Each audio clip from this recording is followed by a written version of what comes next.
Did you do that space age thing? And be like, right there. Let's go ahead and pick up where we left off. So where we left off, we have landed on Gleba. Gleba is a wonderful place. A wonderful place where everything rots and molds. You put spider eggs in your pocket, and you're welcome for that picture in your mind. I did sit there after stream and just mentally drew out being like, okay, I need to mentally remind myself what feeds into what and all that. The big challenge that you have with Gleba is everything rots. Everything rots. So if you have a product halfway through your factory, like one of these gels here, and I end up not getting to it in time, it rots, it's no longer good, and I gotta get it out of the system. Nice, but yeah, no, I saw you mentioned you got the new fish, and I didn't get a chance to check it. And I had pulled up my save from the last time we did Space Age on the stream, and to give you an idea where I had mentioned previously, so this is where we've got some of the growable space here. I had one here, and the other one was like right there. That's how close I had a purple and a green spot. Which, I know at the time there's a lot of people who were like, watching the stream being like, what the... Come on, man, that's not right at all. Oh, that's, so we need the green, not the purple. Right. Because I need both the green and the purple materials, and I need to get them over here. Now, the problem is, as we're cultivating this, it is going to create spores, and those spores are going to eventually get stuff to come by and murder my face.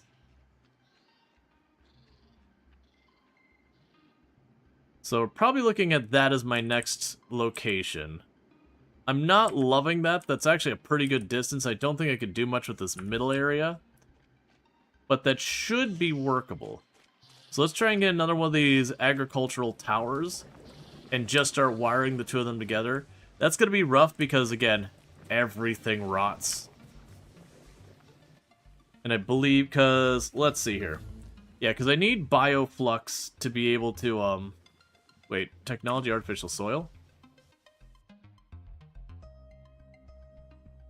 Oh, wait, you just get that easy? Ow.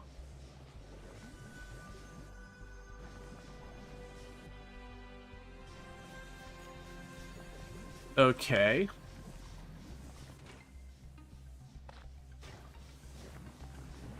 Oh, you don't have an output for the nutrients. That's your problem.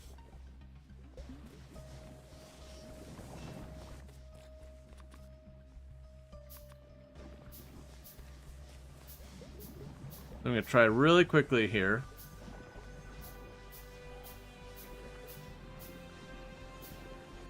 Get 2 boxes here, and I'll get that hydrate here in just a second.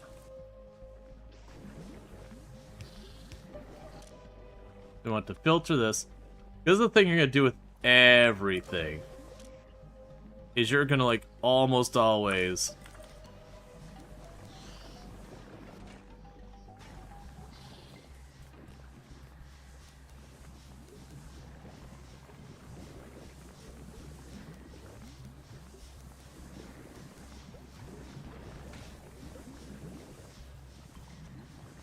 do all this.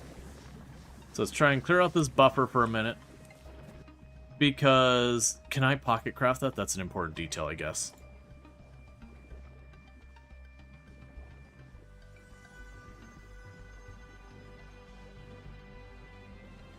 Okay. So you can be crafted in assembler.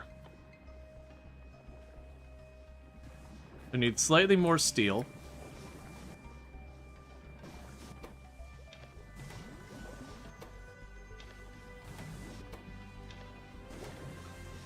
Because if I can just make the soil, that'll make my life way easier.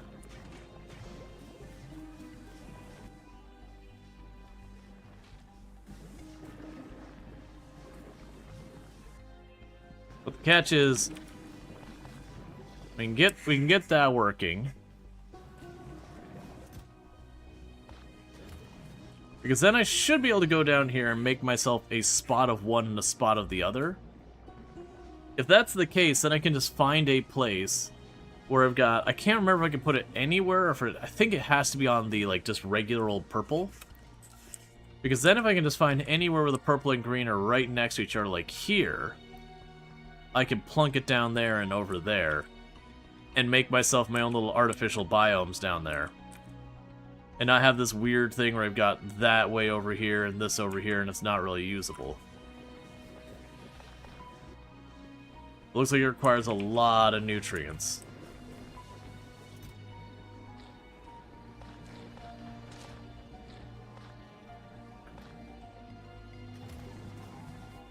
It also looks like I need an assembler for it.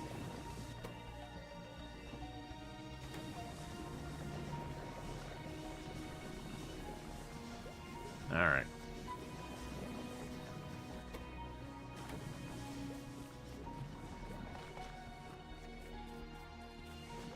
Those really don't have much time left before they rot.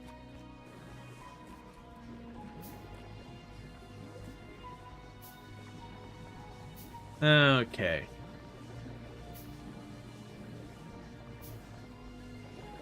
So I know I need a couple of tiles of each.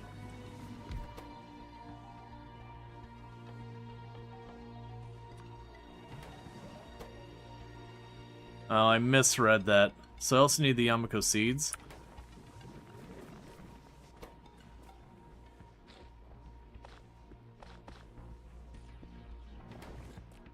And I need a bunch of stone.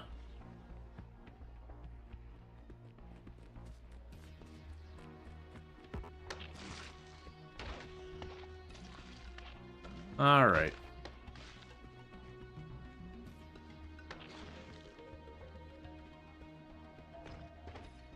Yeah, so of the different planets, Gleba's kind of the most controversial is not the word I'm looking for. It's a very love-hate kind of thing, that there are a lot of people that Gleba is just not a good time. Very divisive. Because it is kind of just an awful place.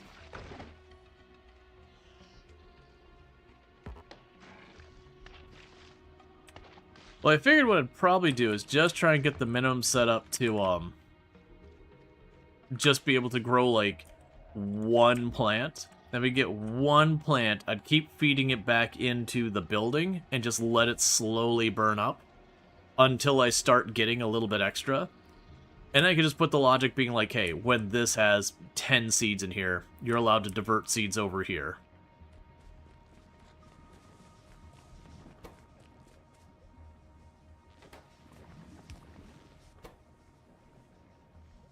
And all that nutrients rotted. Don't do any of that.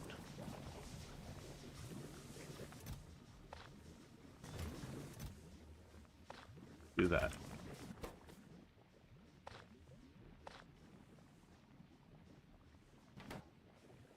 Okay.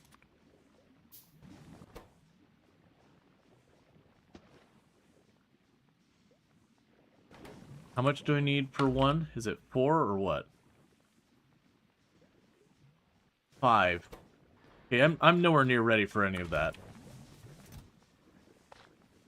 So the big issue we're looking at right now is, so we spawned down here by this stone there. If we look at the map here, we do a search for stone. There's not many places to find it. We can find a couple hundred here and there, a couple thousand over there. Okay, take that back. There's actually a little bit of stone scattered kind of everywhere. Except for where I'm standing right now. I'm going to let this thing continue to churn, because it's just collecting seeds for right now.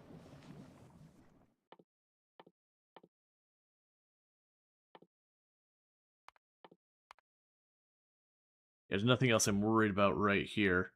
Oh, that also reminds me, the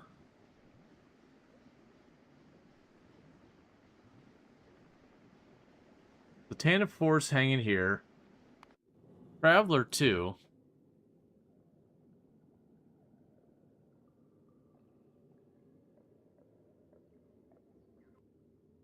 Oh, you're still trying to unload the science.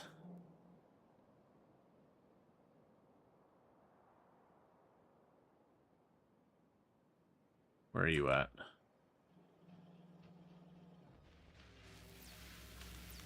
Yeah, because I've got the orange being fed direct, so it's just backlogging on the orange science.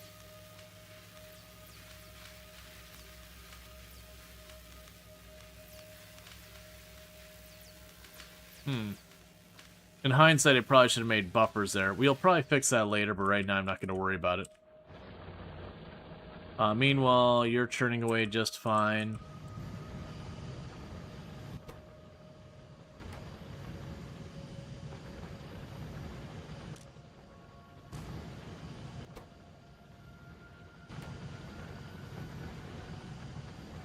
Why are you not...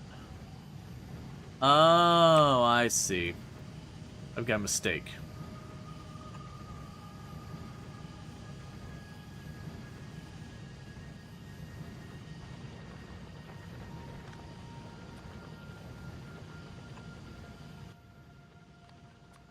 Alright, let's fix that.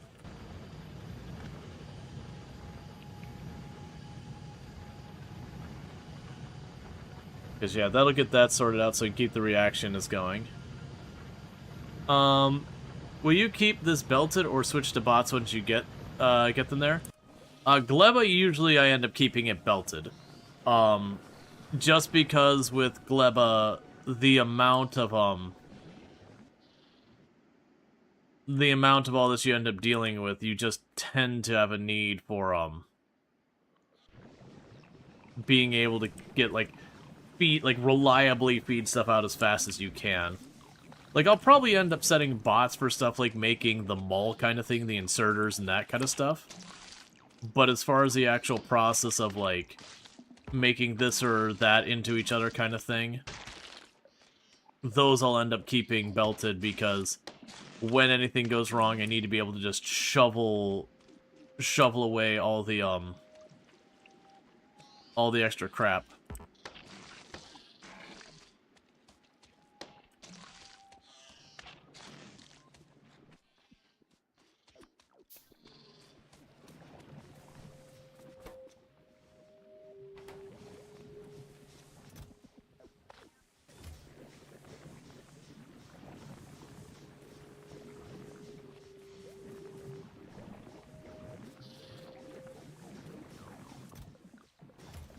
Okay, once they get all that processed over, then I'm going to do is these are all going to rot. And so I'll make ways to just take that rod and loop it around. So I'm mostly just trying to get this into a cycle of reproducing, like continuing to produce the rot and the nutrients and all that. That will eventually get this here. How much is it for one of those tiles? It's only 2. So what I could do is work on getting this thing set up so I can get a little bit of the purple ground. And then, like I said, I could go then over here somewhere, because I got a little spot of green here, a little spot of purple or something like that.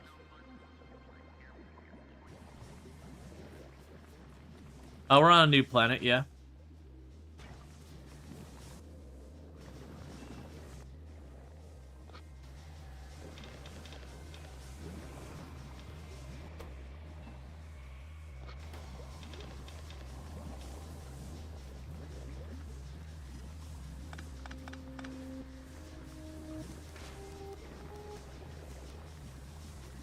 Okay. These are all rotting out of there. That is something we'll have to get really used to.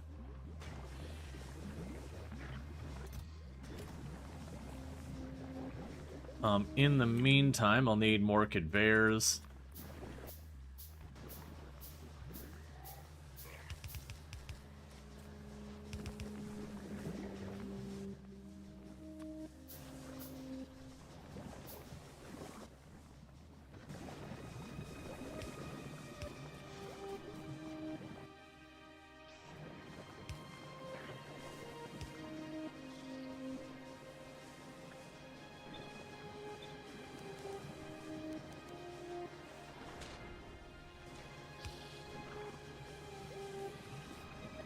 Yep, so now they're just going to keep feeding that rod around in a circle. Return the nutrients and other such. Okay, so I need to get more stone, and a lot of it. The problem is, I chose a spot that has no good stone right next to it.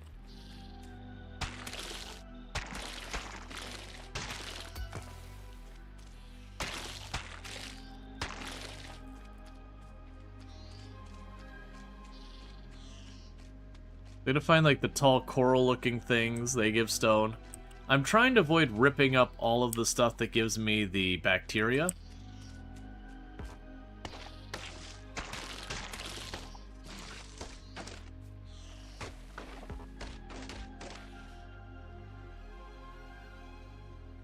Alright. Those things give wood and all that.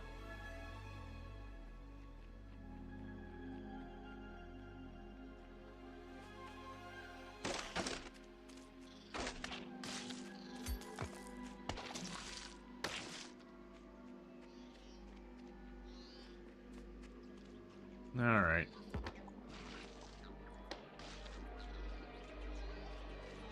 But yeah, that's one of the things I'm probably going to want to, not necessarily move everything. We'll probably want to try and keep our stuff relatively close to an area that's got a little bit of stone coming in.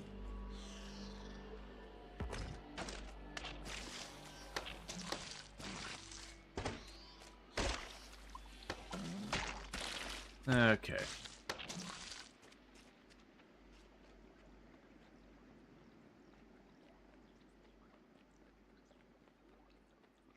That's a terrible place up there is what that is. Alright. So I may have made a mistake moving away from where we kind of dropped on the planet. It does seem like the farther I'm getting away from there, it's kind of escalating. Which isn't super surprising. I did get another for that. I need one more. I'm really hoping that 5 is enough to put down at least one thing. Because if not, I'm changing my plans, and we're going to go back over to where I've got some stone on the ground and set up a drill. Just because otherwise I'm going to have to manually do this forever, and that's something I want to avoid.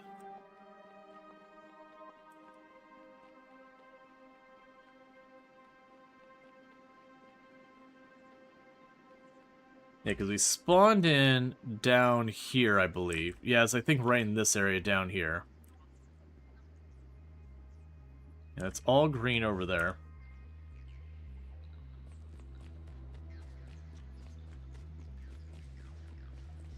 Yeah, no, the base is definitely small enough. It's already going to need to be picked up and moved at some point.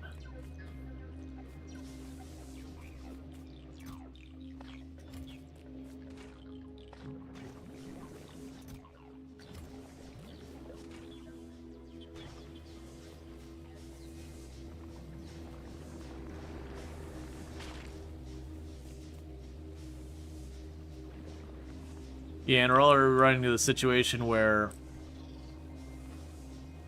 because I'm not converting it to nutrients and then feeding it back into itself, the whole thing is jamming up.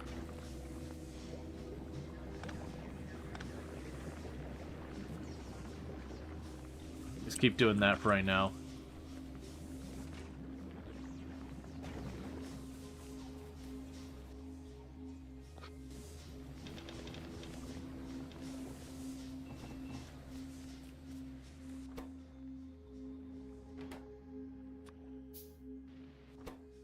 Okay, so if I put you in there.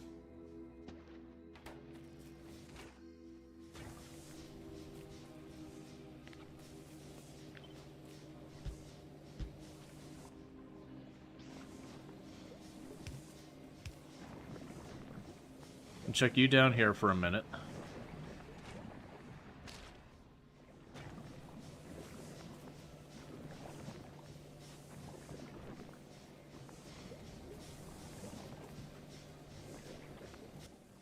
Probably fix this by doing one of these.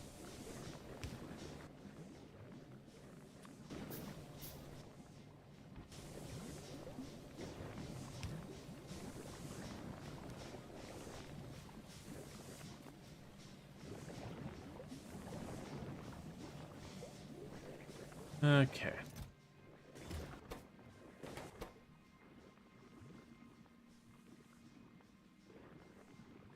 We'll switch you to the green stuff, drop you in, drop you in. And my fear is that it'll only be one tile or something like that.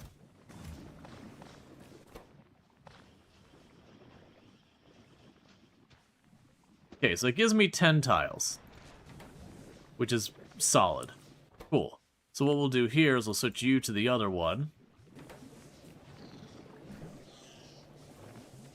And for right now, go ahead and disconnect you and let that just run again. And go here and grab a small stack of you. Drop those in there. The nutrients won't be ready anytime soon, so there's some nutrients. Just figure out what you're doing with that, I guess. And I need a bunch of stone. Because once we get that, I think we will go down to one of the areas where we've got stone nearby.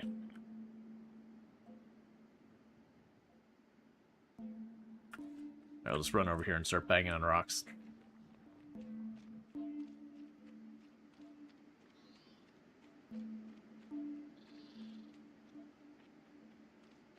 Because I don't need a high throughput setup. Yet.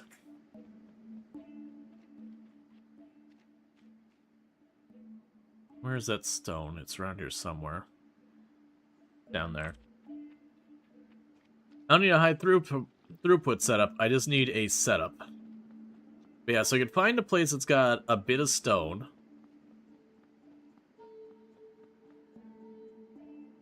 Gets up there. Could be around here somewhere.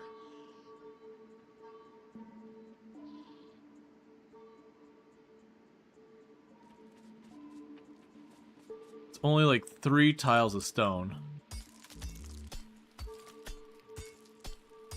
But yeah, because what we can do then is I can find a place where we got like a couple thousand stone nearby.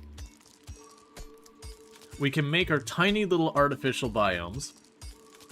And just have the plants doing the 1 or 2 tiles in an artificial biome. Just to have it running at least a little bit.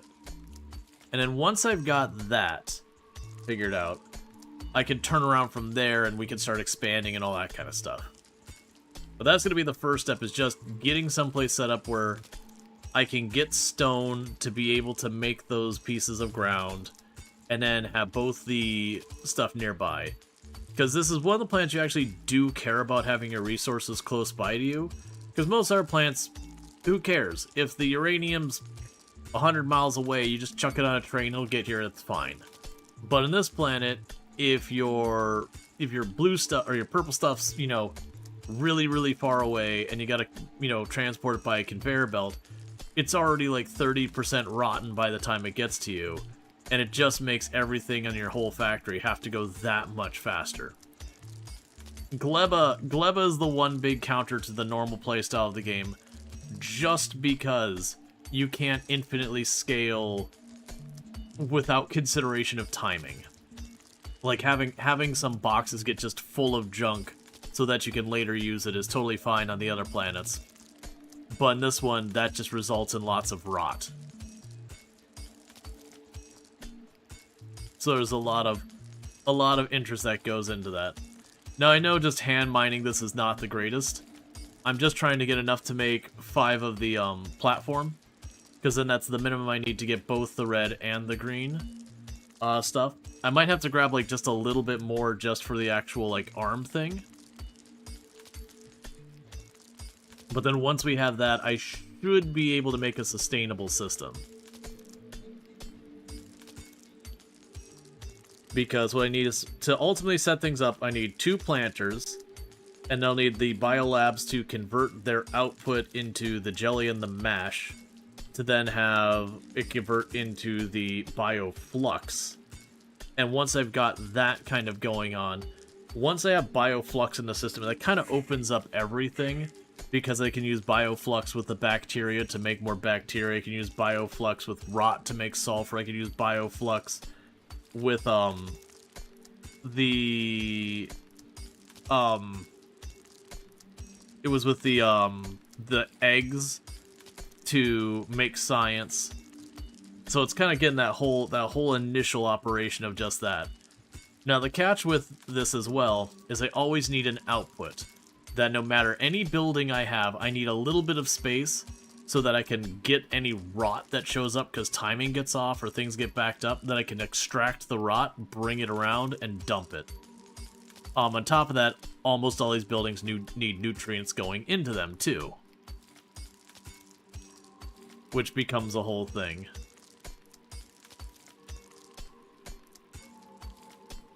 So a lot of this is going to be kind of managing volumes of going, okay, how much nutrients do I need at a given time?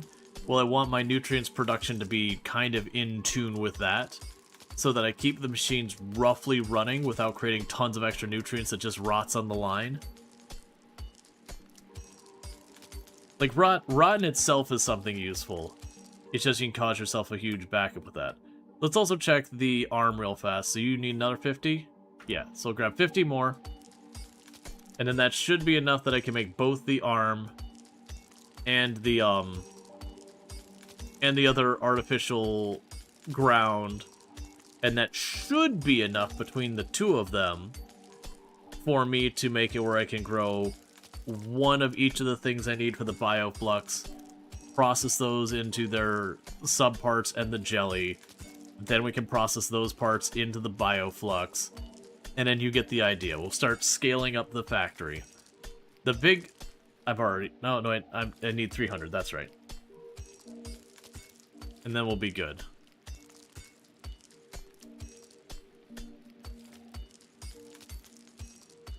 Okay.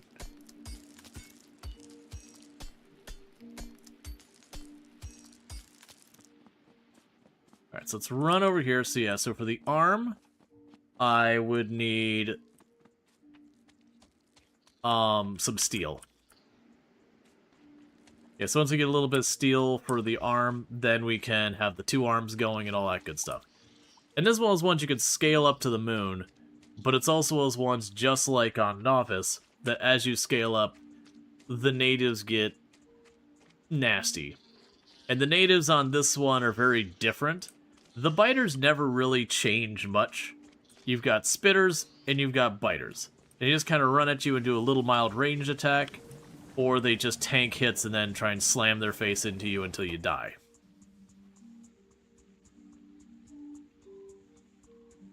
Oh, I haven't actually made the things. Okay.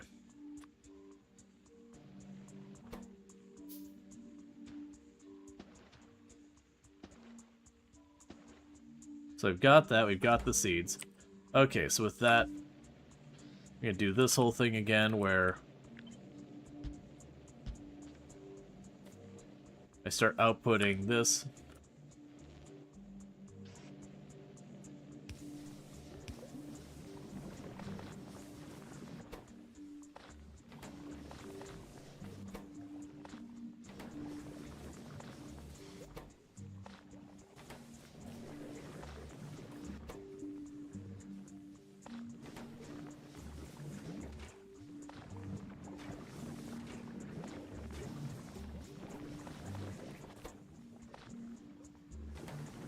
Come on, give me enough.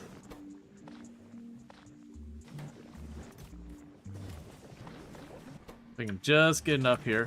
Alright, cool, we're locked in.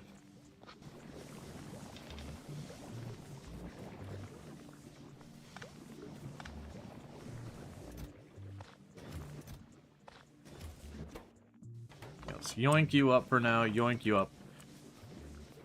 So what's going to end up happening here is...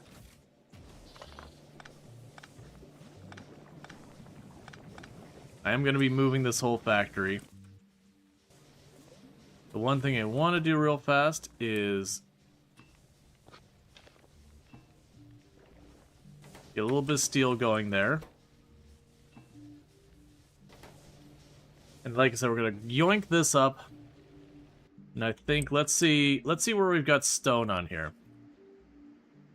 So I've got some really big stone deposits right there.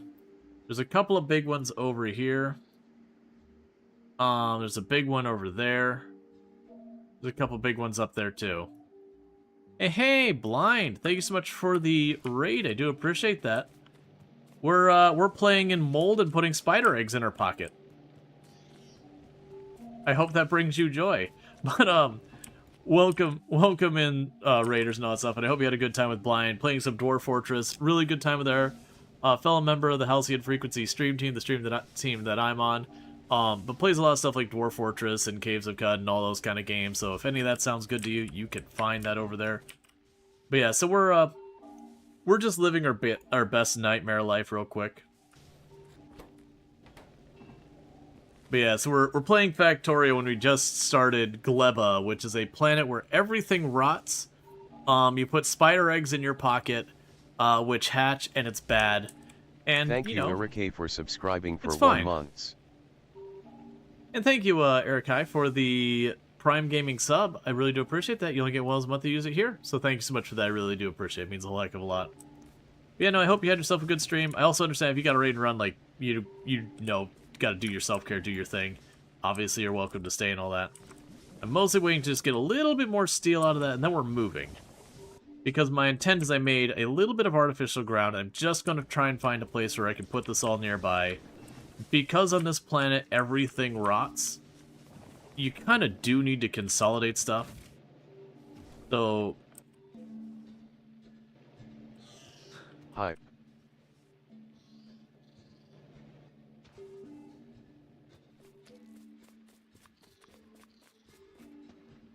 And thank you, Randall Thor, for the 200 biddies kicking off a hype train. Really do appreciate that. Yeah, so I was curious. So you don't mark as me being able to put it anywhere around there. You do mark. Okay, so it does need to be on purple and green ground. It just doesn't need to be specifically on a certain amount. Oh, I need more rot? Oh, that's no problem. I can get rot. Everything rots here. Alright, so one more steel will do it. And I'll be ready to shut down this part of the factory to relocate someplace where we got stone, green, and purple relatively close. Alright, shut it down.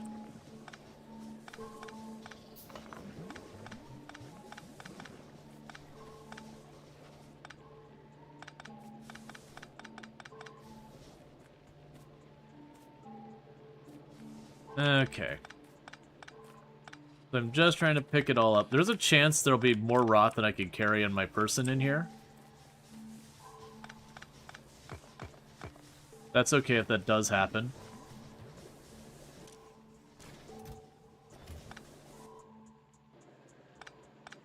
Luckily, it looks like it'll be alright.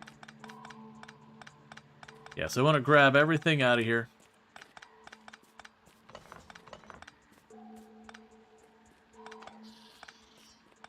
Okay. So, all we're looking for is a place where I could find the green and the pink nearby each other. So there's green here and pink there. That's a very strong candidate. I would say up here, but there's nightmare fuel right there, so let's leave that alone. That looks like it might be more green down there as well. And this is where we spawned. That's where the stone is, because the stone would be the other thing we want. Let's go back down to where we spawned on the map, where that stone is.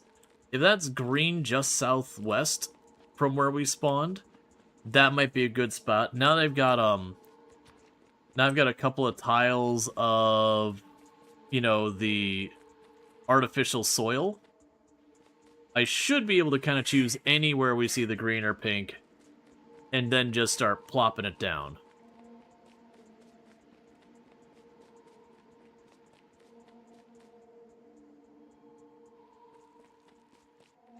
Because if that counts as green over here, that might also be usable. Because to start, I don't need a lot of space. I do need some, though.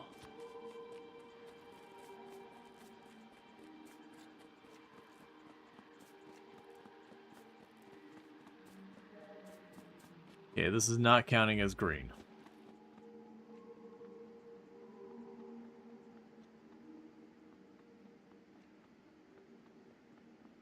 We do have green down here, though.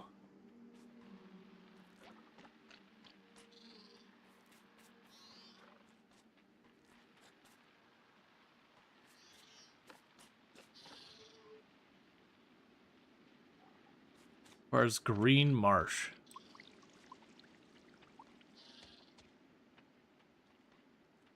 This is a normal place I can grow it. Okay, so I can expand here. Alright, so I've got a spot down here that's usable. A pretty decent size. That's actually a really decent size. Let's see if this is relatively close. The problem is I don't think I can build on this stuff very well. So I kind of need to figure out a place where I've got a little bit more space. And this is just straight up water here.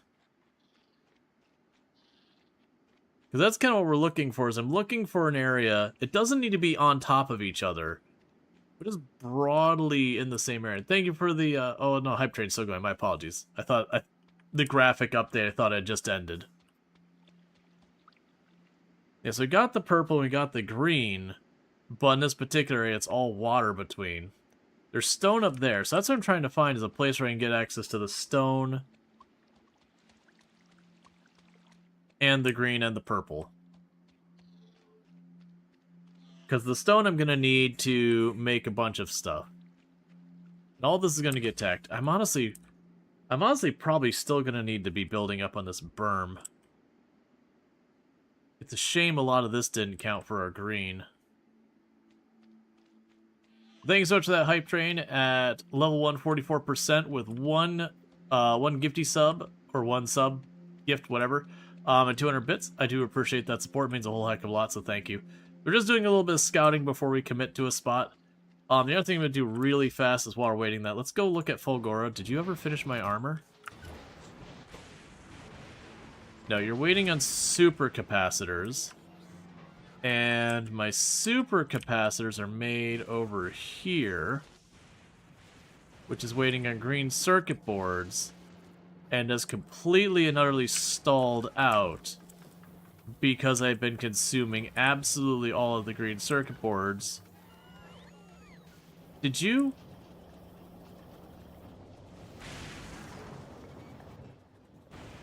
We have been overwhelmed with the helium or whatever it is. Alright, this is an easy one to make a workaround for.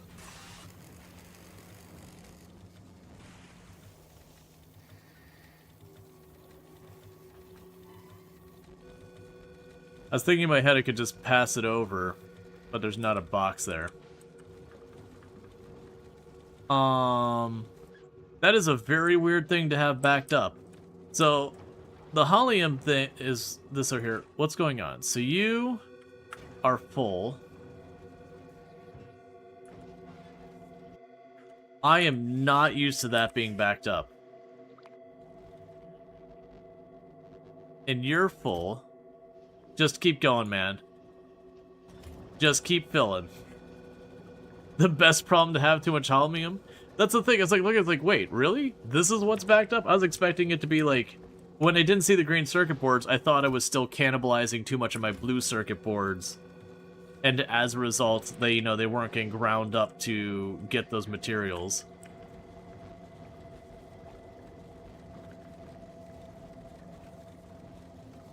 Trying to think if there's a good spot for me to pull the helium off the belt. Because my thought is to pull it into a box and then put it over here. But I'm a little limited on space to do that. Because we definitely put on the passive thing here. But if I try and pass it over that way, it'll skip those two and it won't get where I need it.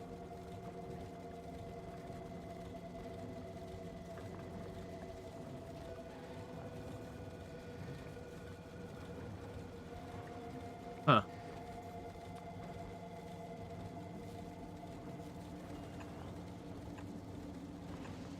It only kind of helps a tiny bit, but that's at least a little bit more buffer. Not that it's meaningful, it's only buffering like an extra 30 units. So you only require that. And you're just churning away at that. which is triggering these to turn on, which is slowly bringing this down. I could do one of these things.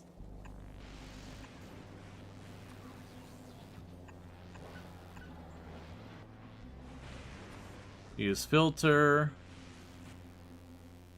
The holmium ore.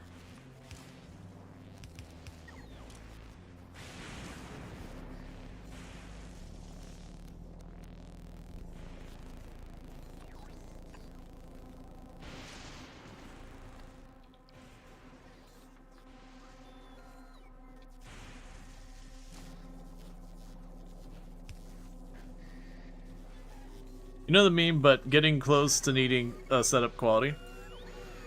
That's like my end priority scenario.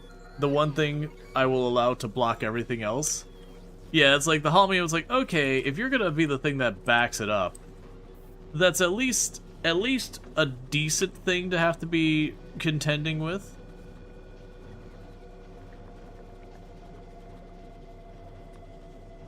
You can also add more onto this belt. I don't have enough room to do what I want to do there. There's still room I could make that go onto both sides belt. But we're getting all the holmium up there.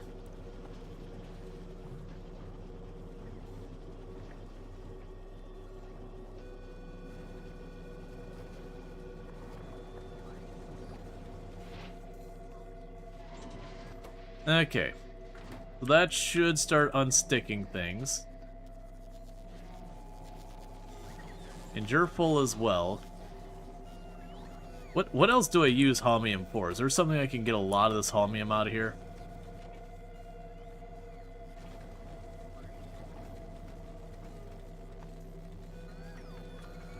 So holmium is only used for making the liquid holmium. That's its one and only job.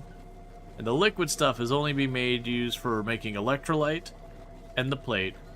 The plate's used for a couple of different things. Ah, lithium. That's right. We use it for lithium later.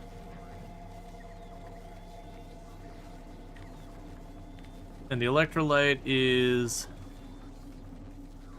used in like the Tesla guns and all that.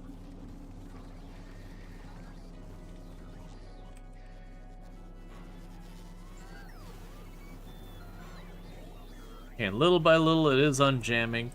Because what I did here is I basically told it to grab these off as fast as it can, but to put them back on relatively slowly. So it should just build a buffer here. And then the idea is when we're low on it, you also build more liquid tanks for it. That is true.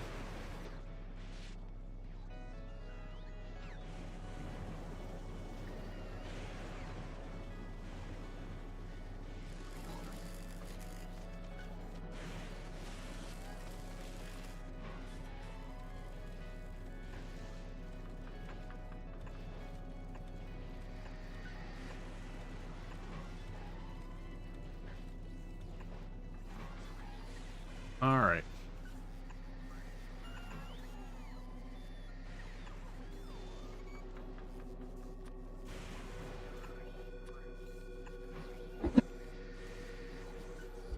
Sorry, the sneeze was coming. I was clicking and holding. I didn't get it done, but... Alright, and you're making tanks, right? I don't think you are making tanks.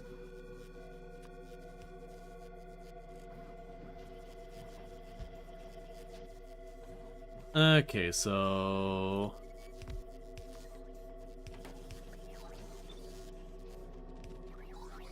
There's the regular pipe. You have an underground pipe?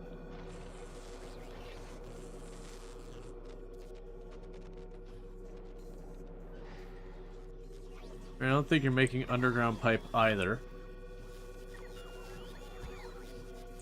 It's amusing to me, like, how long we were on some of these plants doing stuff. But there was just certain things that I only needed at the beginning and never needed again. But yeah, so this way we can get the holmium, and we're just literally just gonna put a ridiculous amount of storage up there to keep it getting fried.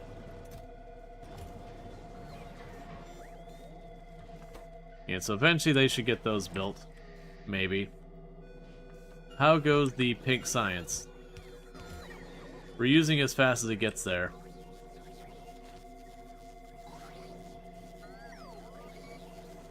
So with this design, I'm going to have to change this out a little bit. So we're going to change you. I'm going to put a splitter here. I'm going to put you there. And you here.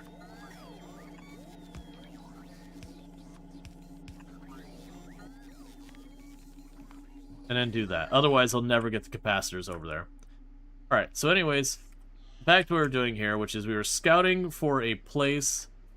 Oh, is that purple and green right next to each other, right below me?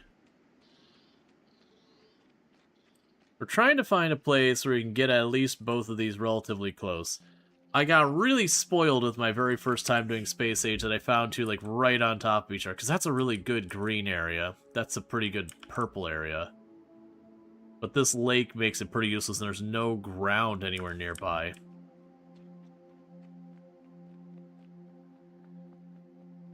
Alright. Let's head back up to where we know we got the stone.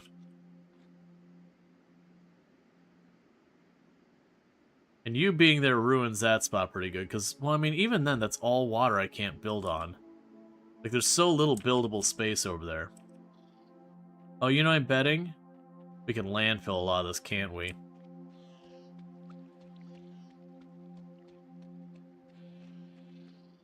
Alright. So we got the green. Got some green here, some purple there. And we can potentially expand out there as able. Because again, if I can get at least a little bit going, that's going to kind of be acceptable for us for now. Now, one nice thing is the pollution doesn't piss the things off here.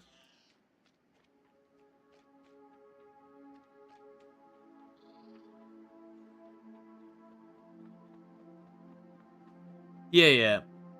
That's what I was thinking, is I'll probably just have to belt the fruit.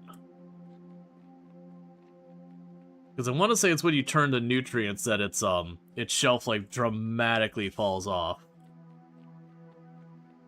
And then I believe when you make it bioflux, the bioflux has a relatively okay shelf life by comparison. So it's like, you start with something that lasts for a while, it gets worse, and it gets really good again. Yeah, so we can get the green and the purple over here. That means we'll be making a lot of the spores and all that over in this area, because yeah, this should be good.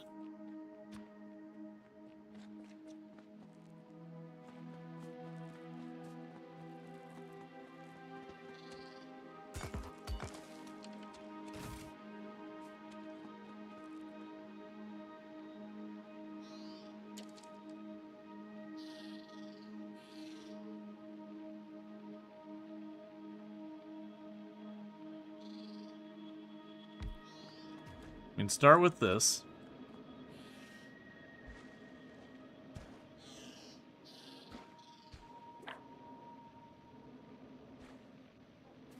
Okay. So you get that. You've got one place to plant over here. Now I'm assuming is the dark purple is no good. The dark purple is garbage. The medium purple, I can put this stuff on.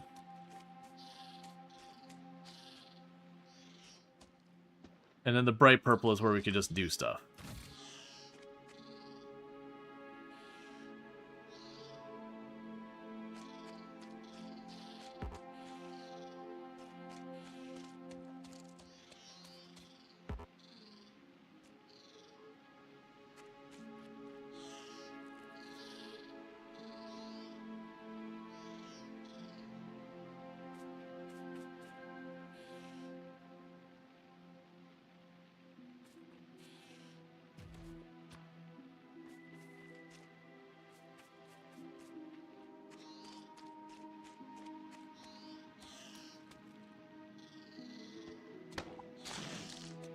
So then the other question is, if I make landfill,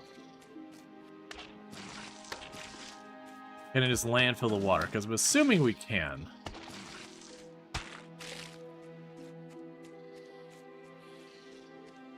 which would mean potentially making lots and lots of landfill, lots and lots of other stuff.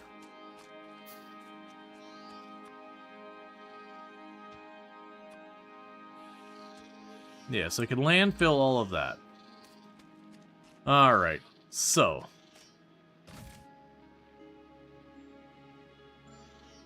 you want a spot where the planty thingy shows green all around it?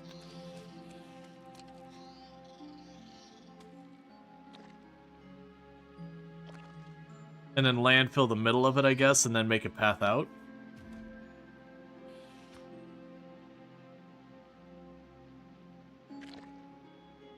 Yes, that means needing 9 tiles worth of landfill.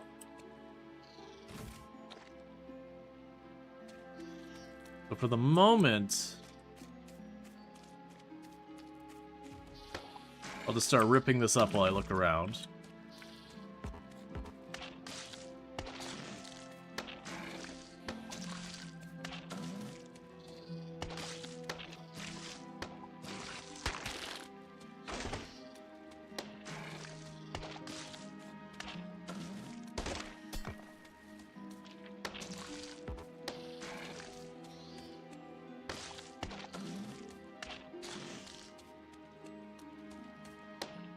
And breaking the coral because it gives me stone.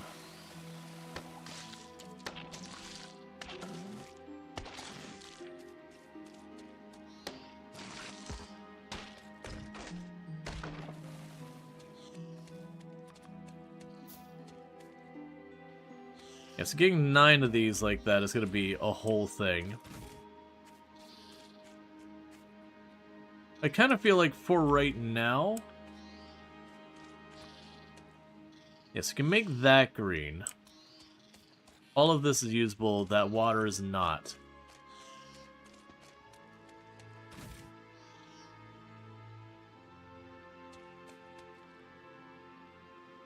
Okay, so that'll be a really good place to start with for right now.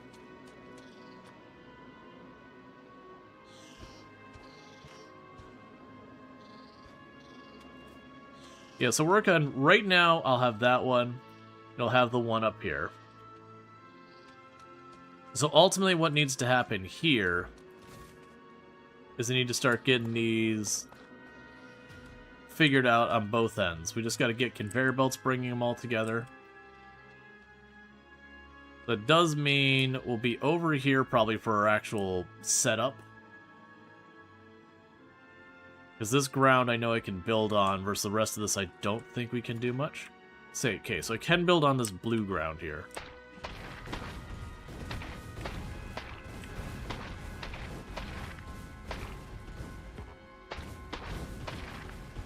Let's get the explodey trees out of here.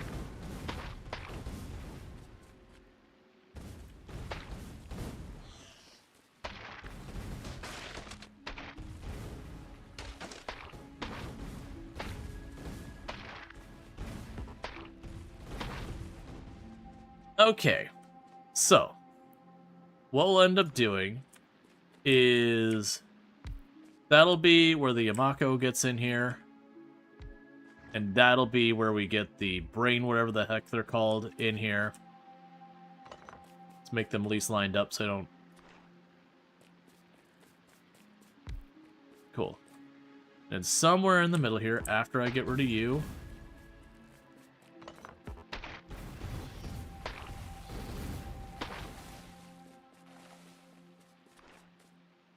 so then we get the brain things in here. Cool. Those get passed up and down. And then over here, this is where we make the flux.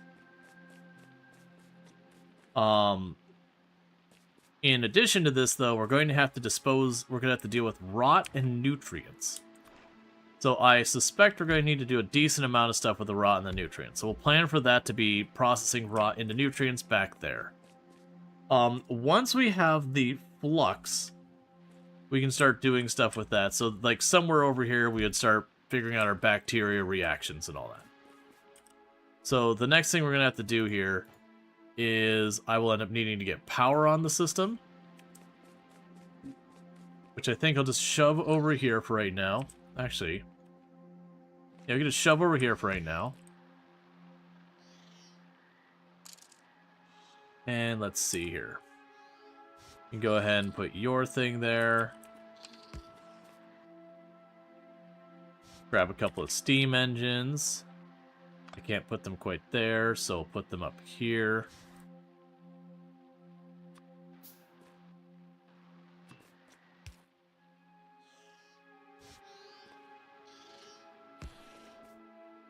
And then once I get all this hooked up, I'm definitely going to want to get a drill.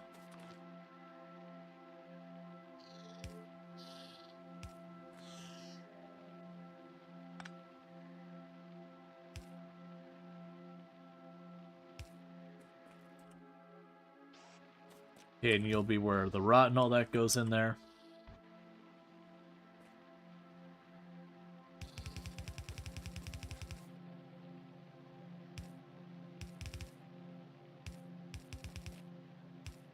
That's the rot line. So you process the rot into nutrients.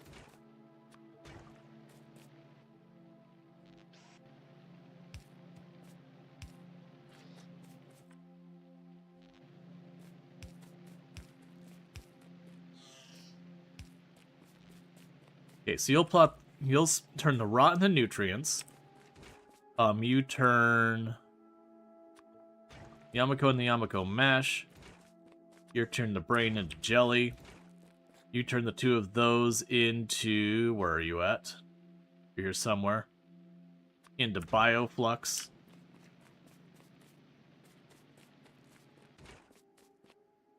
Okay, and right now, so... That'd be the iron bacteria cycle. Is just roughly intended on being a... Well, actually, this would be probably the copper cycle on that side. Let's plan for this to be roughly over there. That I'm not as worried about getting hooked up right this second. Okay. I'm trying to think of the best way of dealing with the nutrients. Alright, also... And go over here. You'll need an inserter to get stuff out of you.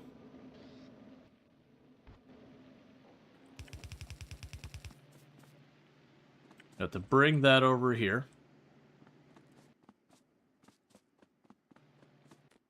In the interim, let's just chuck down our furnaces over here.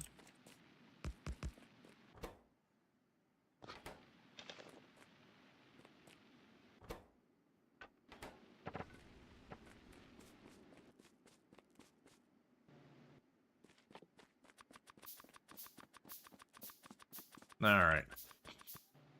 Because the first thing we want to do is we want to stabilize our iron production.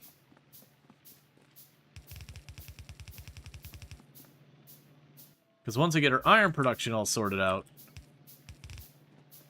Sorry, iron and copper production. But once we get our productions all sorted out, then we're good to go. So that's going to be where the fruit goes in. And then there's going to be two things that happen here. One is we're going to get seeds. So you will be removing the seeds and running them right back out.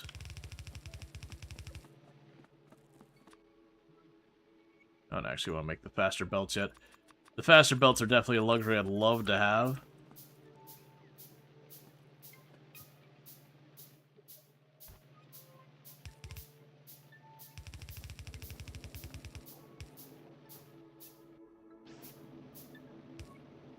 Okay. So I put that in, and you get the idea. Straightforward. The next thing here was we'll go like this.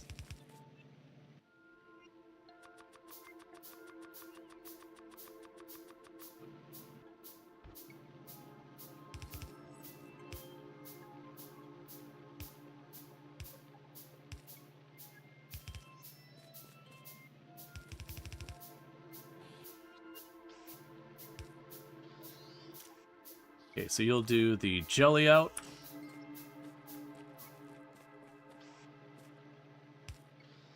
And you'll do the mash out.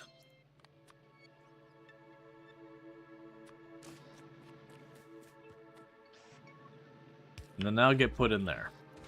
So again, that gives us bioflux and whatnot. We'll plan for the bioflux to...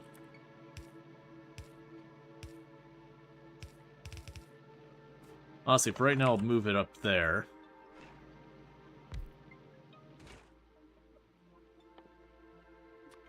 And the intent will have this going on. We'll end up having a little bit of a thing where I can move a little bit of jelly over here, where if this cycle ever dies, I can kick it back in gear remotely. Alright. So that brings in the next thing. All of these buildings require nutrients to function. So I need one line bringing nutrients into the factory and another line bringing the rot back out of the factory. So I think the way I'm going to approach this is I'm going to have the nutrients loop. I'll just bring nutrients in a big circle, have it grabbed by anything we need. I'll also put the rot on the other side of that same line and have it filtered out here to, have it, like, all the rot pulled off over here and shoved over there. And then the idea is to have more ways of getting rid of that rot than I have ways of generating it.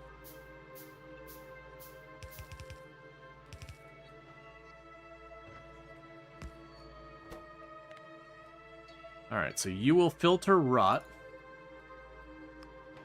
Yep, so the rot will all be forced off into this path. Okay, so let's get our loop going here. And I'm sure we'll have to adjust this more times than I ever want to think about. There's also going to be places where I'm going to have it deviate from its course a little bit.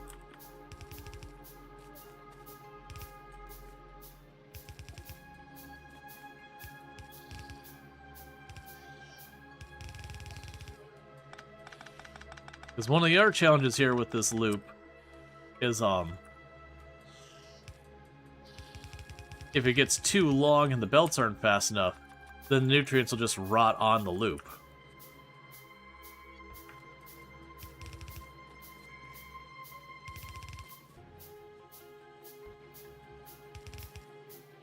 Okay. So the plan is straightforward. We always put the nutrients on the inside lane.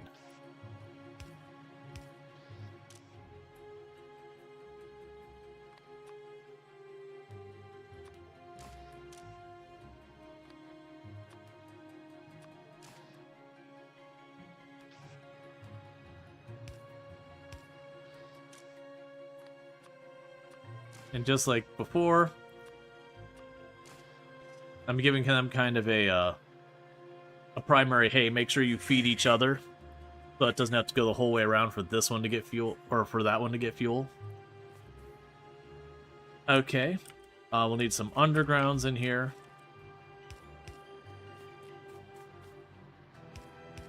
And you notice that one's not hooked up, we'll have to deal with that in a second. Yes, this is where things will get complicated with this. I'm going to end up having to run stuff through the entire system a whole bunch of times. Okay. So you're going to have a split off area here.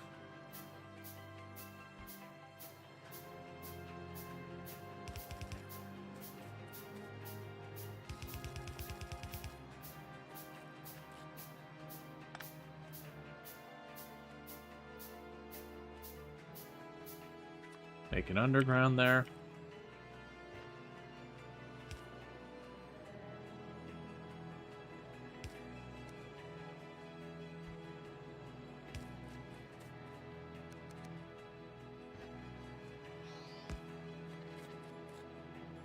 Alright.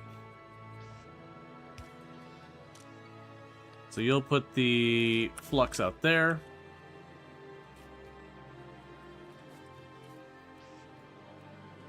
Your nutrients comes in here. Your nutrients comes in here. That'll be where the rock goes out. Nutrients in. Nutrients in.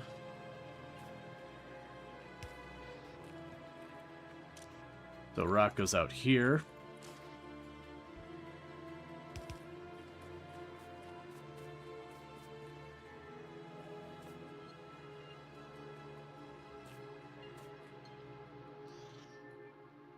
We could go ahead and have you...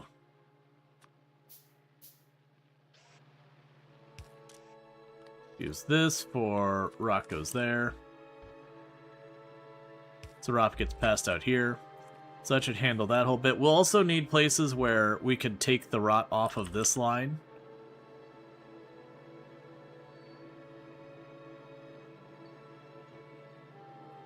So put another splitter up here. The splitter's not going to work. We'll need an inserter here. So you will grab rot.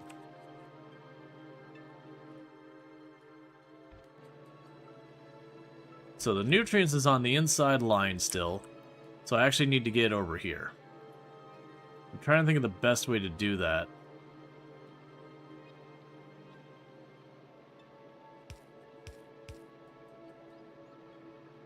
It's certainly not it. I don't want to get too caught up in trying to figure out how to micro that. So boom. So that'll feed the rot over there. And that's in case anything rots on this line here. You just grab the rot directly.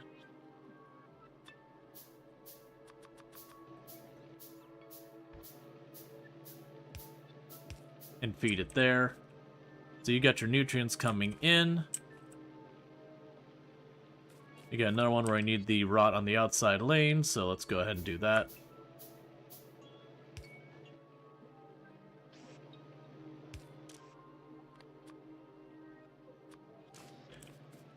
Alright. So.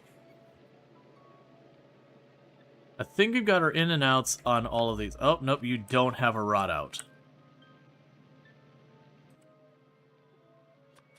And I know I could put it on this line. I deliberately do want the rot to go around on the system so that it can be yoinked as needed.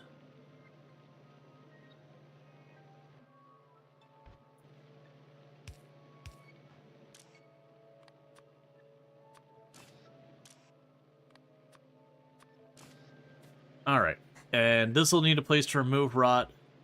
And then when we get this one wired up, it'll need to be a place to remove rot. So we can just put another inserter over here.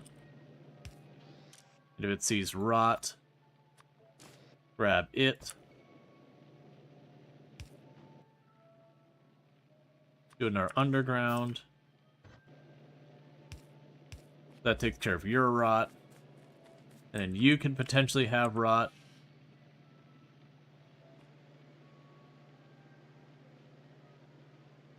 Yeah, it's fine. Yeah, you can potentially get rot. Oh, you don't have your intake line. Right. Yeah. We can just go ahead and have the intake line come through here.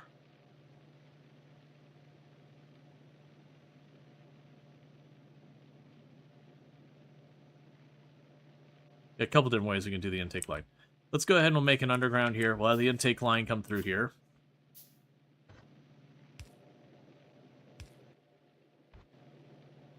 So this will be its intake line. Then go ahead and put you here.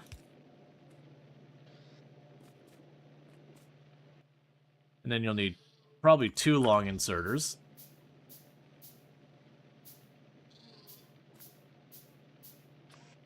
And that'll be where the seeds go.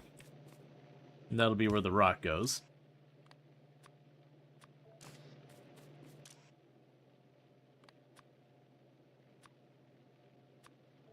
That's not the right one. There we go. Okay. So that ridiculous disaster is all sorted out. Alright, so next thing is... you're way down here.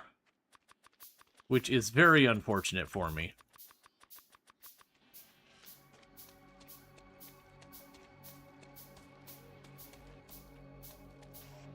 So you're going to have your output there.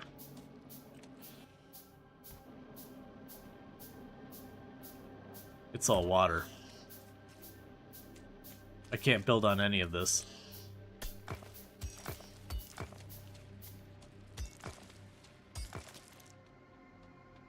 Alright. Oh, and I already put down the stuff. Alright, well, we're committing to it, I guess.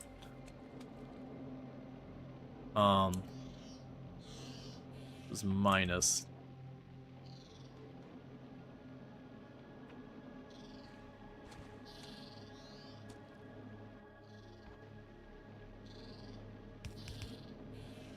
To get the ideas, I'll need to bring that. If you use underneath, you don't need as much. This is fair.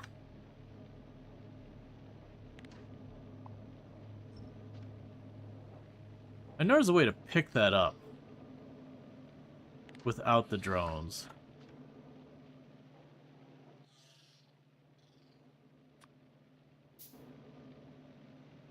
Pull landfill on your hand and click it? Gotcha. So I'll just need to get another landfill.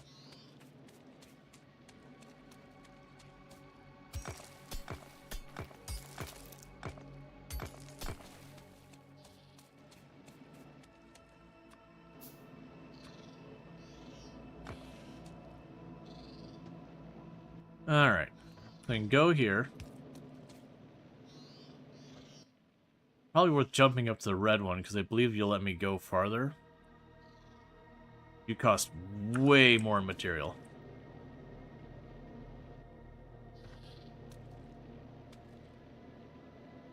Okay, so right there's the next spot.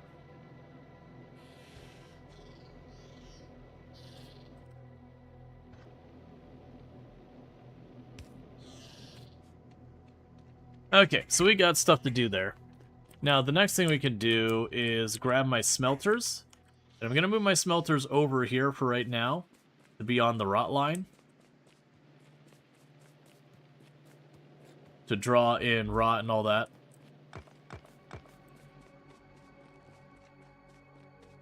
The other thing I should probably do... 1, 2, 3... You think spoil of nutrients output are wrong side of the loop? You are correct. They are on the wrong side. Alright.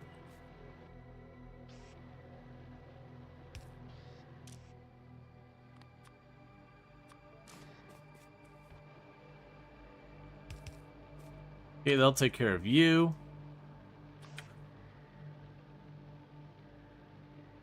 It's a little bit of a bummer having it go that way around. I think this one is literally just going to shove it on the belt.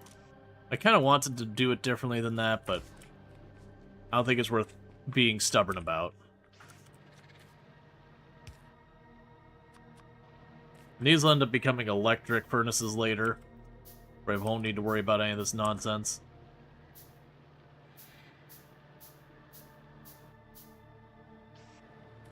Okay, then we can go here and here.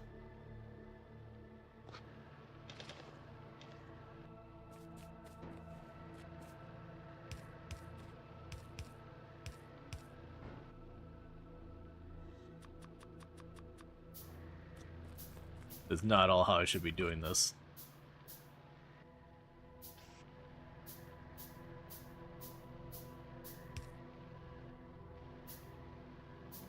Okay.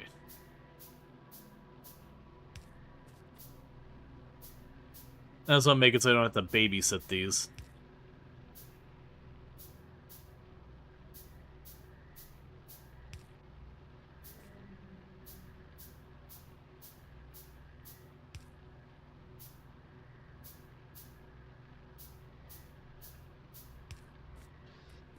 Okay, so you get to be all the iron, the copper. And that's fine there. Okay, we'll deal with that in a minute. So the big problem I have is I need an outrageous amount of a lot of things. So we can get an electric drill up for stone. Where's the nearest stone? I'm sure it's going to be upsetting, isn't it? So I think what we do is I run over here, and I have a spare box, I have a solar panel, and I got a power pole. That is our stone production now. Nothing fancy, nothing really usable. I am just going to plug a drill down there with a box and a solar panel that will run inconsistently and just let it work. It'll just trickle feed stone, and that is going to be what we get.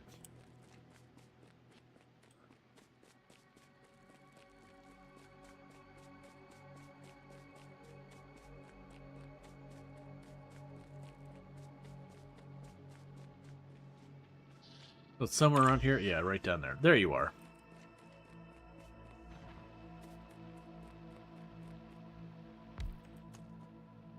And there's your box.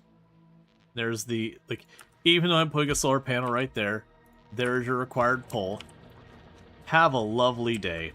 I will see you, I don't know when, because I'm going to need a lot of stone now.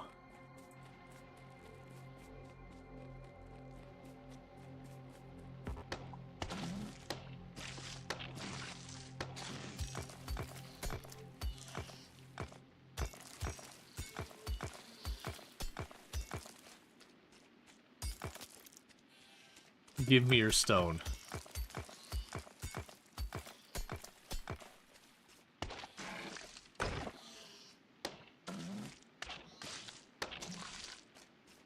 Okay.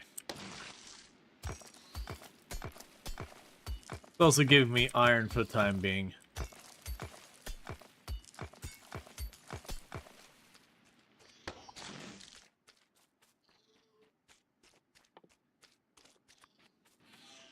Alright, so we got more of that. Yeah, so we just want to daisy chain this thing up here. Because we can at least get it towards producing some iron and copper sustainably. That's kind of the point where, like, the factory truly starts to take off in Gleba. Okay. So with that, I'm going to go to this box and say, here's your stuff here, here's that. There's that as well. Hey, Whistler, how's it going? There you go. Alright. So. Get more undergrounds. I wish I could easily see which tiles I could build on and which ones I can't. You can build here. Okay, so it's if I can get over here to there, then I got one more scooch there, and that should be clear shot out there. So I gotta work on this nonsense. So we do have the next underground there. Man, I wish you went farther than that.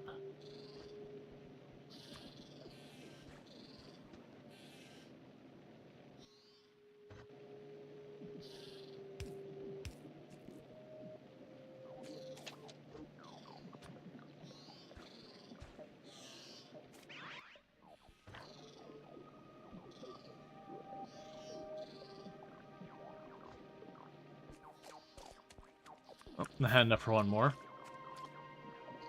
Would a blueprint with a bunch of chests help? I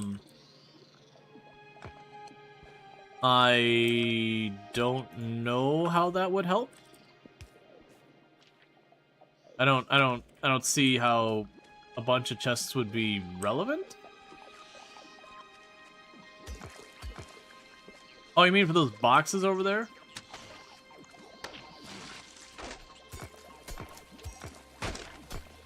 Alright.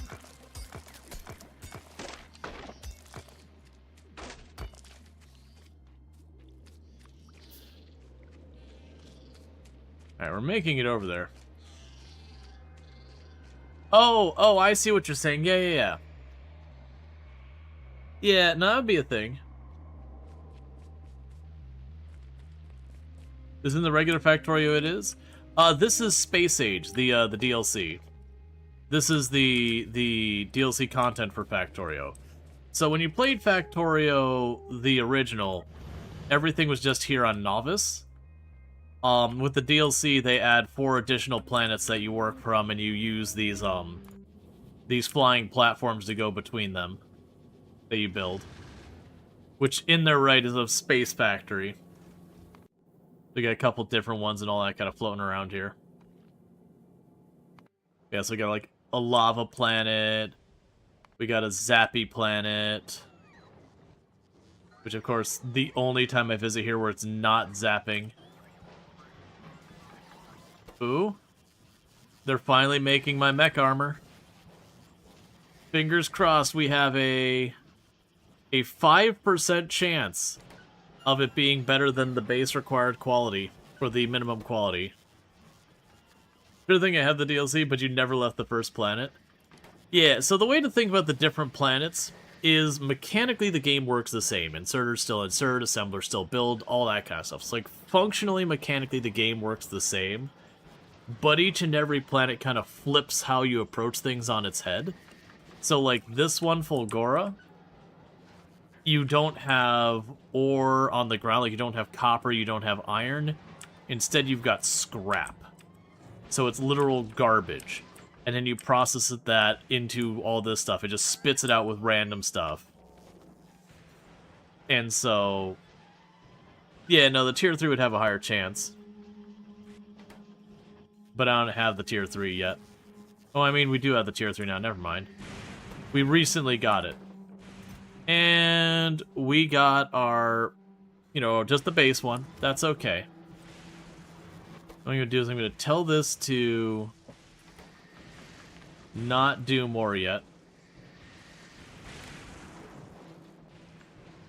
So we're going to say enable disable if solar panel is greater than 1000. I'm turning it off is what I'm doing.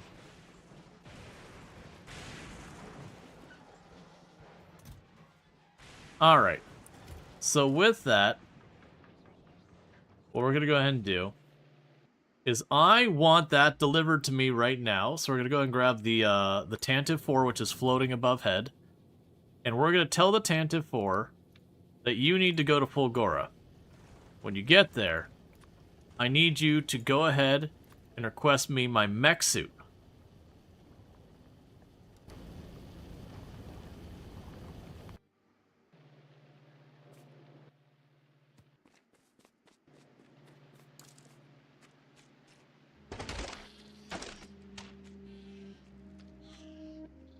Meanwhile,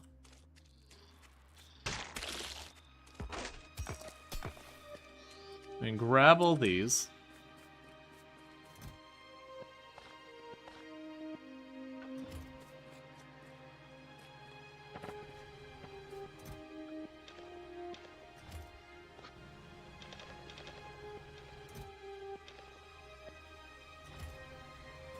Alright, so those will make some panels. Meanwhile, let's run over to our running horrifically slowly stone mine while we're waiting on that.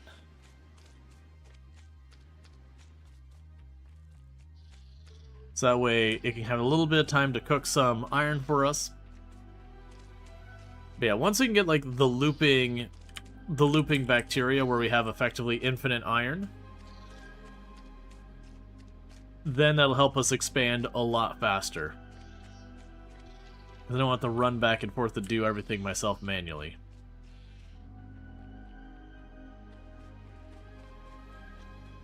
There's my one sad little drill just doing its sad little drill things. But it's still 2 more landfill worth. Okay, that's gonna be a pain though when I need to actually... When I want to actually grow my areas I'm planting stuff, it is going to be a chore to get the stone to us.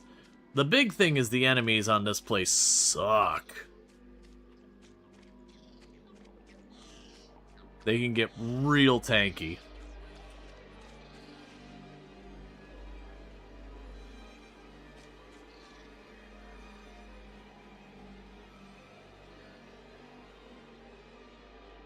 Alright.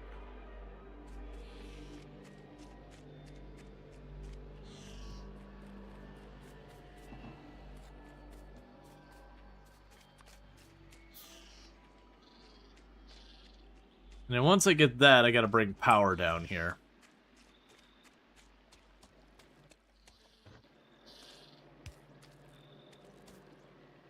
Okay, that'll be perfect right there.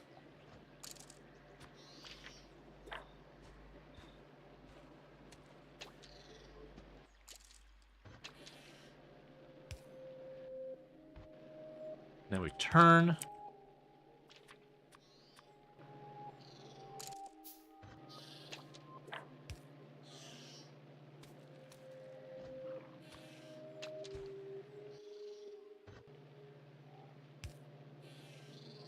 Yeah, because then we can get over here and then I get that one spot of water there. And after that spot of water, we'll be good. At least bring it out. Then I gotta bring it back too.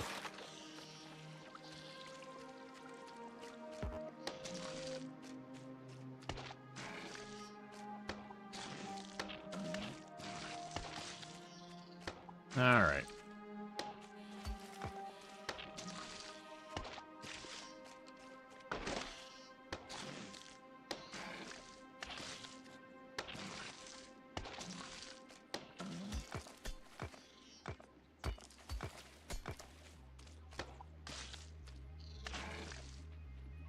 Try and break down at least enough to get a couple more.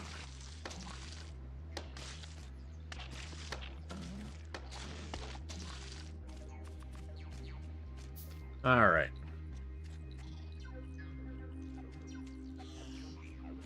We can top these off here in just a second.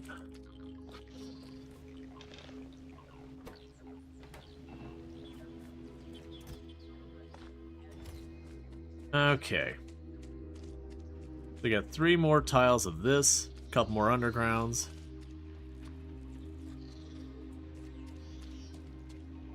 We go boom.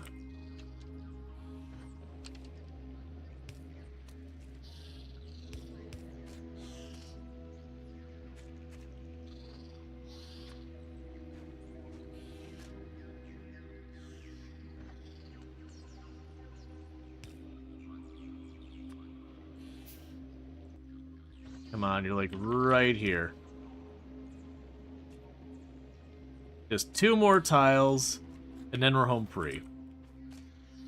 So I just need 2 more tiles worth of stone. And then we can at least get that out. And the thing is, once I can get that being brought out of there, that should then be enough that I can potentially, you know, I get all that stuff running, and if I have to manually grab seeds every once in a long while and bring them back, who cares? I'll probably need a little bit more because I'll also have to run the power back, but that's not as bad. It'll probably be worth it for us to make the better power poles for that.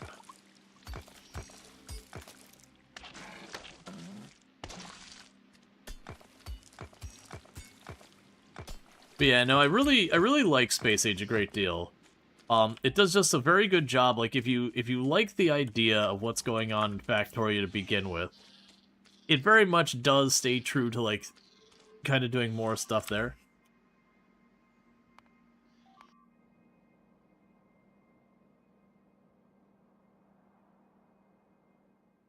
Why did you all just decide to randomly cut across that whole corner?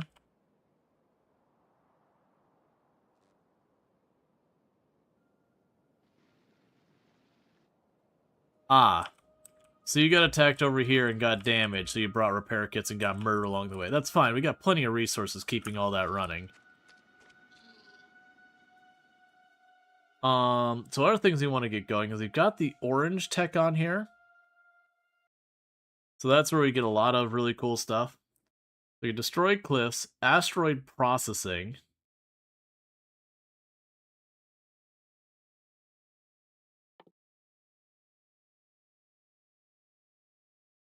Oh, right. So you can get it where they can process into each other. I forgot about that. So instead of just getting junk out of it, you can kind of have your overflows process those down. So what things I want to do is I know that's like not a immediate priority, but I'm going to go ahead and move the artillery as the next thing to be researched. Because once I get that researched, we'll be in really good shape to take care of a lot. So I need 100 stone because I need 2 tiles worth right here. And then the hope would be is by the time I get this set up, I can just make a trip over. Because the good news is, this one over here, I've already got like 15, 16 seeds. So I don't need to prioritize getting the seeds back out of here very fast. Yeah, a bunch of our bots are just getting killed. It's fine. They'll automatically get rebuilt. Yep. Uh-huh.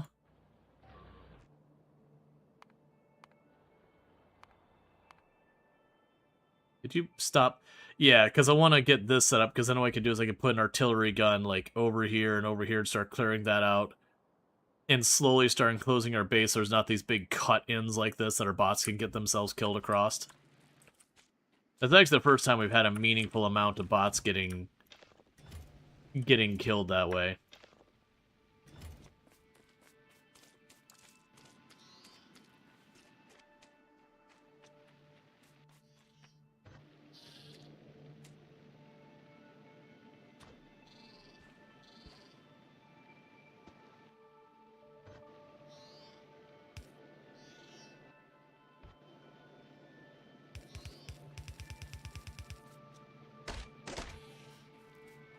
Alright. So that's all connected there.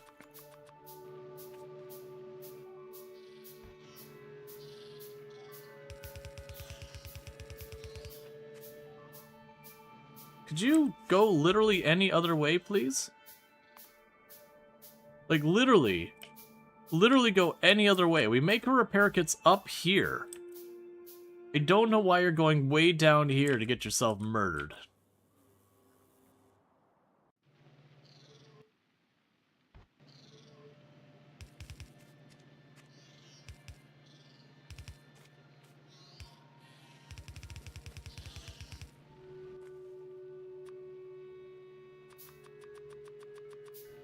Alright.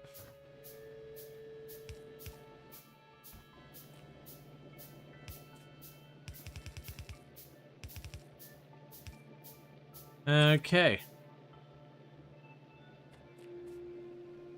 I'm realizing we're definitely going to need to shift these belts around, but I'll worry about that in a minute. Alright, so, regardless, that's enough to get all these things set up. So what I need to do now is start wiring the whole thing up. So we've got some power in here already.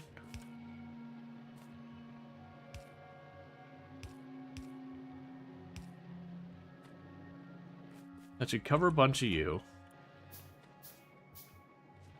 And I want to use the good poles over here. So that we can hopefully... we could get a big power tower here. And a big power tower there. Okay, that'll probably work. Yeah, because I can get a big power tower on those two and over. I just need more steel. Okay. So with that, I believe Tomb is already home. I think I just heard her downstairs, so let me just double check that real fast.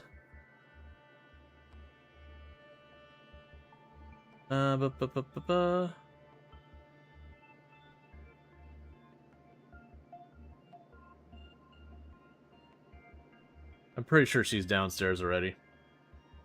I just had a couple of times where I thought it was someone downstairs, it was like someone leaving something at the door or whatever. Yeah, she's home. Alright, so chat, bear with me for a minute. What I'm going to end up doing is stepping away from the computer to run downstairs, welcome my wife home real fast, use the restroom, do all that stuff, and I'll be back in just a couple minutes to pick up where we left off with Factorio and all that, and thank you again for tuning in. I'll be back in a few minutes.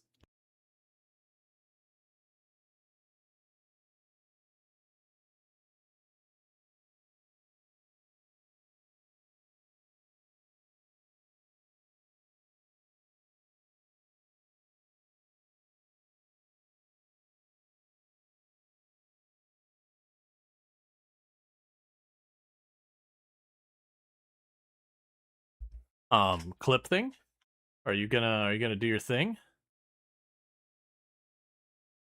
Please don't tell me they got rid of this thing since the last time. Give me 1 second.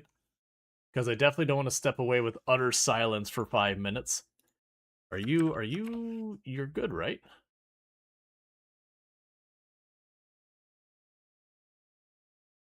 No.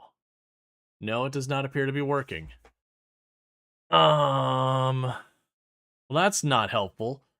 Because I don't have the words on stream scene available right now. It's just like literally just pulling up a white page. Like it says loading clips and that just doesn't. Well, that's not useful at all. Alright, well, crap. Give me a second to set up a words on stream thing real fast. Words on stream. Because I'm going to need to get that going because literally sitting here on a black screen is not going to work. Your starting song? I mean, I could do that, but... Okay, so there's words on stream. Oh, come on, don't you have loading problems as well? Look, come on, man. So that's also not loading. Like you hit play and it does like a little cycle like it wants to work. And then it doesn't actually start the game. It's like failing. Sorry, 1 second.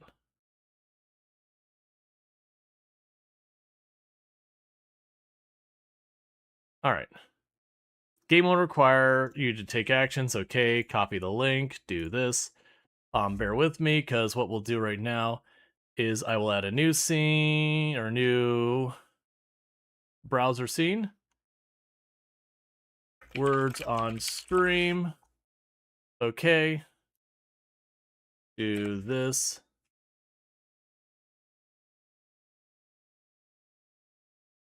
Alright.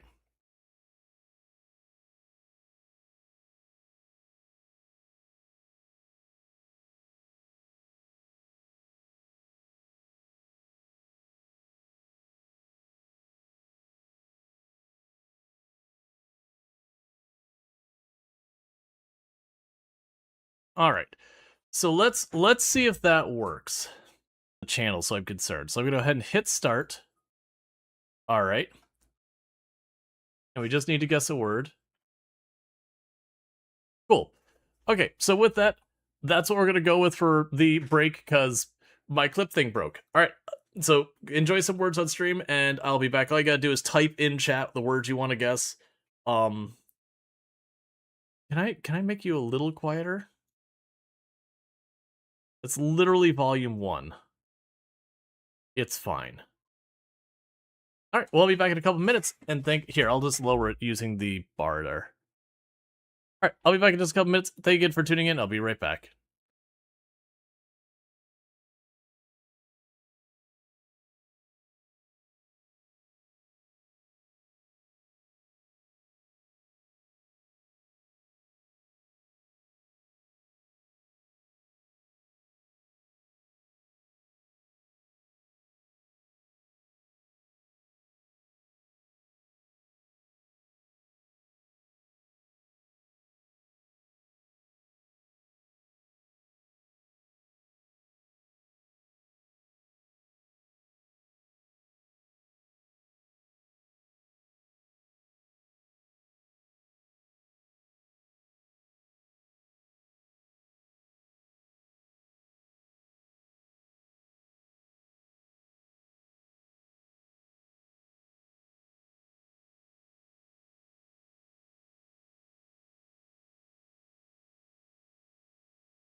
Okay.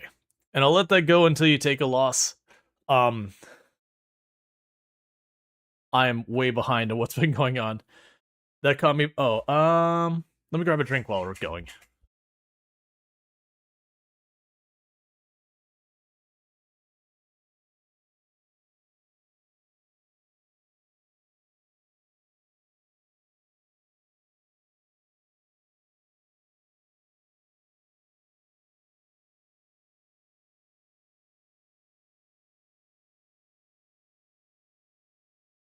Okay. Yeah. But no, it's been a hot minute since we've done words on stream. Um, I know I turned the volume down for here, but this is like deafeningly loud for me.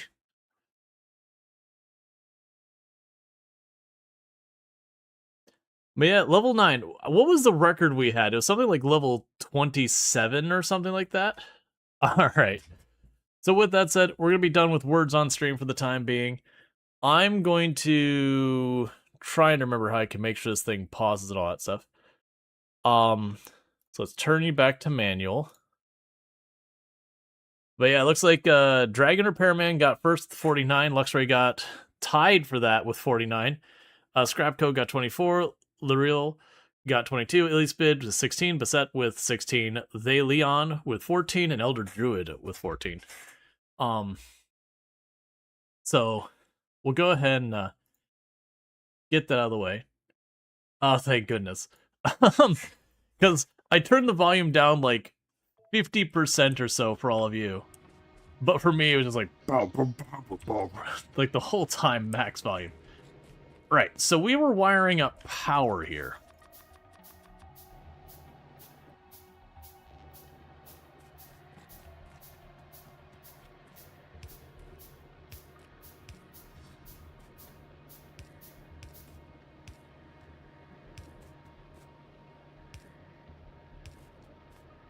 Okay.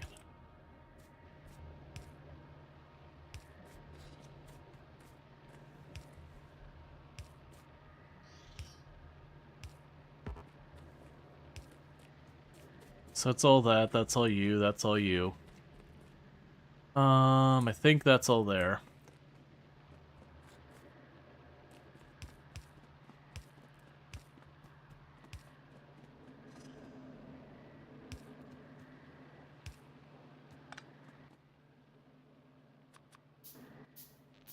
Okay. Cool, that's there. Alright. What was the game from the start of yesterday? Oh, the Rabbit Hall was the name of the game from yesterday. Yeah, so I was thinking is I need to scooch this a little higher. Because I always won't be able to get the seeds past. And that'll be a problem when we start going the other way.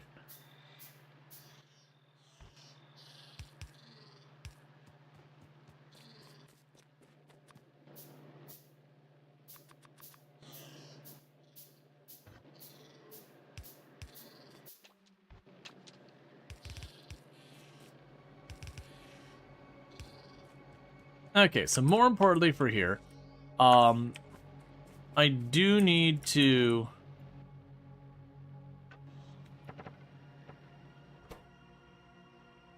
continue to get that through. So you'll be steel.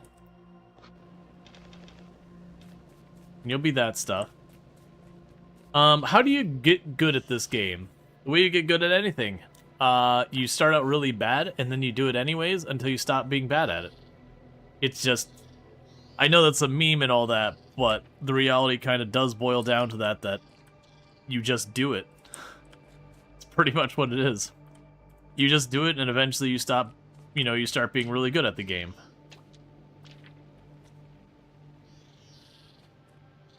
But it's pretty much like literally everything from musical instruments and otherwise.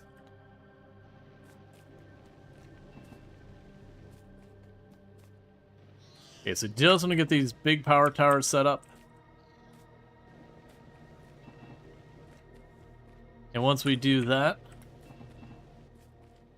Because also those things, when you play the game, everything starts small and slowly gets larger.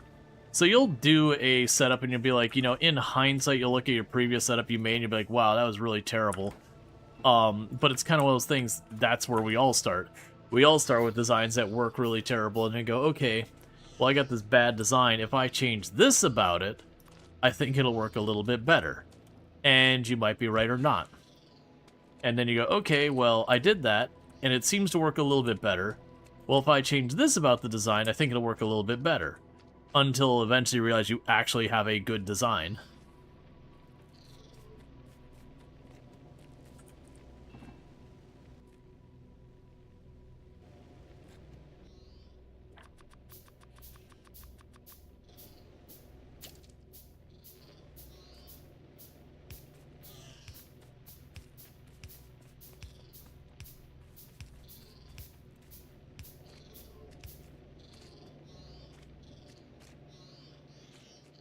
Alright. And then my hope is that I'll be able to use the big power towers to bridge over here. And then from there, I would need to wire that back. But we can worry about that once I got this hooked up.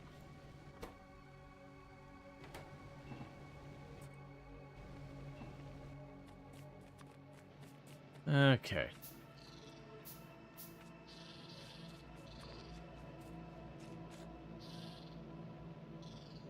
Oh, good, I could, like, literally skip across the car. Okay. So with that, all of it should be able to be wired together. Or if I just throw a little bit of fuel in it, the whole thing should come to life, and now we see how good, bad, or otherwise the whole system's set up.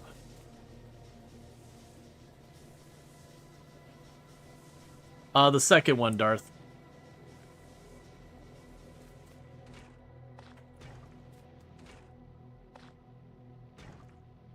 I forgot I got prime it.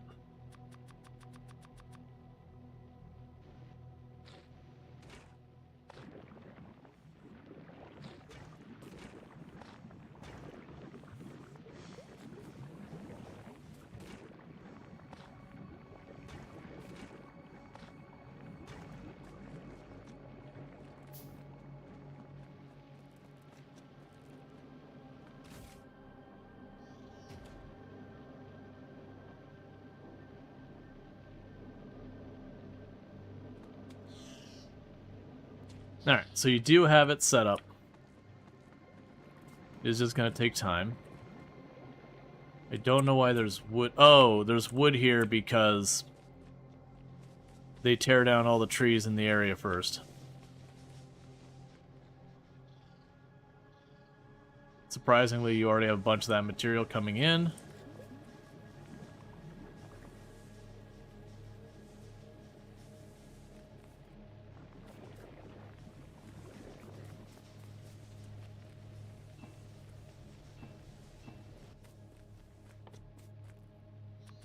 Okay.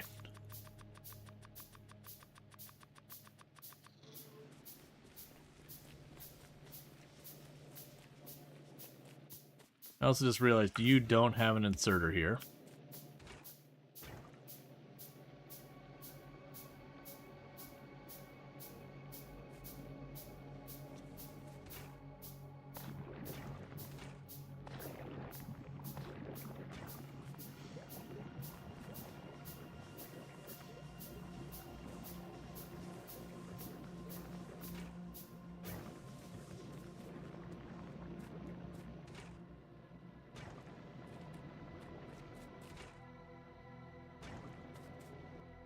Alright.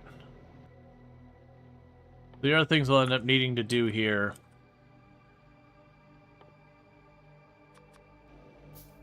I'm going to need multiple boxes here to keep the bacteria flowing around in the circle kind of deal.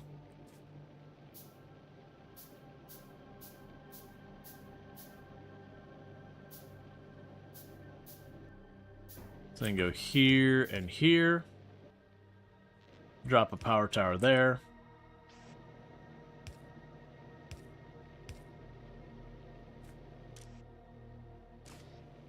So we'll set you to only put bacteria in there.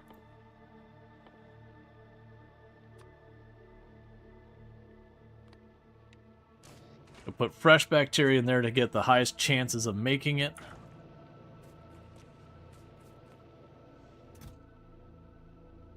And then all the rest will go through here. Oh, and you should only remove the bacteria, or if it accidentally goes in there, you pull that out.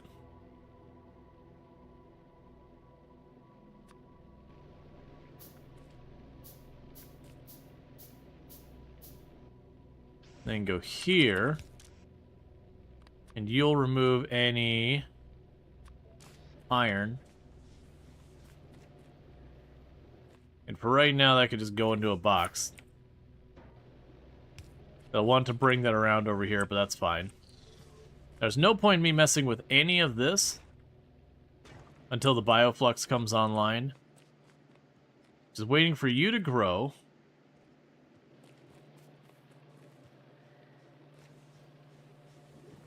Which should then start getting this process up and running again.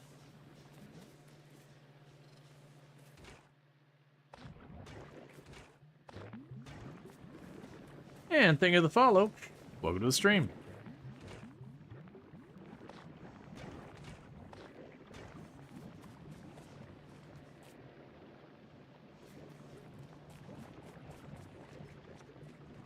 All right.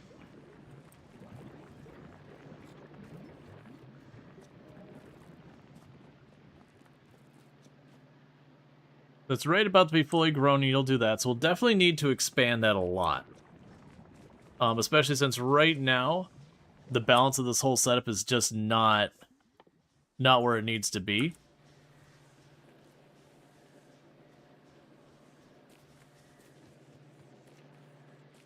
So I'll probably do for this is let's plan for all my iron and steel production and all that to be up here somewhere. So let's tear all this up while we wait. And then we'll conveyor the iron up here.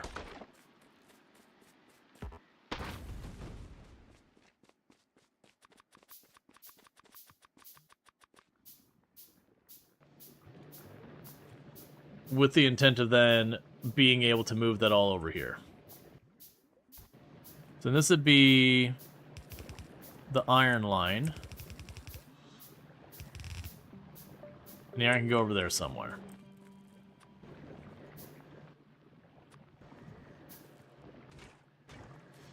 Okay, so we're starting to get that stuff, so now I need to get myself the tiniest amount of iron bacteria. I should just need a teeny tiny bit. And I can feed the iron bacteria into here, now it should just cycle in circles. As long as we can sustain stuff. Now obviously, that bioflux is going to go bad after a while. So I can do here for the time being.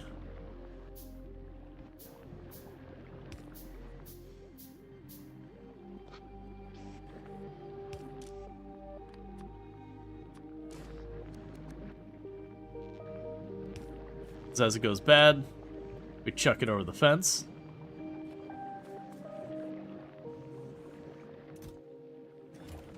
The process should just keep cycling and cycling and cycling, making iron.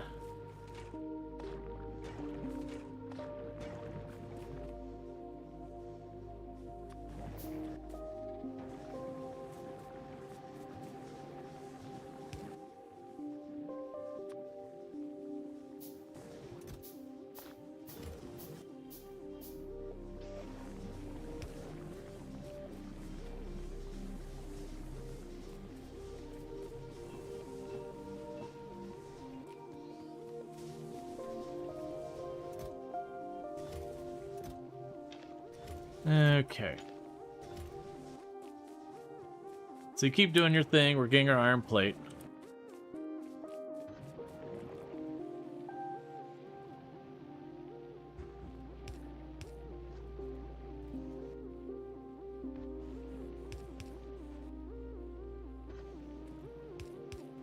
Yeah, so the iron will go up there. Alright, so let's go run over and grab our stone and see if we can't get the seeds going back over.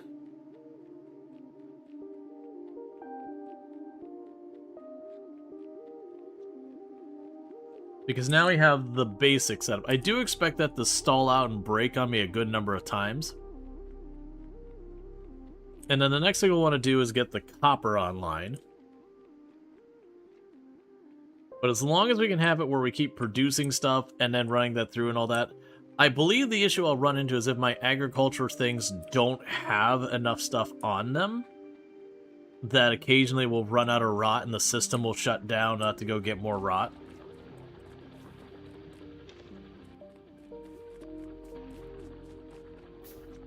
Yeah, that thing's just limping along. We'll want to get power out here to start properly mining stone and automating more and more of this. But the good news is we do have the very, very basics of iron production going on, which will soon allow me to start automating production of the conveyor belts.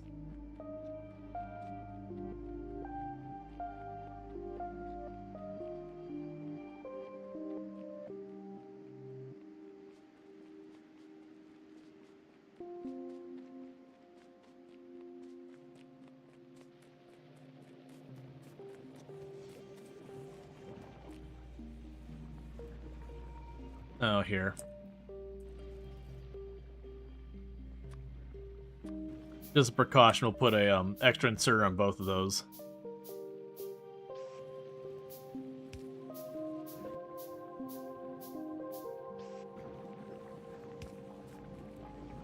Okay. They're turning almost all the raw into nutrients.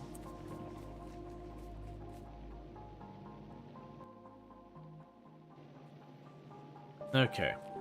So let's go over here and continue working on getting the seeds to be there, because right now, if we don't do this, eventually the whole process shuts down.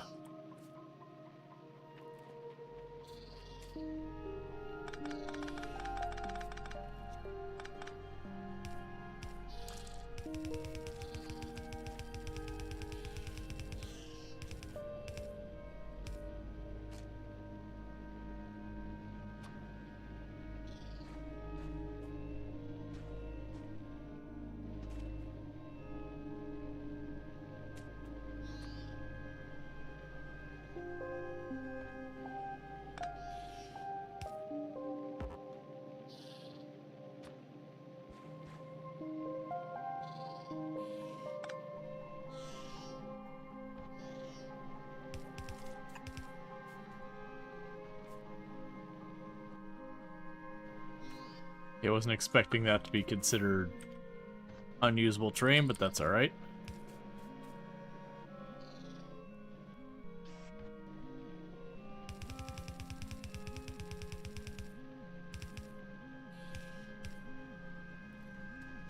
Things good with the game yesterday? No, I'm glad you got it. I'm glad when people who end up enjoying the games get a hold of them. You know, obviously people can't tell till they get it. But it's kind of a bummer when someone gets a game, they're like, oh yeah, you know, I got the game. Didn't really like it. Which, again, is totally a valid thing. But it's good when people get some enjoyment. Alright, yeah, so I gotta work this back over here. I'll get that all hooked up. So we now have agricultural research done. We technically have everything we need to be able to start making the science so far as that part. Not, like, I could do it manually. It would not sustain itself, though. Okay, so problem I'm running into right now is we are getting nowhere near enough rot. Oh, and I got another place here where we could potentially run into a gridlock, so let's fix that. And that is, in case something rots here on the belt, I need to be able to pull it off the belt. So I'll do another filter.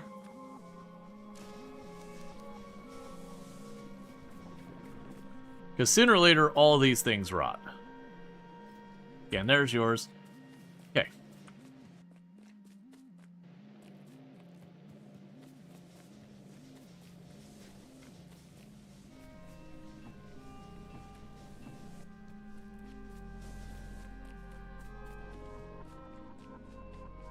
All right. Eventually that bacterial cycle will also shut down.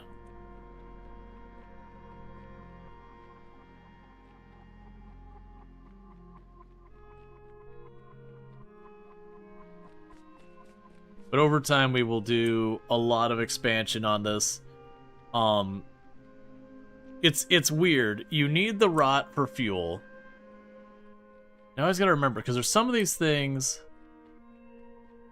There's different materials here that have a huge difference on that, because you burn for 6 megajoules. The rot burns... Yeah, so you give me 6 megajoules if I burn you just straight up as you are. Where's the jelly and all that, though? I do it this way. Yep, so you're 6 megajoules. You're 1 megajoule. You're 1 megajoule. Bioflux recycling?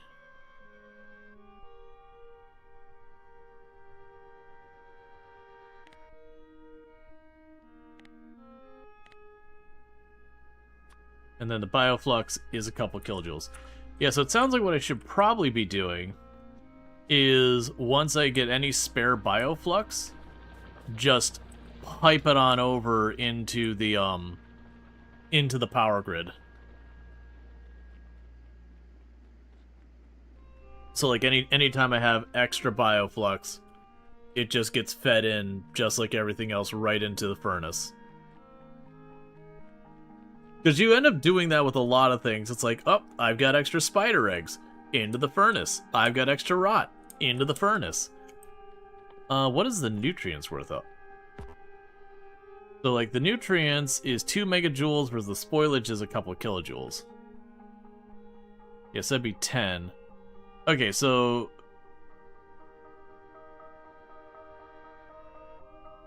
Yeah, so your 2 megajoules... Versus that 10. So you actually technically lose a little bit of power so far as fuel by turning it into nutrients.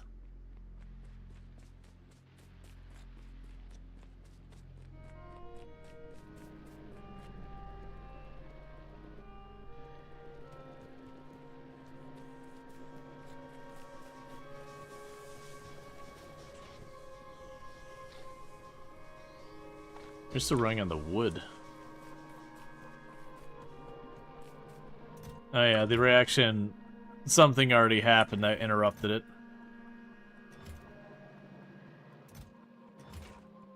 I ran out of nutrients, that's fine.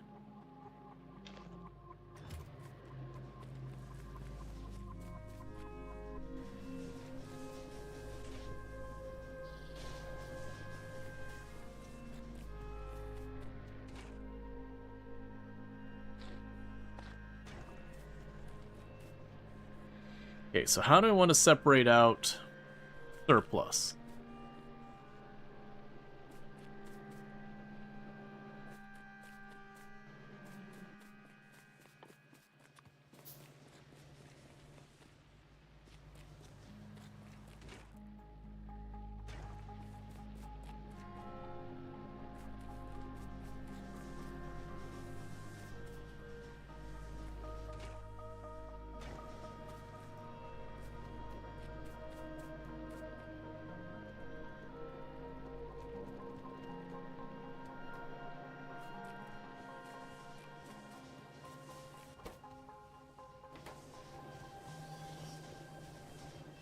Because you're still running just fine.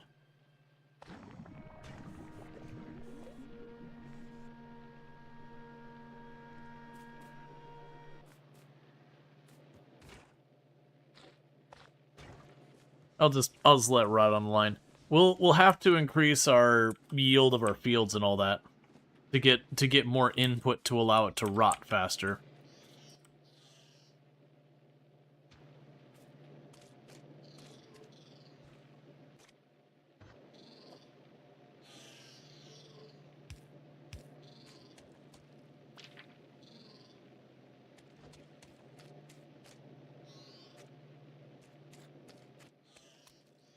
Yeah, so I gotta bring this whole thing around. Over here, it's gonna change the pattern a little bit. I'm gonna be putting some extra ones so I can turn this early.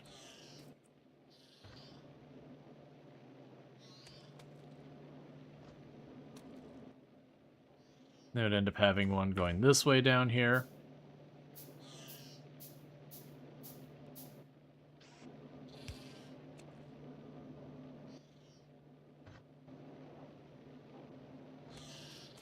Alright, well.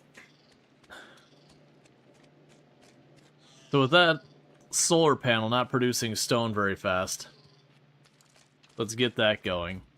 Because it's looking like stone's going to be kind of my big problem here. So I'm going to go ahead and make a great decision. Let's not do it this way. To queue up a bunch of these. Let it burn a whole lot of wood.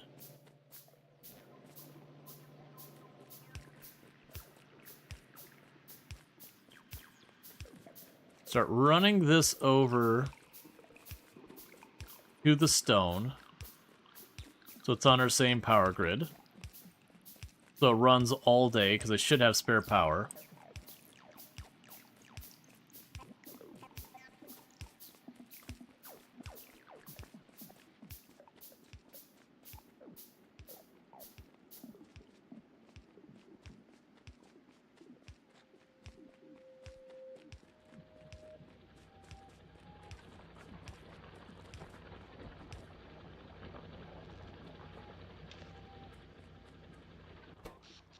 Okay.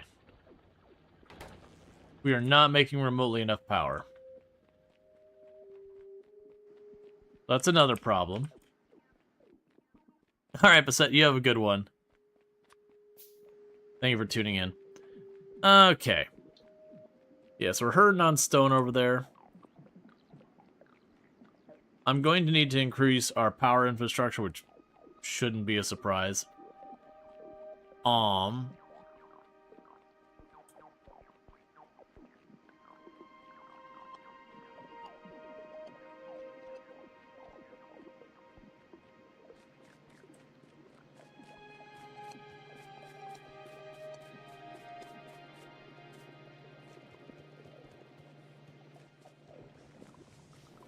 Okay, so let's have you down here.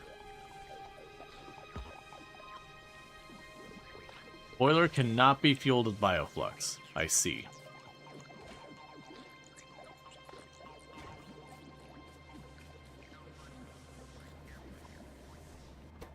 Okay, so you got no more ore there. Go ahead and grab that ore.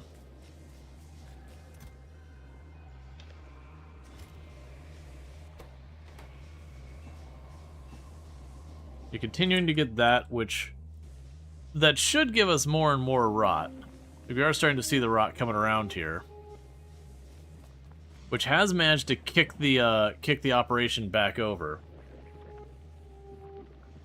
But that will be stuff slowly rotting on the line.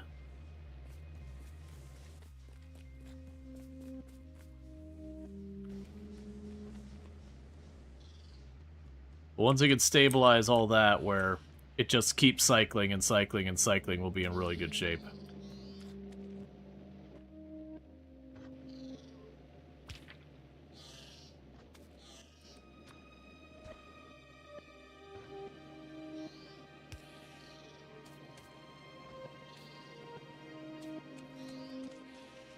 Good news, I don't have much more farther to go. And then that's also going to be stone, that as we get stone, I'll be able to fill that area and around. Now we can go up here where Burning mentioned I should be moving this in where it's fully surrounded. What I can do is I can keep these filling in right here, and then we can go ultimately build it in there once I've got enough that it's worth switching. Because basically what I'll do is I'll fill it in, like, if you see how this has the grid pattern, I could fill in all the way up to this corner or whatever, then move this over there, and then surround it the rest of the way. But it's still operating while we wait.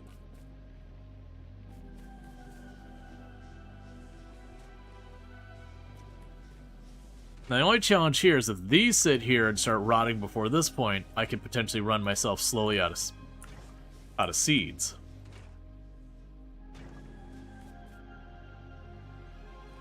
Because I don't get the seeds until we process them all.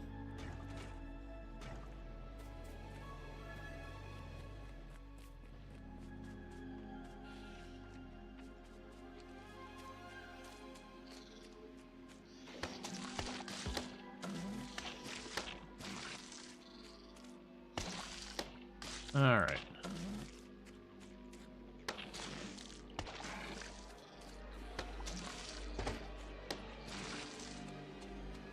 And then before we get too far in, I'll end up needing to get defenses going on. Gleba is one of the planets that I would actually argue in a lot of ways Gleba can be way worse about having to do combat than Novice. Because while Novice, it's very straightforward that you just get attacked by the biters and yada yada. That's fine. But on Gleba, you know, the calls from inside the house, as it were, so far as the threat.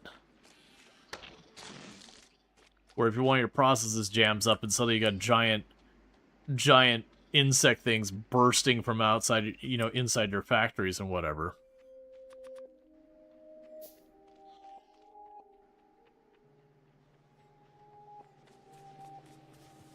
Alien chest burster in your pocket?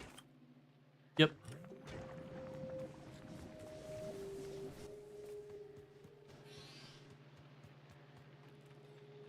Alright.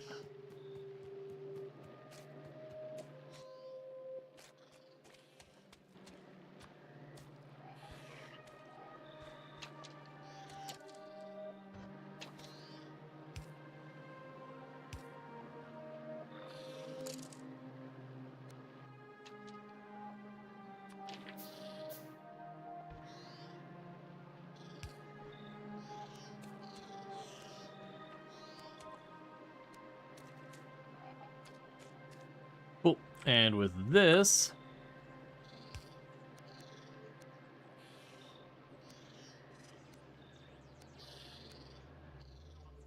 you can start wiring up the other side.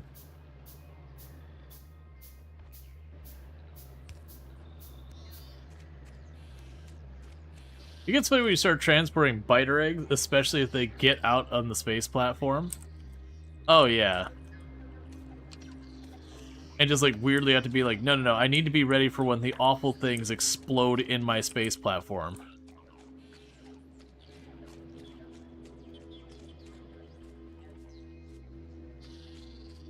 Alright.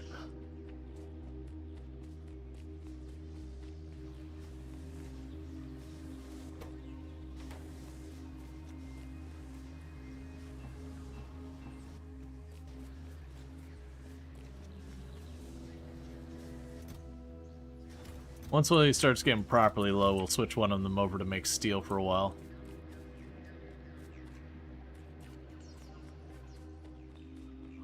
Alright. So we do have the fruit coming in. And the good news is one fruit does give us a pretty good yield. Like it's something like 50 or something like that. And I don't know what the odds of getting a seed per unit. I'm sure I can look it up. But it ends up being one of those things that you'll get a good couple seeds per rotation. You'll end up with a surplus.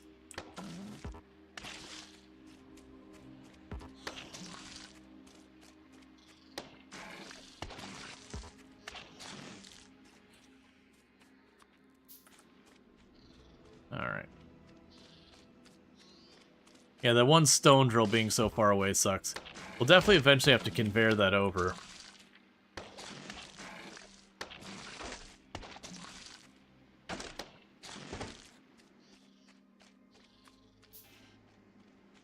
Okay.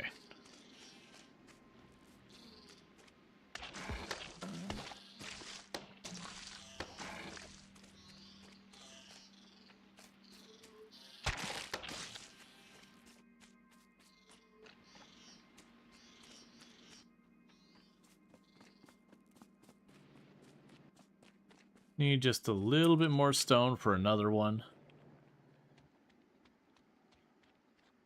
Oh, did you ever go and get my,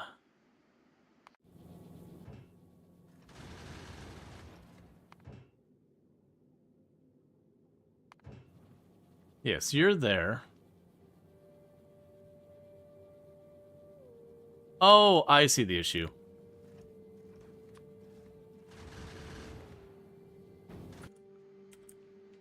Get our mech suit over here already.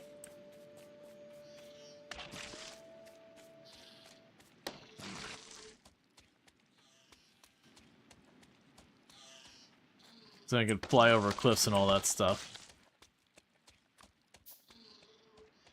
Alright. Hey, Snowball, how's it going?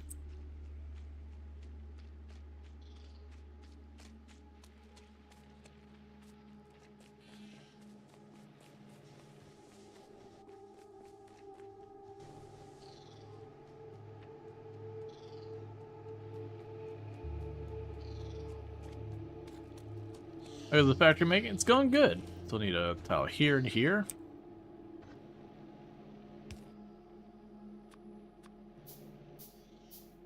Just working on our planet covered in mold.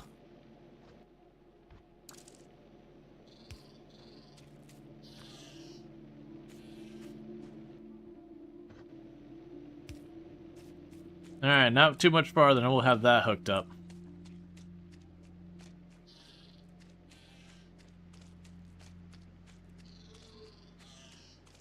Again, more and more of these backlogging.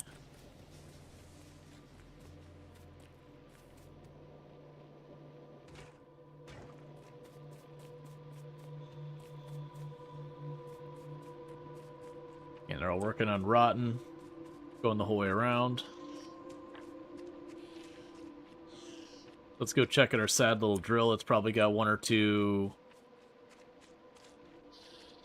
of those in there. And the Tantive 4, you got my suit on you?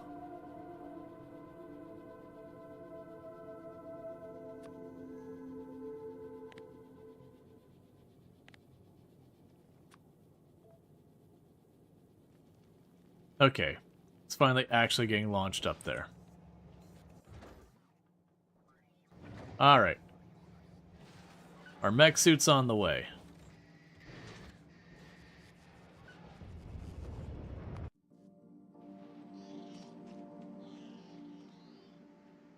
Because then we can start doing stuff like, when we finish with Fulgora and we're doing some prep work, I could go through and actually take the time to start improving the, like, getting some, like, quality legs and all that kind of stuff in there, and do what we can. Not trying to, like, go out of our way for, like, legendary or anything, because we can't do that yet. Yes, that's 2.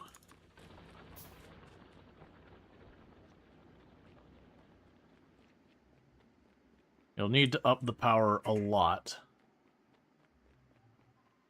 Now, amusingly enough, we don't actually use power for much here yet.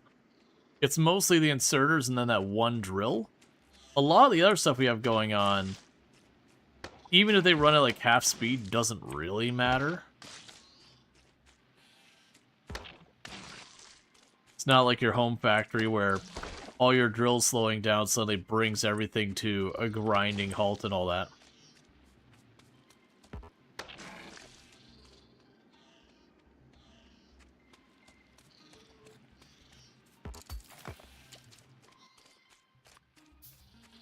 Yep, 3 more tiles. Let me check a little bit of bacteria in here.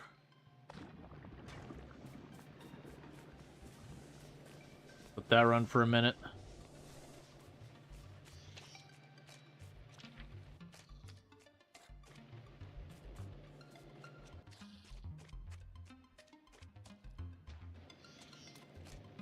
So 1, 2, 3.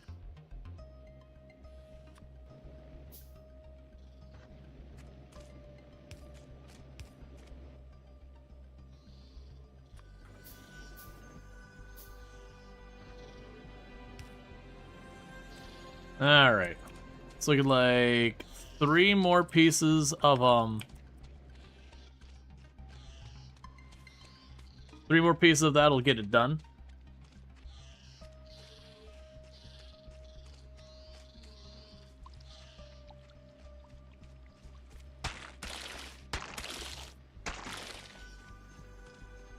Alright. You have to probably pull up the iron. Is this what I'm going to have to do? Not unless I feel like waiting and marching forever. We're getting all the coral ripped up here. Because of that, those loops should be able to at least sustain themselves.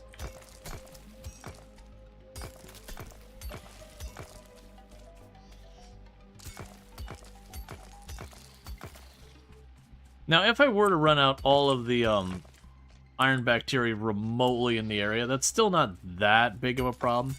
It's mildly inconvenient, but there is a thing where I could use the jelly to make iron as well.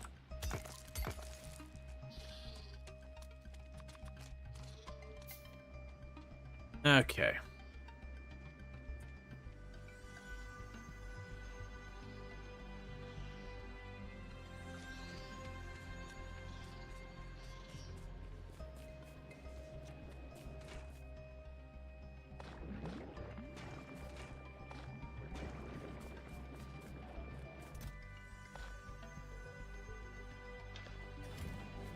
Look at that all sorted out. Alright. And we can go over here. And get those seeds get brought back over. And that should give us the full loop.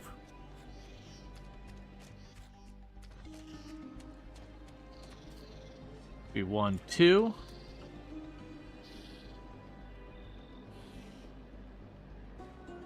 I need one more.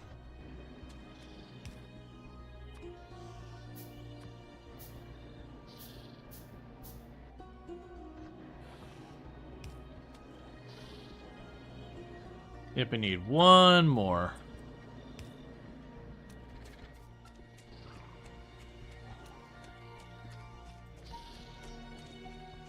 So I need 23 more stone, and then that's all hooked up. Then, like I said, what I'll probably need to do from there... Oh, you're out of fuel? That's fine.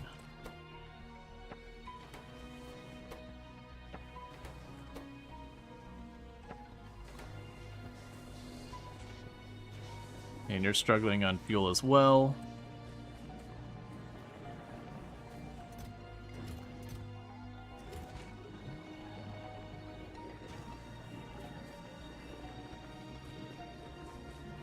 Okay. Yeah, ultimately, it's just not enough rot on the system.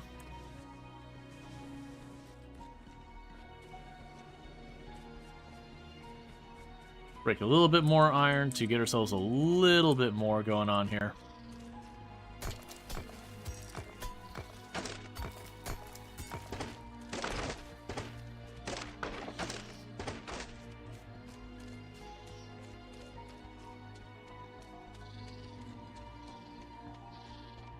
There's more iron over there.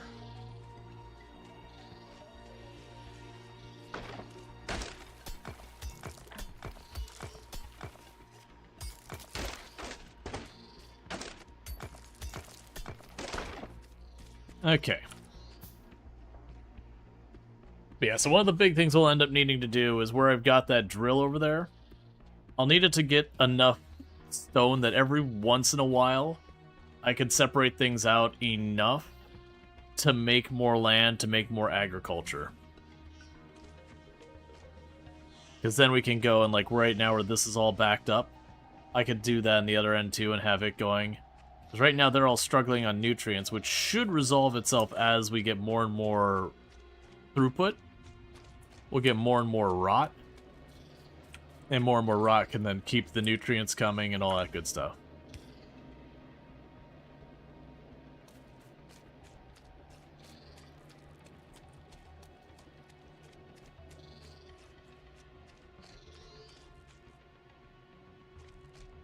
Okay.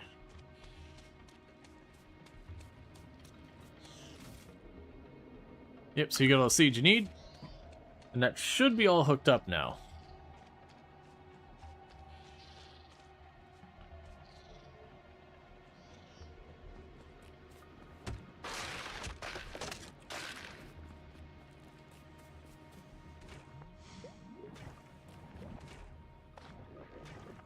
Okay, is there other things we can make nutrients out of easily? I believe there are. Yeah, so I can bring you around and make you into nutrients. As much as I want to keep this thing going, I think that's going to be a necessity. So what would it take me to get another one of those labs?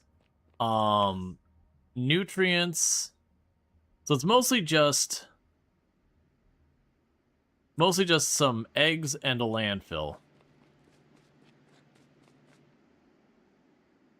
So let's see if we have any individual tiny red dots by themselves. Not really.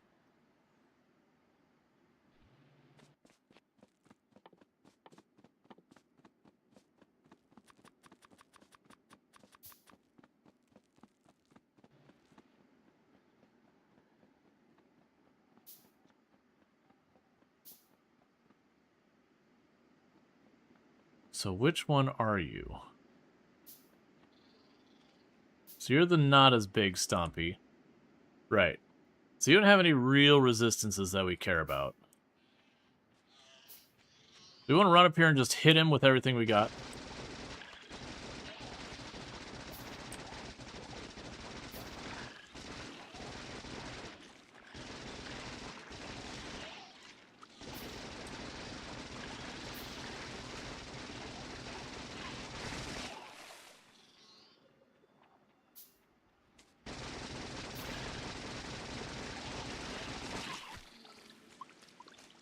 Alright, so we got ourselves a couple of eggs.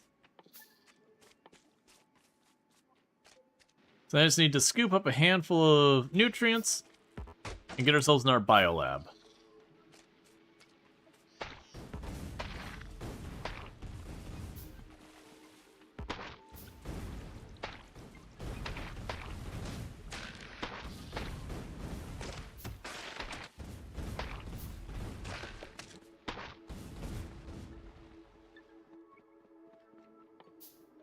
Alright.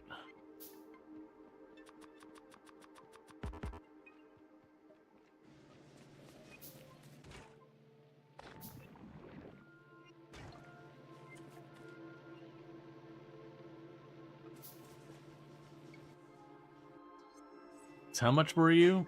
You only need 5 nutrients.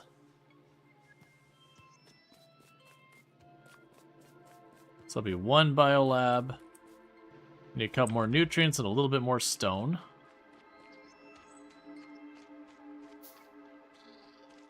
Now let me get a second biolab. Because then what we can do is we can start taking the bioflux, turning that into the copious amounts of nutrients. And that should keep the cycle a little bit more stable.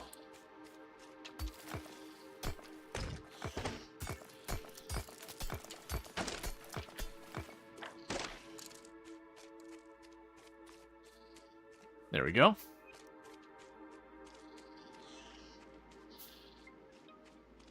And eventually we are actually going to be bringing those eggs in and like rotating, like growing the eggs themselves. Hey Draco, thank you so much for the 250 stream streak. I really do appreciate that, and I hope you've been enjoying the stream. We're doing awful things that we should be very upset about. But you know, we just aren't.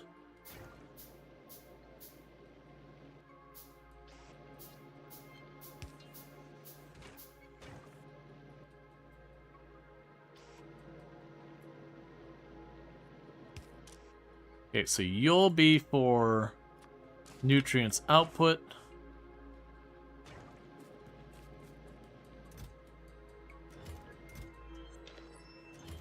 Drop you all in there. Snag a little bit of you. Chuck you in there.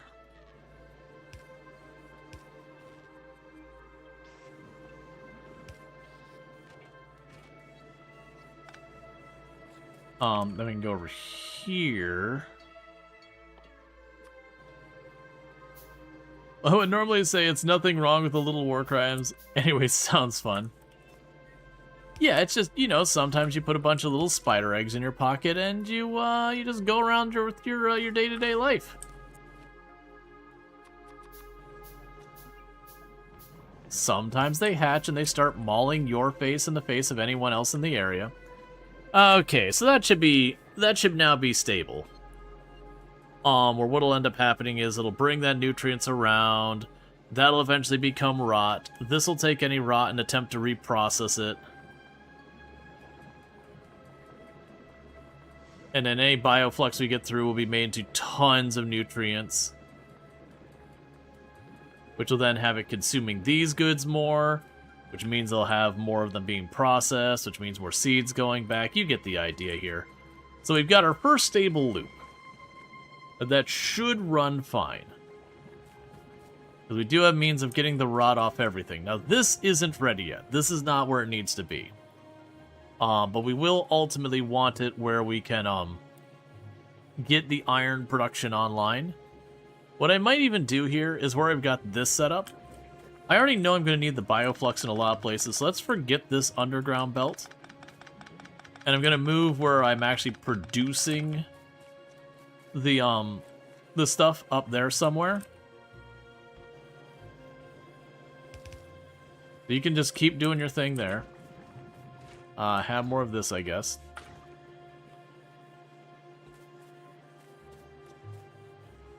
And you'll notice as it starts turning from nutrients to rot on the belt, which then separates it out to be consumed over here and just torched.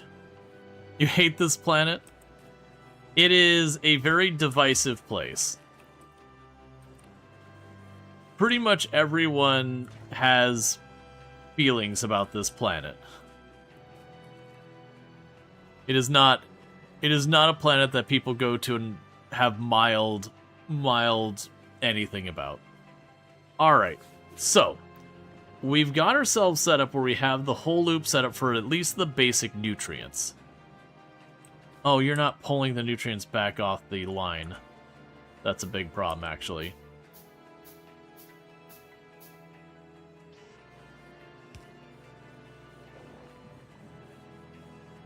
You like it because you're never attacked on it in your playthrough? Yeah, the way you get attacked is based on these things, the agricultural things. If we pull up our map here, it's the same kind of mechanic as pollution. So you see like these little plus things? That's basically this that determines it. If you are very inefficient and you're just pulling up tons and tons and tons of crop and just letting it all go to rot, you will have very ballooning pollution. It's kind of like if you go on to Novice and you're just like, you know what? Just coal, baby. Nothing but coal. And you're like, why are there so many biters and why are they so angry and evolved? Oh, right, I'm just literally burning coal as my only source of power. Yeah, that'll do it. Meanwhile, let's go to the Tantive 4. So it is here. So it's time for you to come back over to Gleba and bring me my armor.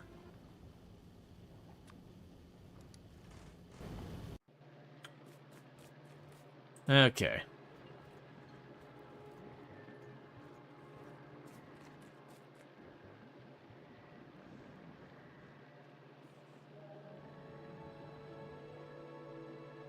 Yes, that should be really good there. Things moving smoothly. Let's make sure the seeds are coming back at a meaningful speed. The big problem I need to deal with is stone. Yeah, we got plenty of seeds there.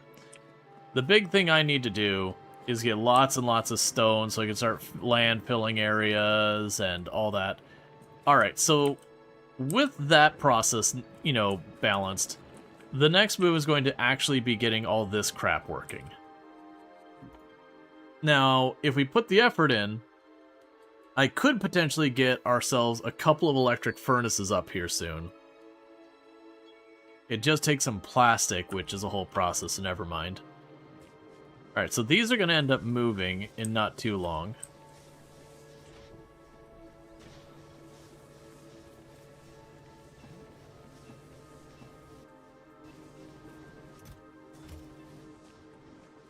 Yeah, because what we'll end up doing is I think I'll make a plan to put a splitter around here.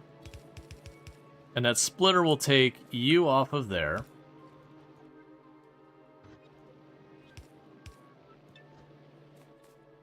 Sorry, I just deleted that belt.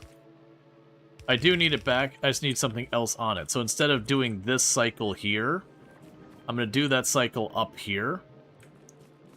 But I'm going to take some of the bioflux that way, and then we'll need to bring some of the nutrients over here as well.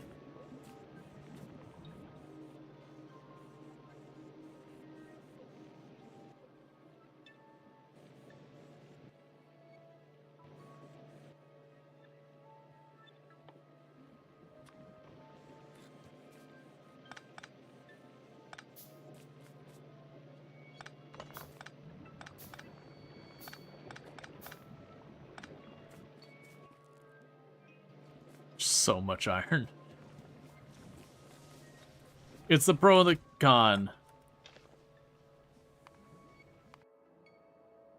He once again had a bunch of bots randomly decide, yeah.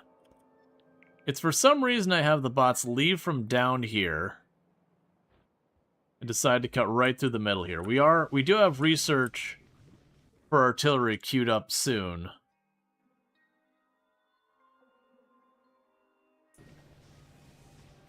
But until that happens, that'll continue to be an issue.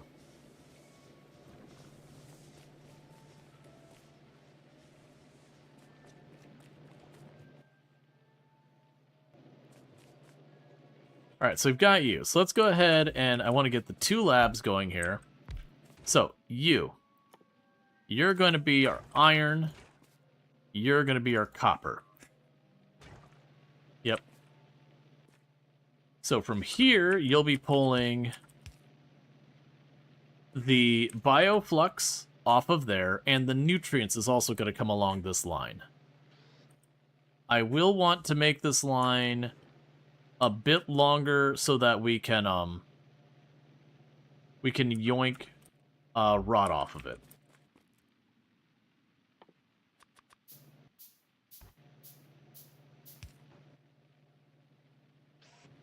Because most likely the oldest will be here. So you are going to get rid of rot. And you'll grab the bioflux and nutrients off of here.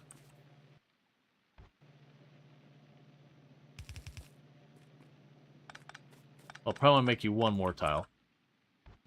So we make it over here. We can do something like this.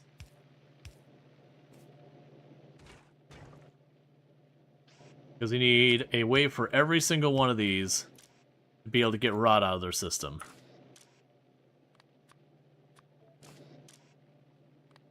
Because even if you balance everything carefully, sooner or later something will happen, like you'll have a power fluctuation, and now your incredibly balanced system goes out of whack because it took too long for it to get back into where it needed to be.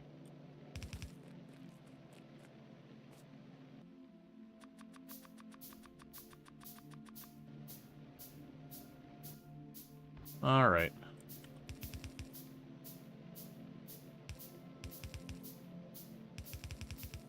Okay, there's the rot out.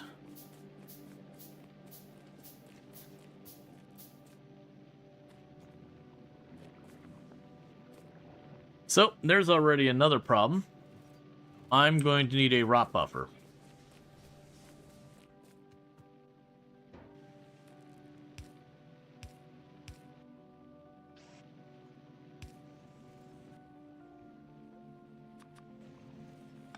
Needs to go the other way around.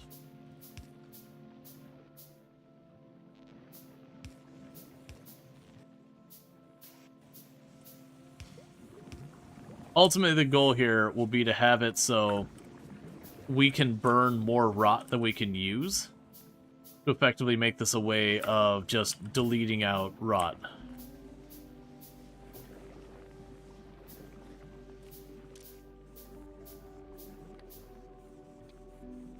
Make the stack slightly smaller so that I can bring stuff in faster than I can put it out. Wait, I don't actually want to do that.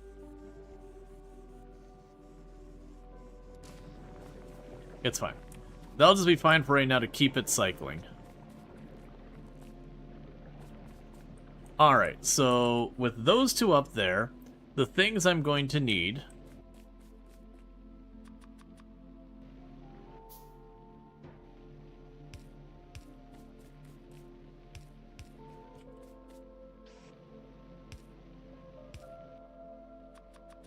is a way to be able to cycle them around.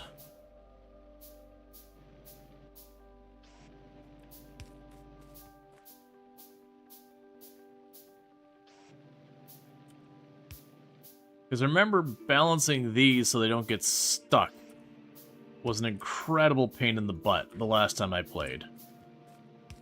It was definitely one that I kept thinking I had it locked in, And then it, you know, required me to, like, revisit it again and again.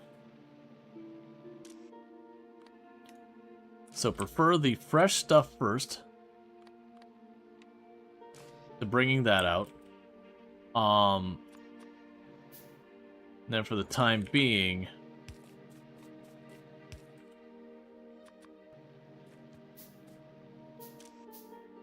I use filters. I want you to grab the iron bacteria and actual iron if either of those are in there.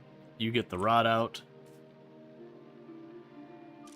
And then you will prefer the copper bacteria and the copper.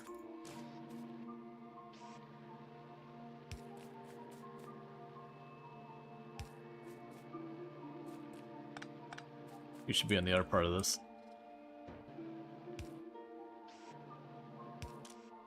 And you'll remove the actual copper.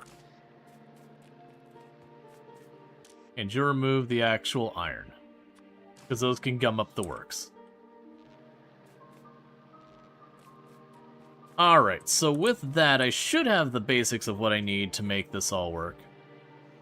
So we could start here by just slamming down a splitter right there to bring that around. And then so with this...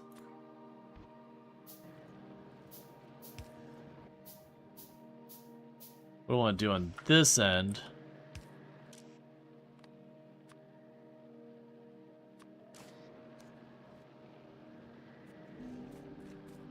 is bring that around. So now I'm going to need a copper and a iron bacteria to prime it.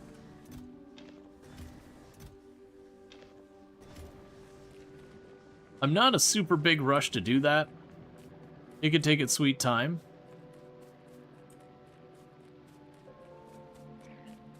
Because it is just going to produce a bunch of ore and jam up. But that's okay.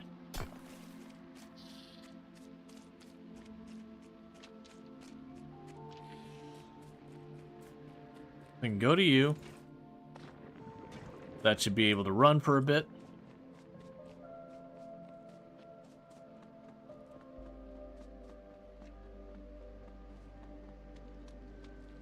You can run her to you. And ultimately, we're going to want to make it a process where I can kind of reboot it here without having to go after the stuff.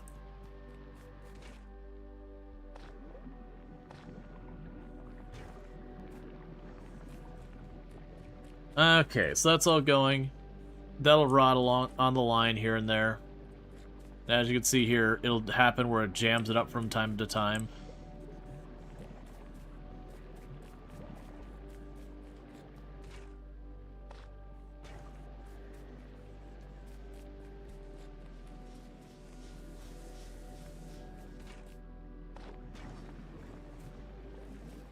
Looks like we're running out of rod again.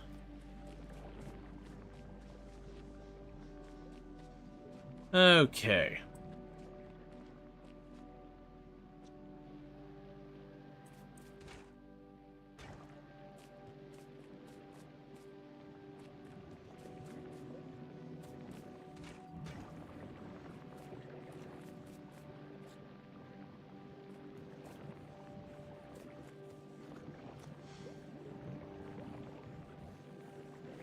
Yes, there's so much of this nutrients is getting around and being half bad as it is.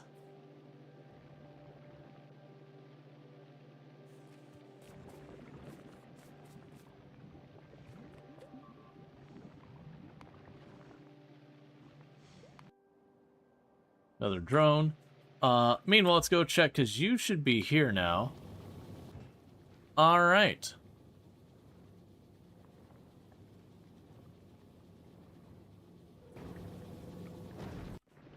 Send me my mech armor. Because that's going to be time to rip off the modules I've got here, put on my mech armor. And then the next move after that is eventually getting back to Novice and starting to properly kit it out. Now the mech armor, we only have a regular quality one. We'll definitely want to get that better. So somewhere around here is where we started.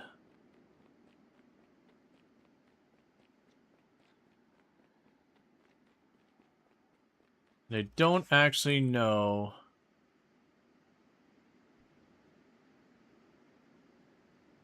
how to check where that thing landed.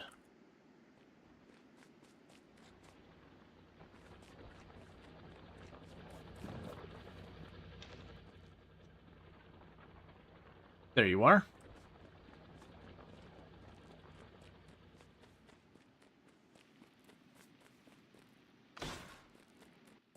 Okay. We're going to just do here real fast. We're going to go to you. That's not exactly what I had in mind.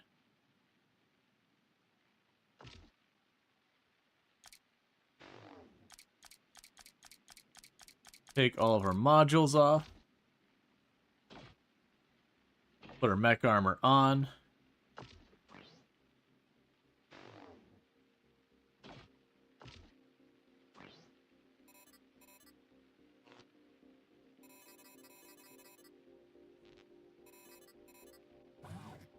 And needless to say, I've got some more spare places to work with.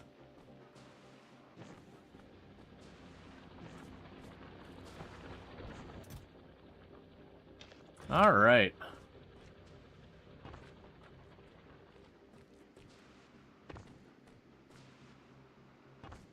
So now I can go over water and all that stuff.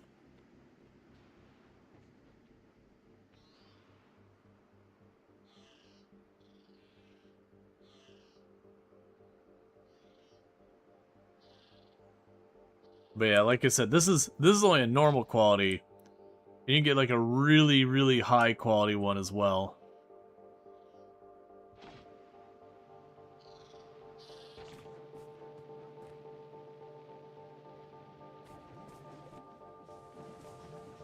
Okay, so you're all going. So you're taking time to go here. I'm assuming you still got seeds here. I'm not losing my mind. Yeah, you're doing fine. Alright, so yeah, we got stuff going. It is cycling. These are probably already completely gridlocked as already. They have. And I think that's because they're putting such materials that are like 95% rotten over there that it's not really helping out much.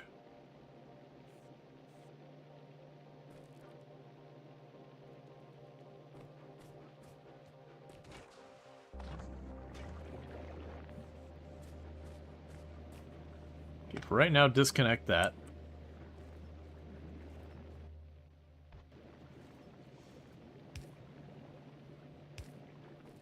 We'll fix that later. Disconnect this.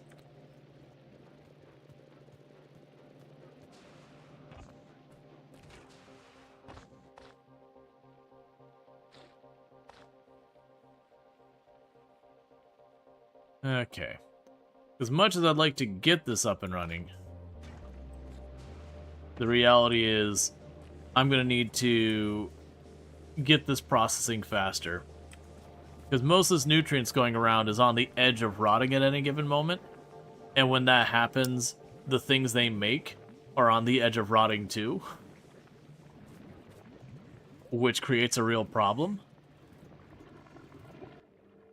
So remember, there's another reaction you can do for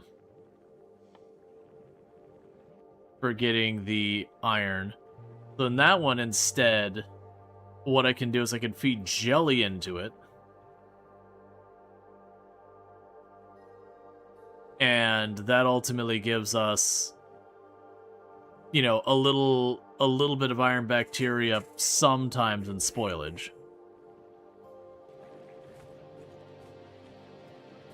That's kind of your, hey, kick it back over. I'm trying to get the thing. Alright.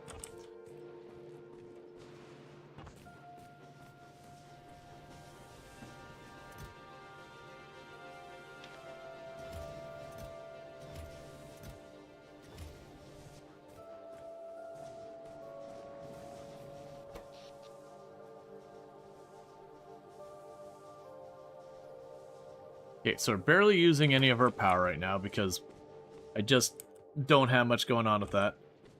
Right, so To try and help improve the balance of this, we could get more of the Yamako, because that would get the flux going. Let's also look at some of the other processes we can be working on, because I believe, yeah, so we got this down here, that with a biochamber I could start making lubricant. Right, so Bioflux and Yamako Mash can start making plastic.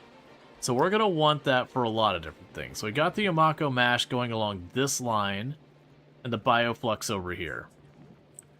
Now, I can have this go underground and through,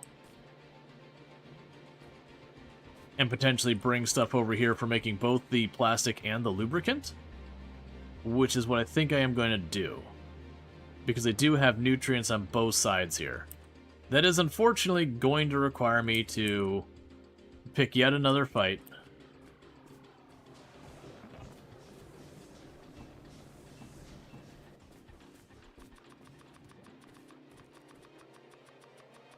Alright. We go find more eggs. Get more of that going. So let's make sure I got everything else for this. It'll be just the nutrients, which is easy. Alright, so where's another place that we got a small batch? So that's a big stomper. We don't want to deal with that. That's a big stomper. We don't want to deal with that. Stompy boys, stompy boys, stompy boys.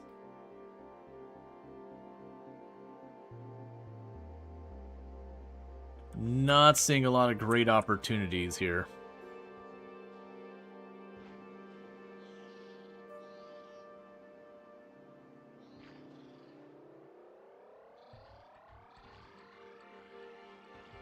Let's get a look at what we'd be fighting over here.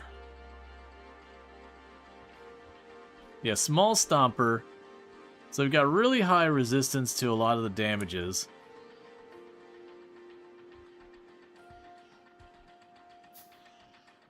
Yeah, so these ones have almost no resistance to the damage and have 800 health. They're not too bad.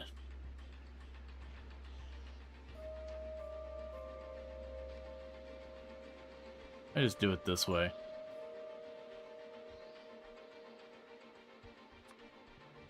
Yeah, so small stompers on the other hand have 50% resistance and 3,500 health. So it's almost 5 times the health, and they take half the damage.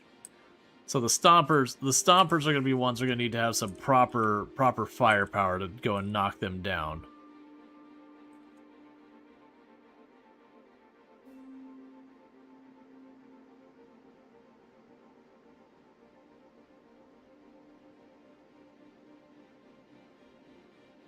Alright, let's go see if we can't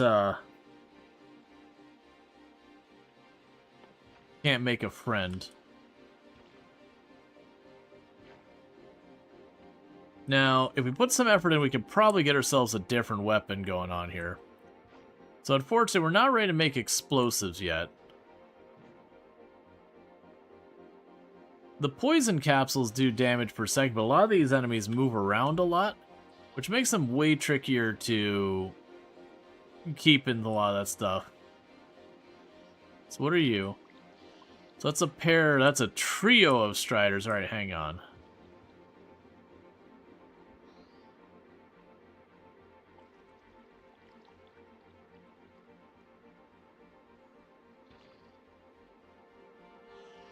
I see one Strider up here.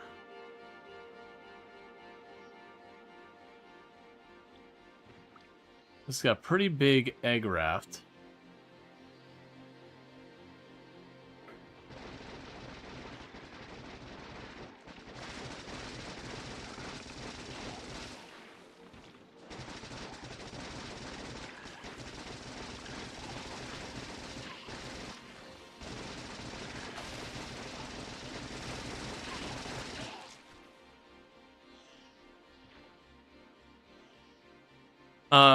Contribution to nearby attacks at current evolution factor is 0.6.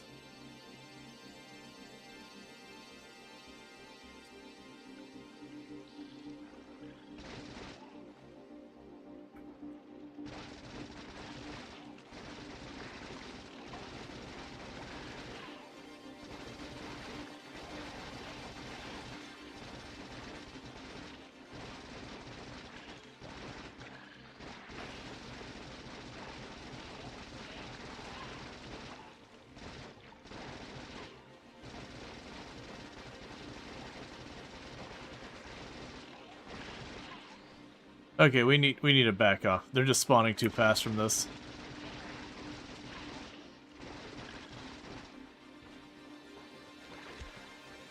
Wait, did I run out of bullets? Really? Aw, that's bad.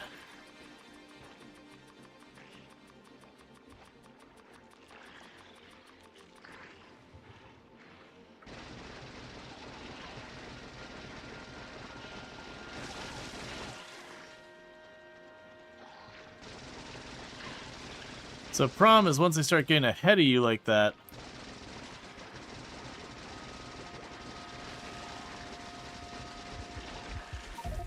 yeah, you have to kill down the main ones because they spawn more. I did see there was another smaller nest right there. But yeah, that was the thing. I kind of like realized like, oh no, like they're just spawning fast and I can kill them. I need to get the armor piercing, which is steel. We need to start getting the steel to actually be processing. Because that'll at least be something I can use on that end. And we can certainly just import stuff. Like, I understand that's the thing. It's like, oh yeah, I can just import a bunch of rockets or whatever and just go over and just smash down some walkers and all that, but to me, I really enjoy the fun of, like, going to the new planet and starting from scratch and all that. The only catch being Aquilus because you can't.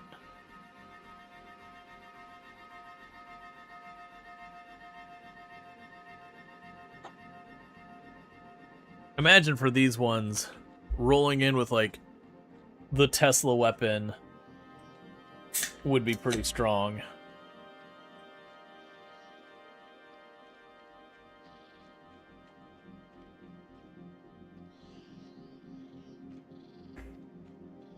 Alright, looks like he moved on.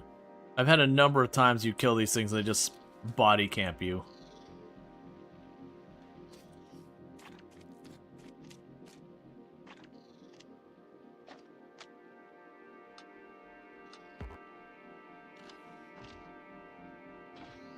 Please for love everything, don't ever try and use the other armor. So where we were fighting somewhere, I saw a little nest. Because the big nest that was up there...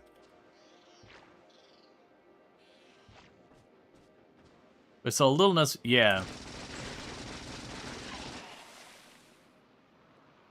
Did you only give me one egg? Alright, that's fair, I guess. Alright. Is it sad that you first read that as a snitch? It happens. And if I didn't already say it, thank you for the 70 stream streak. I do appreciate it. What do you need to get rockets producing in Gleba? You don't recall those being particularly bad to produce here. You gotta get oil. If I remember correctly, I want to say that was the rockets were behind explosives, and oh, was it oil? What were the explosives? I thought you needed... Yeah, it was sulfur. Right. And we can use the process of creating sulfur from spoilage and bioflux, which can let us get explosives. Yeah. That honestly might not be a terrible choice.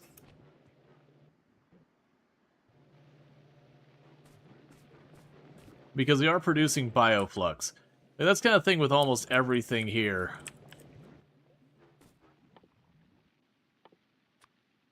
Almost everything here you end up having to be like bioflux. Like I remember bioflux being like used for almost everything. I end up having to like have 6 or 7 or 8 different of the buildings just mass producing bioflux at all times.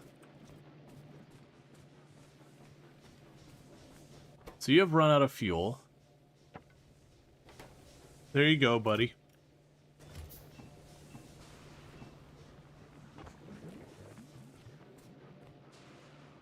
Yeah, rocket turrets are there. Yeah, no, the big thing is that we look at the striders here. So you've got your big strider. So it has laser and physical resistance. Not a lot of it, but some. So we once again have a whole lot of... I think it's just our defenses are being hit and it's being hit here and down here, and so our bots are just cutting back and forth. I would really like that that artillery research to get going, so we can start hammering down those nests to be done with them. And being annoyed that tanks can't use those. So if I wanted a vehicle, I was looking at spider bots. Yeah. Right. So let's Right. So we look at the big strafers. So the nastiest they get. They have some defense against physical, not a lot, and a ton against lasers. And that's true for all the variations. And then all of these things, yeah, so basically they all have laser resistance. But then you got the big stomper. The big stompy boys, the ones you really got to worry about. And they don't like impact, laser, and physical, they got resistance. So yeah, no, it definitely seems like explosive would be the kind of the way to go. Either explosive or zappy. Because I feel like the flame towers, it'd be too annoying to get the materials here. So let's plan to start trying to get more of this stuff going on. Right, so we wanted to get plastic. That was the next thing we wanted to get going, was the plastic. Which is going to be the Yamako. And you're still doing good up there? Yeah, it'll be the Yamako will be one thing it needs. And then the Bioplast, whatever that is. So we did get our lab here. So I was thinking around here because we've got the Yamako coming right through there. I've got nutrients here. And the Bioplast here. So we could do 1, 2, 3, 4, 5, 6. So you'd be able to grab that. And you can start producing plastic. That'd be the nutrients coming in. That means I change up my setup over here to have this become an underground to cut across. Because then we'd also go over here and I'd make lubricant.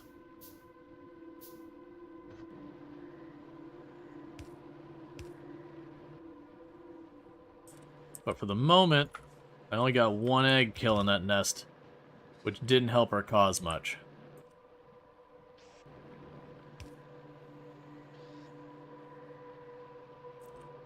Okay, and then we'll also add another thing here.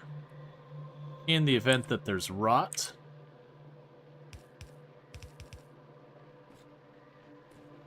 You can go ahead and shove it on in, as if it was listening to me. It all just rotted on the line.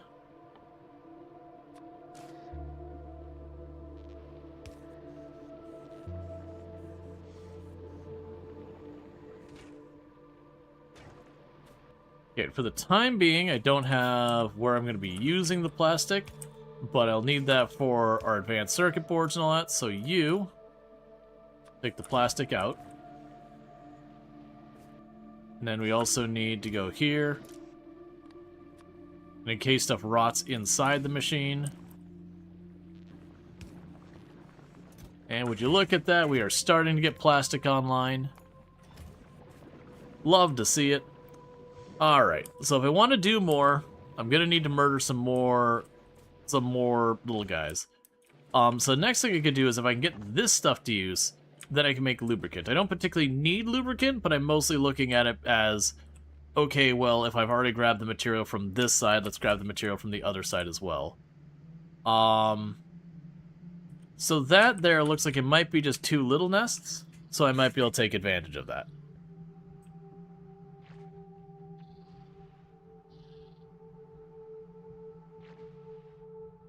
But then if I can get 2, what I'll end up doing with the 2 of those labs is I'll have one start working on getting the lubricant and the other one working on getting the sulfur for purpose of getting explosives. Because then if I can get the explosives, will be good.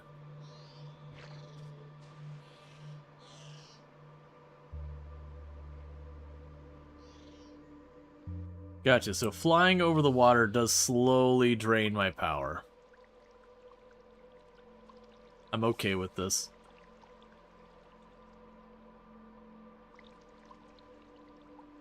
Like, that's just a matter of I just took some stuff from our existing kit and just chucked it in here.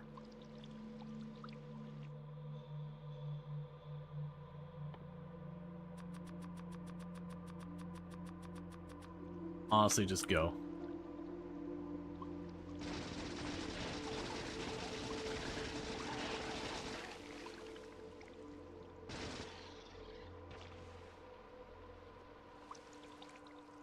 Okay, so we got 3 eggs.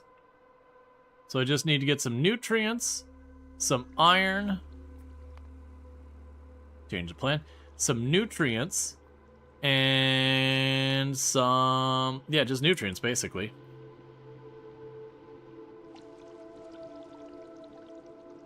I don't think it does, it's just the movement speed. Gotcha. Yeah, so you need to break it up and all that. Alright.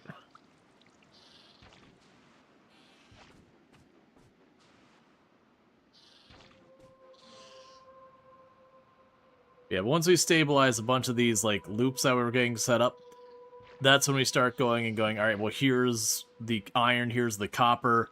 Okay, start setting them up to make conveyor belts and all that. It's really hard to get your automation set up on Gleba early on, because you need all these different things balancing each other out and getting them all worked out before things can run smoothly for more than, 5 minutes before something or other gets out of whack and the whole thing shuts down again. The factory has run out of power.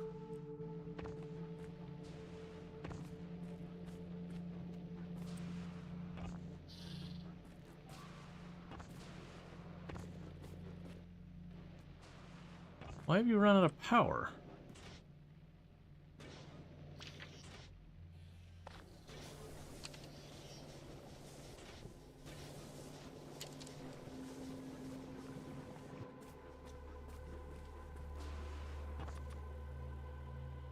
Okay, what am I missing for another one?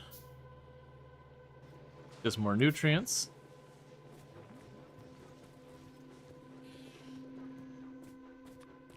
Okay, so we get all 3 of those going. I mean, one thing that'll help is getting this off this line.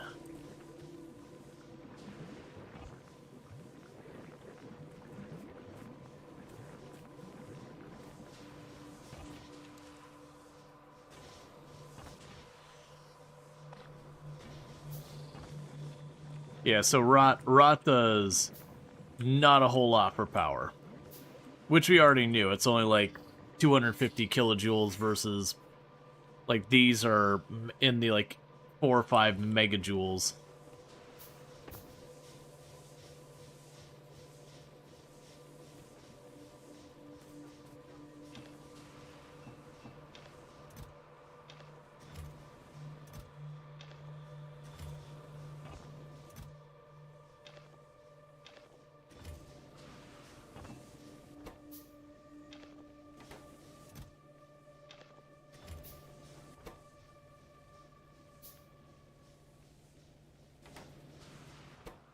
It's fine. Burn the extra jelly nut. You think it has fuel value? Yeah, no, almost all of this does. What's your fuel value? Not you. You're not the jelly nut. I can go here. Ooh, 10 megajoules. Okay. Yeah, I'm down to do that. Let's go ahead and what we could do back here is we'll put a splitter right here. And just we'll prioritize this lane, but if there's more, just feed it into the oven. So primary output is on the left. Welcome to the furnace.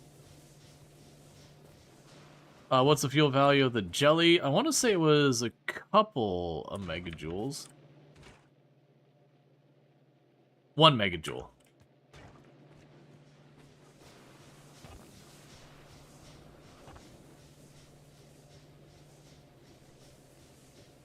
Okay.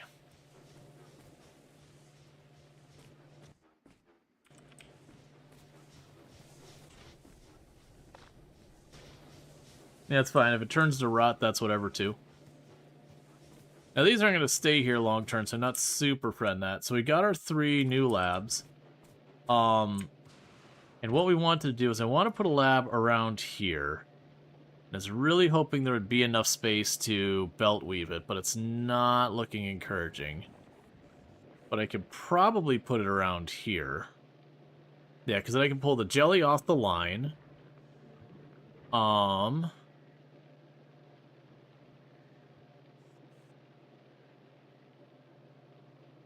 Actually pull the jelly off the line here, and the nutrients off the line on the right.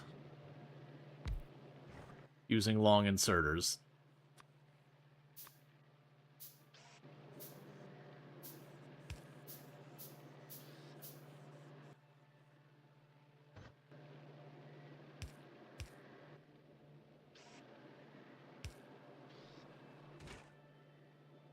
Okay, and you're going to be making lubricant.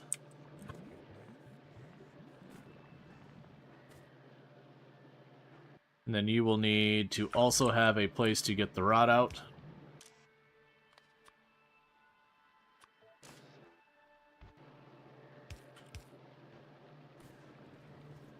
Okay, before we get too excited with all that, I need some steel, which, like I said, I've mentioned a couple times I'm going to need. Okay, a bunch of these for a minute.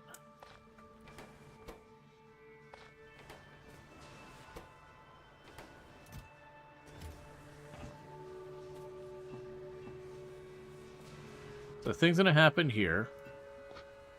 You're not making steel.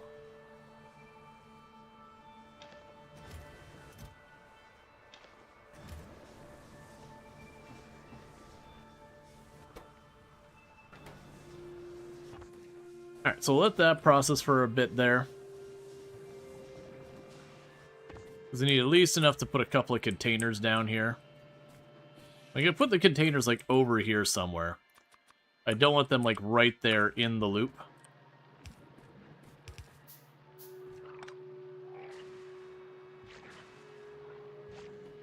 Yeah, over here will be okay.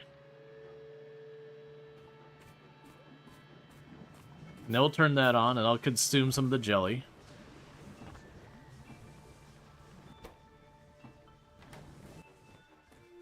And thank you, Flix, for the 60 stream streak. Catch the last 60 streams without missing a single one. I do appreciate it. Alright.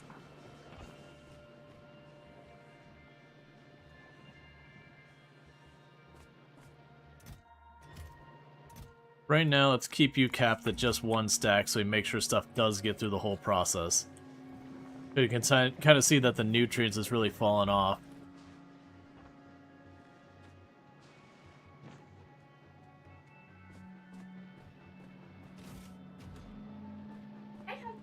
Hi, wifey. Need to give you kisses. Nya. Yes, I love you. Nya. Yeah. Okay, so with that, I can get the first container for the lubricant.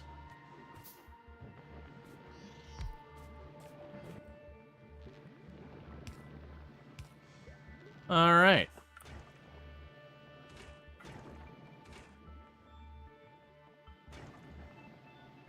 Okay, so that should have the lubricant being made, and the plastics being made.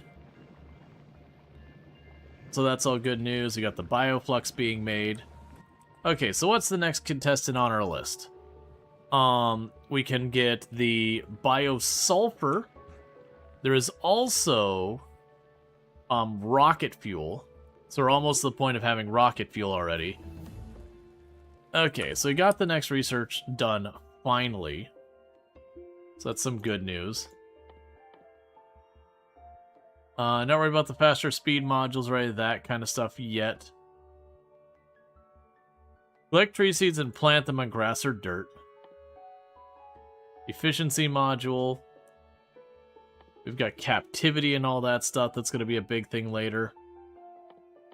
Right now, I think I'm just going to keep queuing the stuff there, because the artillery is the one I wanted to get knocked out, which is what we're working on now. So that way, back on Novice, I can start bringing in artillery and start slamming away at the biters, so that I can kind of spread that out to make the base more more rectangular so we don't lose drones cutting across the areas that kind of indent into the base. Plus, it'll make it easier for when I go to grab materials later. Alright, we're getting lubricant produced. It doesn't produce very fast, but I'm okay with that. That's a good sink for the jelly. Right, but then we were going and saying, what's the next thing to make? Alright, so we can, with the lab here, we have all those processes. We could turn all of these things into nutrients. Right, eventually we're going to start producing the eggs locally, which is when things start getting really spicy. Because you can keep those going, and it's just a thing that you got to keep an eye on to keep the process cycling to keep the eggs being made, but not letting them spoil, because when they spoil, they burst out as things that kill stuff. So what I'm going to do is I'm going to make one lab here to make the biosulfur, and then the next lab after that, we're going to start getting the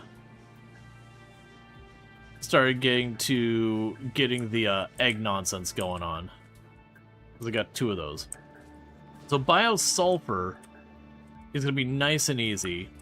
He's going to plunk you right here. And we can just grab this off of here. Grab the rot nutrients off of there. And then feed rot back onto it. So it's in. And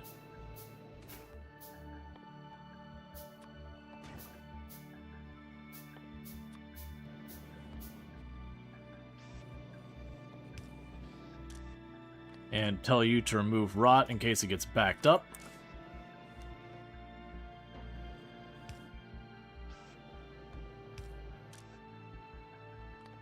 And then you'll be for the sulfur. Right now we're going to make 1 stack. 1 stack. Okay. Now it's probably a bad thing that the making this into nutrients is after all the things that are consuming it. That's probably another issue to run into. Was there a process for making...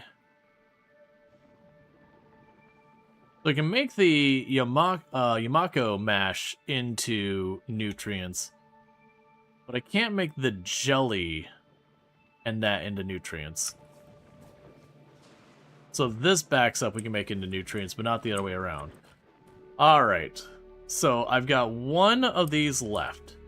Now, if we want to start producing the eggs locally, so that I don't have to go and constantly deal with that nonsense, it requires a pretty solid amount of nutrients and an egg.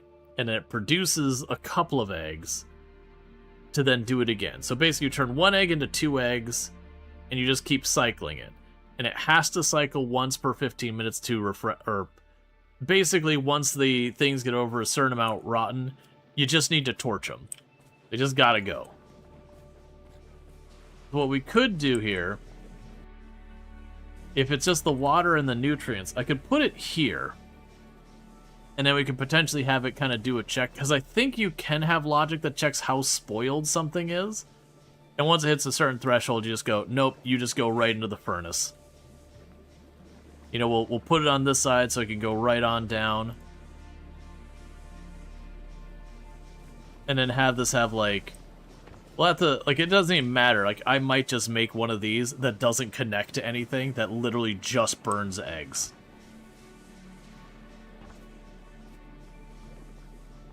Alright. Yeah, so our power is good. Right, so the plan then would be right around here. We'd tell you to make the eggs. You need water. Water's nice and easy.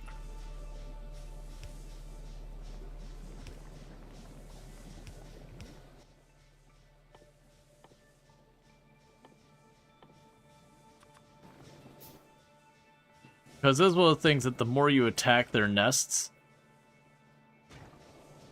Hey, Dragon Rose, thank you for the 30 stream streak. Catch the last 30 streams without missing one. Alright, so you'd get your nutrients, and you'd make an egg. So what we would want to do with that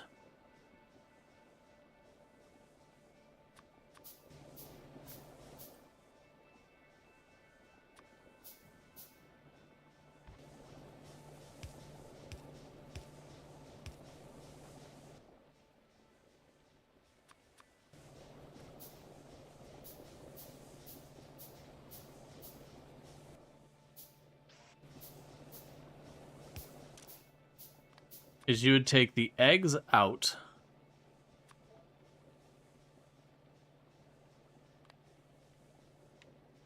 And you'd have the ones that are the most spoiled come out first.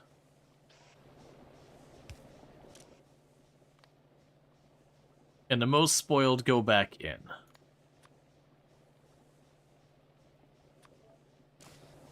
So that's your in-out cycle.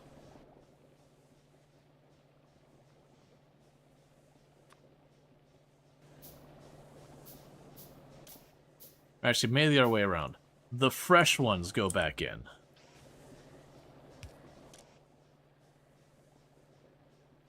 Now I'm trying to check is I might be able to go here and say, boom, that tile. Read belt contents. The signal sent only for one tick when an item enters the belt. So we would want to check. I was trying to remember if there's a way you could detect the how rotten something is. Maybe that wasn't a thing, and I remember wanting that to be a thing.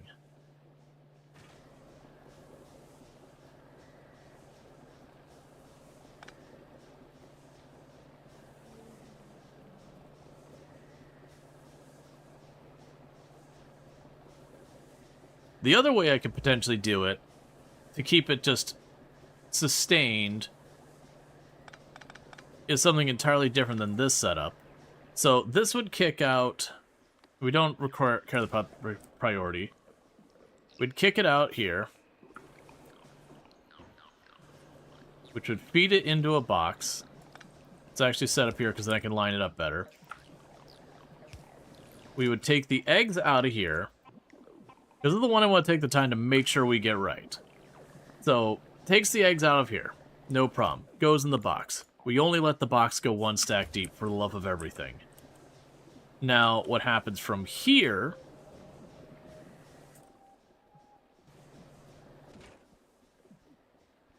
is I want a slow inserter. I want specifically a slow inserter.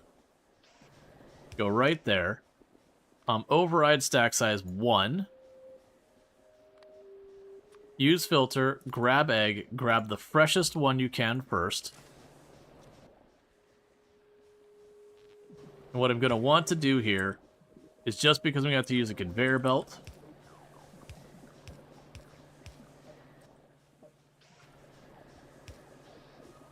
we can, and you'll grab the least fresh.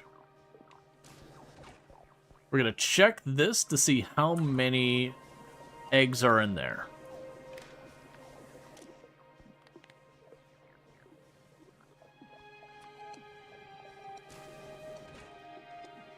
So I want to actually check the eggs here.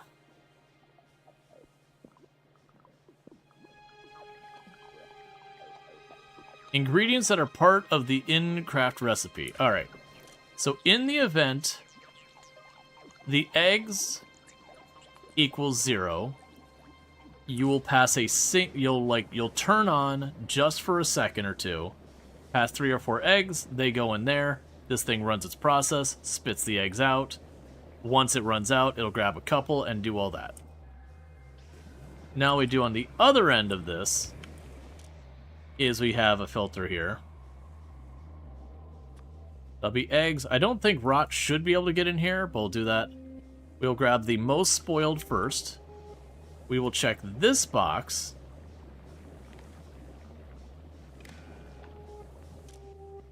And we will check it.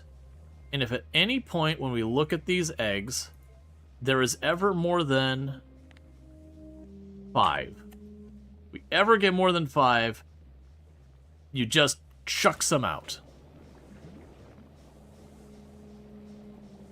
Ooh, let's be careful about this. Alright, hang on. Let's think about this through. That's not a good idea. Because you're gonna grab those eggs so fast.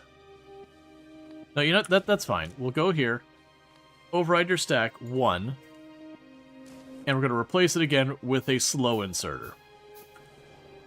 We don't want this to go fast.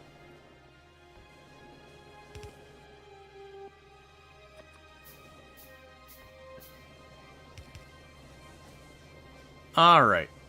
So with this, once I put an egg in here, what should happen is the nutrients in the water goes in, the egg goes in here, it runs.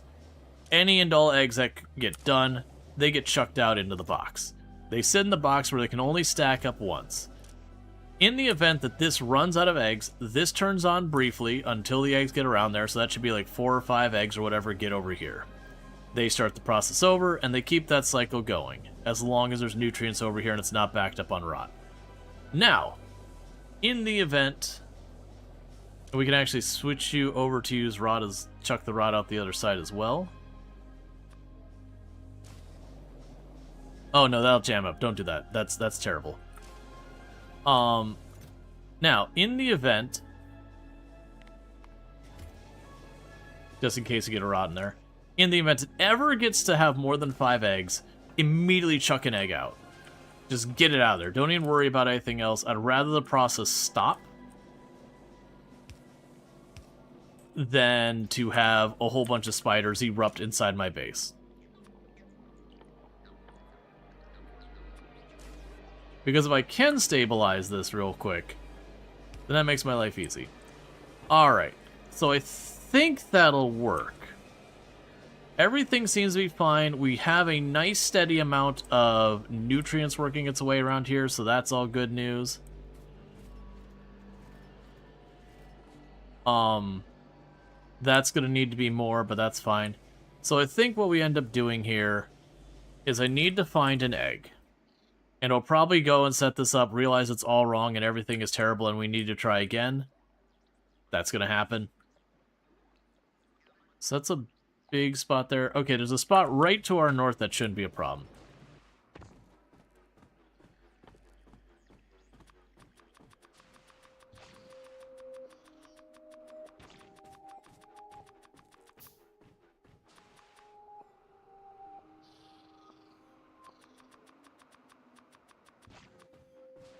That's fine. Start crafting all the guns.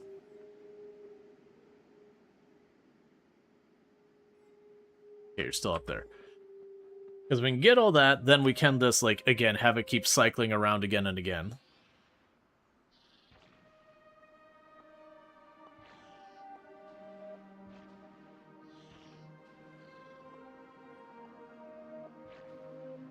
And that should make it so I don't have to go hunting their nests. Now, realistically, what happens is every once in a while something goes out of whack that I haven't accounted for, and... Alright, so I did get 1 egg. That's all I need. But as long as we can get that where it just keeps recycling the eggs, we'll be good. Then the next thing I'm going to do is I'm going to put another burner right there, not give a crap about where the steam is going or anything, and just literally be like, just burn the eggs. If you got an egg, fry an egg. Like, don't... This isn't about productivity here. This is about, dear God, you've got a spider egg in your pocket. Please annihilate it.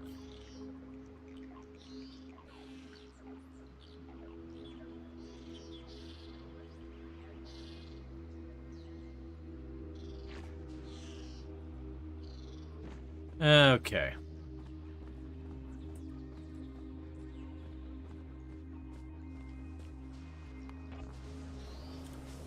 Okay, so with this, we can go over here. Grab your inserter. Chuck you in the machine.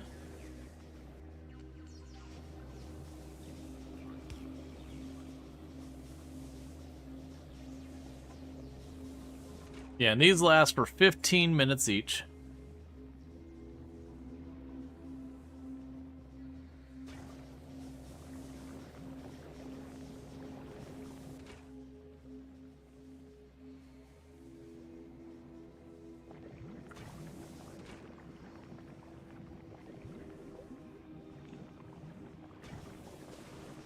Alright, an egg is produced. And that's 2 eggs come back around.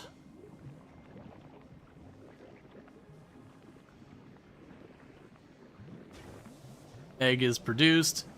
2 eggs go around. This needs to already be set up. What am I doing? I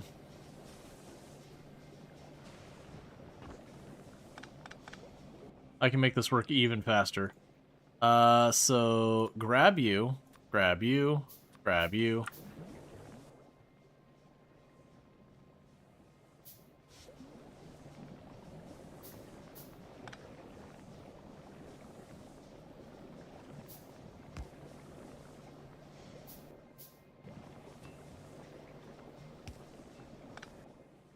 Like I said, this is just about getting rid of the eggs. I can't remember if it needs to actually burn that steam off. We'll just chuck a couple of steam engines down here that'll pretty much, we don't care about their power input at all. Literally the idea here is the moment this starts to get too many,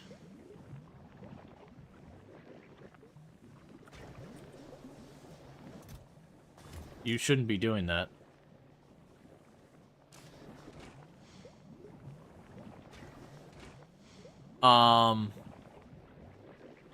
Read contents. Reads the content of the machine ingredients. Ah, there we go. There we go. The future egg should be tossed into the oven.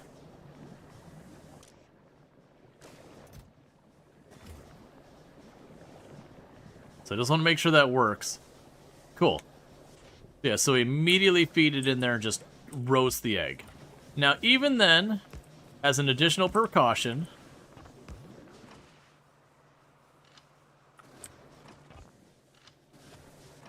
in case one ever gets free, I had a bunch of guns all around it.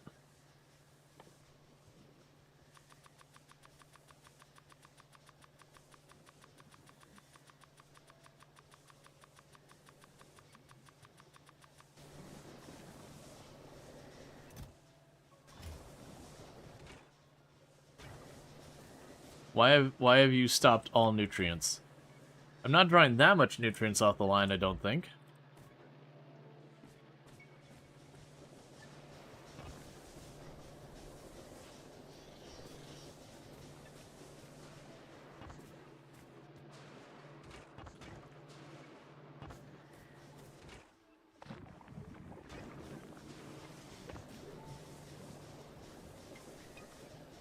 Okay.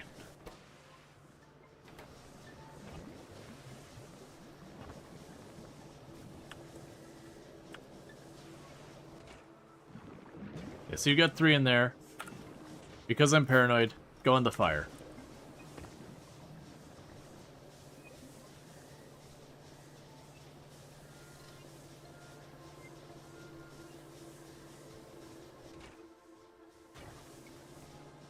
Because all the nutrient stuff should be way after this. There's no rot or anything. What? Okay, so we're waiting on those. Alright, so I need to get these landfill things going. We should have some stone in our box over here. So I can hopefully get at least a second or third plant going on each one. That should help level out the nutrients and all that happening.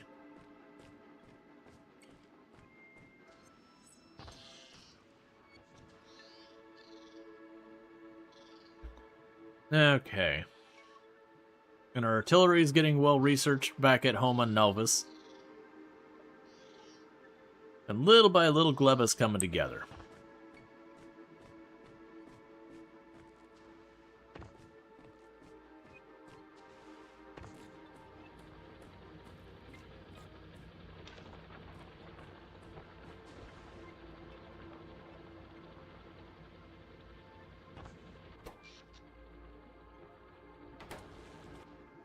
Are you not actually connected? You're feeling like you're not actually connected.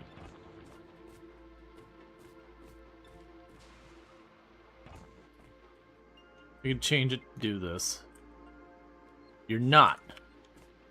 I was sitting there, I was like, something's not right here. You're telling me that you're literally bottoming out power and maxing out power every cycle, and I'm not noticing the inserter shutting off? Okay. Let's go over here where we got a gap right at the beginning of this thing and fix that. I'm willing to bet I moved a machine. And that right there broke. There we go.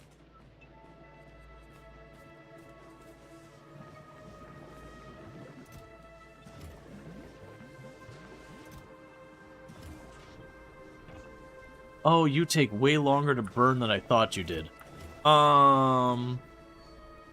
Why are you so efficient to fuel? I need you to be a terrible fuel.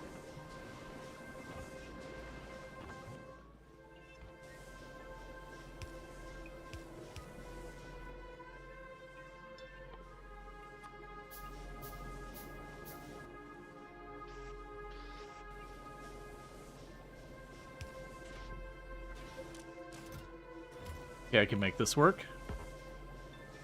Or not. So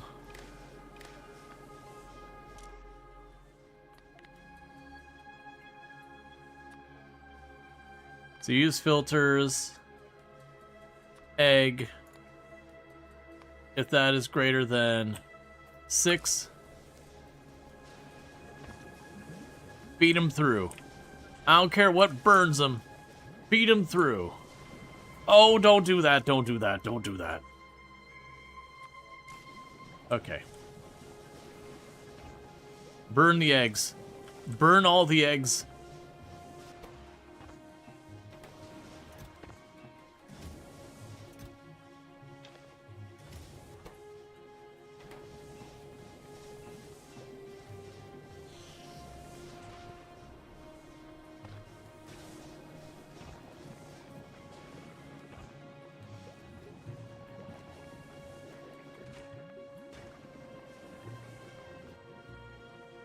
I wonder how hard it'd be to get a quality module here. Because I'm suddenly thinking is if I could potentially get the quality modules on this to get higher quality eggs, I believe the higher quality eggs, yeah, we can massively increase their spoil time.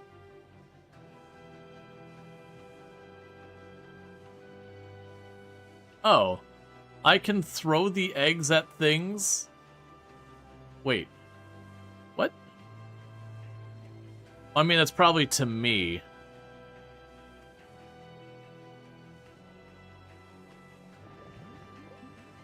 Yeah, so we can increase the spoil time on there.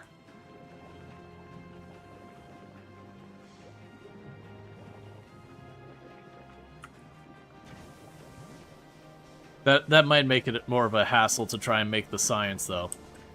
Alright, so if we were to make the science here is just eggs and bioflux.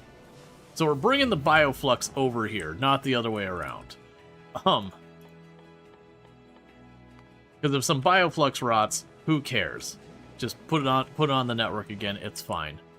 Meanwhile, so there's artillery. There's artillery shells. So what I'm going to quickly do is I'm going to jump back to Novus for a minute. We're going to go to our mall over here. We got a new addition to our mall. We got 2 new buildings. And that's going to be... I'm starting to realize, don't I actually already have things down here? I do. And they also have quality modules already in them. Sure, why not? Why shouldn't I give myself quality artillery?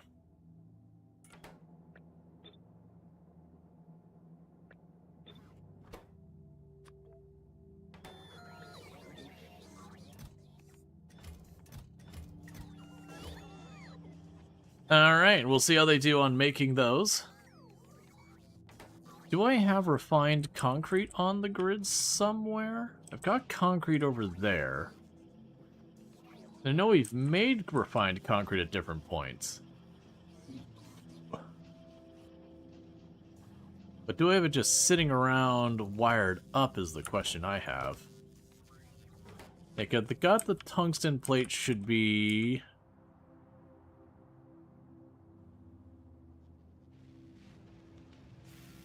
here. Potentially.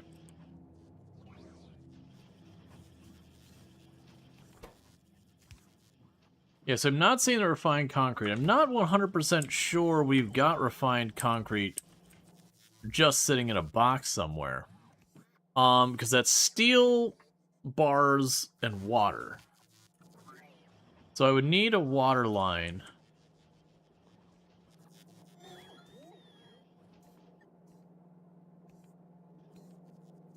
Which we probably have here. There's always a possibility we do have that, because I'm... So we've got a lubricant line there. I'm pretty sure we have a sulfuric acid line here. But a water line, probably not, because there's no water remotely nearby. So I'm going to have this really awkward situation over here. You're nowhere near a logistics thing. Yeah, we're going to have a really awkward situation here where, I'm getting my water.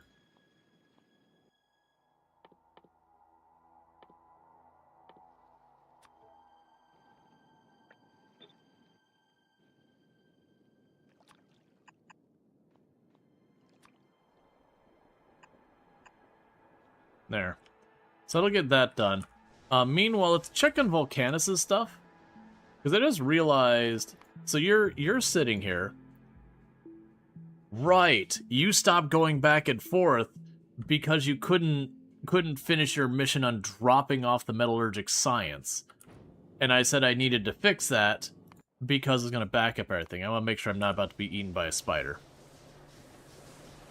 Oh, I hate it. I hate it. I hate it. I hate it. Grab these. You.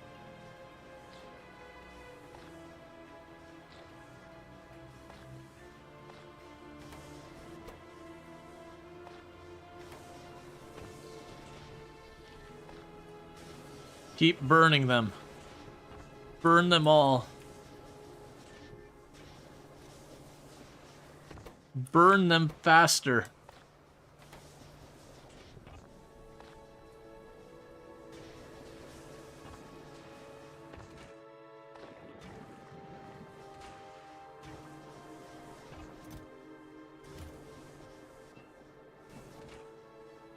There's one in there. We're just waiting for nutrients to come back around. It just appears to be a thing that happens from time to time.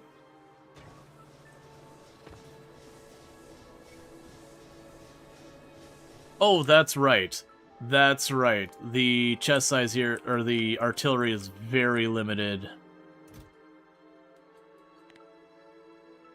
Because those will end up getting shipped out there, so we'll end up needing to have a decent number of those made.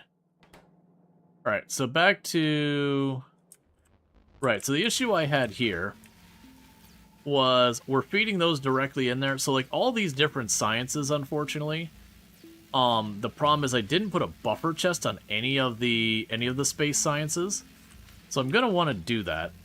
So we'll go here and go boom, boom, boom. There's your space sciences we've got so far.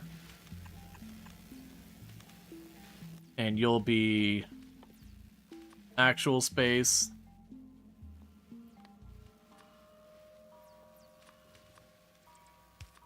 Yeah, you'll be space science there. You'll be the pink stuff. You'll be the orange stuff. So what needs to happen here...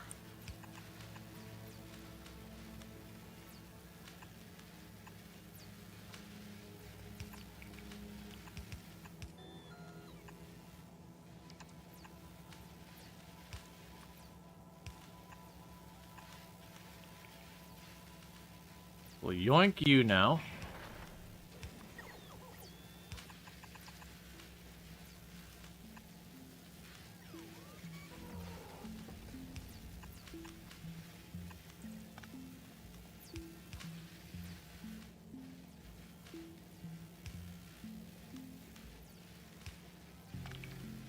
Cool, that'll take care of that for a minute.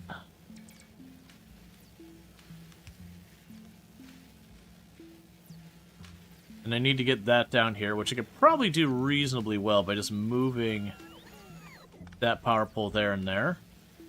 And then yoinking that up.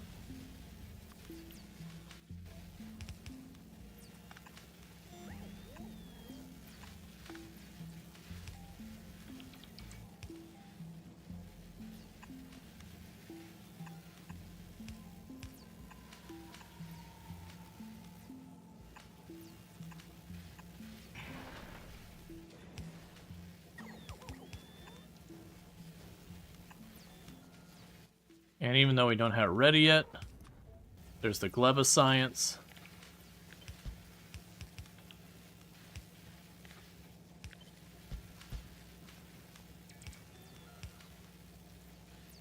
Okay, so with that, it should be able to buffer a lot of science here.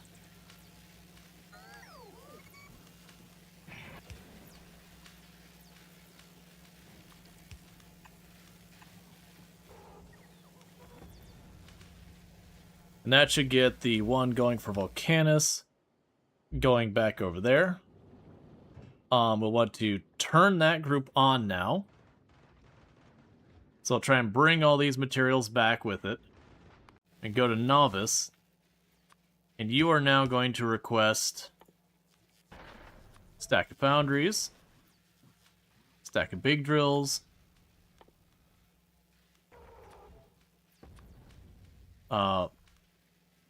1,000 of you, 1,000 of you, 1,000 of you. They're not bringing it in yet, but I'll tell it to go ahead and get 1,000 of you.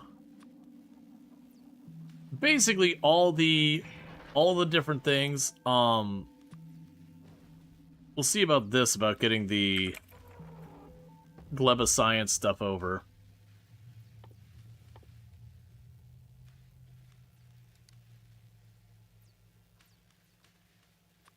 Oh, yeah, we can set you to 4,000 and set you to 4,000.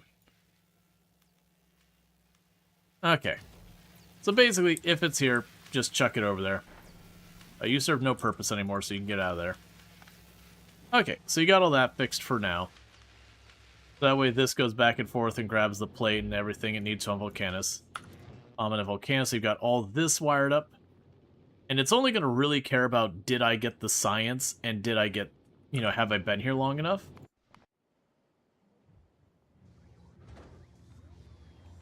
But we'll keep it all going. Because now you should have a pretty good backlog of materials here. Fulgora, you're doing fine? Yeah, Fulgora's doing fine. Yeah, Fulgora's doing plenty fine now.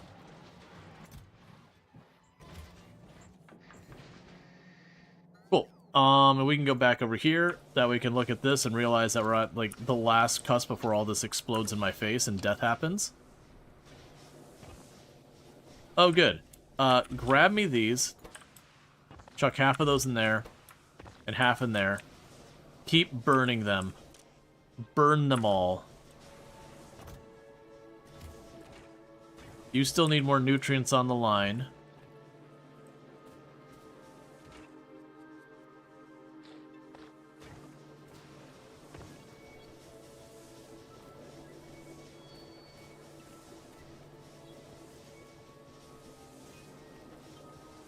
Okay, so change of plan here. This is a good idea for actually keeping it running.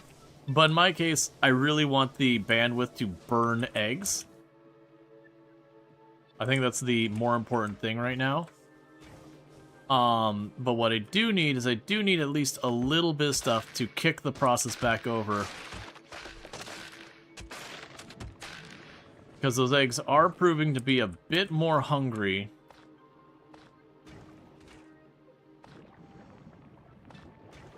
Than I anticipated.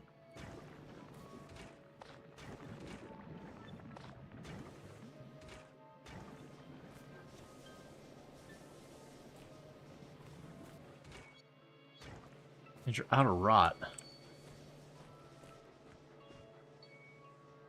And you're still running up there.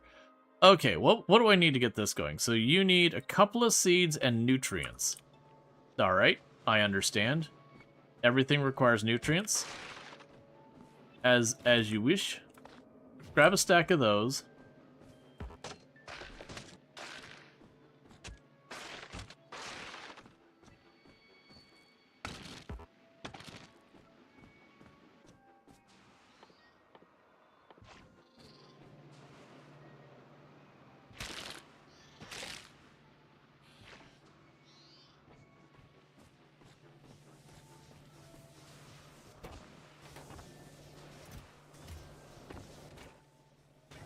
I need nutrients in there now.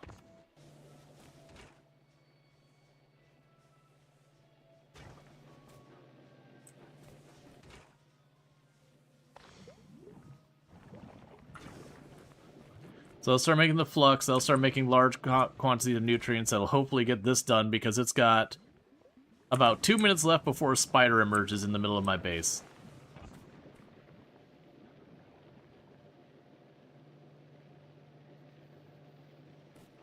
No, you need to be running as well.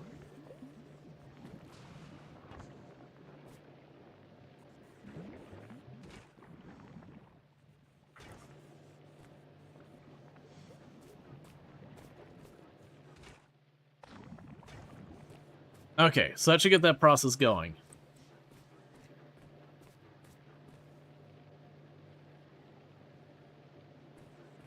I feel like what needs to happen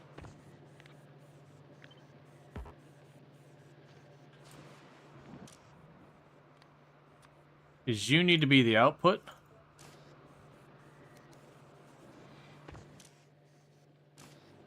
And you're the input.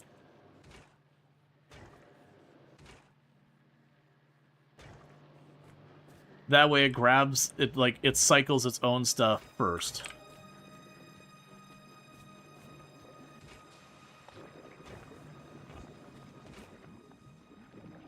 Okay, cool.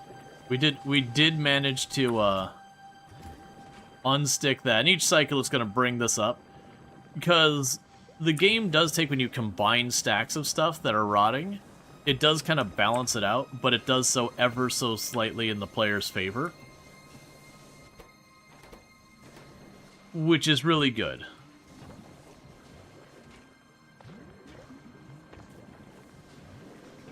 Alright, so... Right, I'll need a bunch of nutrients for this. So the stuff up there is the stuff we're struggling with. So once we have this where it's not eating up literally all the nutrients...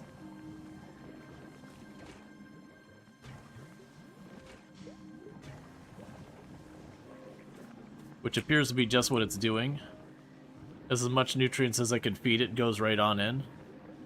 Granted, almost all that nutrients is mostly rotten, so if it get used immediately, that's okay.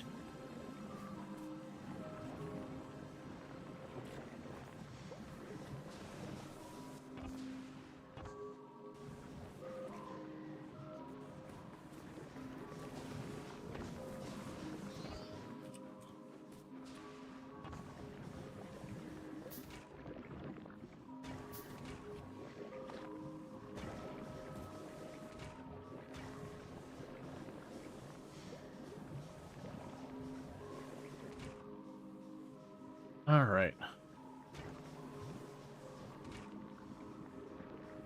Another thing, can I set you on a timer? I didn't think about this. Is there a timer one of these?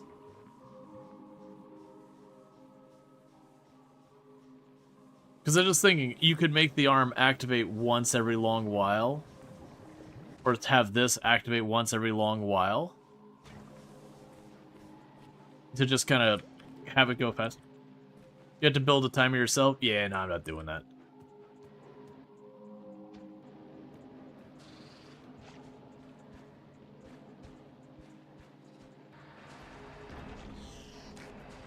Alright. We have increased the amount you can cover. We'll check the rest of the seeds in there. But yeah, because I was thinking you could make a timer, and then after, you know, whatever the amount is, like 15 seconds or whatever, to sustain the freshness, just have it keep rotating it around every 15 seconds or so just to keep it going. A simple one is a belt going in a circle with one thing on it and trigger that to read. Well, that's kind of cool. Yeah, I can see doing that, just having the belt sitting down here as a little timer. And again, the idea here would be to turn this on with the trigger, and then it goes back off. Basically run one cycle each time.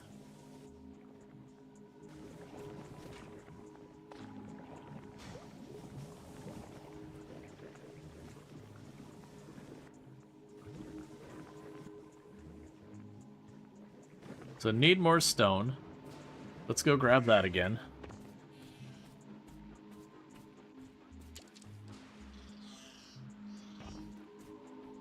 Hey, Whistler, how's it going?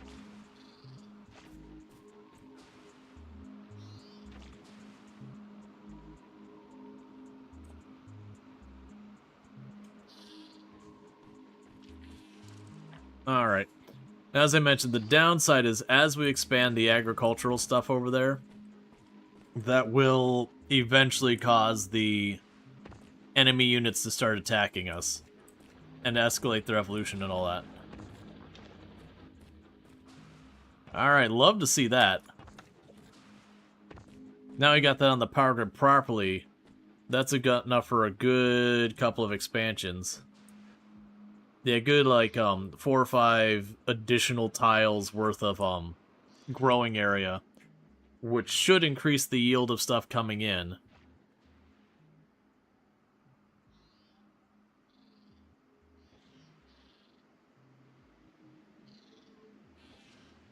Right now, I'm seeing the jelly is way ahead.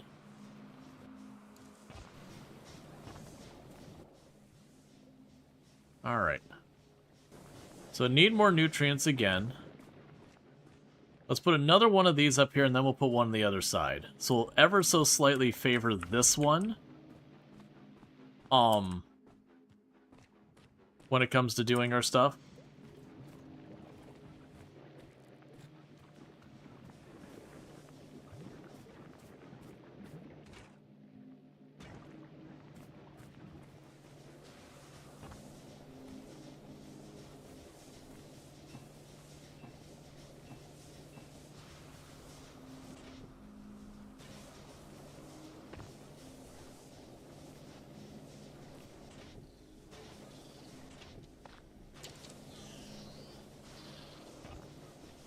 Don't torch those, please.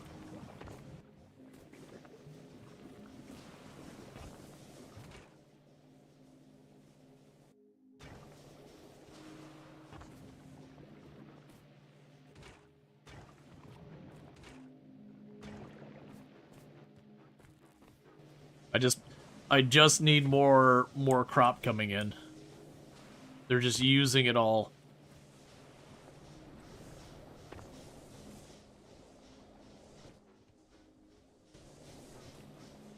I guess I just start smashing things down.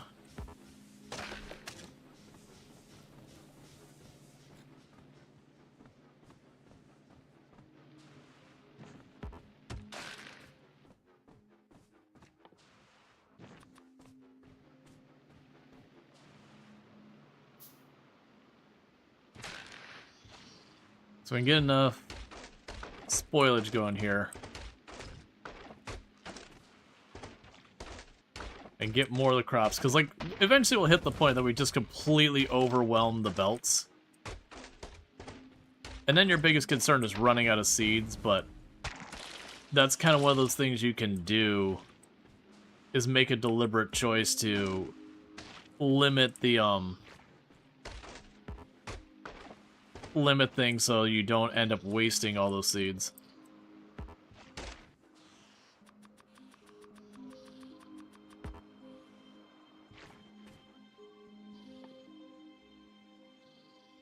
So you need 50. It's funny, the last time I played, I don't think running out of spoilage was ever really a problem. Like, right at the beginning, of course.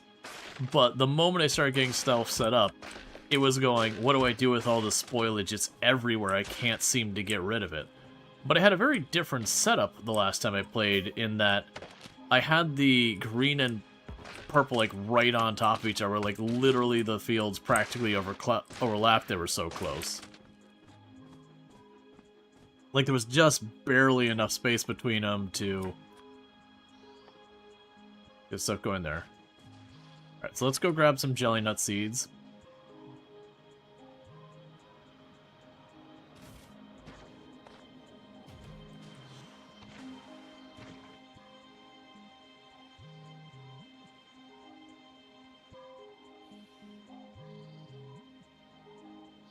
Alright.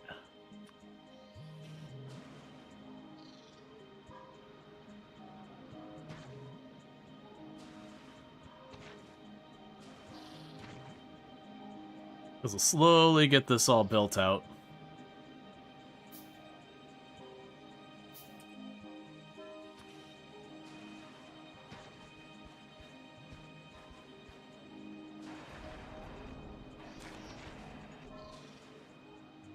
That'll give another tree. We've got another full inventory of the jelly nut things.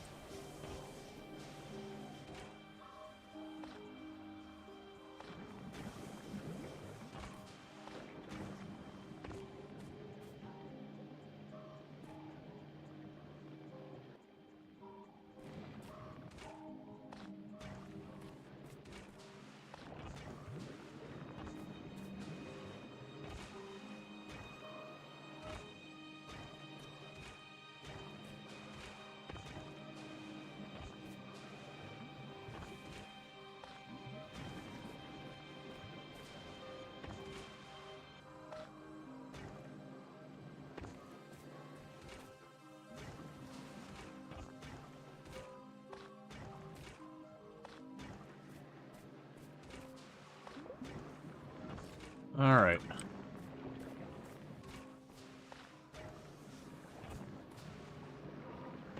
Okay, trying to keep those running so that gets nutrients back into the system. So you can hopefully get all that stuff going.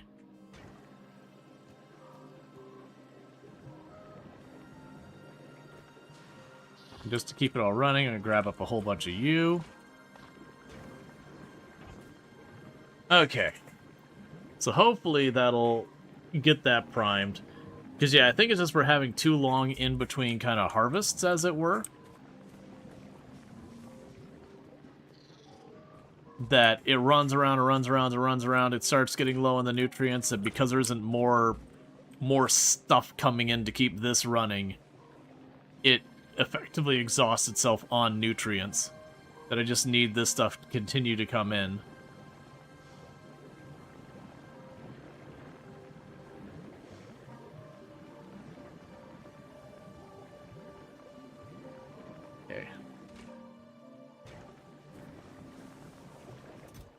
The important thing is this thing is running. So then the next thing would be, if I wanted to start getting the agricultural research, this is where we go and get our next step. So the agricultural research, that will require us to have the bioflux and the eggs. So the bioflux comes in over here. Not a big deal. The eggs, we've already got a process over here handling it. Now, I definitely would rather move this over there than the other way around. So what we could probably do here is I could put a lab right there, split off a path down here, and then just have it chuck one egg over the fence every once in a while to satisfy that. Which I'd probably do that by checking, is this not empty? If it's not empty, okay, chuck one egg over. Or however many I need to do a cycle. And now we get our agriculture research going on.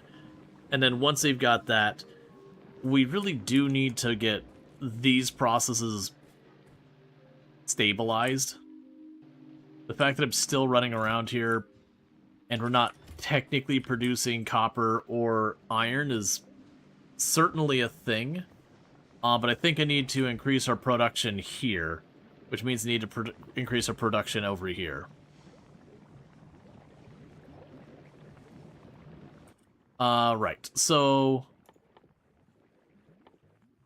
we also potentially wanted to get the rocket launchers and all that kind of going. Now, we're not going to bother making the science yet, because I do remember even the Gleba science rots. So what we would want to do is get the rocket set up, get where we can launch the rocket at a reasonable cadence. And unlike the other ones where I'm like, hey, send up 1,000, it's basically, hey, when you show up, do you got science? Just give it. Give it, and let's take it home. Like, no wait. What I actually did in my other save was I had all of my science brought here, and did the science on Gleba. Even though, you know, yeah, I can't take advantage of the biolabs and yada yada. By doing it all here in Gleba, I could use the agricultural science as fast as it came out of the machines, so that it didn't have much opportunity to rot. This is good news. We finally got this thing starting to fill out. So, let's start looking at what it would take to get the, before I worry about rockets or anything, I need to stabilize these. And I gotta remind myself, that's the construction drone, that's fine. Right, so why are you breaking? So I would need to first go and get that. So I'll make this the primary lane. So I'll put you back here. And you will focus on output here first, because that keeps the nutrients going. When you get a surplus, you pass it over here. And I will need nutrients chucked over here as well. In this case, I'm going to choose a deliberately slow inserter.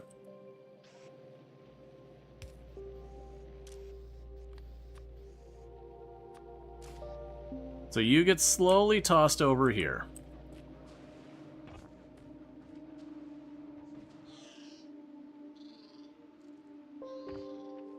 And we need to go grab an iron one. And we can go and make... Once we get some spare biolabs, we can make our own bacteria to make iron and all that. And the way I always found it was like, if the process for your iron production shut down, have it so it creates like one round of bacteria to feed back into the loop.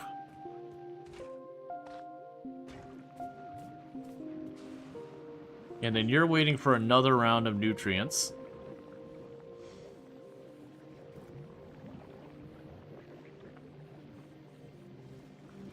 Which is waiting on the next round of the trees and all that.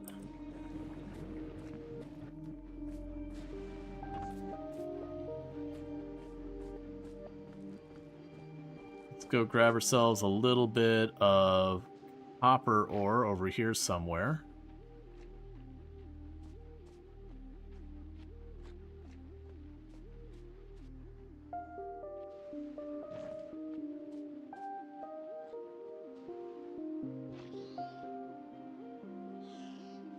There we go.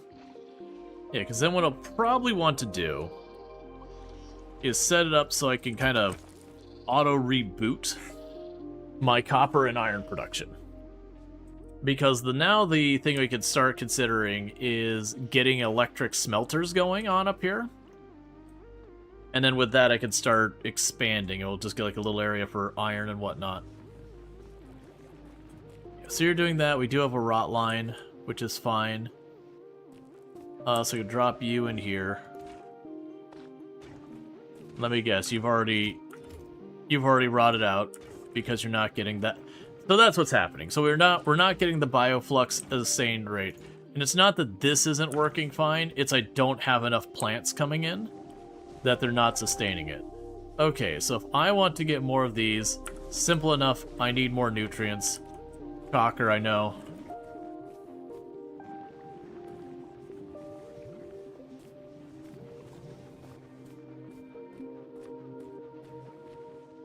Let's work on expanding this.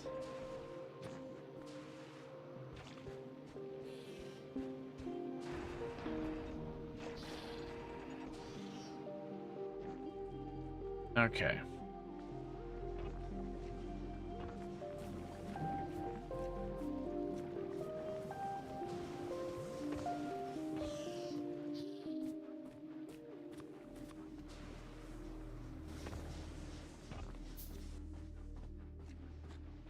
Cool.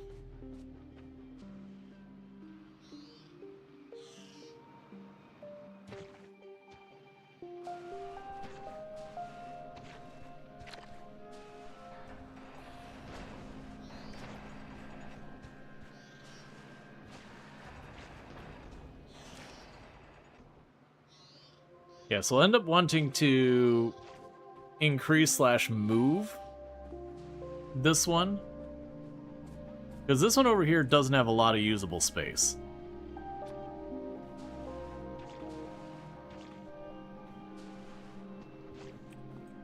But we'll get it all sorted. All in due time. So I think one thing... Oh, come on with the nutrients. Why aren't you getting nutrients? You should have nutrients. Okay, it's just taking a minute. And I can't do something like primary this one or that one. They both need it. Okay, so you're waiting on your next cycle. Yes, that's all we gotta do is just keep increasing. So another one of these requires me to get stone. Let's run over there and do that, because the nutrients in my pocket's about to rot, so we can go ahead and grab that and quickly knock out another set.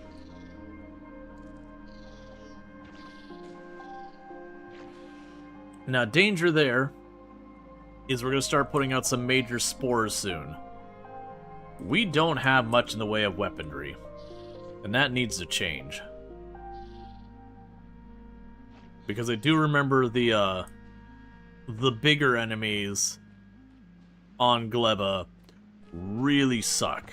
Where even if you kill them, they have a tendency to just walk on top of your stuff and then die on top of your stuff. Don't do it that way. Go the other way. There we go. And the last 11 will rot in my pocket, which is fine.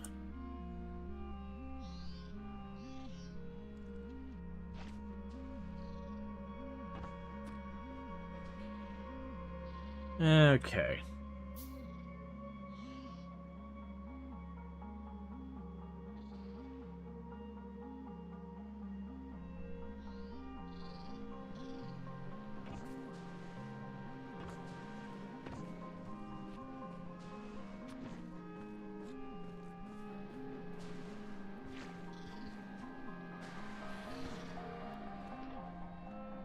Alright. So little by little progress is being made.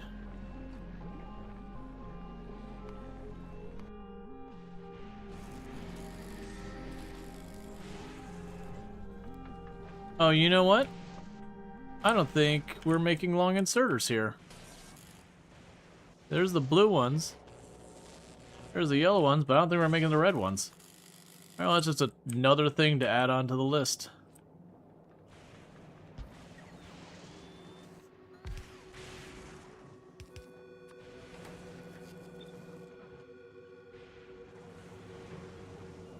Meanwhile,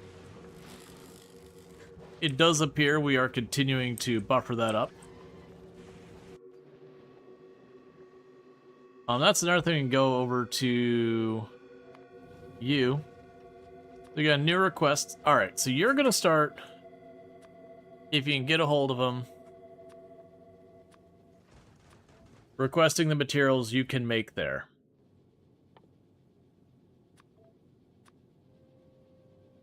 Is there anything else I forget? We don't care about the lightning towers. Yeah, you'll start requesting all of that stuff. Which is fine.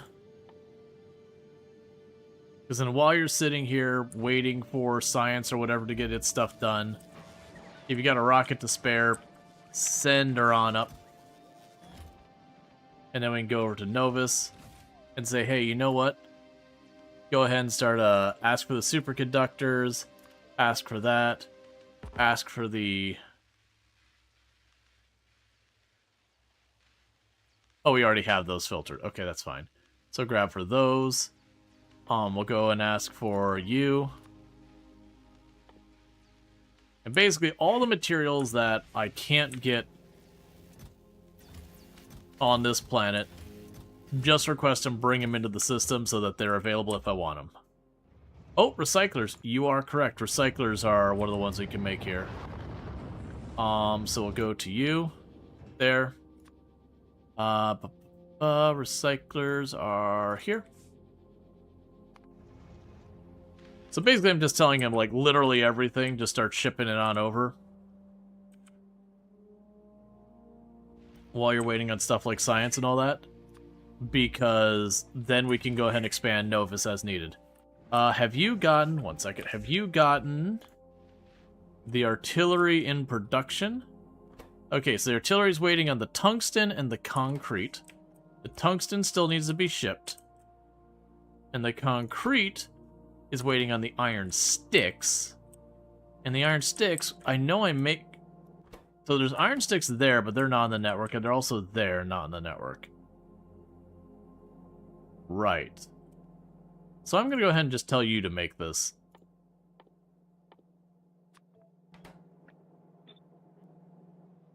Okay, so that way you can make the artillery. And we're still waiting for the iron rods. And how are things going on Volcanus, by the way? There goes another rocket. Another rocket's in the queue. It's probably playing catch-up on all the science. Oh, wait, don't do that. that genuinely I'm producing the science, the orange science, really fast. So let's go to the Traveler 2. Alright. So we don't need to wait till you're empty. You're going to be shipping a bunch of stuff, so you will just wait the time. And that should be good enough. Fulgora will go to yours. Same deal. Don't bother waiting until you're empty.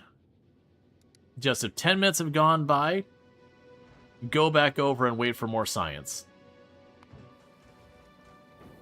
And the Tantive 4 is just sitting here because we're not done on Gleba to get the science up there. Okay, so I'm noticing a nearly saturated line of nutrients here. I am seeing a way too many eggs. Way too many eggs. Wait, hang on.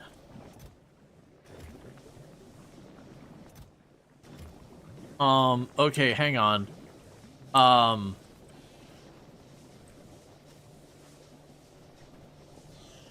Give me a bunch of these eggs. Into the furnace. Okay, we need to first stop it. You. What? There's got to be a way to do this.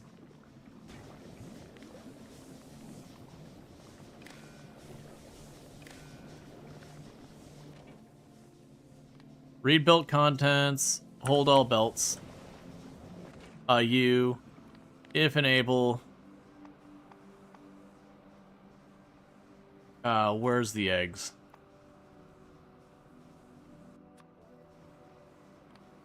If over 10, sorry, if under 10, you turn on. Oh, there's 50 eggs in there and I got 6 in my pocket. There's already a ton in there. Get in there. Get in there. This is terrible. Give me your wood. Give me the wood. Have some egg.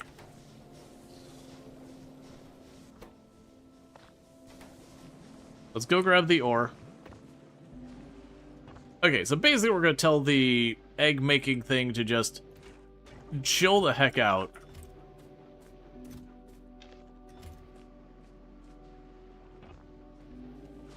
If there's more than a couple on this line.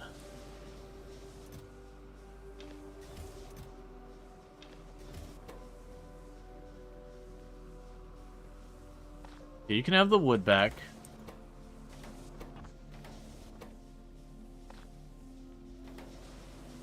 And how are you doing over here? Have more eggs.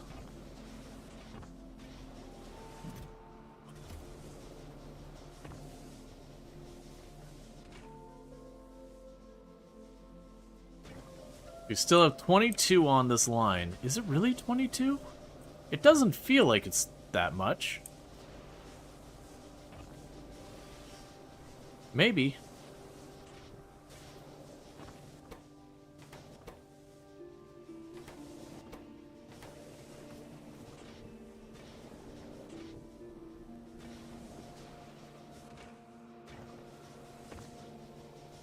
All right.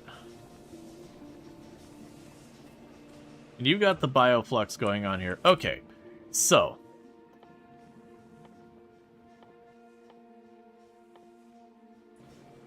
One thing I could potentially do is, what am I missing for biolabs?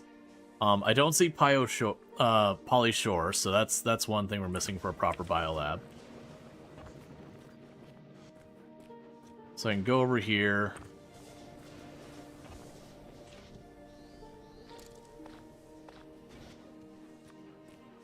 That's one egg gone. Unfollow. That's fair. I can't blame you.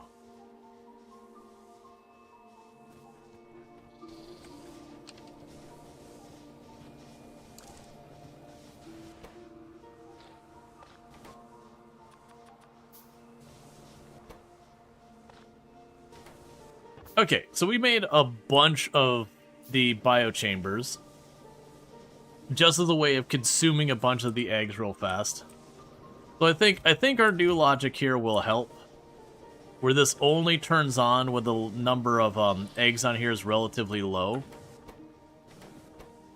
As long as we don't have any of these, oh, you're getting real close to being no good.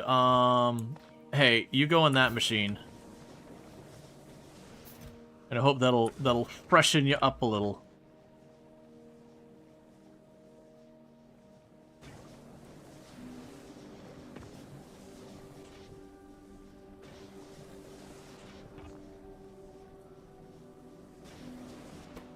I'm just looking at those timers getting short going, I don't know what to do. I need more things I can burn.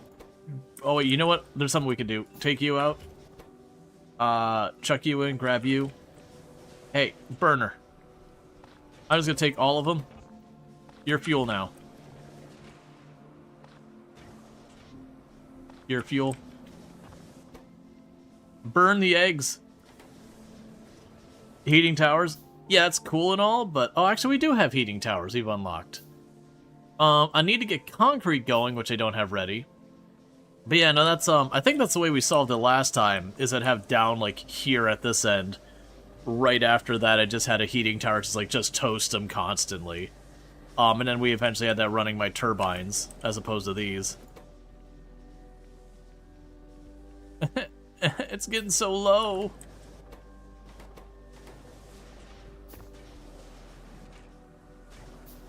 All the eggs are getting low, which is a double negative, because if at any point I run out of eggs, I gotta go get a new egg to kick the process back over.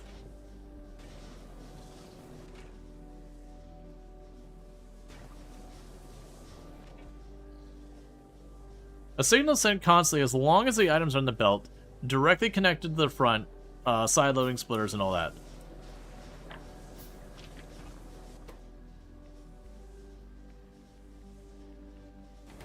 I mean, you're burning those eggs quick, but I don't think you're burning them fast enough. I've made too many. Is pretty much what happened, is I just made too many. I think that one will get through its. Grab half of those. Shove them in there. Grab half of those. Shove them in here. That didn't improve it at all. Shove them in there.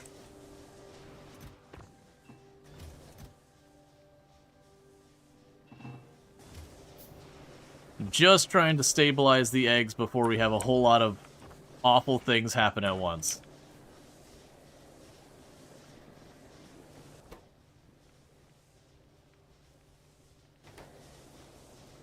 Can you make a sci-fi horror movie by sending a crap ton of eggs on a space platform? Oh, you can absolutely have the eggs on a space platform and have really bad things happen.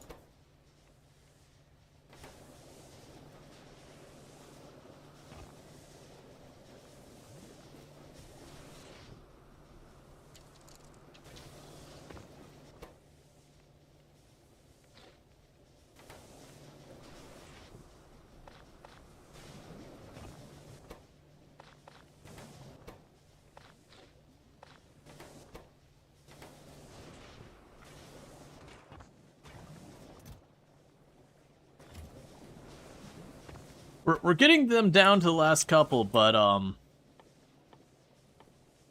we can start making bullets for no specific reason, don't worry about it. Because these are down to about 1 minute. And the problem is we're going to have a lot of eggs hatching all at the same time.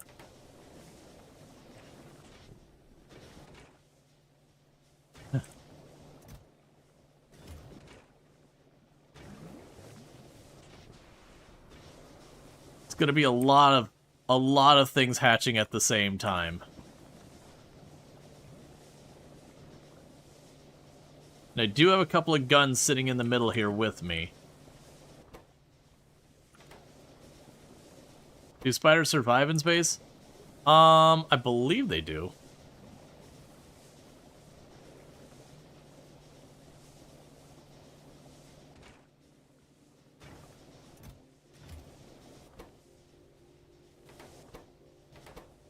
Yeah, they're all going to be down to like 4 or 5 eggs each, which is really more than I want them to have.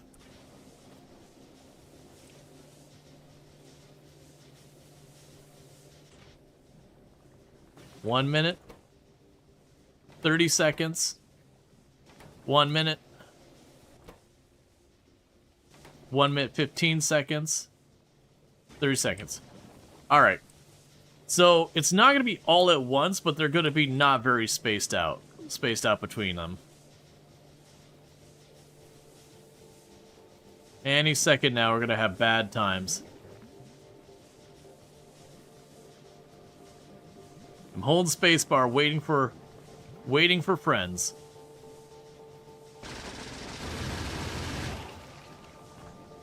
Alright, that's the first one done. That's the second one done. Should be 2 more. Maybe 3.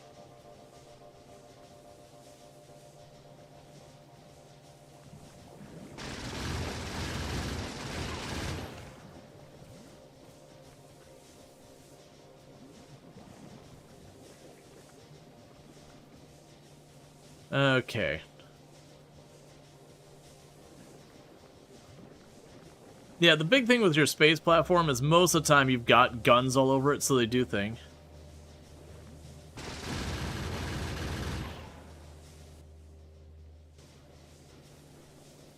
Okay, so there should be 1 more. Okay.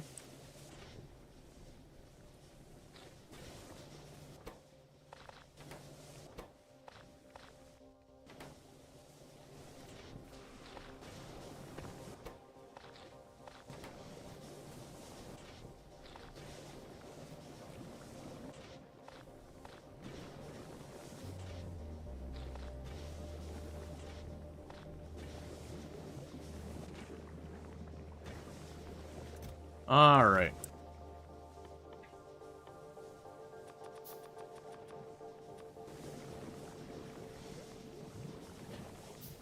But that's the danger. Is you see they can just hatch right in the middle of your base.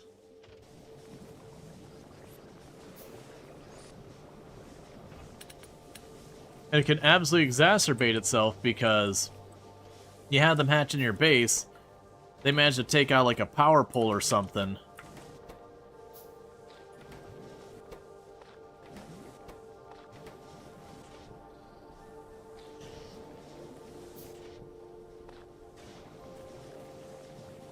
Either that or iron doesn't look right. Oh no, these are, it's like fruit, and then we got nutrients, so we got rot. Seeing that line almost solid with nutrients and rot definitely makes me happy. Alright, so bear with me, chat. I need to use the restroom real fast. I'm gonna quickly do that, and I'll be right back. But thank you again for tuning in, and I'll be back here in just a moment. We will see if the scene with the away thing works. If it doesn't, I might just take my chance in letting the game run. Because, the thing we used for clips is broken earlier, so we'll see how that's working out for us right now. Alright, I'll be back in just a minute.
All right.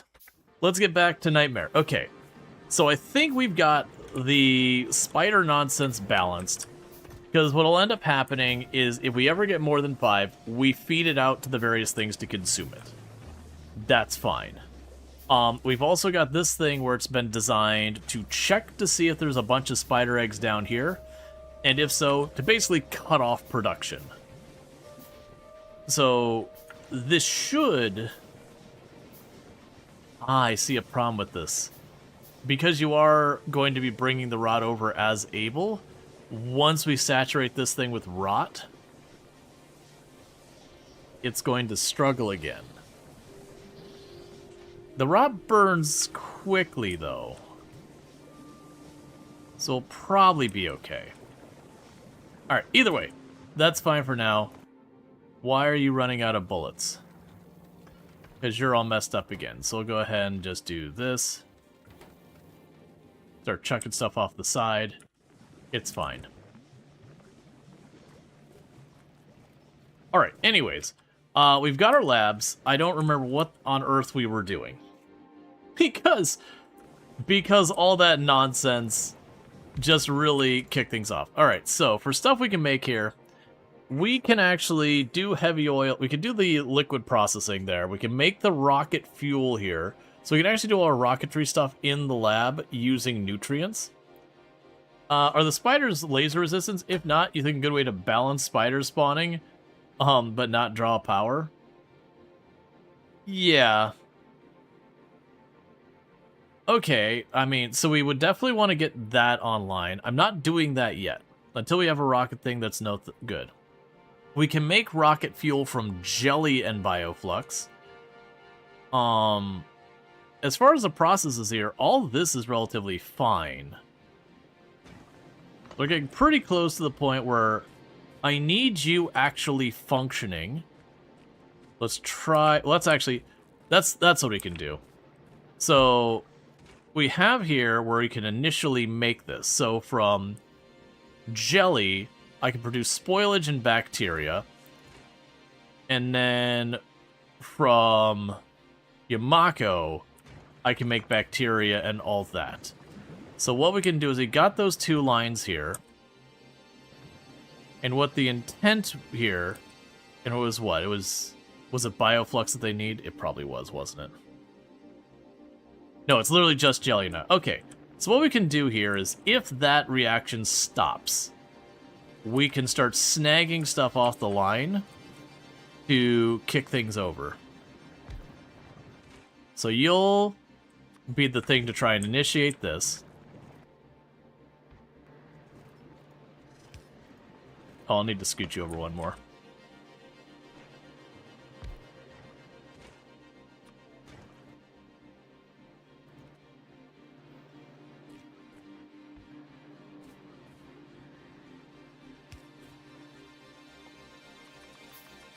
But the idea about this is effectively this is me being able to like reboot this process when it jams.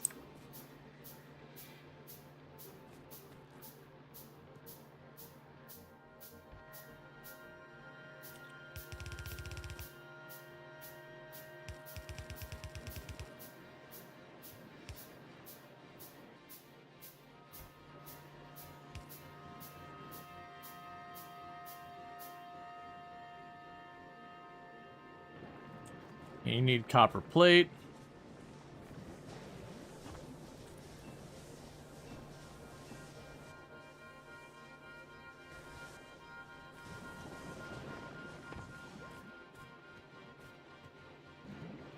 Alright, so I can't...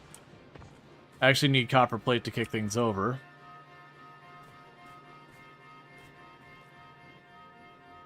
That's fine.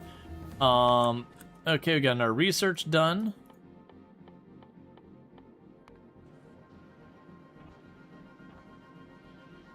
So let's go up here, and we can manually feed it a chunk of copper to get that whole process kicked over again.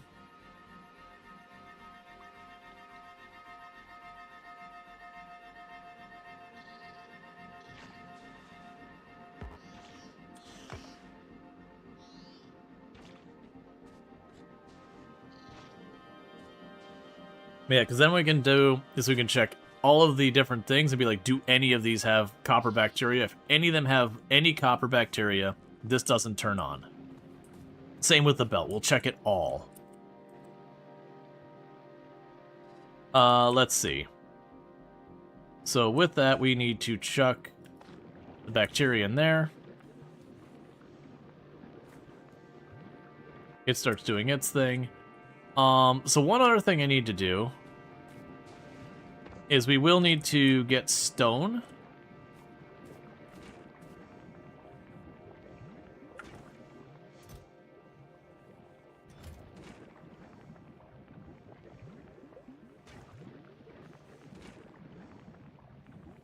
And so eventually these start going bad.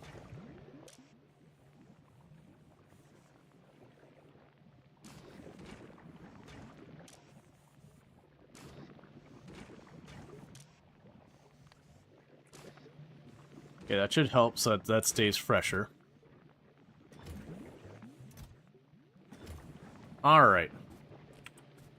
So we're going to want to grab stone because I need to make brick because I'm going to make some electric furnaces. Why do you not have nutrients? Ah, because you've got a specific spot here that's full of rot. That's going to be a problem. What you could probably do to get around that is you just put a bunch of inserters along that one side.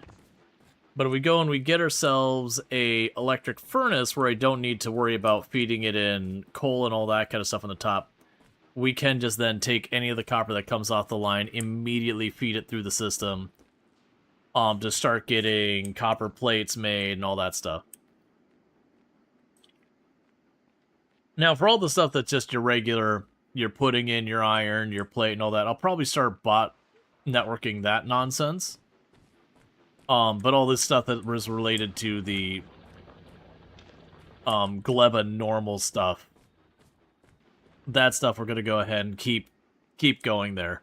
I'm going to need to bring stone up here at some point and do a proper expansion.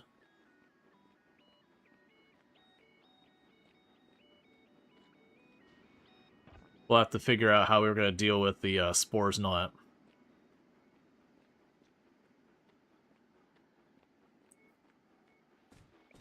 Yeah, so you keep choking on the rot filling up the line. That's okay. Okay, so we'll start with grab out a bunch of that copper. Run on over here.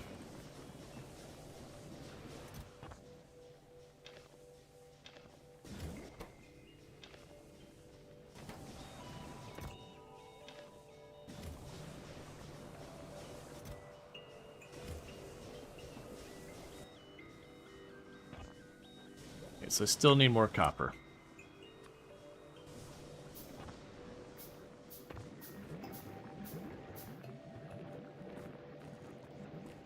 Okay, so what'll need to happen here, then grab you. We'll check the belt.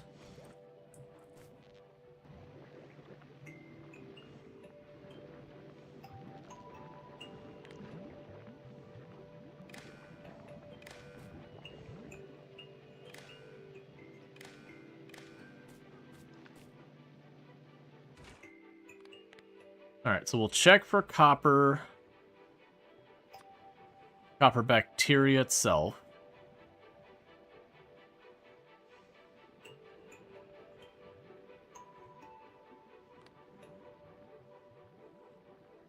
And if it is at 0 for all of it, then we turn the building on. And only then.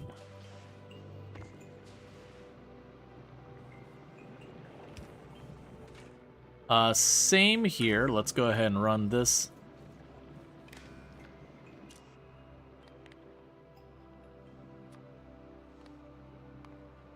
Only if you're at 0 do you start feeding any of this in.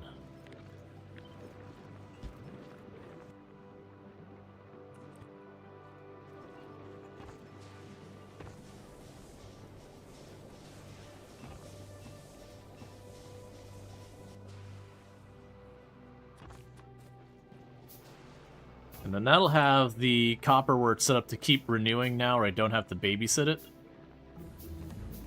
The other thing we can also do is that'll help a little bit with the rot situation, where we need to have the whole area kind of be covered with rot.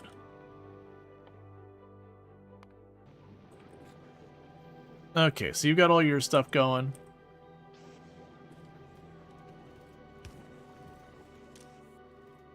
I literally... Okay. That's fine. Alright, so next up, I need to have the rot output and then the bacteria input. The bacteria output. Okay, so you will remove rot if it happens, because it will. And you'll remove copper bacteria. Speaking of which, let's change up this end here slightly so that it feeds into the box.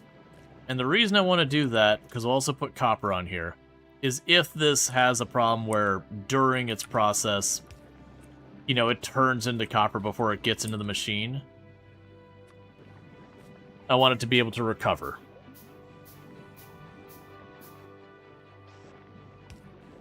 Okay. Because that means it should run one cycle, chuck this on here, and then get it in here. I'm double checking. You only need the copper bacteria cycle. You need 4 copper bacteria. Okay, so your logic changes to less than 4.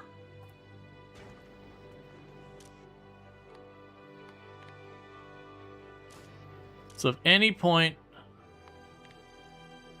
our copper bacteria drops to 4 or less, we make new copper bacteria. And now I've... or copper ore.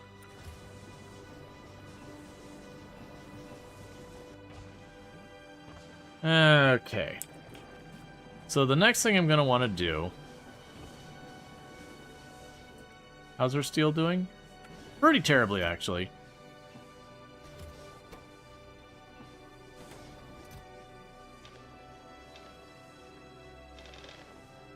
Put a couple of stacks of stone in here. That way we can get brick. Because what I'm going to do with the brick is I'm going to go ahead and start making electric smelters to put up here. That way I can go ahead and we can just feed the iron through down here and the copper through up here, and at least have the plate being made. Now once the plate's being made, then we could open ourselves up to being able to do proper steel production and all that.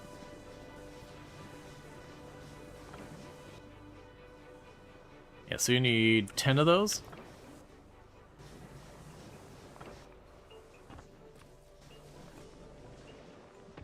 And the reason I'm going with electric versus ones I feed fuel in is eventually I'll start outrunning our production on all these, and it'll become a real nuisance.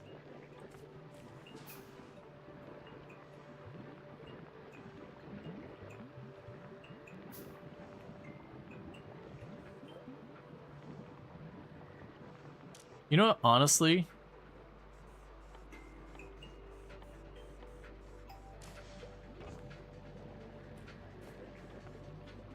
Honestly, with this, it might be in my best interest to also add you to effectively make it a really crappy rotation.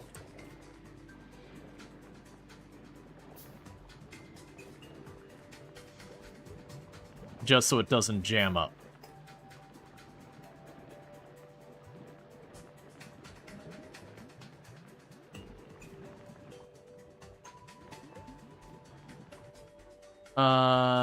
Right, and we were making our smelter.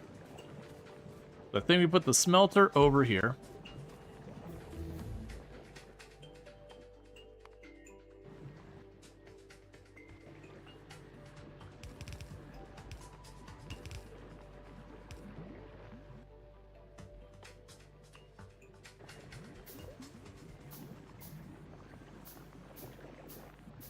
And then this is where things are going to become a problem because of power.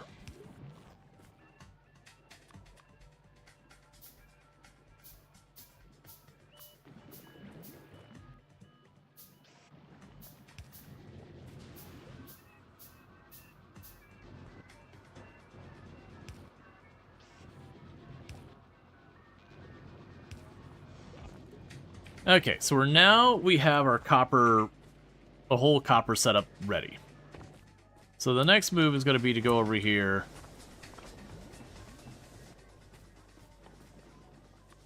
and get iron set up.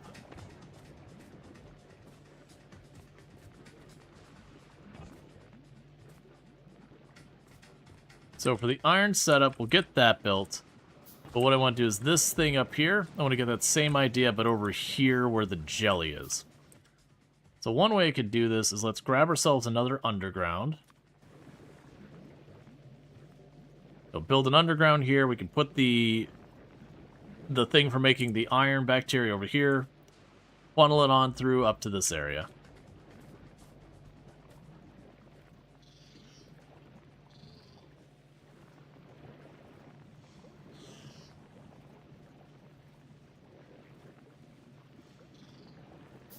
Probably need a second one as well. One here for the big thing and one for the small thing, so it counts as one belt the whole way through.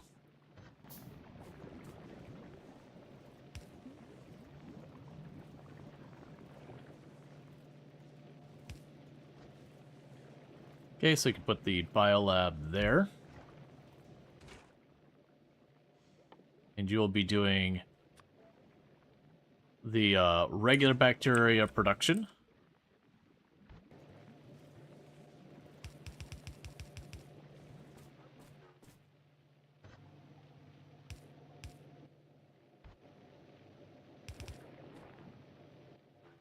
Okay, and it's almost to the point where we'll be able to start getting some proper automation on a lot of this other junk going. Okay, and you're going to feed in right there. Grab our power towers here and just go boom and eliminate you.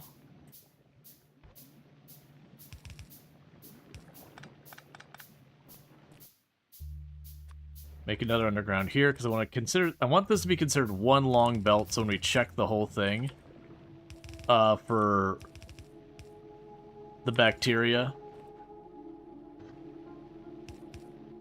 that it reads as one long continuous thing. Okay, and then we can go here. And there. So if you have any iron or bacteria you have in here, just chuck it on out. Prioritizing what's going to spoil first. You don't care, just shove it in the box. So that can reboot the iron when it's in trouble. So from here,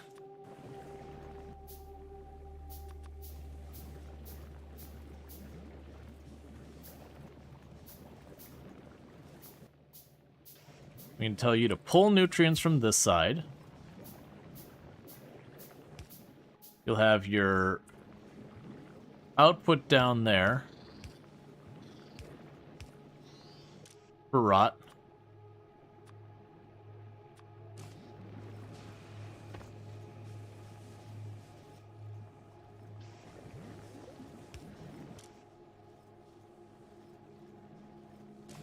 You'll have you wait for just a minute before we hook up that up. Okay, so we got you. We're gonna check the belt.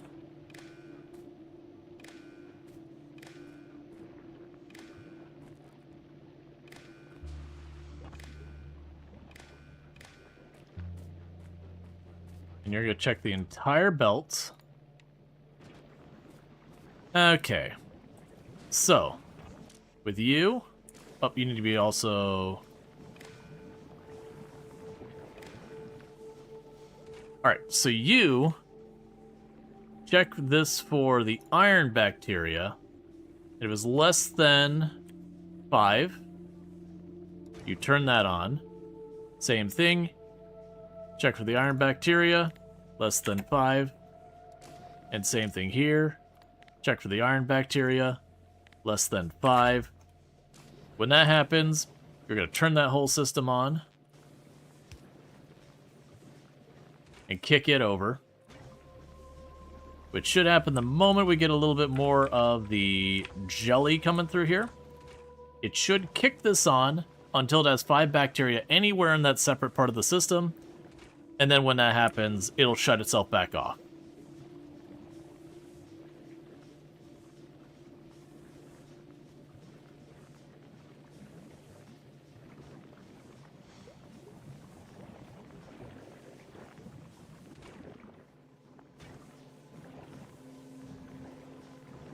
Okay, and there goes some bacteria down the line.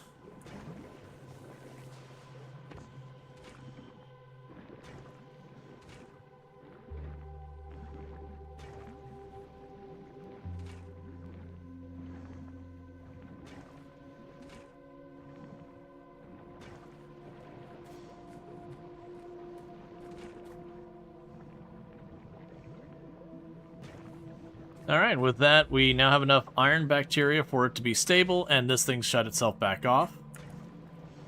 That's what we want to see. So then the next move from here is to get that set up just right next to it. Not a big deal, so we can go over here.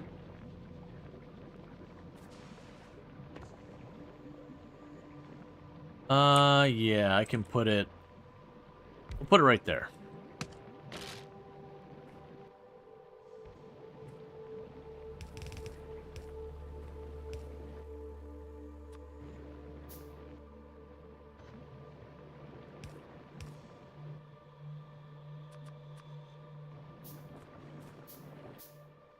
Grab a steel box as well. So any iron that goes through there gets fed out here.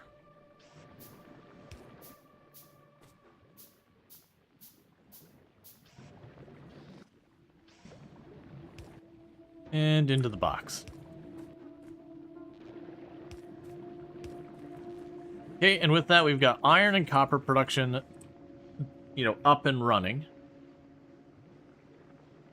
So the next thing to be considered would be steel production, which all I need to do for that is just make another furnace that then borrows some of that iron.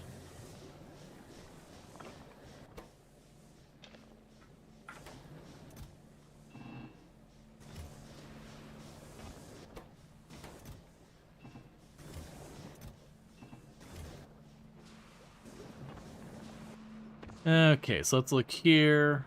Another furnace.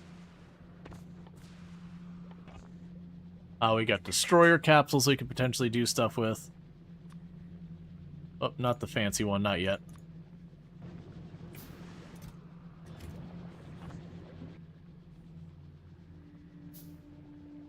For the time being, I think I'm going to be very lazy on my approach with this. And I'm just going to have it check the 2 boxes. And if one's more than the other, just go with that. I can worry about that when we get there. Because obviously I'm going to need to scale a lot of this up. Because what's going to eventually happen here is this box is going to fill up with the ore. And when it does fill up with the ore, the bacteria won't have a place to go. And then this will all get full. This will shut down. It'll keep trying to shove more bacteria over to it. And I can add logic to make a switch that check the both of them and to make sure everything is in good shape. I'm not going to worry about that now.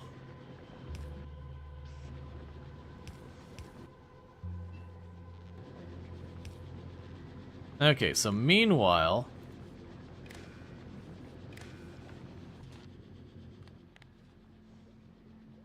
if steel is less than iron plate, go ahead and run.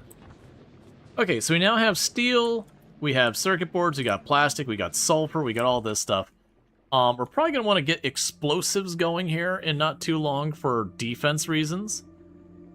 That'll be another thing on there. That requires coal. Okay. Alright. what are my sources of coal on this planet?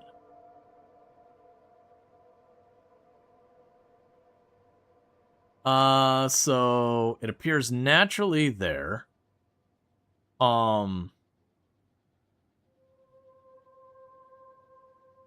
We can use coal synthesis, which could be in a chem lab, which we unlock by making rocket turrets. Okay, so we can't do anything with the rocketry right now. So we completely ignore all that stuff I was saying about the rocketry. That's not happening for the time being. So, as an alternative, the things I could do for my defense is potentially just building sentry guns with armor-piercing ammo. That'll do okay in the short term, but for rocketry, I've got to unlock a bunch of the tech here. So, the next step is ultimately going to be starting to get our various nonsense set up. So we can go ahead and grab some of these things here, because they're all churning away. I'll probably want to scale these up a lot, which will mean bringing the stone over here. I'm going to worry about that when we get to that bridge. In the meantime, let's just get things moving. Let's see here. Yeah, so you need more steel. So get all that online. While we're waiting for that, let me run over here and grab more stone, with the intent of increasing the amount of farming we're doing, to make sure we keep that cycle going on the various ends about having, you know, materials coming in. Now, we did recognize that I am going to have to get another one of these agricultural claw machines. Go ahead and make one now for the green stuff up there. And then we'll just have to wire it in, because the one I put down doesn't have much coverage. Did I miss my spot? Yeah, I did. And then this, we gotta wire some stone over to where our home is, because unfortunately, I don't believe there's a way we can get stone here naturally, other than just mining it in the little patches that are scattered here and there. Why am I struggling to find stone in that these days? It should be in here.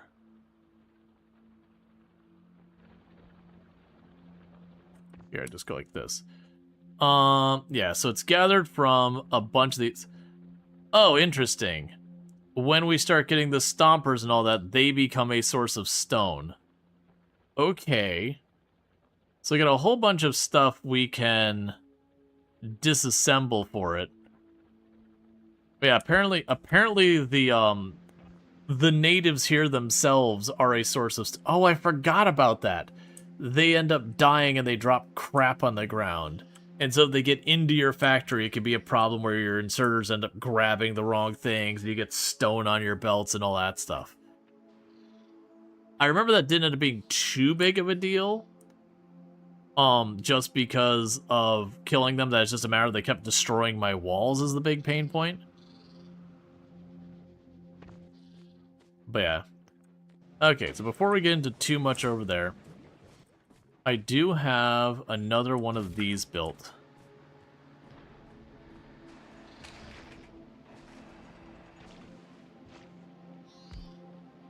Okay, so that'll be a real good spot later.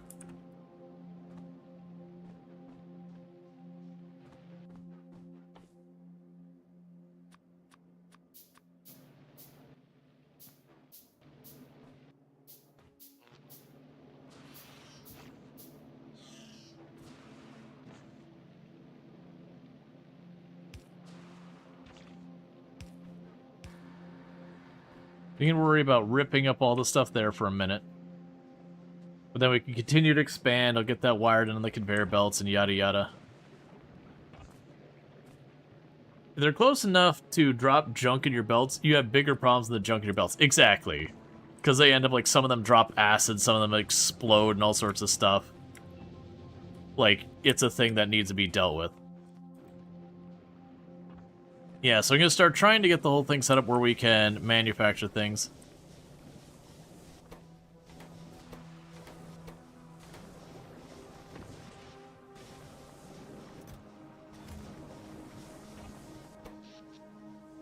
Another good thing that'll happen is as we get this all wired up, I can put more burners down here to consume more of the eggs.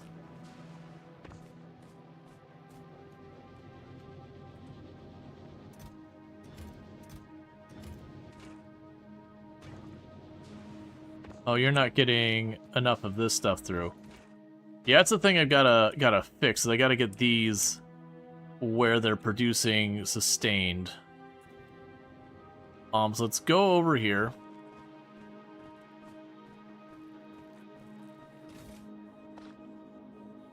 Just take a full stack of you. I'm gonna need a bunch of nutrients.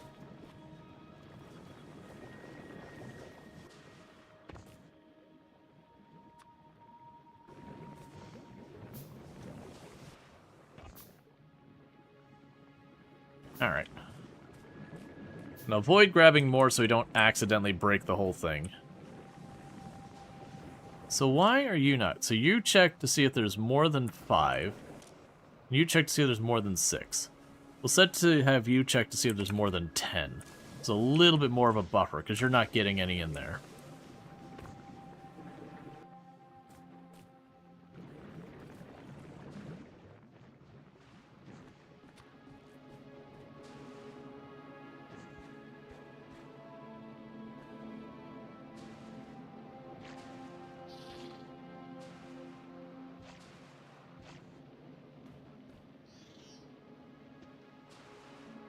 So it's interesting that you're happy with all of that,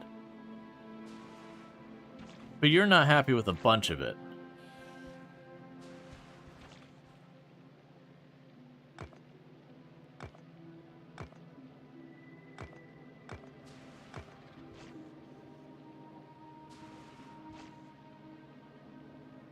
Gotcha. Okay, so I can landfill these. I was curious about that previously.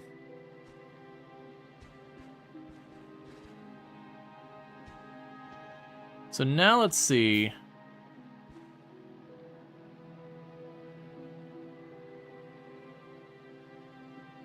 All right.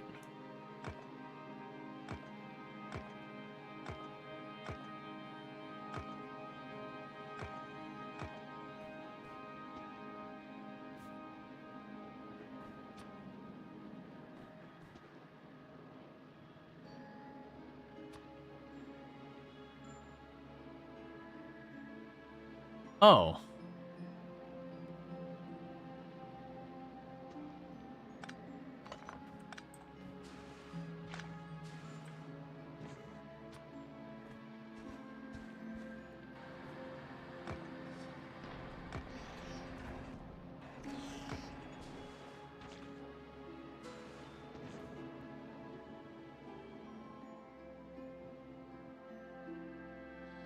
Yeah, so it's not happy with that area.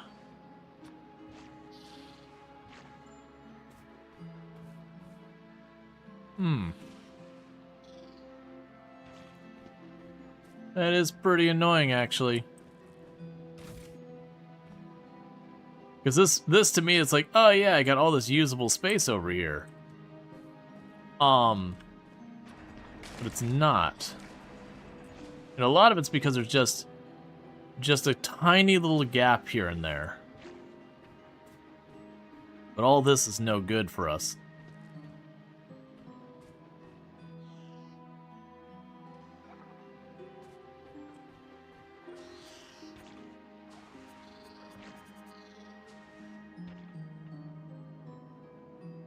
Alright, so that brings up the question of where can we go and put another one? I might be able to squeeze one up here.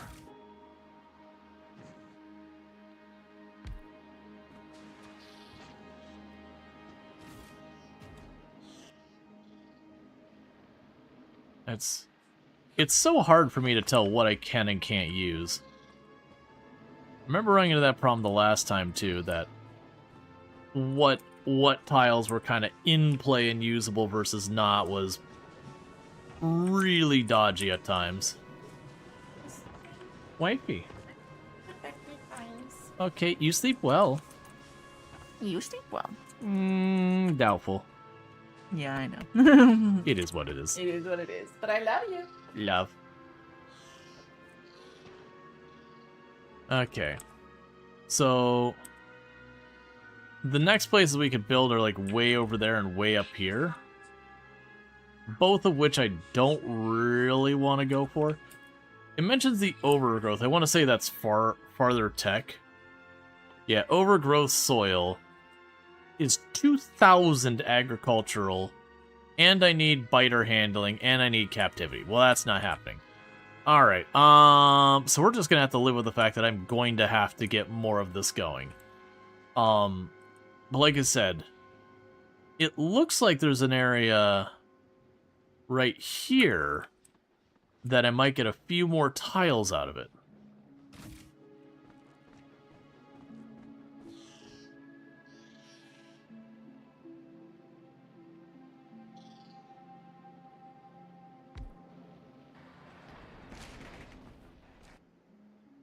Bring up the main map and search for natural.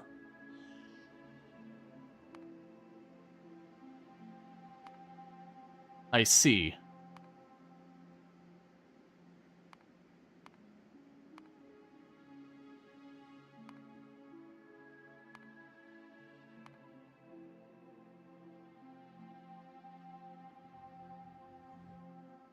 Well,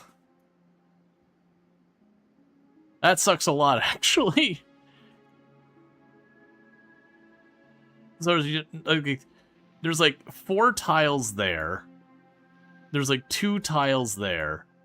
I do have some space over here. The big question is, what do they call this? The stuff I can put artificial on, but is not artificial. Natural, artificial, overgrown. So artificial can be placed on Yamako wetland. Okay. I think we can work with that. So let's go ahead and now map and go Yamako. Can I not search for Yamako wetland?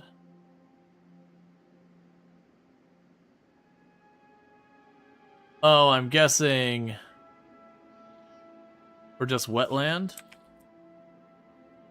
Yeah, so it doesn't let you search for that.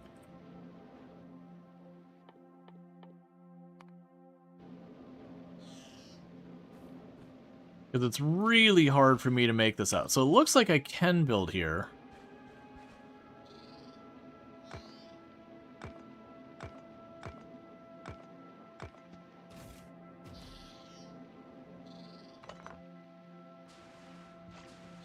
You know there's a way. Well, the artificial is what I place. That's what I'm trying to do, is I'm trying to find the tile that's eligible for it.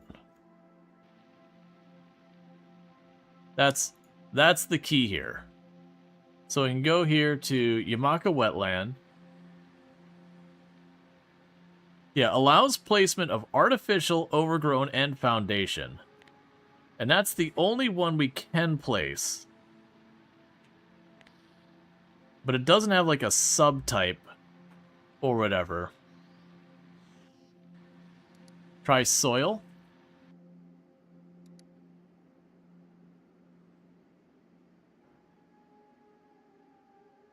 Okay, it's showing the artificial and the natural, but it's not showing me what I can place it on. I don't think it's only those. I don't think we had that here. Because also individual tiles that show up green here. And if I click on it, it says Yamako Wetland.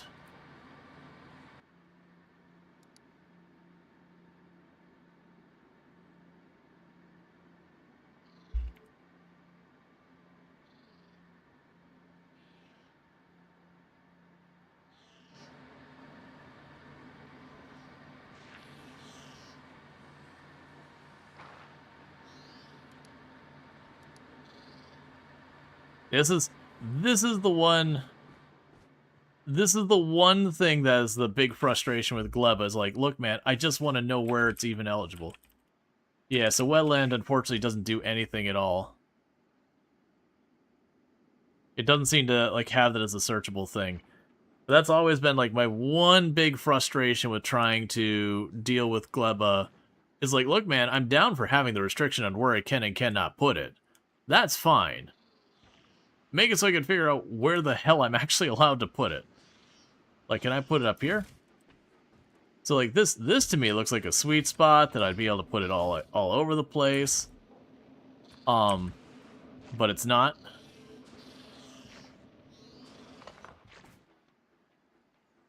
I can go up here. Because I would have assumed that... Yeah, so it looks like there's a tiny spot over here.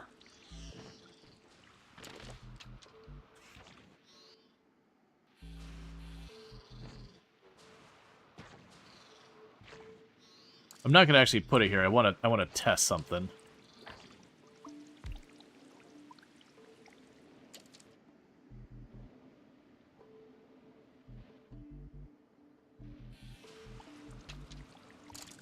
I'd assume that's what we're looking at there. Natural Yamako tile. So, oh. Okay, so this one says I can put it there. I don't understand, man. Because this is saying there's a bunch of tiles here, but it looks exactly the same as the other ones. If I click on it, it says Yamako wetland. So it's the literally like the shiny wet looking area.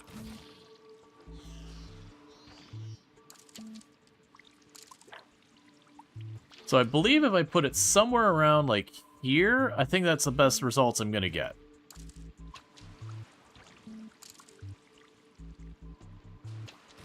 Let's find that spot again.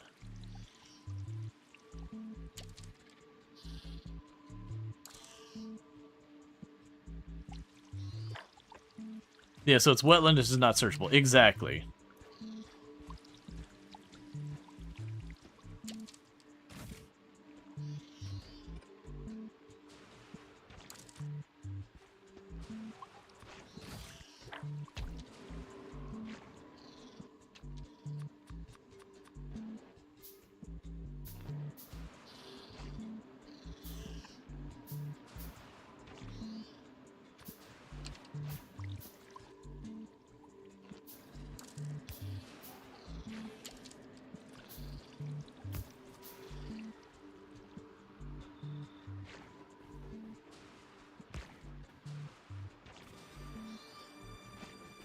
Be a hell of a place to get this.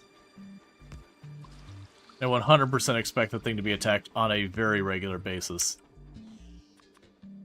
Oh no, no, don't make those. That's the wrong thing.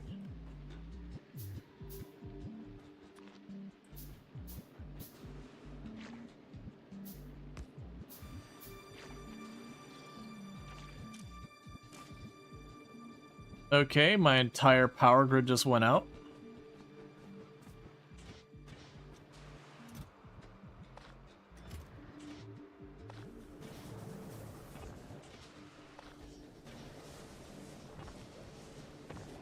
All right.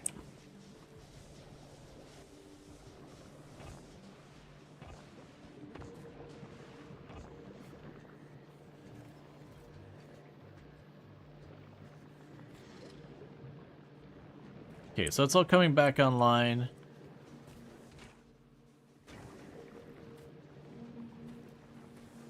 I'm just a little surprised the power grid went out.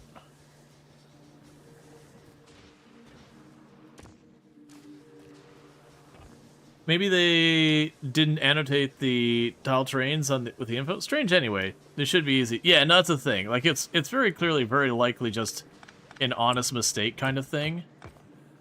But it's also at the same time, it's like, okay, but no, really. This is kind of a really suck kind of thing.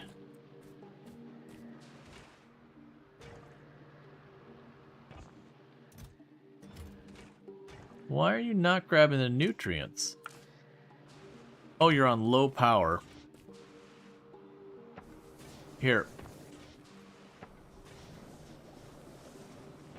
I need you to be running. Because once I start getting more of the spider eggs through the process, that'll get us a lot more goodies.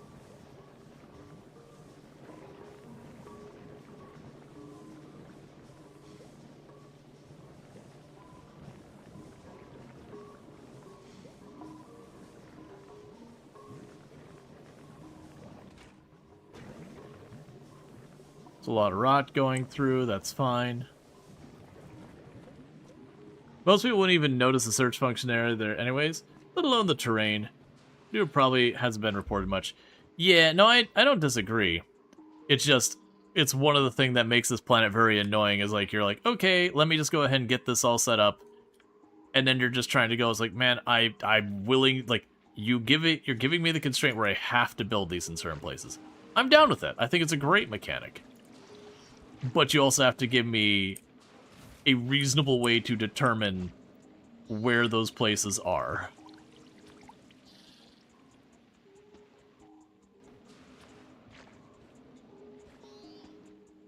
Okay. We have an out and an in.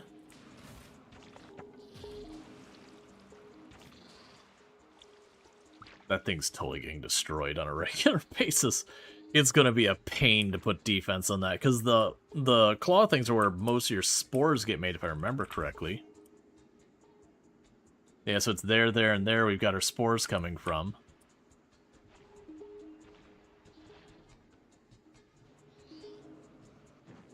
Okay, so it all seems to be kicking back over, doing well.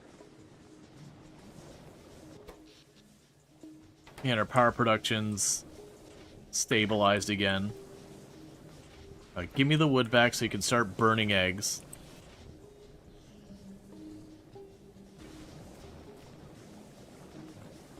Gotcha. So we've hit a point where I need more steam engines. And unfortunately, I'm kind of smooshed in here.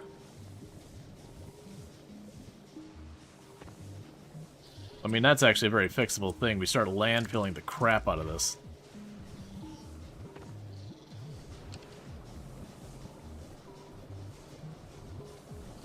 Yeah, so what we could do is put a regular pipe here, an underground there, an underground here.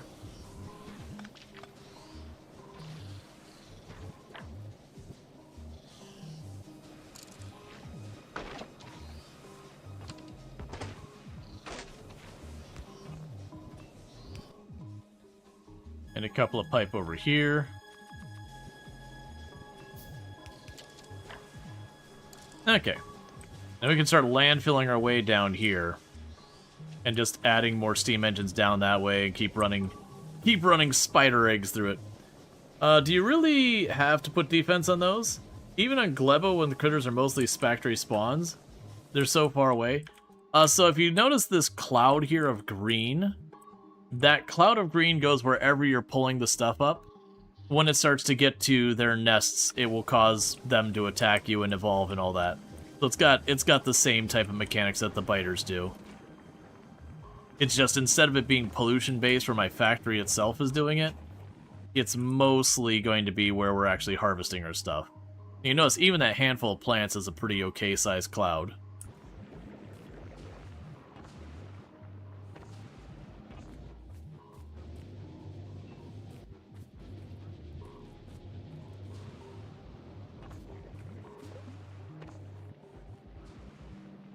Okay, Drat, yeah.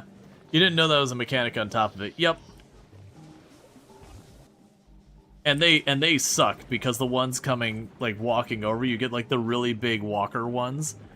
And they very genuinely can just demolish your stuff by walking over it. They can do a lot of damage really quickly. Alright. So, one thing I can work on here to save me a bit of time. Let's get a whole lot of these going, and just get where we can get the stone over here. Oh right, it's also working at getting the drones up. Because of the drones, we can start to set up a mall. Because all the stuff we've got down there, that kind of process, like making the science, that's going to be continuing to just run through spaghetti. But the mall that's just like make an assembler, make a conveyor belt, that's going to just go through the bot mall kind of nonsense.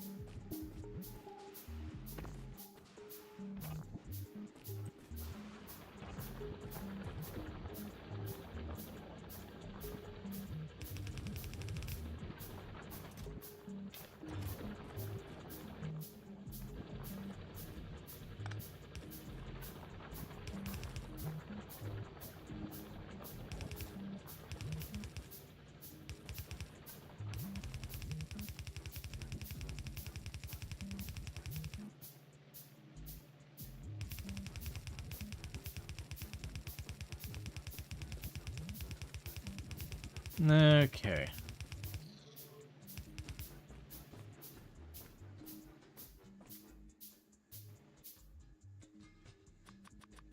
And eventually we'll definitely want to get all these belts and all these upgraded. I mean, probably not upgraded these ones, but we'll want to get belts upgraded and all that all over the place and whatnot. These are all things that are going to need to happen. I'm going to need to get sentry guns online so I can start putting up walls. The things that suck is these explode when you destroy them. So they end up being a very dangerous thing for your bots. Because your construction bots start pulling them up and taking damage, and if you're not on top of it, they'll destroy your bots. As another added bonus, though, if you get to the point where you are just producing bots locally, losing the occasional bot, that's not a big deal.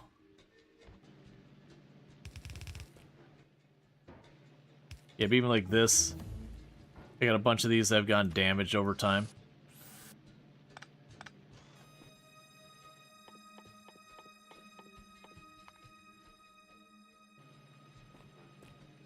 It's also, while we're waiting for those to get made, did you ever get your artillery in?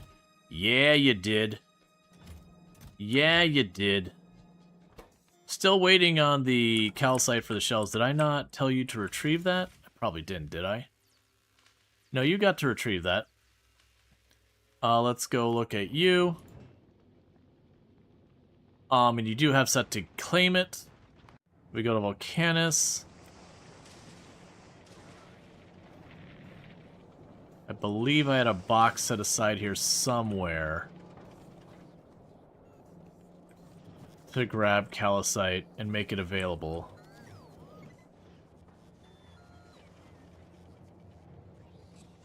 I don't, because there's only 84 available on the whole network, so that's the problem there.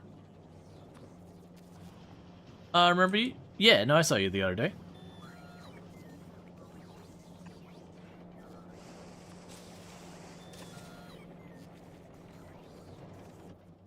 Okay, we'll tell you to hold, like, one row. Alright. So the big problem here is making rockets.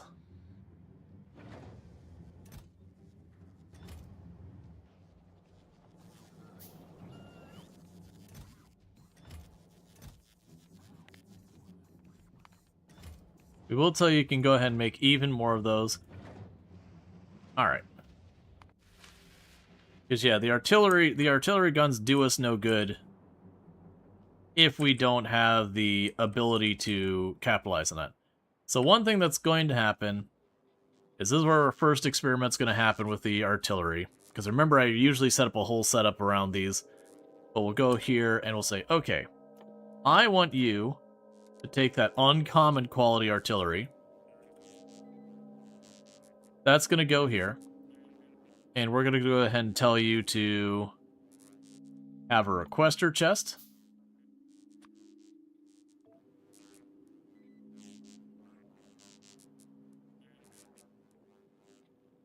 What would be the best way for me to do this?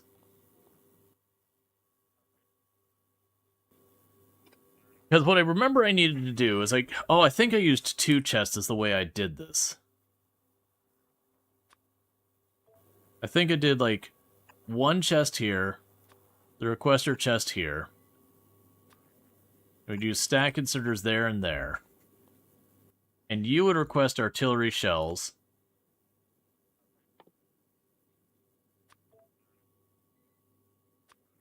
Until you had like 20 of them. And then what would happen here... I don't even think it needed to be that involved. Hang on. We can make that way easier. But I can just go here. So we'll do this. You request artillery shells.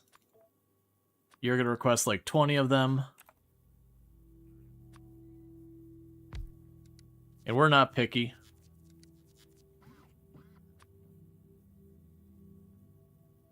Yeah, we'll leave it like that for right now. Alright, so we have that. And what happens here is we go boom, boom, boom. And don't turn on your auto-targeting.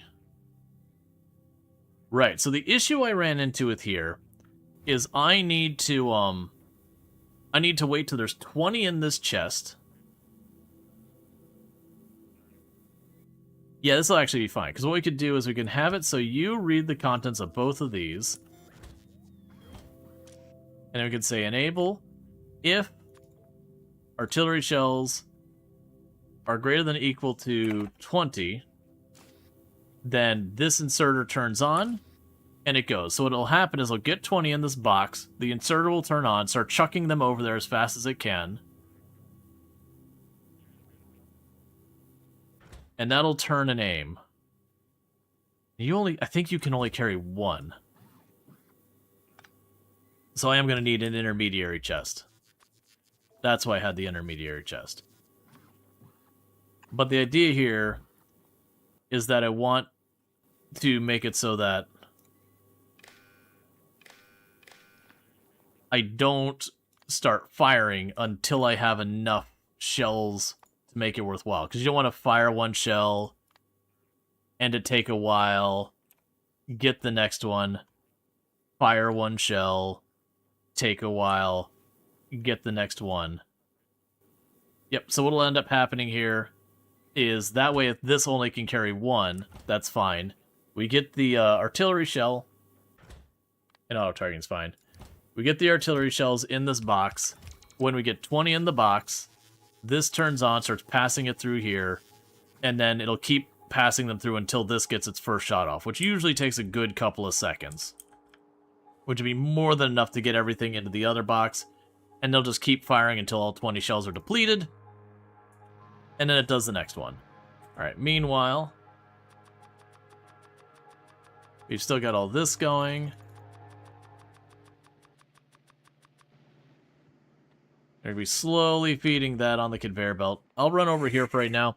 But the goal is to just basically get the stone from where it's over at that drill all the way over the base so I don't have to do the run back and forth anymore. And then we can turn into stone or whatever else we need to in this area, which will also be good for if we want to do bot network stuff here. We can get that going. Now, the big thing that's going to happen for the bot network is we're not going to worry about this end over here. That's not important. I want the bot network to be up here. So, again, that we can start building ourselves like a little mall that we just go, okay, make an inserter, okay, make a conveyor belt with these materials here, where I don't have to babysit it constantly. It'll be inefficient, but this is the stuff I don't care about the efficiency. This I do. This I need to be running so that it doesn't keep shutting down when rot or whatever happens. We don't get the eggs popping out in the middle of our, spiders popping out in our base and all that. But like a lot of this stuff will only matter when it's like, oh, it's time to stamp out a new area. Yeah, so let's only make it as far as it requires to cover those. Okay, so that should recover those.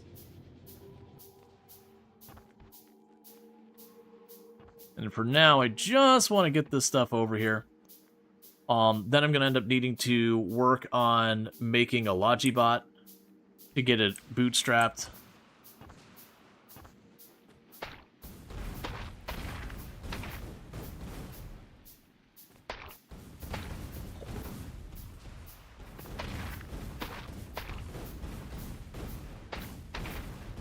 All right.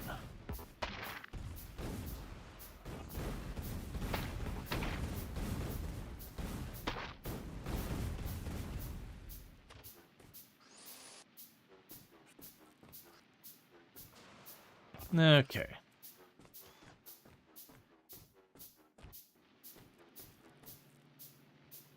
Then we can go over here.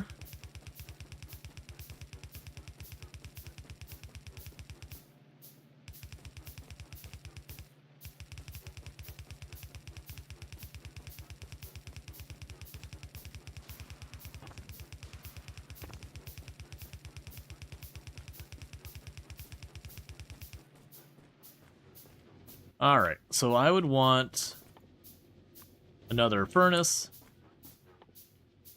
1, 2, 3, 4, 5, 6. Then we can get all that going. And we can make the rocket fuel using the processes here and all that. This will also be the point where power will become more and more of a thing.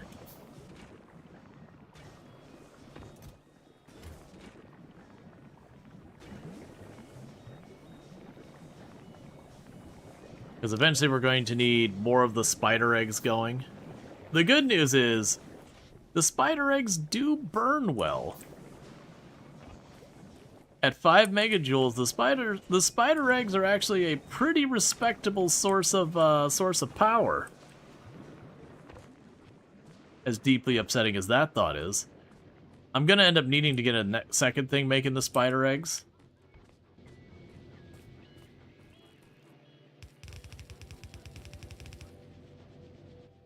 Okay. So we're waiting for the furnace that we'll put here.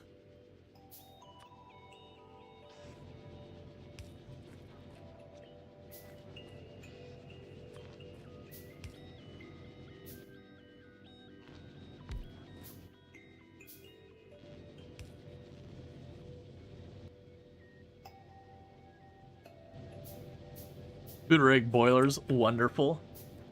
Yep, our whole factory running on spider eggs. Because surprisingly, we're actually managing to use all the rot.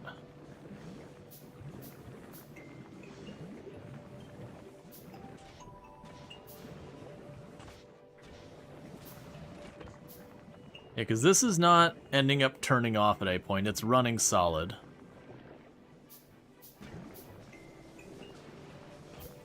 Okay, so I think ends up needing to happen here is I do think I need to wiggle this around.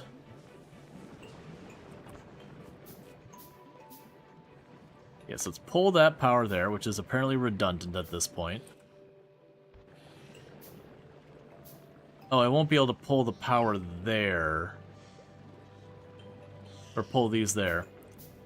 So I'm trying to do here is I wanted to fish that through here so I can put another thing for making the spider eggs right there so I can snag the stuff off that.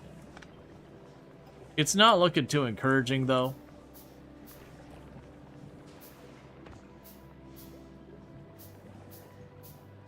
I might be able to put it here.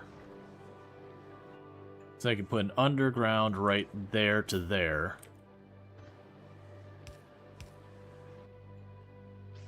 Then a long inserter like this.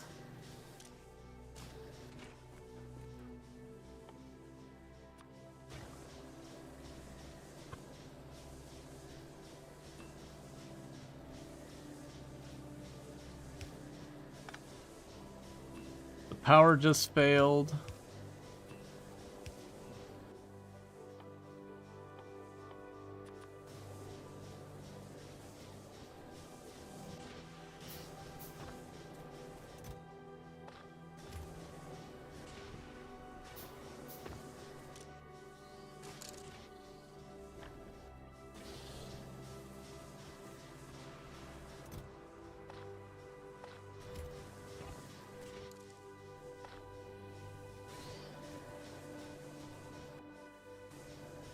So I'll need to deal with that.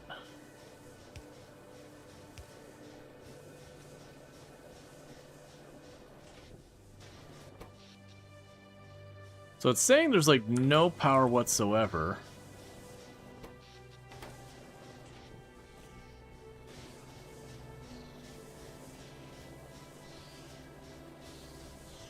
Yes, you're barely putting out any of your power. What's going on here?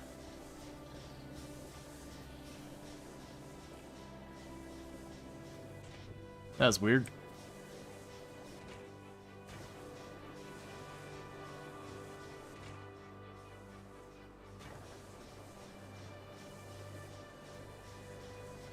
Are you not fast enough to grab those? I think that literally might be the issue there, is it's not fast enough to snag those on the as they go by.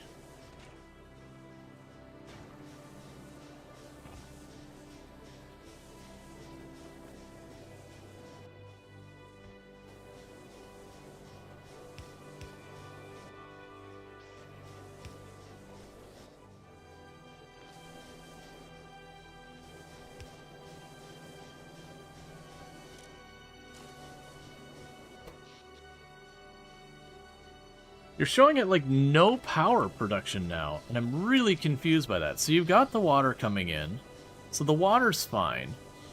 You've got fuel in here, you're literally not using it. I don't really understand what's happening right now.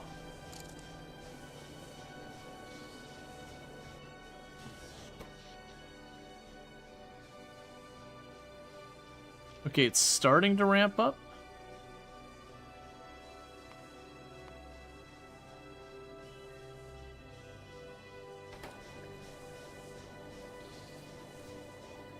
The pole should be connected. Oh, I see. I see. You're right. You're right. I thought it wasn't connected. I missed. Ah, that's a green circuit there. Okay, that's not a power line. I see. Yes, that all makes sense now. I was there, like, but I don't understand. Why is nothing working? Okay, so that should get everything starting to unclog and all that, which is good. We're going to be seeing a lot of rot getting processed. No soon to explode spooter eggs. Alright, so what's your logic? If there is less than 10, you're enabled. If the red circuit equals 2, you're enabled. Alright. Or no, equals 0. Alright, you're allowed to feed through more if you need to. Heating towers are also more efficient of generating power, heat, 250%. Yeah, no, I need to get switched over to the heating ones, because then I can also switch from these to the turbines. So I go for the big power. We haven't been using much electricity until just now and all that.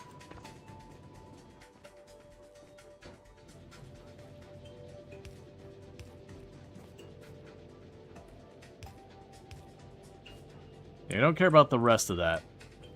It's just the stuff that is not Glebotech. Just a regular old brick and all that. We shouldn't need...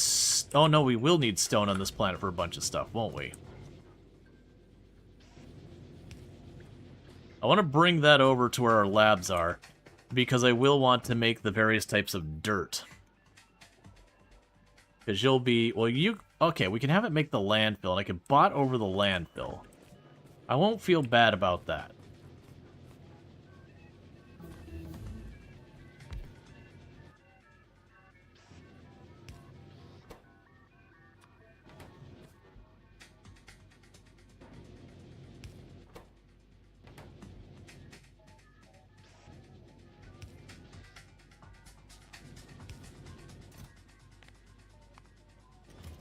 Okay, we got more tech coming in.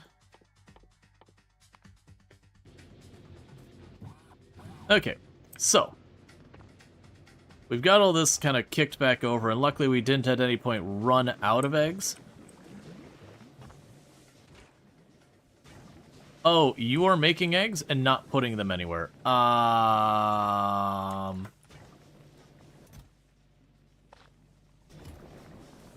Alright, how do we resolve that?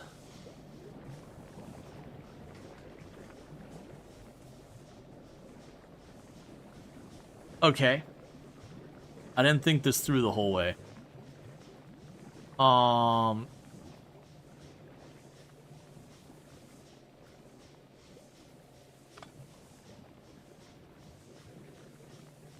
I'd like it to go in that box, but right now that box is surrounded, so there is no way to get it in there. Now, things I could potentially do to work around that issue is... Yeah, so it's out, out, out, out. Or that's the in. And then the in feeds around. So what I could potentially do is scooch this whole mess over. And I can't belt weave this.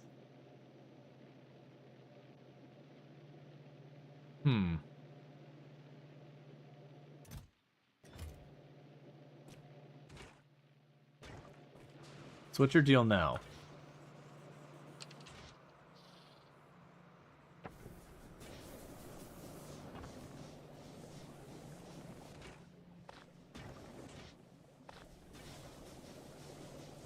Alright, so take that thing off. Okay, so the problem we have here is I can produce it, but I need a way to get that to where we can handle it. I could also just duplicate this whole setup. I don't think that's the idea, though. Because what we probably want is a belt going through here, so I could scooch you to the right. You could scooch this to the right, and just bring everything over a little by little. Use a long inserter to put that in the box. That'd give me a space of 2 tiles to bring belts in, so I have the belt that feeds these, and I have the belt that's for other things. Regardless of right now, just disconnect that, and the rest of that's fine. You also don't have a mold output. This whole thing here is set up wrong.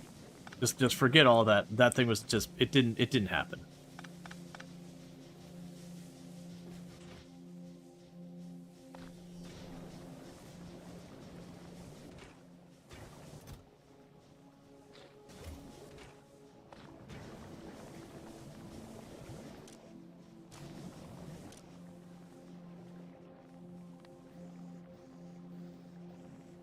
So you're set to do that when there's less than 2. You're set to do that when there's under 10.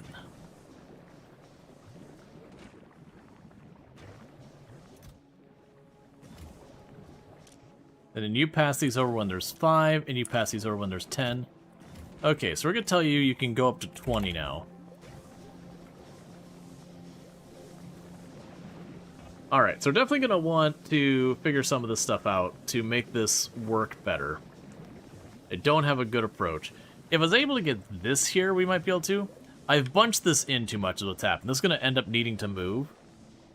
But that could very well be what happens here, is I move our steam power down to this area and keep expanding.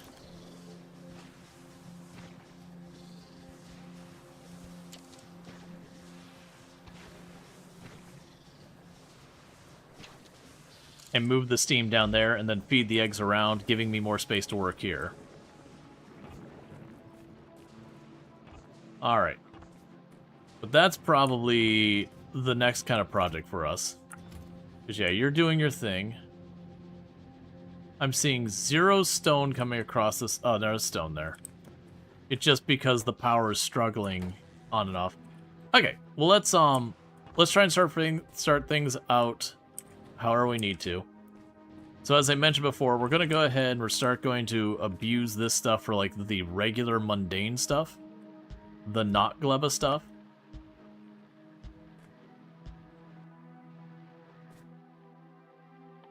So we'll have gears. Well, first we want to get the bots online. So that'll be the flying robot frame. Okay. That'll be the motor. That style motor. Pipe.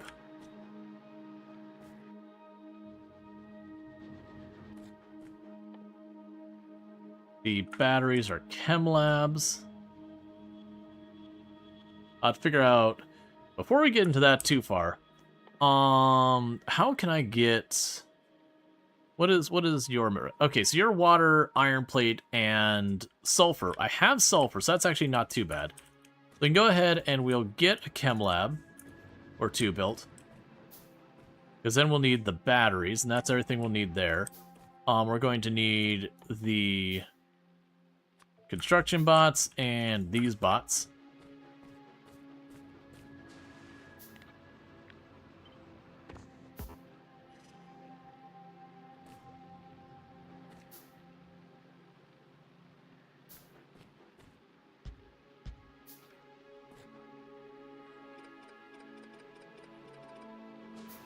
It's fine.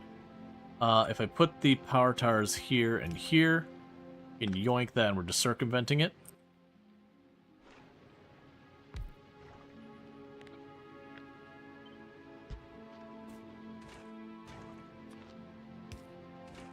Okay, and you'll be for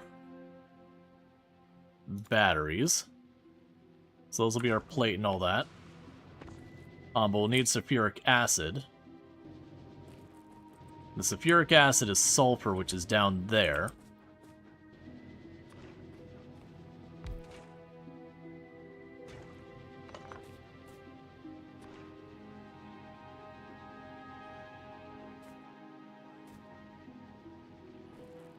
I probably should be giving all this stuff more space.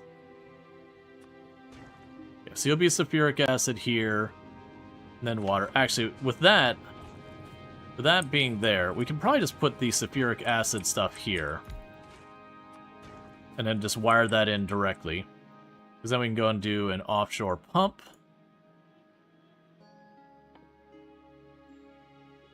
Which is here somewhere. There you are.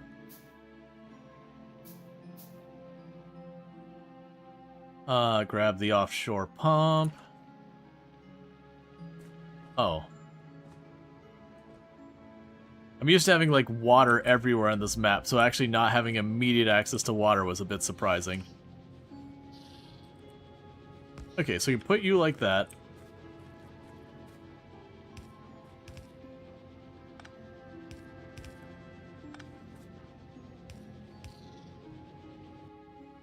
Okay, we can pipe all that together.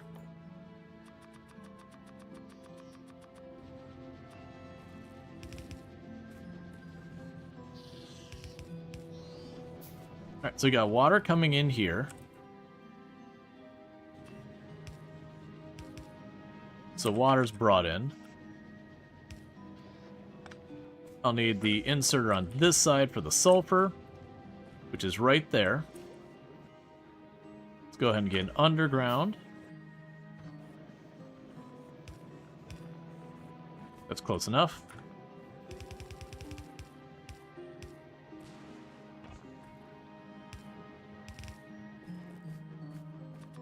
Get some more undergrounds going on.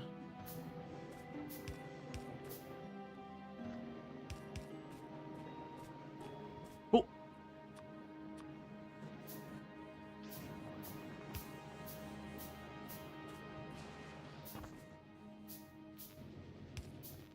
And then I need some storage tanks for sulfuric acid.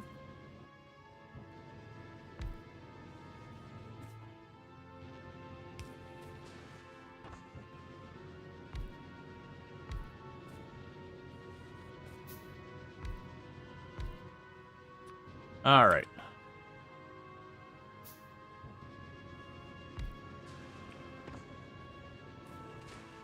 Oh, you also need iron plate. Yeah,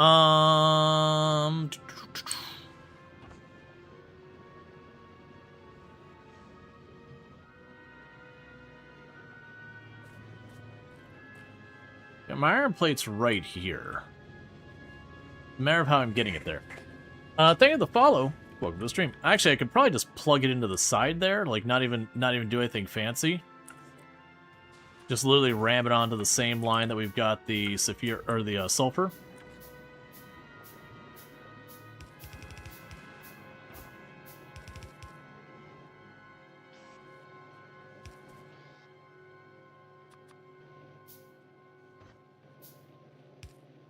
Yeah, so you can't quite reach the whole way across, which I kind of figured was going to happen. But I can make that work anyways by going like this. And then doing that.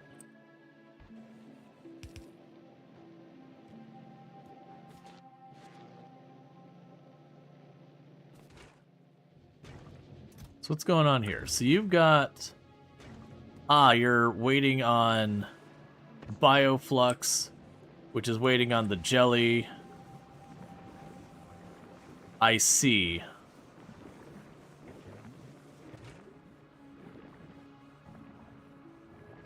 So you're burning a bunch of this, trying to get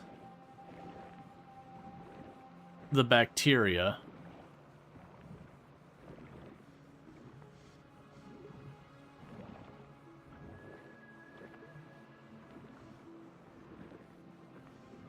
So once you get 5 bacteria, that shuts off. That'll give me the thing, and that'll reboot the production of iron.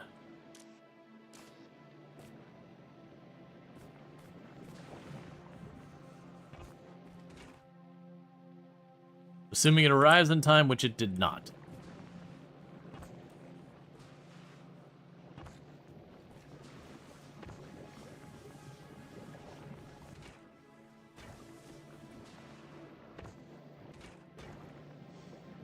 And you're still very slowly making lubricant forever.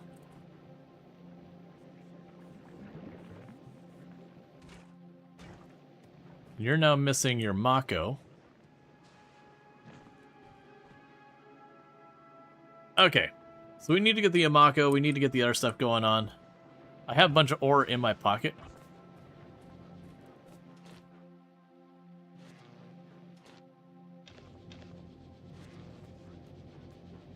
You can check you in those boxes. You in these boxes. And all that's going fine. Okay, so the next thing is you're waiting for the iron plate, which is now being fed just now. And you're waiting for... we're missing a pipe here in the corner. Okay, so sulfuric acid is being produced.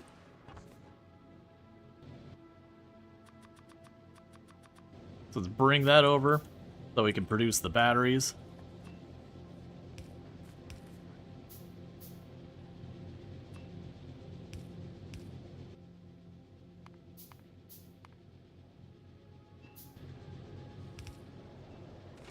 Okay, cool.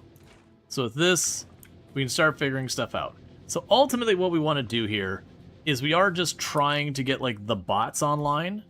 Because if I can get a couple Logi bots and a couple of that, we can start just building this out. This shouldn't be as slow as Volcanus because we are producing all the copper and iron and steel and all that there. We'll definitely want to go and escalate a bunch of stuff. The issue we are running with is just the lack of having these things steadily producing, which is a pain point, but I am making the ground materials here so that I can run out every once in a while and deliberately make some more stuff. So I need more nutrients, which is happening now.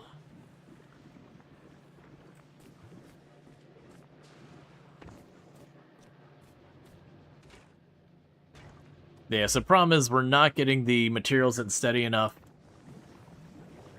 And so this is trying to reboot again and again to attempt to, like, kick things back over.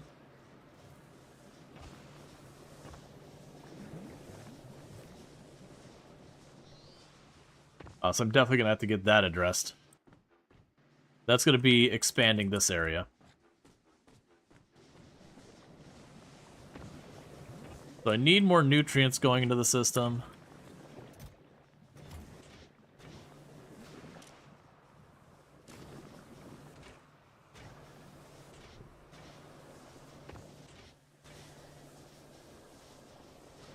Oh, I see the problem. Well, no, you're supposed to be at 2.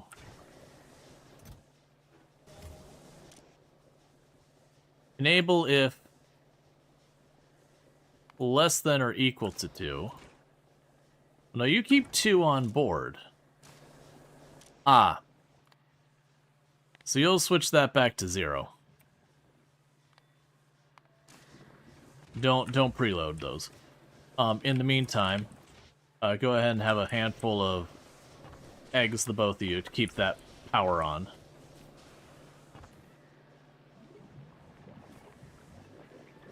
Okay.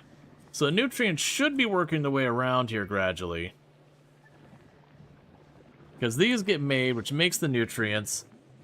And it's just the issue of this thing, like a couple of these things cannibalizing all that material that we're struggling.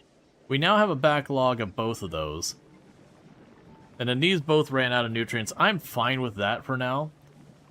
We can just let them stay that way until everything kind of reboots.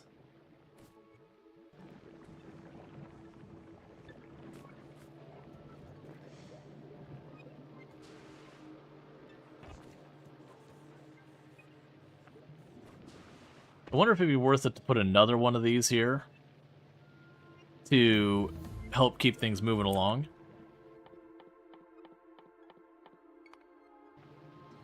Alright.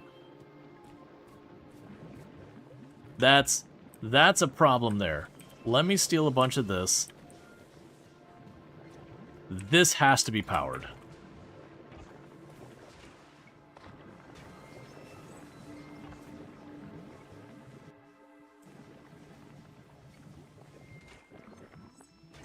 Yes, I need to be producing a lot more nutrients. Because the spider egg thing by itself, as you can see, is basically cleaning house.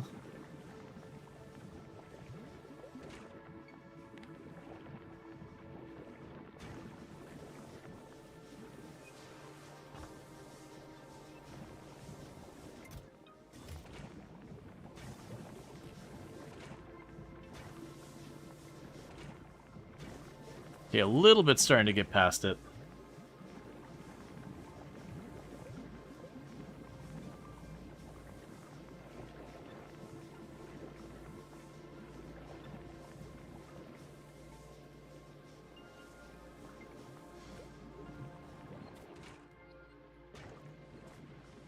Alright, so it seems to be stabilized again. Like I said, I need to just let it kind of build up a little bit of a backlog, or we're gonna run into problems. Alright, so with what we've got here, if I'm going for the route of trying to get our very, very beginning basic drones going. So it's just red circuit boards and the flying robot frame. And the flying robot frame, well, we can go ahead and start building a couple of these things. So let's see here. 1, 2, 3, 4, 5, 6. And you're short in steel. I could just go there, and now I'm not. Right. And now the problem I'm running into is the next one. So we got lubricants down here. We'll need to bring that up.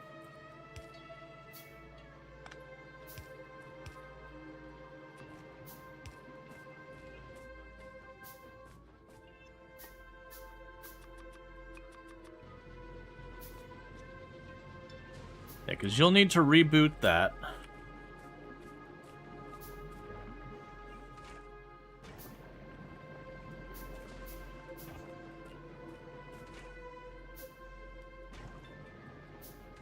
And the problem is I'm not getting the bacteria here fast enough.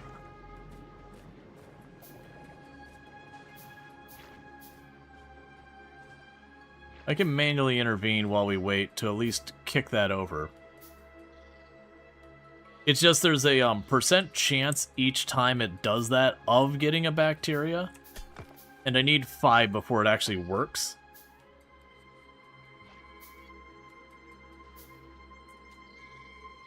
So that's what's happening, is then it's consuming all the jelly, which is then preventing everything from going. So I can just manually kick this thing over.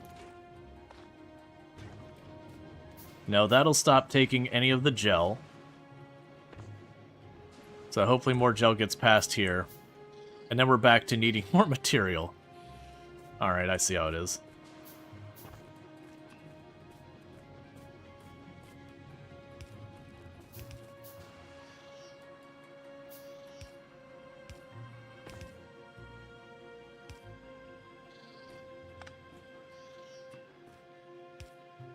Okay.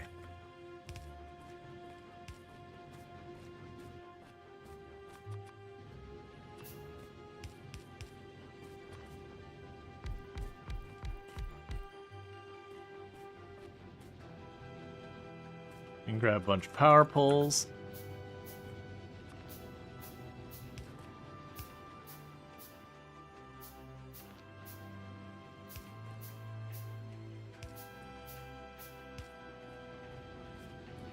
Alright. So that should be the minimum to actually be able to get this online.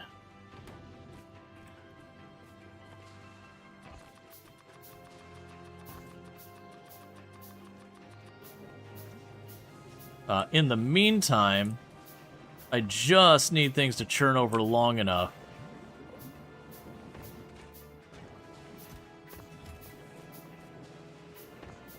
Oh. You need two to... No, you still need just nutrients.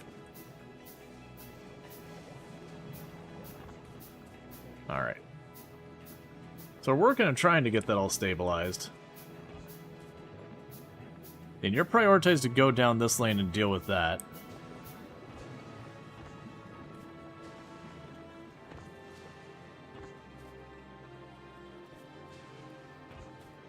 You take a little bit over here. Let me guess. Yep, your process has already come down due to lack of nutrients getting over here. That's the problem we're kind of dealing with at the moment. Is it's kind of going in fits. And a big part of why it's going in these like fits where it's just taking its time to go is because we just keep not having enough stuff on these belts. That I need both of these to consistently have stuff on them, because it seems like they're trading off which one has it back and forth, which is just right to screw up everything. Versus if either of them was running if they were running consistently either way, even if they were coming up and down, it would do okay. But one will be available for a while, and then not, and then the other one will be available for a while, and then not. So I'm going to manually go in here and grab a bunch of spoilage. Try and kick things over.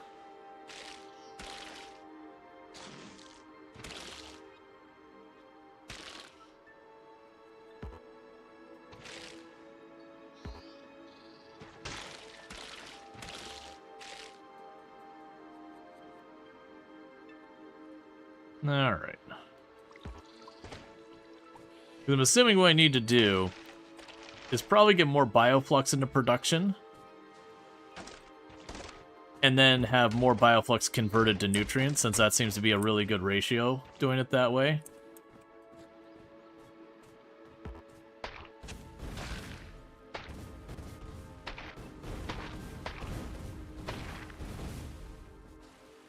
I need enough for 50. So what I'm going to do is go to one of these plots and plant more of the trees.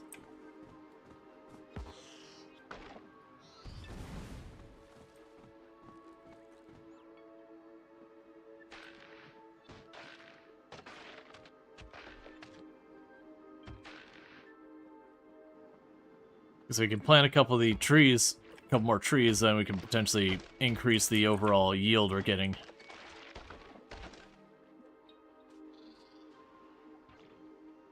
And that should help keep it from stuttering so much. Where it kind of like starts, runs for a while, and then it kind of like goes until we have a gap in the stuff coming in.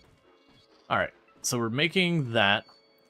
When we hit 50, I should be able to get some of the gel. Yeah, so you can see like this one's available now, but that one's not.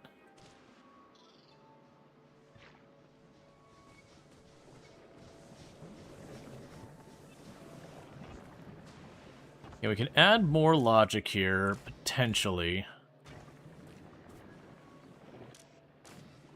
Alright.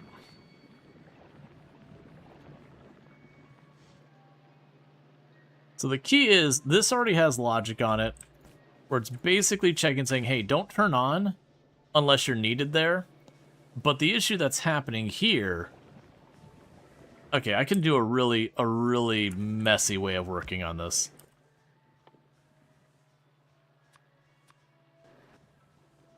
What that really messy way is I'm going to make it so that the output is a right priority and loops around that.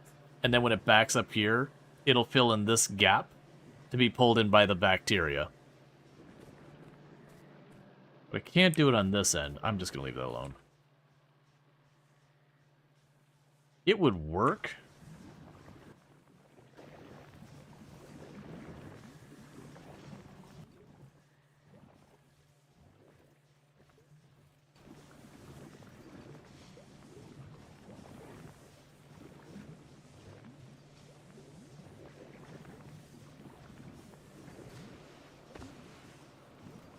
Yeah, because that's just eating it all when that happens.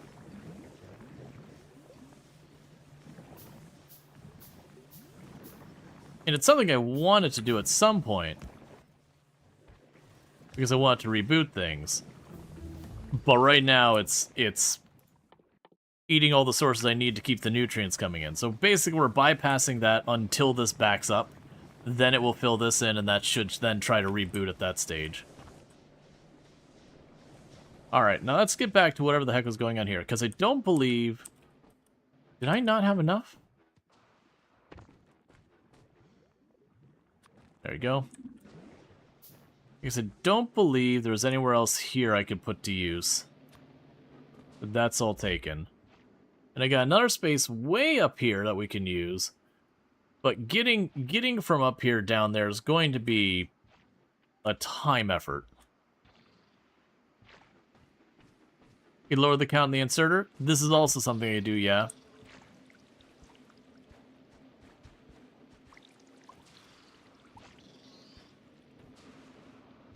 Alright, so it's gonna need to happen here.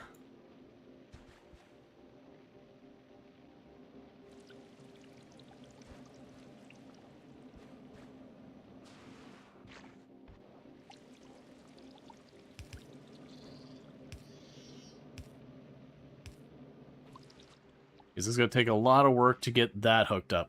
Because that's the other problem, is if I want to hook up more to the system, I don't have anything nearby. So I'm going to have to fish conveyor belt this whole length. The alternative would be setting up a train, and that's its own beast. One other thing I can do here.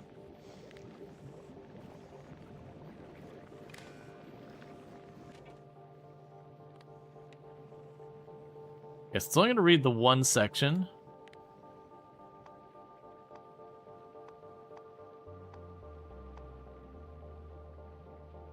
Nutrients.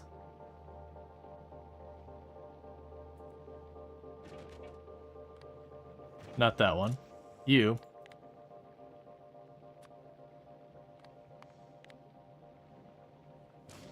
Basically, stop stealing it off the belt unless there's a...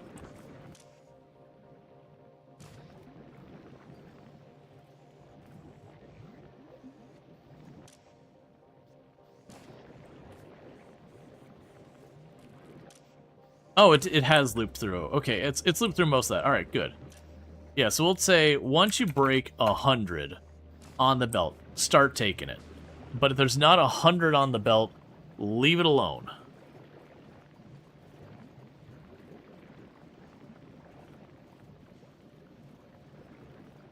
And you'll get the lubricant going here, which is fine, because that happens after we get the goodies here.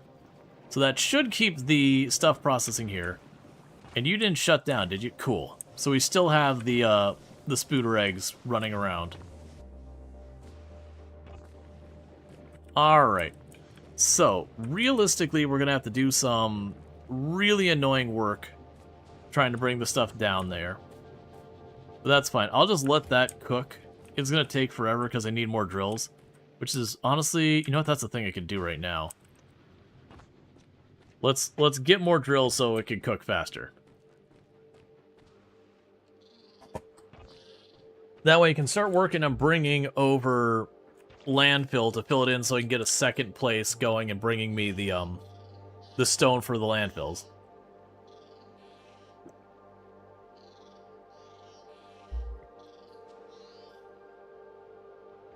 And a bright side, all of our science back home is just ticking away one by one by one.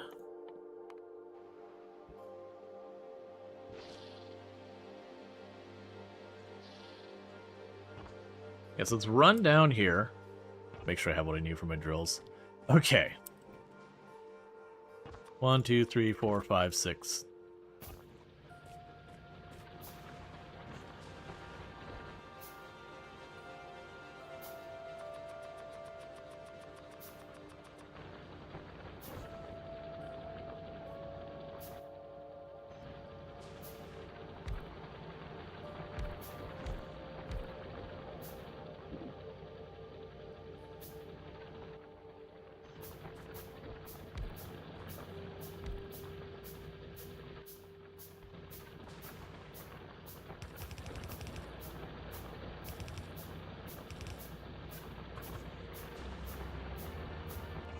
Alright.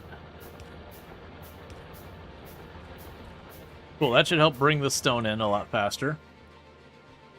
Which is going to cause us power grid problems, but that's just another onto the list.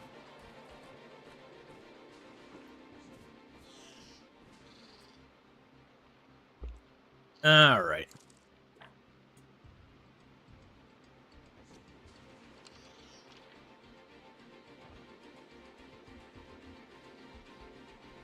Yes, I'm seeing the nutrients is making its laps.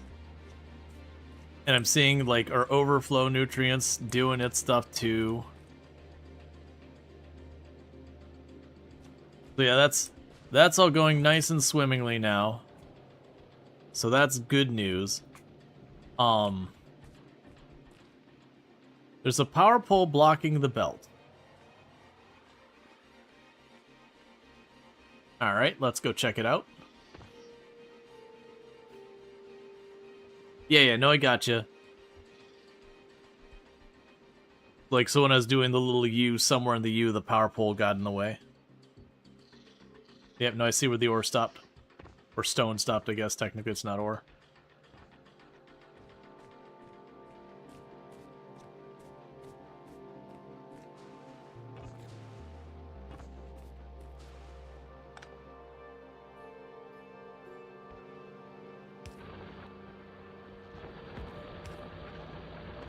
There we go. Yeah, that should do a good job of giving us some stone to just do landfill and all that.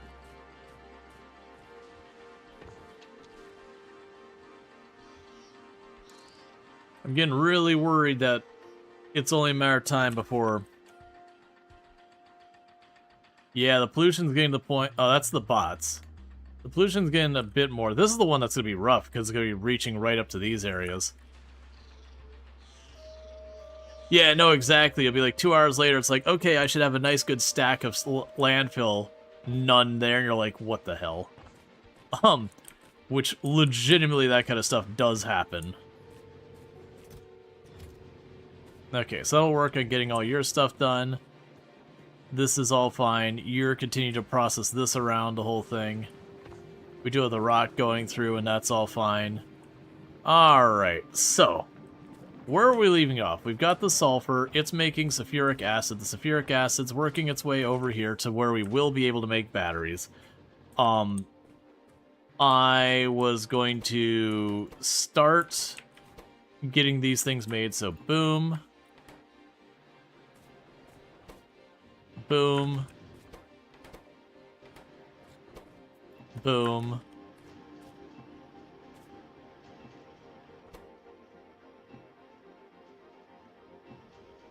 I don't need to make many of these. If we get a drone or two up, then we can manually go through and start slapping a couple of these things down and getting them all online.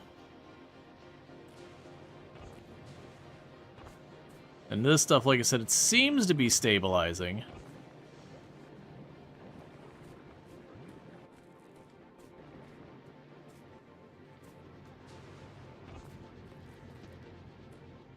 So we've got 16 here. So the juggle is, do I focus on the stuff down below or stuff up top? Because both of them I need a bunch of.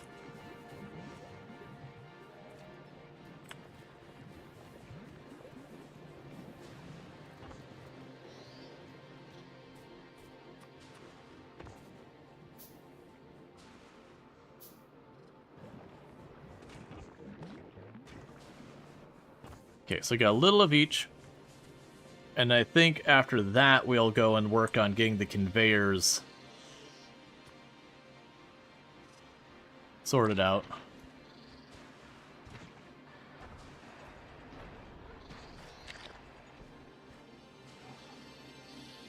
Alright, slowly but surely we're getting that filled in.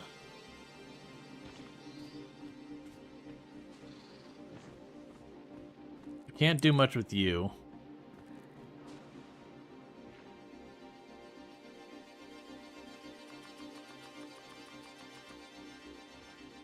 Oh man, you're so far away.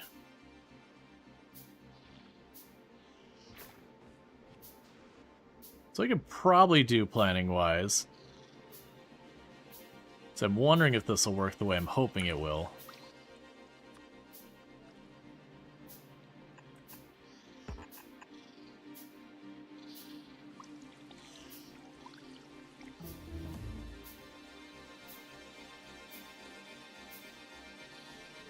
It does not, for the record. I was hoping I could just, like, drag it, and I'd see where it could go. Oh, you are so far. It honestly, if I can, because I can build up, it honestly might be faster to go around this whole ridiculous nonsense, but that seems like a terrible idea.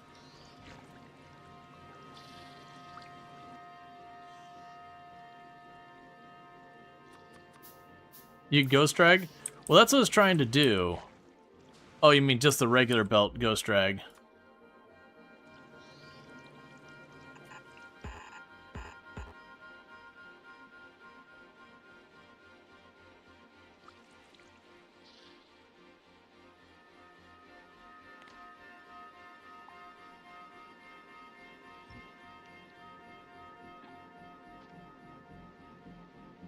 Ghost drag with the force option. Gotcha. Okay. Let's start with... Let's run down here. And let's kind of be mindful of watching where I can and can't build off of the existing one here. We're going to try and bring it over that way. Yeah, so we got these here. This whole space we don't care about. That's fine.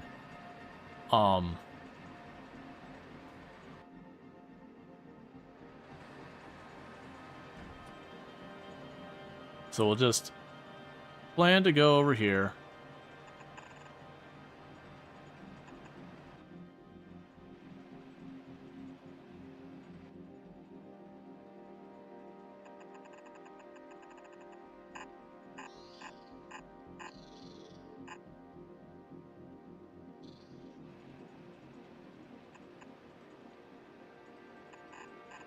And I do remember one of them is going to have to be 2 and the other one's going to need to be back. Right now, get them into the area they need to be. Now you can figure it out from there.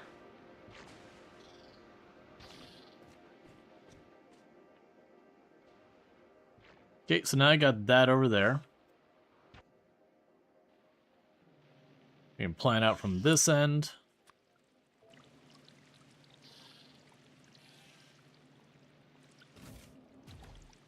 That's fine.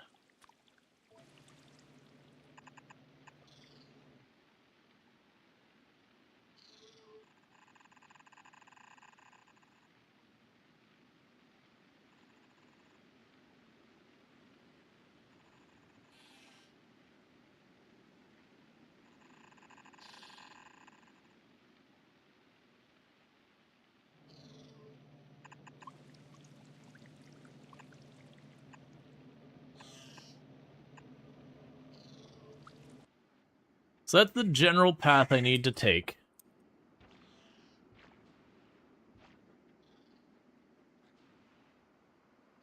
Oh, you mentioned doing it with the undergrounds so that it would do its thing. Let's see what that looked like up here. And then depending on how that goes, I'll clean it up. So grab the undergrounds.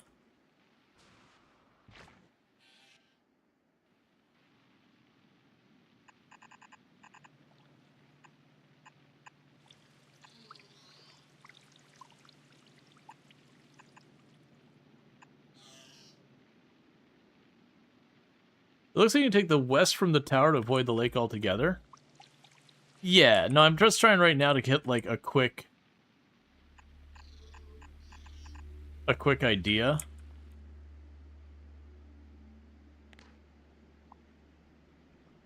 And then we can kind of finagle it. I see what you're saying, yeah. So we can go instead of here.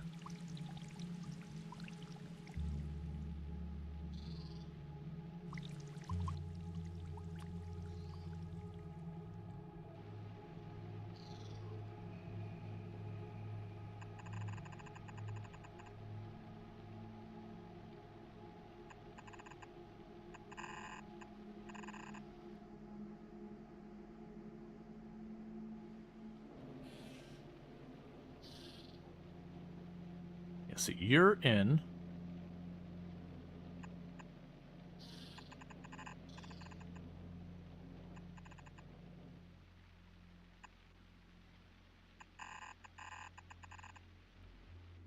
You know, have to skip across that.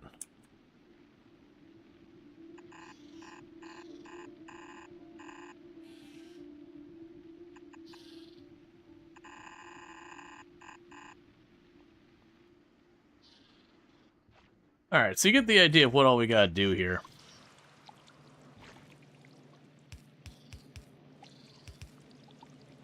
But each time we run to a spot of water, we can go ahead and do, like, the skipping with the underground track and all that. Well, I can go ahead and place you while we're up here. But then the plan to be is once I can get it set up where I can start having it plant stuff, we can then clean it up on the other side.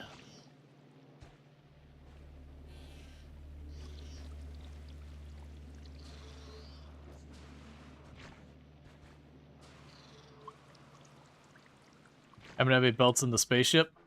I probably do have some. I'm going to go ahead and just pocket craft them, do that kind of stuff, get it set up here. Because that's going to be a lot. Like a lot of space conveyor belts. You still running? Alright, why have you shut down again? What is getting out of whack? Oh, it's just running out of this crap again.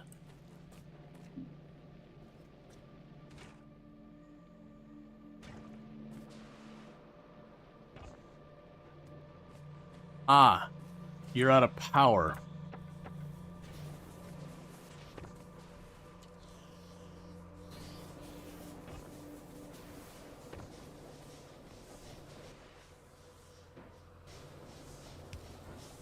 I've got to get this resolved. And the thing I need to do to keep this going is I need to reliably have stuff coming in. So that as it goes and it drops off, it can rot and do all that kind of stuff.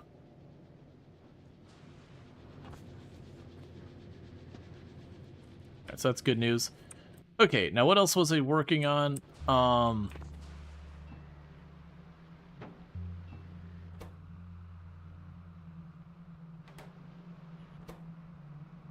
Engines, circuit boards. You need those. Need to go grab some steel.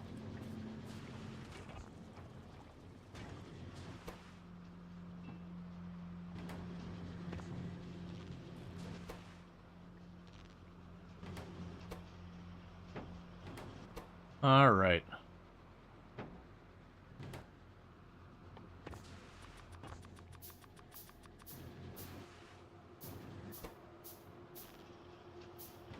Okay, again, our first robot frame. I do need to make another assembler, because I think the first one is to get a single... Well, actually, we can get the first one just be a construction bot to have in my inventory. Or on my suit, because with that, I can sit there and just handcraft stuff and just have it run around and do its thing till we can get these all up and running.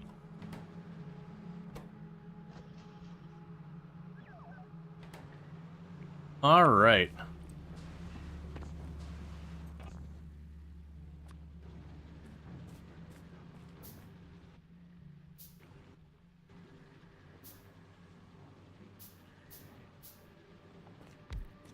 Okay, so that'd be the next thing we need to do is get another one of those going. I do have another motor. There you are. I do have more batteries. There you are. And get more circuit boards handled real fast. Cool. Now I need a couple red circuit boards. And that'll have at least one Logi drone running around. So like I said, with the one Logi drone running around, as I go and put some of this stuff, we can start getting that automated. But I really need to get the stuff going. Oh man, come on.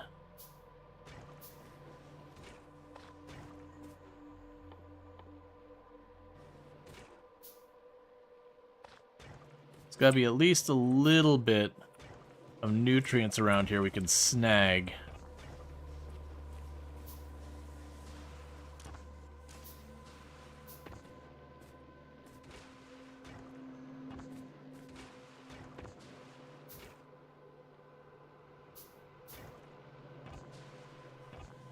Okay. Alright, so what I'm going to need to do is grab a bunch of the rot. Convert that back into nutrients.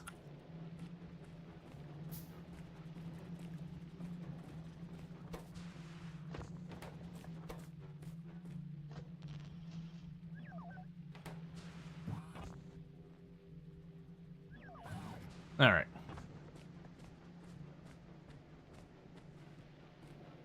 So it needs to happen here.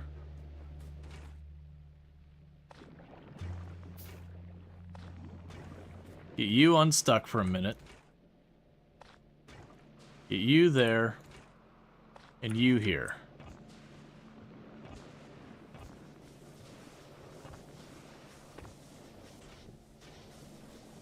And all those are backed up.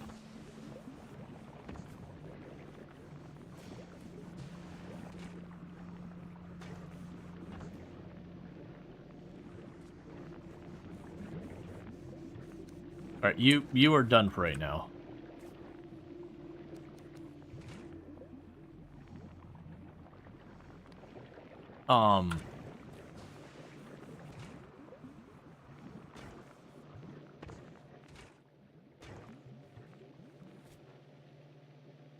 Alright, so we got that coming in.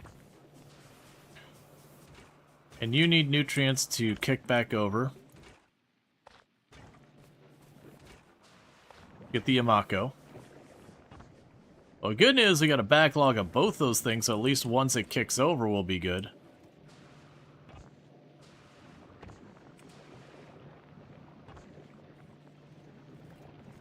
Alright, so once that gets over, we should have things back online.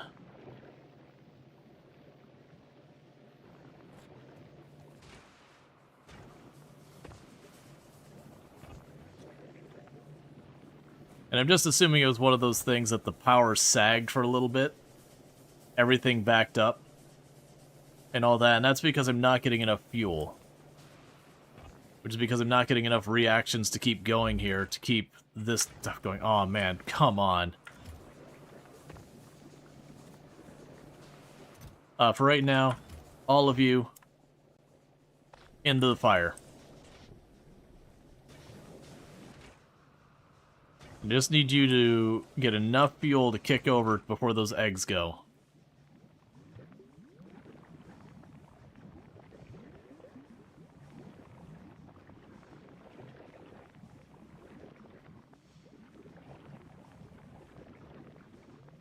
Alright, come on.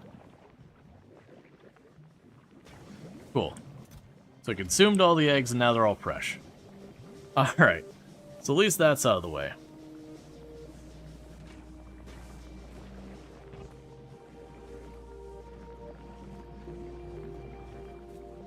And all of you have run out of nutrients again.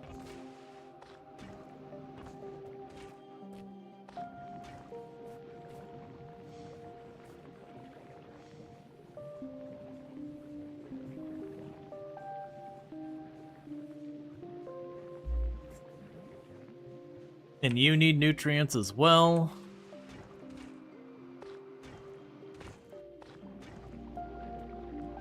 All right.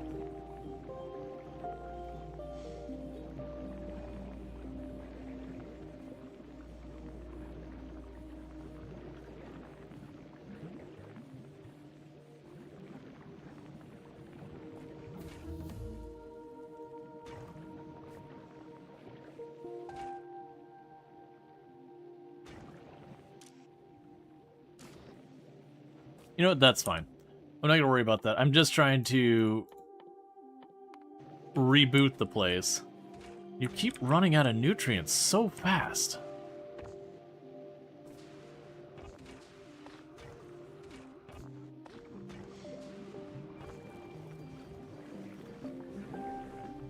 Like, it's definitely... I feel like for the eggs, I definitely need to keep that almost on its own separate path.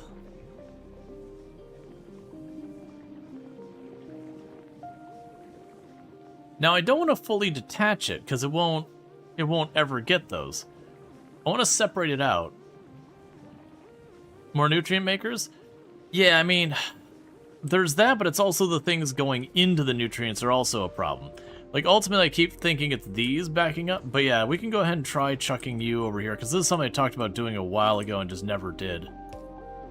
Oh, I'm gonna break the red wire. What's the red wire for? The red wire is checking to make sure we don't grab iron when we need it. Right, because you need this, and you need nutrients to work.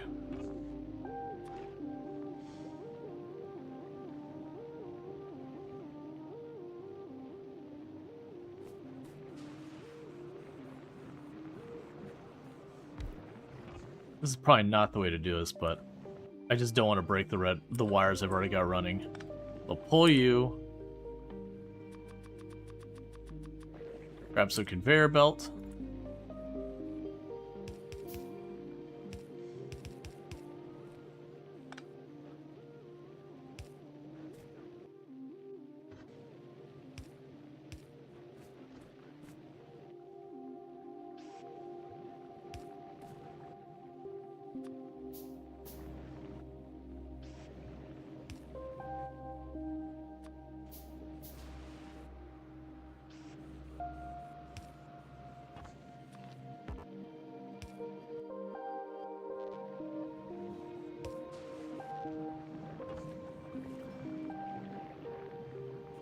Okay. Oh, you need to actually have your recipe set.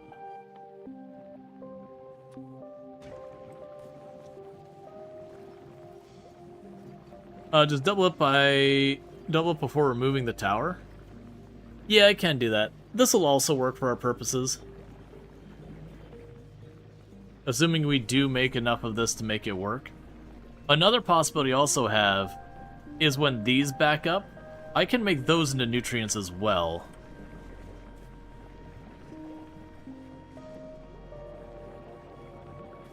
And this needs to not be what's happening here. We're trying desperately to reboot the process. You shouldn't be making more. Why are you making more? You're supposed to be checking less than 4. Just forget it. Forget it right now. I'll just deal with that later. You keep breaking my process, trying to get the iron outs up.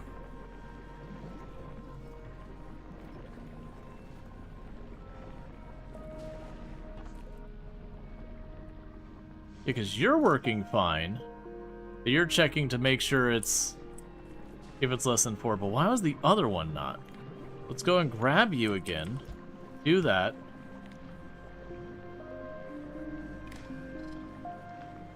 Okay, your red wires connect. Okay, so now it's content.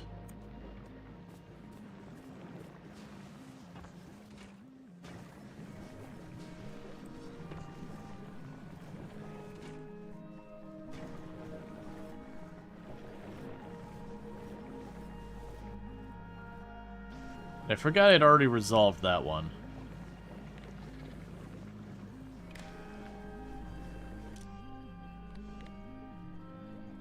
Or it's the same thing, we're gonna go, hey, if bacteria is less than 5, do it. Okay, that'll be fine.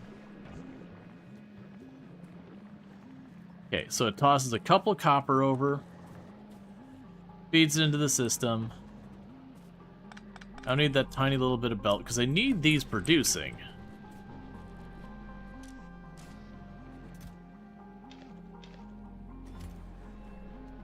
We're going to keep the factory going. Alright, so we are starting to get some out of this as well.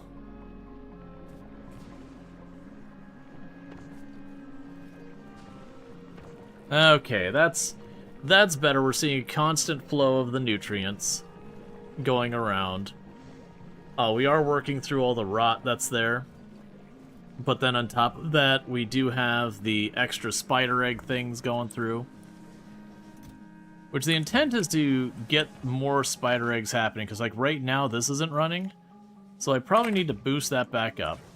That of course does mean we've just effectively massively increased our dependency on the nutrients. But I need those spider eggs to be feeding over here to keep our power on.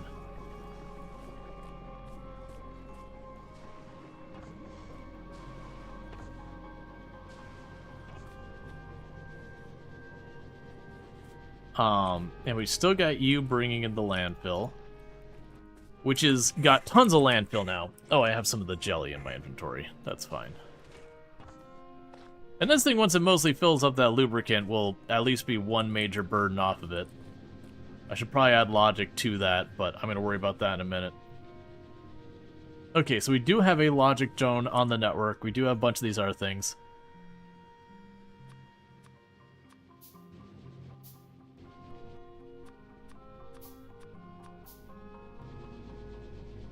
Need the spider eggs for power. Need the power to make more spider eggs. You wonder why spiders don't like you. Look, man. If they would just be a little less flammable, it wouldn't be as big a deal.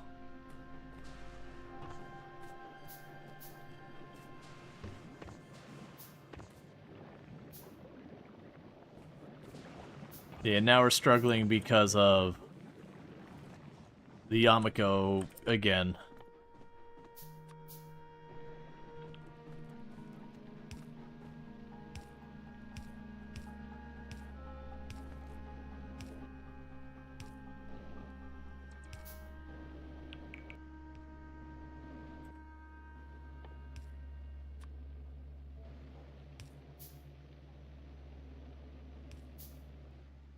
All right, 1 second. Okay, this is the return lane. Let's fix that.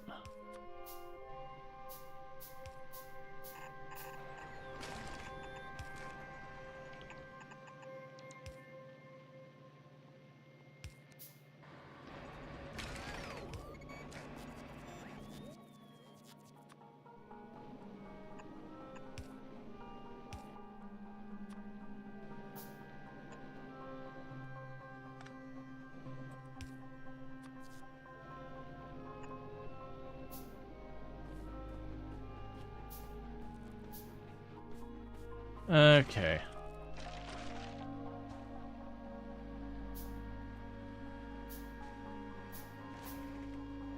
Yeah, so it is just landfilling. I'm gonna just live with it. We are getting the landfill now fast enough that I can just be like, you know what? It's fine.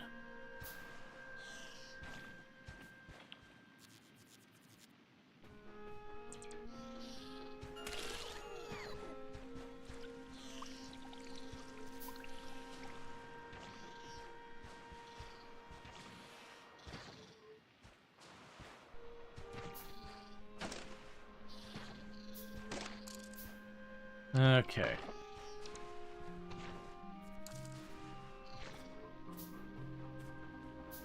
So run over here.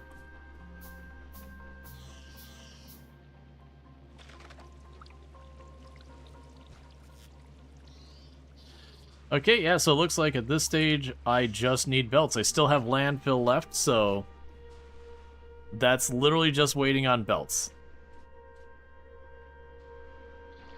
We just need to make a crap ton of belts, and then that thing will be all wired up and ready to rock and roll. And that should help quite a bit.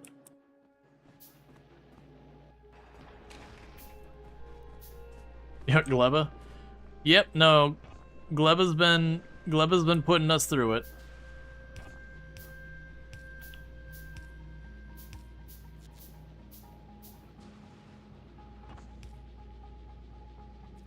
Alright. Stop that one for a moment. Get the splitters. Get the belts. Let's approach this by doing it this way versus trying to make all the belts as one giant stack. But yeah, then once we get over there, that'll at least get this to be in way better shape.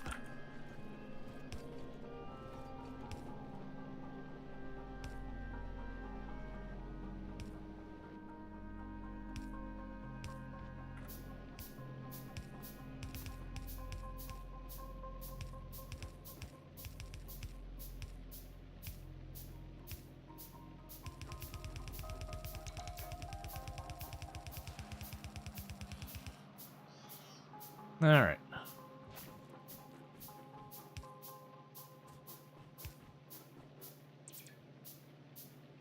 Cool. We'll wait to have a couple more, and then we'll get the next ones done. And this should help a lot by just being able to increase the amount of the stuff we're getting. I'm amazed we have not been attacked yet, and I know it's coming.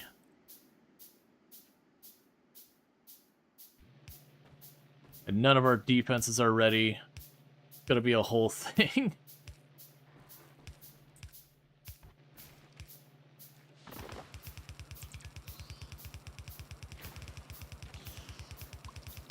Alright.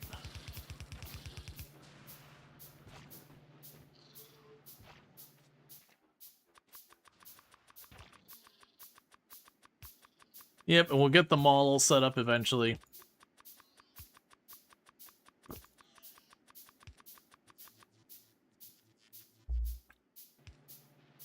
Alright.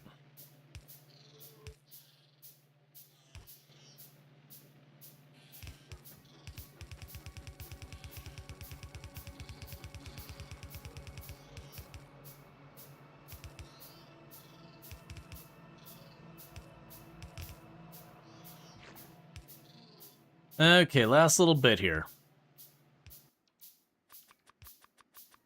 And then once we get that wired up, that'll be that much more of the stuff coming in from this side. And I can just make the whatever ground and all that.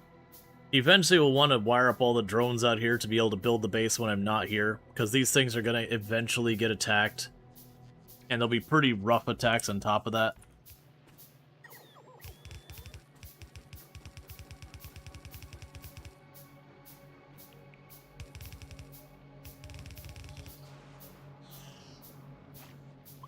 Alright.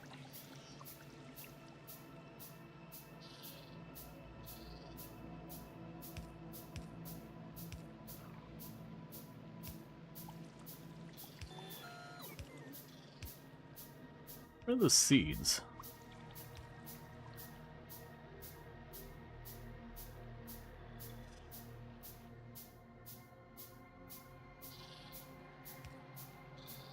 Okay, they are there.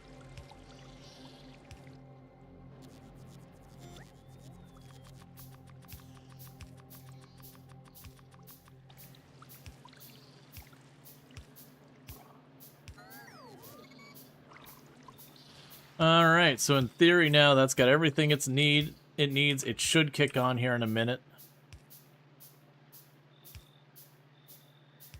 Except our power just went off. Because of course it did.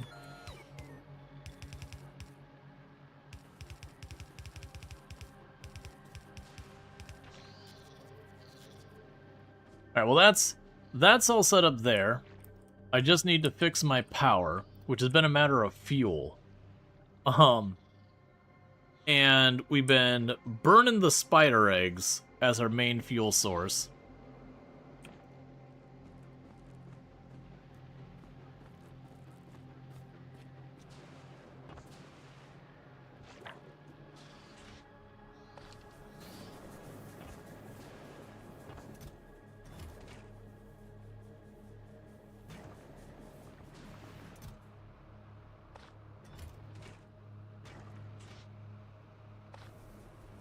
And do that to keep this on.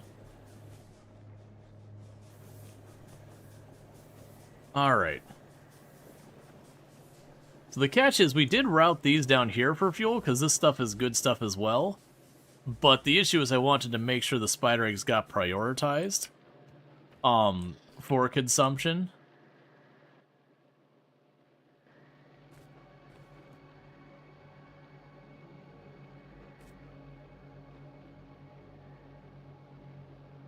What I could do, make it a little bit of a smarter system.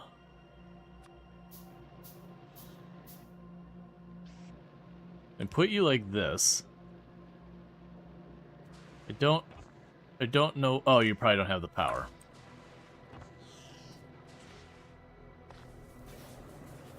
Then go you. Right, I can't check to see if you have stuff in there. Which is one of the things I had a problem with before. And I can't check your stuff as well.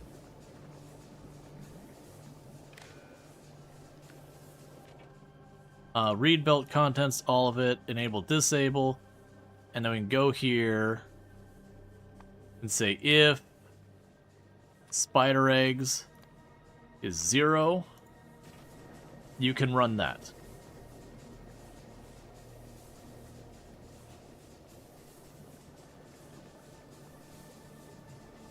I do have a feeling this is still going to cause us problems, but we'll worry about that when we get there, because that'll at least get that unstuck. Because as far as our power options, I hadn't really looked at this and considered more. We could potentially get our stuff going. I just got to figure out what our options are. Because I know with the power... Wait, we should get the heating tower. That's right. Get the heating tower and the turbine so we can just feed stuff into it rapidly.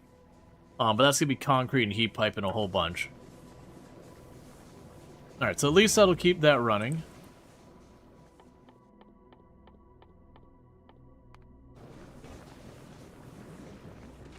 And then once you get enough of the spider eggs back in place, you can start feeding that over there.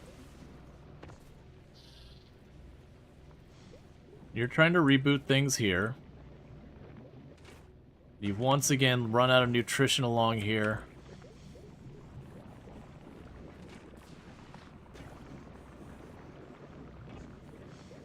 Alright.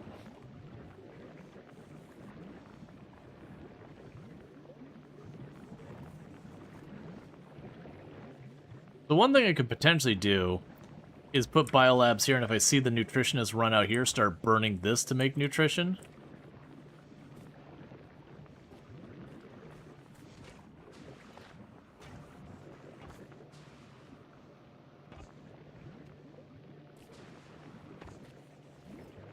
All right.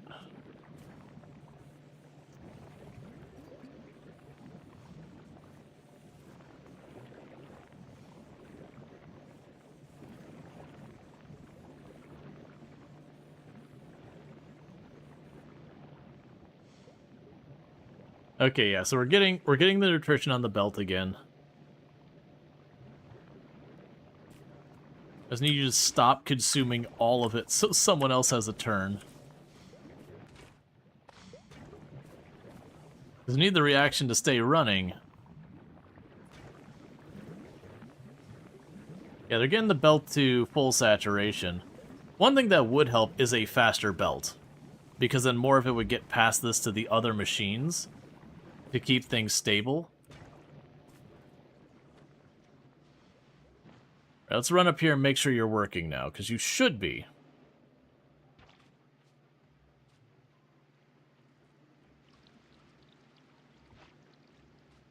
So we should see this planting stuff up here.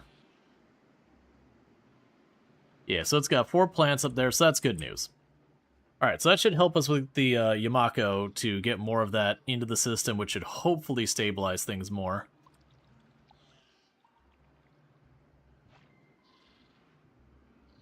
One thing I could do, I want to say...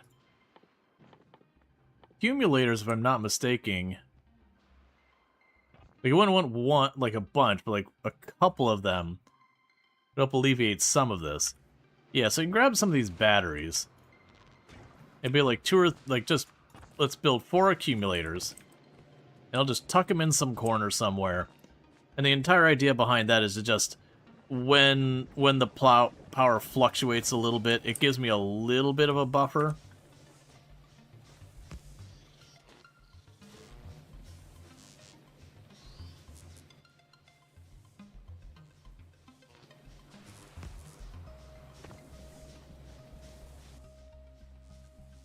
And that should help a little.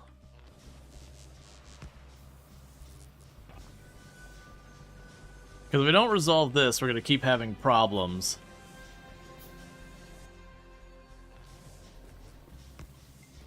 Okay. So that'll help there. How does our power grid look like that? Okay. So with the accumulator, we aren't using our full power. Because like once I have fuel in these, everything's fine and dandy. Alright, so everything seems to be running fine.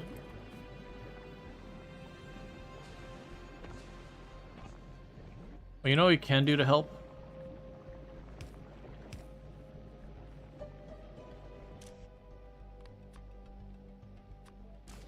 Make sure these stay online.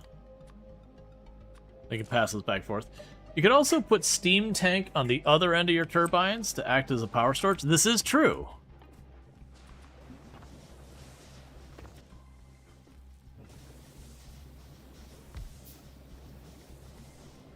Even though I could just put them...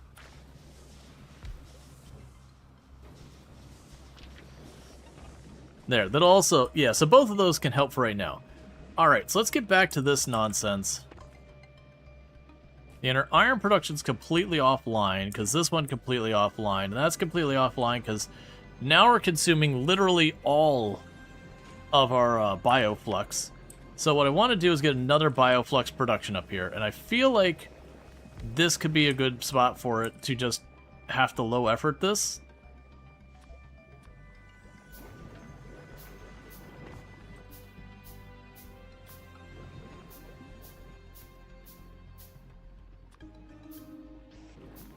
Okay, so you can go here, where if you have rot, you chuck it over there. You can grab the nutrients.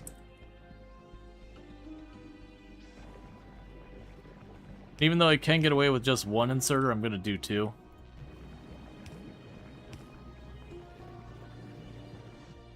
Alright, and then the plan here...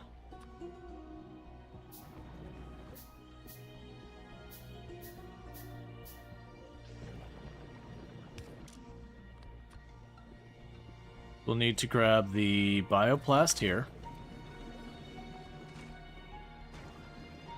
And then my plan here is to do that.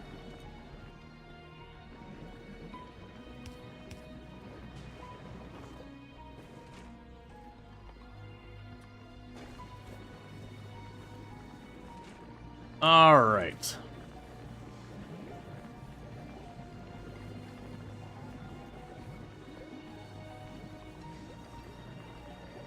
So increase the amount of bioplast we're making, and the hope here is, because I've got it set to not do any of these reactions unless bioplast gets over there. So my hope here is by having this run, we're going to start having the bioplast actually get ahead of our nutrients production, so that we can actually get some bioplast out of here.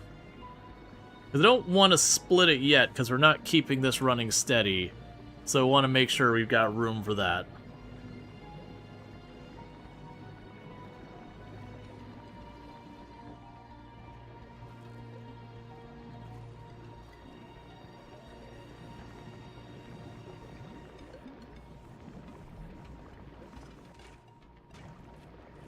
You're weighing more Yamako. Because it's all being consumed over here, which is fair. It's ultimately doing the same thing. Okay. Oh, we can just drop you in there. So what we can do now is we need more Yamako on the line. Let's grab you. They've got more seeds. So I need to get some nutrients. Done.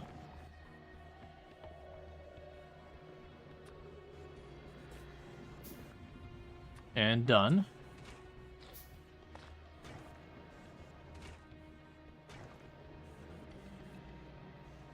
Alright, so let's go ahead and...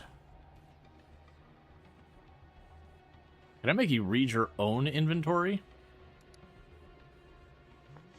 I want you to check your own inventory. Here, we can do it this way. You can mutually benefit. Alright. So, read contents including crafting. Read contents including crafting.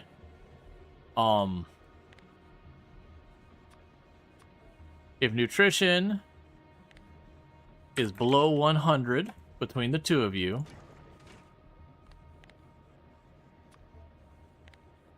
turn on. That's probably honestly more than it should be.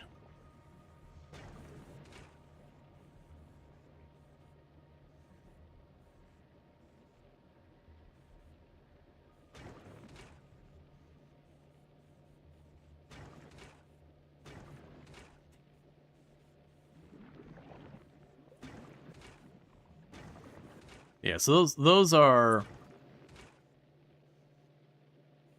Yeah, it's just rotting in there. So we'll say 50.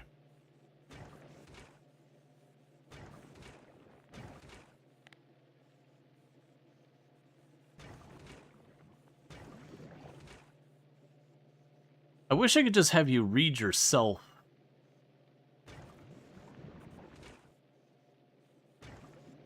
I mean, that is keeping the belt saturated.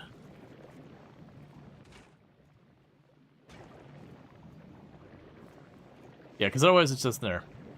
Wire to a power pole? Yeah, and that's what I could do. Let's go. You are wired to that pole. You wired to this pole.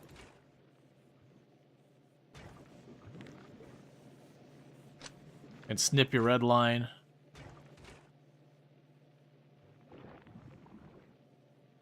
And for that, we could say for individual then. Until you start getting really low, don't run it. Because all it's doing is it's just making the nutrients, keeping in its inventory, and just letting it slowly rot. Whereas this will reduce our overall bioflux consumption, which should clean that up. Meanwhile, I did get 20 more of these. Let's go run up here and place them to allow it to get more Yamako going.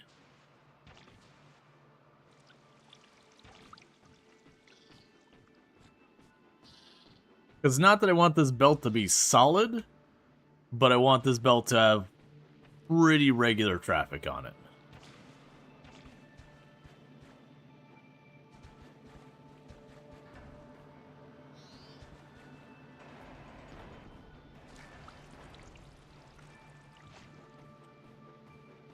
Okay.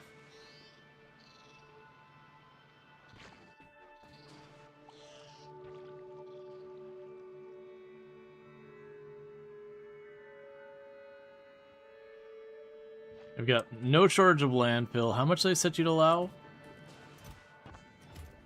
More than enough. Okay. So, at this stage, we'll hopefully have these things rebooting soon.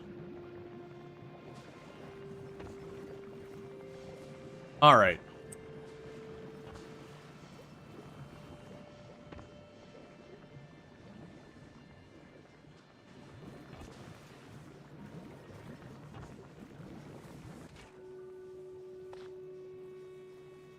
Oh, right, you require a lot to do that.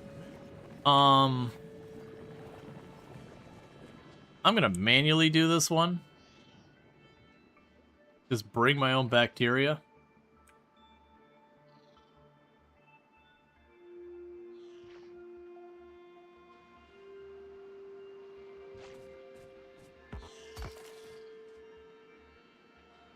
Because then we can kick it over, and as long as we're getting that bioflux on any meaningful cadence now, it should be able to just rotate and keep that going. Yeah, so the copper's online and running fine. Oh no, you both are. My bad. I thought you had long since lost your thing. You probably just kicked over a minute ago. Alright, so one of the things we are going to need to do is get this going faster. So one good news is that at least something here is running.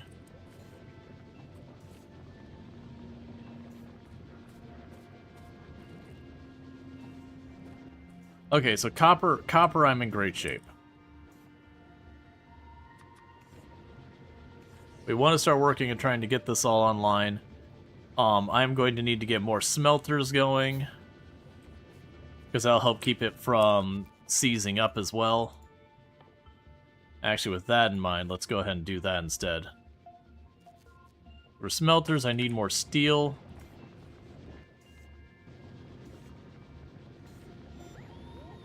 So we can go here.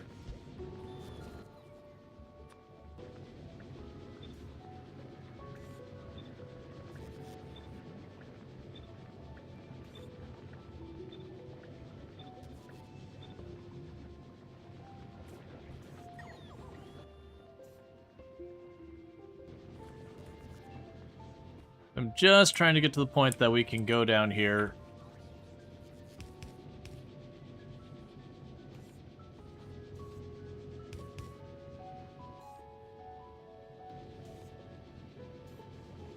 and have, like, the ore we're bringing out of this process handled. The danger, though, is every time I add another one of these, that's yet another thing drawing in the power to potentially make things go out of whack.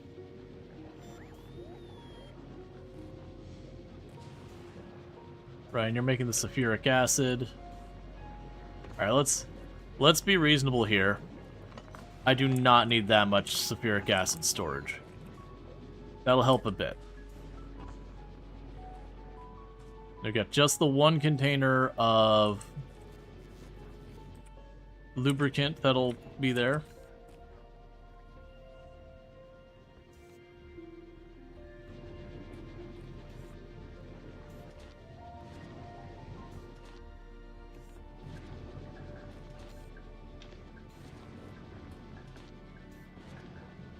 Alright, come on. Meanwhile, let's check on... That just reminded me that the nuclear stuff is going. Oh yeah, love to see that. Love to see that. Got plenty of that stuff going.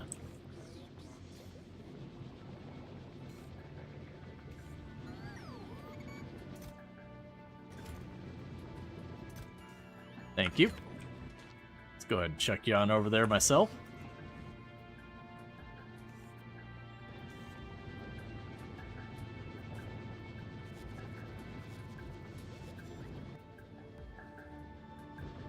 Alright, come on, give me the smelter.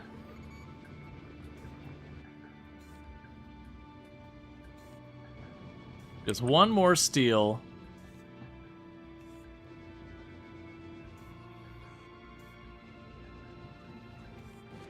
Oh, it's being disabled by controller because I have it set to check the, how much is between the two of them.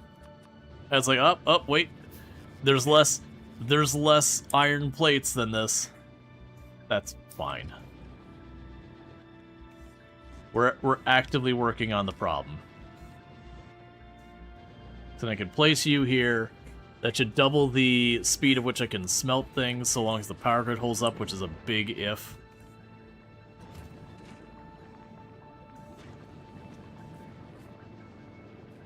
Alright, so the bioplast is doing good. The nutrients is doing alright. It's getting just a tiny bit to come by here.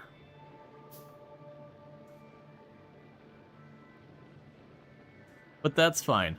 So honestly, I had you with the limiter on you. You no longer have a limit on you. Have a good time. Because these two trade back and forth between them, so it should be allowed to just cut loose. In fact, I'm going to boost you. I'll probably regret that later.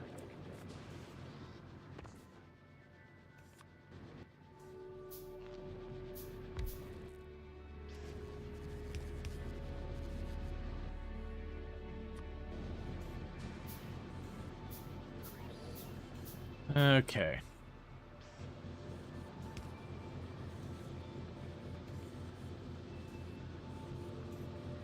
Alright, so we're officially producing the iron plates faster than they can put them to use.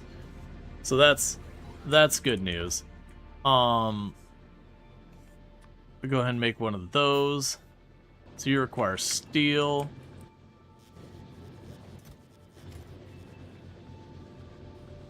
We'll probably want to get another furnace going, which will be just the steel. Because basically, as long as we're able to actually process this fast, like, I want this to be going down constantly. That this could keep doing its cycle as fast as it can, but this I am handily ahead of. Because eventually, if I don't do that, eventually it will jam up when it's full of stuff. And then I'll have to go through the whole process of trying to reboot it again. I'd rather we run to a situation where these are sitting there trying to get the ore because there's not enough available than that jam up. I'd also rather these continuously run fairly low for the same reason. Waiting to have your mall build out, that's inconvenient. That's a little annoying. But it doesn't really hurt too much. but having the process shut down because the bacteria ran out, because they all turned into iron because it all got backed up, that kind of shuts down the entire process, and it requires you to intervene to reboot it. Okay, I'm loving what I'm seeing now. That's what you want to see. Some of that's going to rot on the line, but don't care. That does mean we'll just keep that feeding in, and we got all this stuff going through, and that's going fine. This is being consumed about as fast as we get it. Being looped around. So all that's looking really good. So with this, we could potentially increase the throughput of spider eggs. Because you're actually producing as fast as you can. Because we ultimately need those spider eggs for science.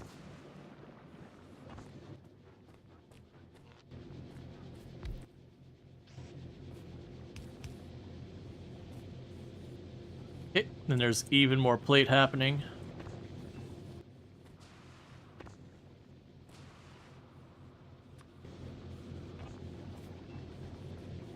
Alright.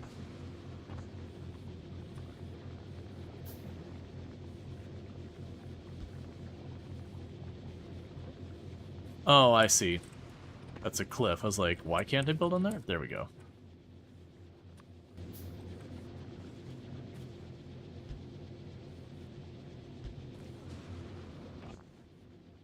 I know this will be inefficient.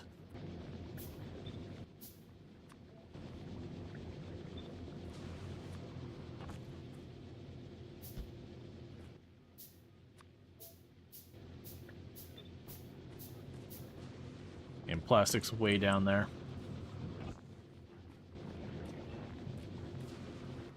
Right. Grab some iron plates. And plastic's way down here. So I'll make that a provider chest, even though we won't be able to reach it for a while. It's blinking. I'll make it easy to spot when I need to re-top off my stuff. Why aren't you making sulfur? You are blocked. Oh no, you need rot. Oh. Okay, you're struggling to get rot. Alright, I mean, I could live with that problem. Okay, we got the uranium slugs.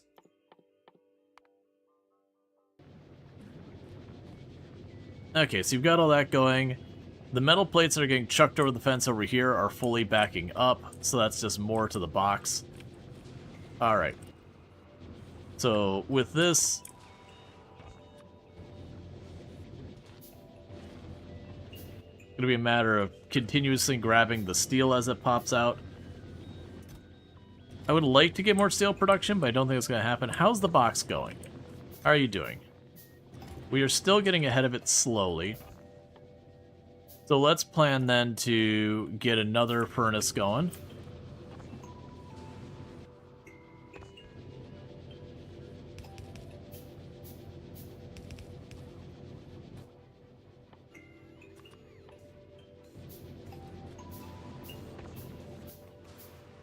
Okay.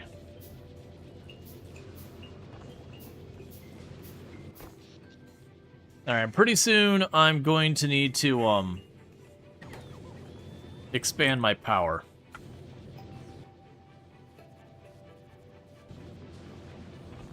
What would it take for me to get the heat tower?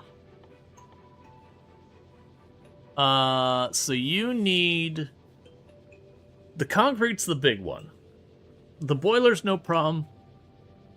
The heat pipe isn't a huge ordeal. The 50 concrete is a little bit of effort. Alright, Luxor, you take it easy. It'd be iron ore, stone, and water. That's not the end of the world. I could do this the I just need to do this quickly kind of way, which is what I'm gonna do. We're gonna just slam it down here, and I got the ore right, I got that stone right there. And I'm just gonna manually feed it for 50 to get the heat tower. Oh, well, you know, that makes sense. It's fine.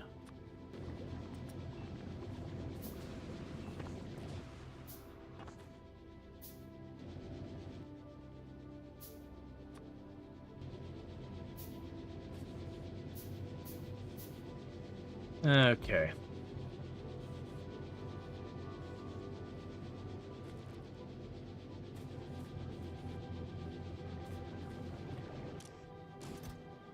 And they're still not keeping up ahead of it.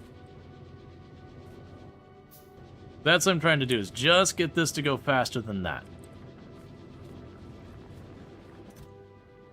Ooh, copper's gonna be its own problem in not too long. I wonder if there's a good way to mitigate that without shutting it down.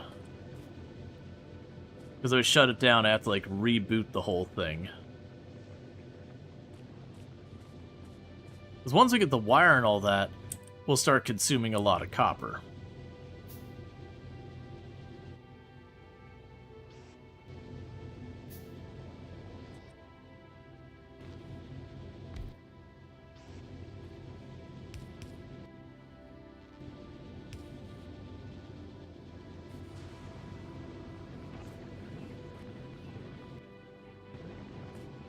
Yeah, let's go back up here. Like I said, I do think I need to get stuff going here. Alright, chat, I'm going to quickly step away, use the restroom real fast. I'll be right back. So thank you for tuning in. I'll be back in just a minute.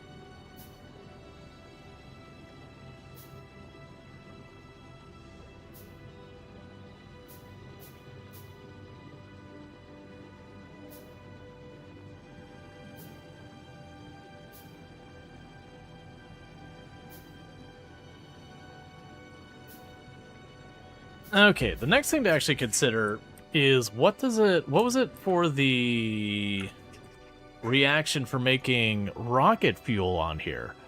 Because it is possible with the reaction for rocket fuel here on Gleba, I could potentially, so it's jelly and bioflux, that I could potentially use that as a source of fuel, because the rocket fuel is 100 megajoule.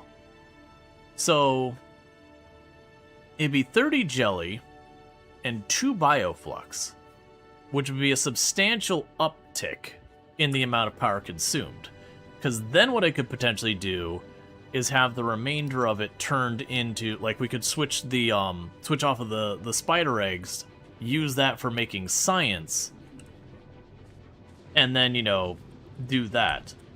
So I could start working in that direction. I am really dumb. I literally made that for the purpose of plunking the thing that... Oh, wait. We're still good. You can go put the others down now. Actually, I didn't need more of them, so... You can... I don't have one making that. It's fine. Alright, so this was to make the heat tower thing. So it needs... Oh, no, you needed concrete, because I could work on the next thing. Yeah, so you're concrete. We're probably only going to need 1 heat tower. Let's go over here, grab 1 stack of you. There you are. You go down here, grab 2 stacks of you. Because how much? So it's... Oh, so that should give me close to 100 concrete, and I need what? 20. That's fine, because long term I'm gonna need concrete anyways. Like 1,000 of it for the rocket launch pad. So I'm just gonna leave that there and just let it cook. I didn't grab myself enough drink. Let me grab that real fast. I'll be right back again. Sorry about that.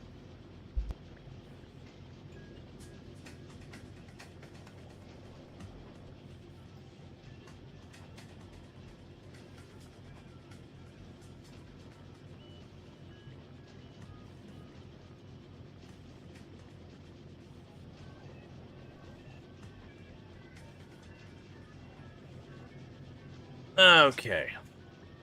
And we're dealing with a nightmare fuel that's gleba.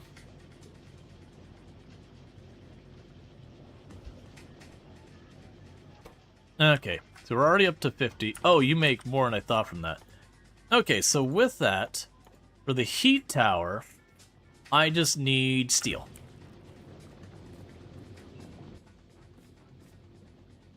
With a bit more steel, I can make the heat tower. And then with that, I can potentially use turbines. What, no mini fridge with an armed reach? It's in the room right next to me. In, like, my next room there. It actually used to be, like, right behind me in my old setup. But, all that. Hey, Nitro, how's it going? It's good to have you.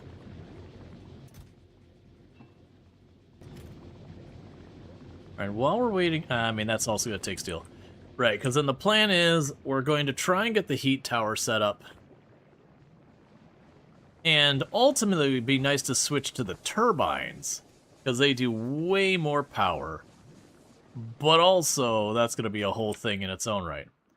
It's also looking to me like we are slowly starting to run low on the jelly nut. So let's go over here and grab some jelly nut seeds.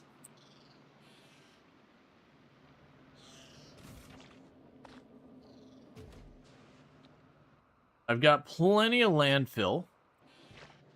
We can grab some nutrients off of this whole shebang. And get ourselves some more stuff. So, boom, there's 30, there's 60. So that's 1. Boom, there's 50. There's 80. There's 2 more. And I'll put the last 30 back.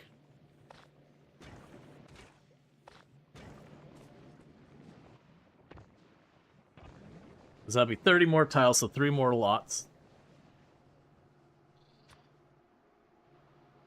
I was going to be careful, because every time I'm doing this, I'm increasing the amount of spores I'm putting out.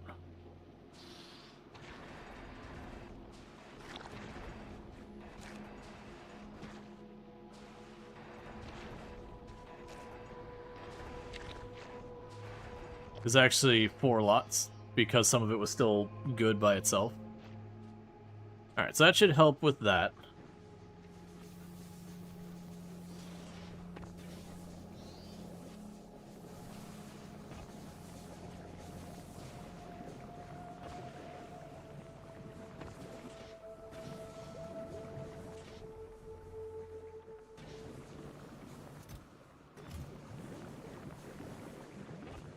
Okay, so you're kind of stalemating with that. That's fine for right now. Alright. Right, so we were waiting on steel. Okay, so that'll let me make a heat tower.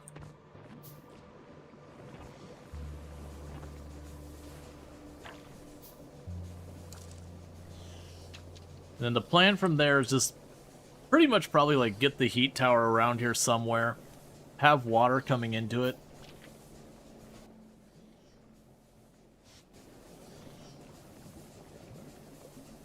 Right, and then you would need to have stuff get good output. Alright.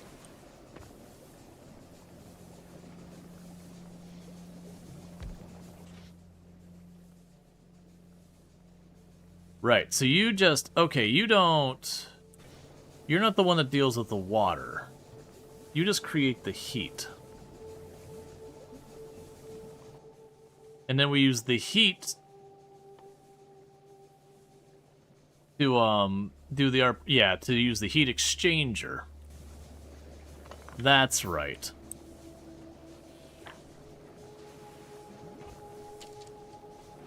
You run... Ah, there's comes the next wave. Alright, so ultimately... This is where things get tricky, because I've already got stuff wired up. And I don't want to knock out my power. So I do this. You have your heat exchanger, which then produces steam.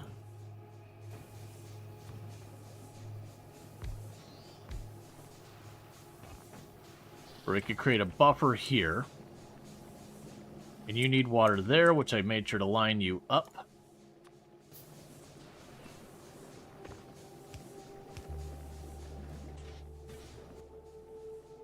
So we can go here.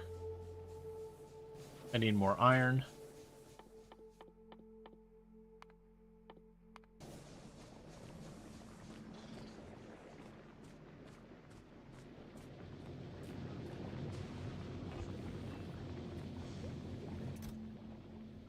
It seems about even, so you can probably delay dealing with that a little longer. Alright. So I can go over here.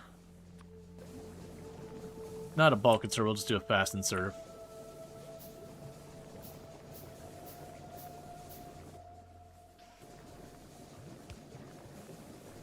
So when we get that in there, this can make for way hotter steam.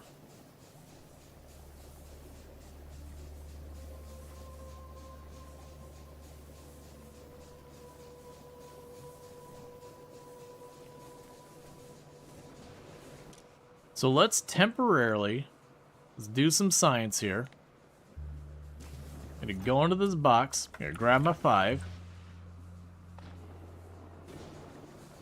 So that brings it up to 75.58 degrees Celsius, as opposed to you are currently 165 degrees Celsius. And then you'll be able to make steam. And this can get to 500 Celsius. As opposed to these are only running 165.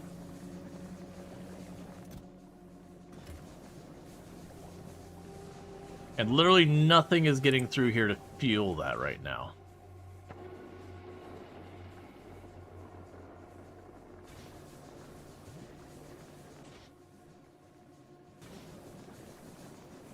Alright.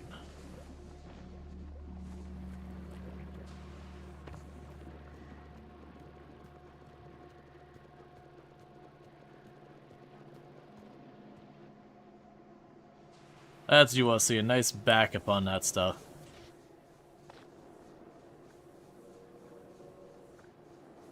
Okay.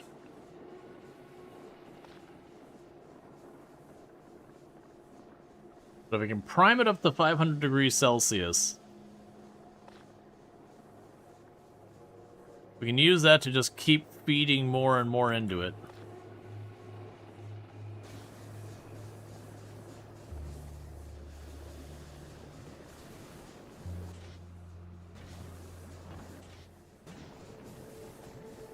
And I believe once that's good,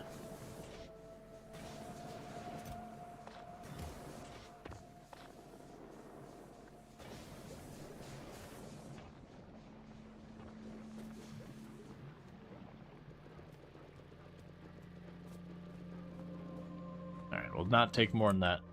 But I believe once that's warmed up and we start getting steam, I want to say it just works better than the little ones. I just get way more bang for my buck if I remember correctly.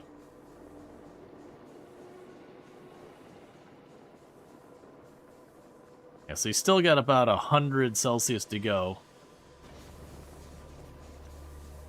Yeah, the nuclear turbines can run off 500. Yeah, the turbines here, I actually can build one right now. They can run off that. Which I think was the whole point, is you can kind of switch over from this stuff to that. This gives you way, way more power. Because that's 5.82 megawatts. And this is 900 kilowatts. And then you could usually run multiple depending on how much fuel you're pumping into this thing. So the idea is I'd be shutting this down, all the steam stuff, for the heat exchange. Well, I mean, it's still steam stuff. But it'd be shutting down the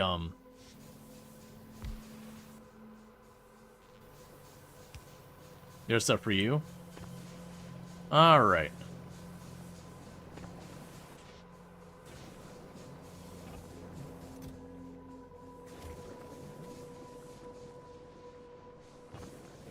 So I'm just gonna need to let that cook for a while longer. Because, you know, while it's really nice that we're not a very wasteful system we've got set up here, because it's not a very wasteful system, I'm not sitting with a whole bunch of spare stuff to just chuck into the literal furnace.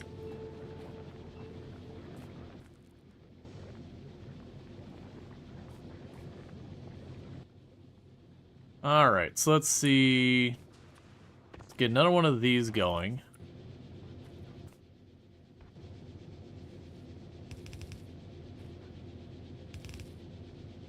I do see we're very, very slowly having our stuff outrun it.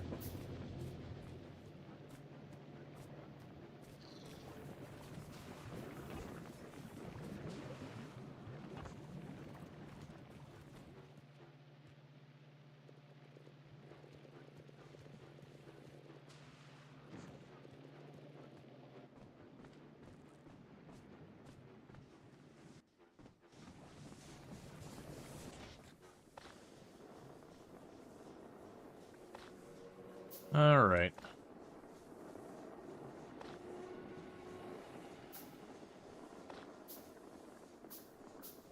Again, we're about to hit 500, which is when they'll finally kick in.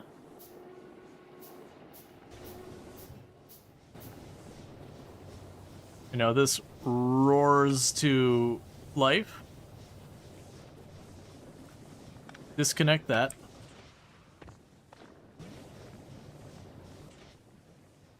You now run on spider eggs.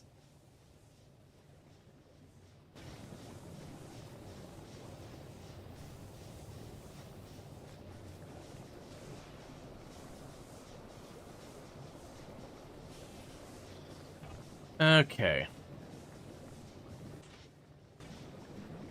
And so what we can do now,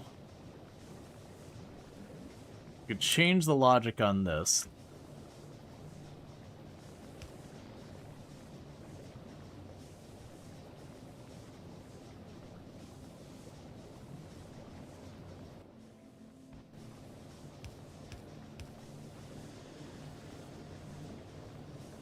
Because what's your logic? You don't have any.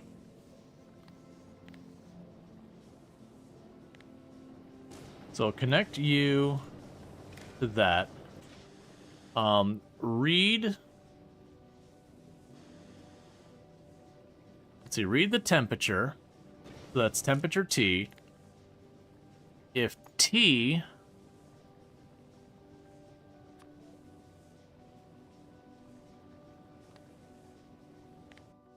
T is below,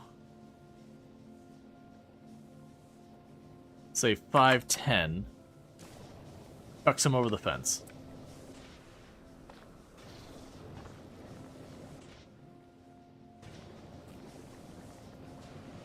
Okay, and you are all out of steam.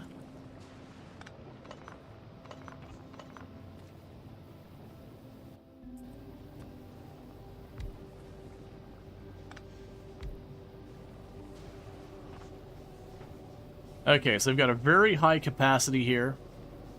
They can run that turbine. I'm going to let this just burn through the material it's already got.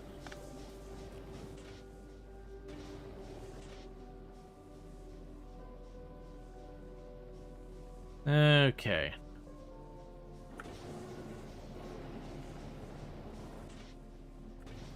Yes, every once in a while just chuck 2 more of those over the side. Cook them. We can scale up our production of the spider eggs. And we scale up the production of the spider eggs, then I can just have the extras just go in here. Because it'll just keep toasting more and more of them. In this situation, I actually don't need... What we can do is I can copy this belt. Right, so you're checking to see if there are no spider eggs here. Oh yeah, you were doing that. That's fine. So yeah, so what we're gonna do is we're gonna yoink this belt. So it's gonna keep using the jelly nuts, and then this will take jelly nuts just as it needs a little extra boost. It'll just take a little bit more. That way, it kind of prioritizes grabbing whatever spider eggs you put on here. So the goal here is going to be probably to expand our spider egg production. Because that'll make our power more stable. So I can go down here, remove that pole. That's all still wired together. Get another lab. Set it up to the spider eggs.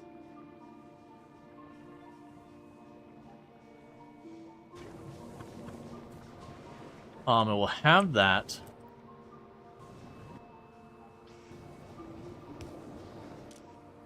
And we'll use the filter for the eggs themselves.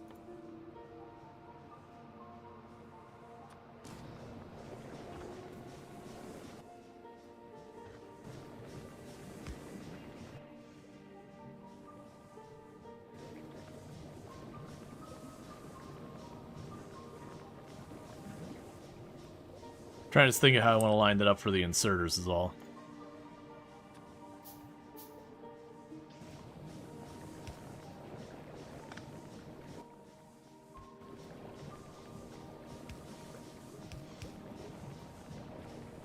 Okay.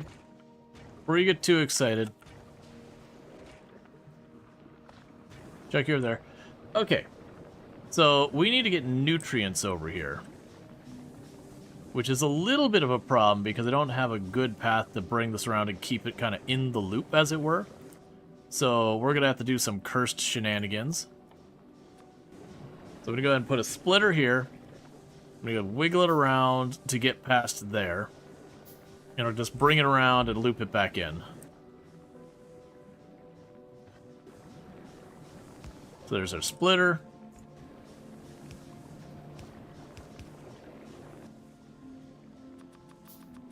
All right.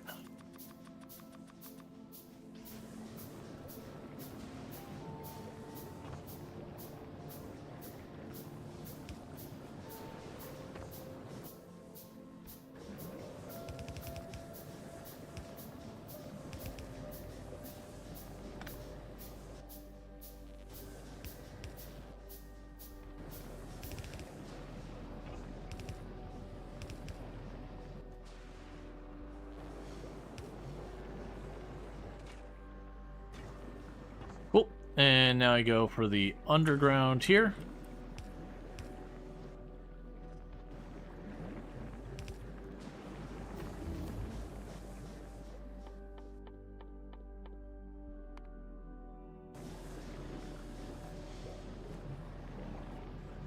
Okay, so we got that all wrapping around now. You are producing there.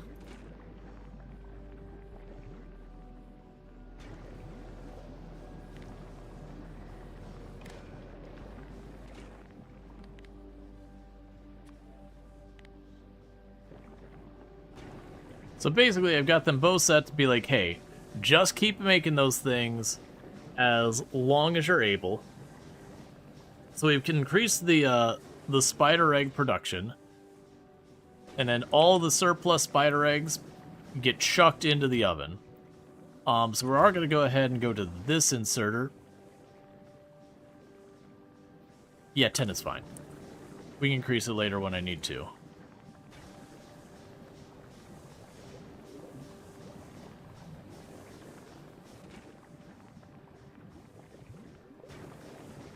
I'm a little concerned that that one is going to eventually have problems. Oh, you know what I could do here to make this less of an issue? Yeah. This will be fine.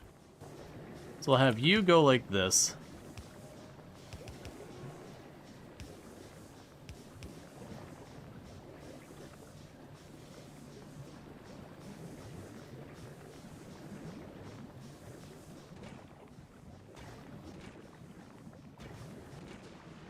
Because then they can just keep feeding in as able.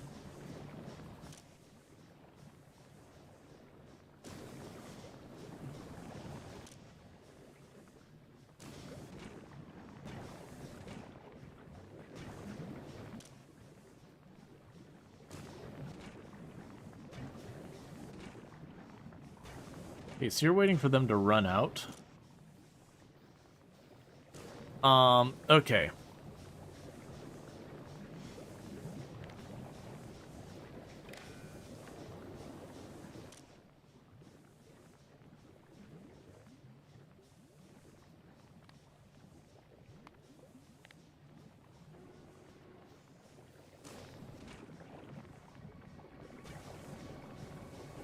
So just keep feeding them in steadily. So keep 5 eggs doing the rotation.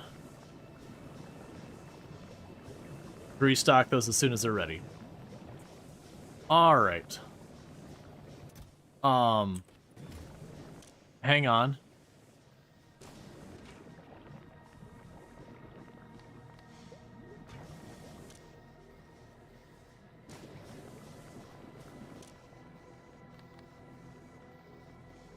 You're not seeing the ones. Oh, there we go. Well, that's mildly extremely dangerous. Here, we can just fix this problem real fast. Let's grab a bunch off of there. And they go in the fire. Okay, cool. Alright, so I think we've got that stabilized now.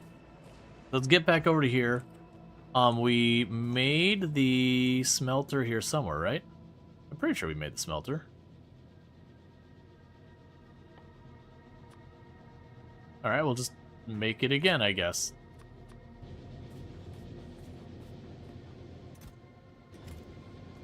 Oh, you're running out of nutrients. What's going on that nutrients is bottoming out? Oh, right. I now have 2 of those things who are absolutely murdering all of the nutrients that is available, which is starving the entire system because they're upstream. Let's go ahead, because we can go ahead and grab you off here, yoink you from here.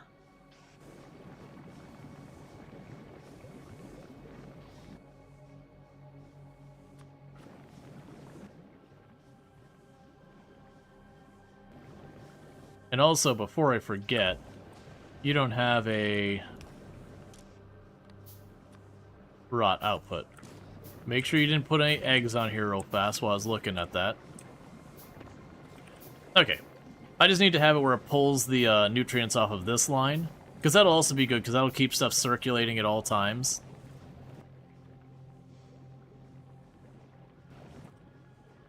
Honestly, I can imagine one of the things we could probably end up doing down the road. Where's your... Oh, there's your outbound.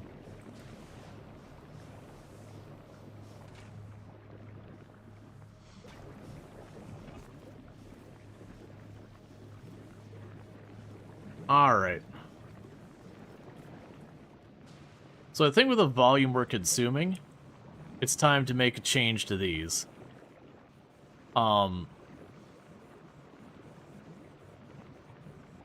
Because what I need to do is I need to get it where we kind of have the nutrients going on both lanes. I just broke a lot of things.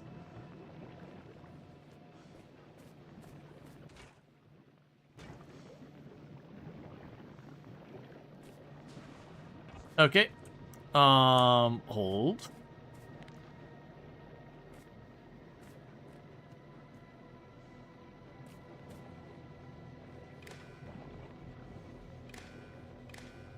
There, that probably fixed it. Because otherwise that's just going to run. Okay, so what we're going to do here...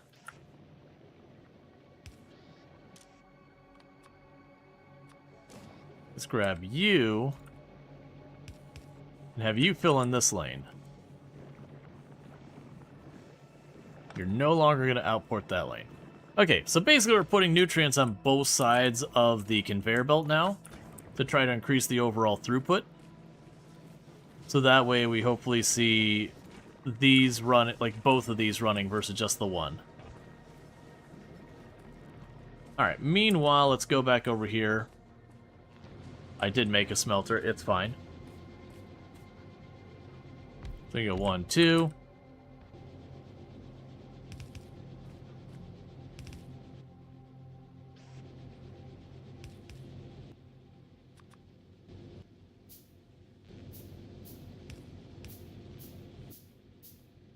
Alright.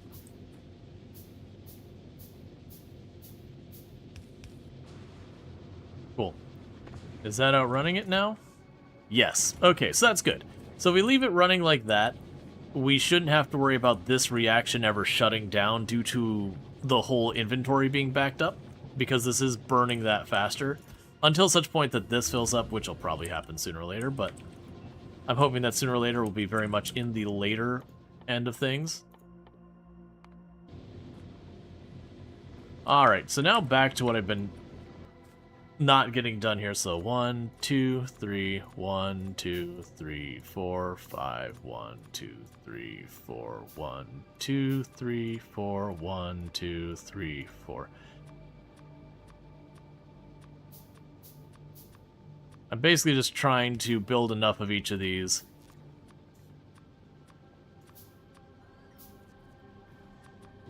I can hopefully start getting these online. So we can get that set up. Then we can hopefully get stuff automated so far as producing conveyor belts and whatnot.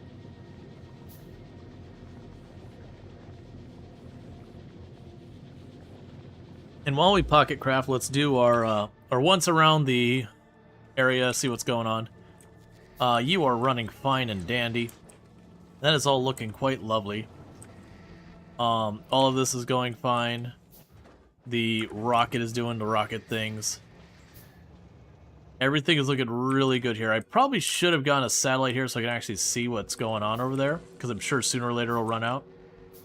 But yeah, like all our materials are doing good here. So for Volcanus, we do have both rockets ready, which is good to see. And we finally caught up on our orange science. We were so far ahead that we were having problems actually delivering everything out. So let's go check on Traveler 2 is up here. And Traveler 2 has been receiving... I see. Okay. So the issue... Yeah, no, you have both those passed. Why aren't you going? You have 1.8 thousand. And you have 600 seconds. You should be moving, because both conditions are met. And you're set to automatic. Yeah, because we have unfulfilled requests. That's fine. I don't care about that part. Like that part's whatever.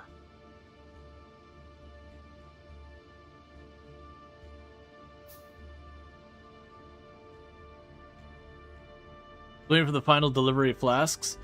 Right, and it doesn't have space for it.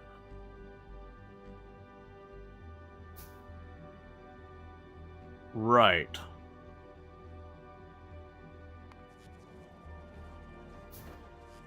And it has the 1,000. I see. So what I can go ahead and do is change your logic. Don't accept more than 2,000. Is there something we want to just get out of here? Get you out of my inventory. Because we already have like 2 stacks of those, so that's fine.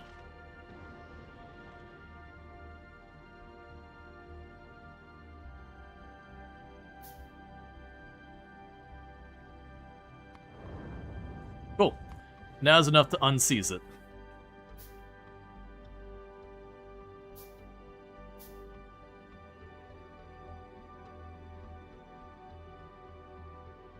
Alright, meanwhile, let's go back to Novice. You're doing your thing, but let's check on the science. Okay, all the trains are still going fine.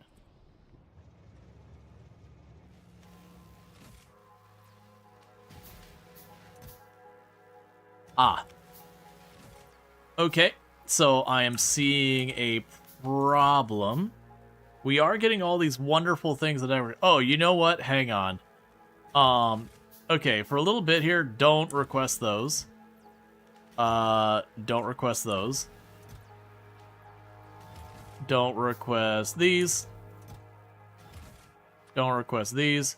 I think the raw material requesting is still fine. Okay. So the issue is I do have them being dumped out into the system, which in a way is a good thing, but we are having things back up a lot. We're going to drop your request down here to like 1,000. We're going to drop your request here to 1,000. You get the idea here. I don't need nearly that much inside this box.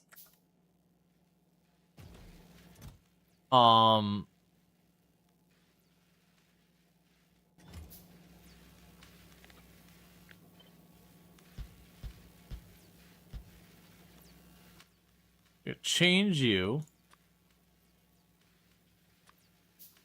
to this.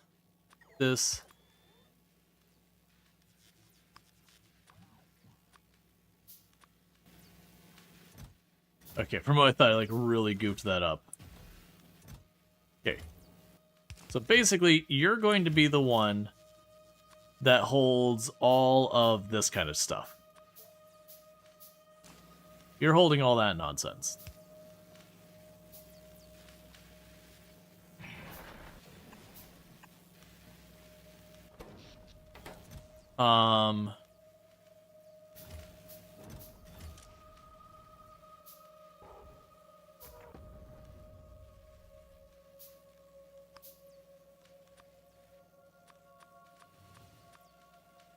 And you... I'm gonna hold this nonsense.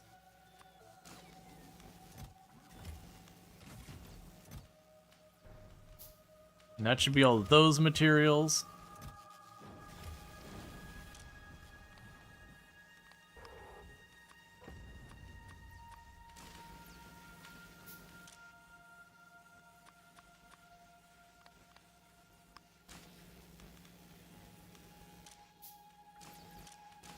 And those who just got turned off right now.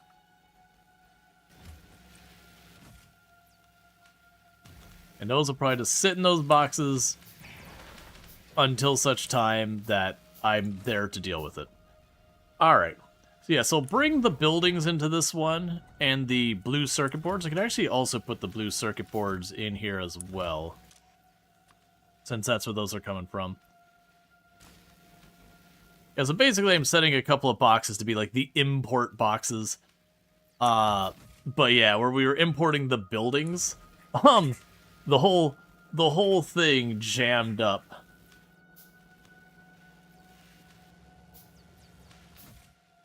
Yeah, no, we'll definitely want to expand that storage and all that.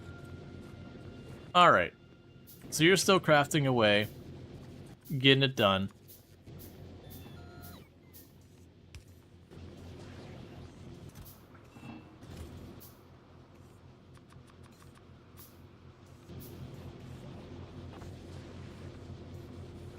Alright.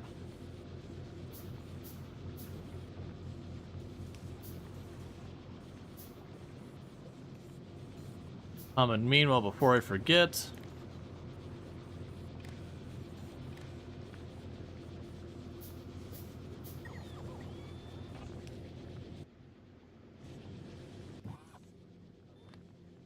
So, logic bots is Y.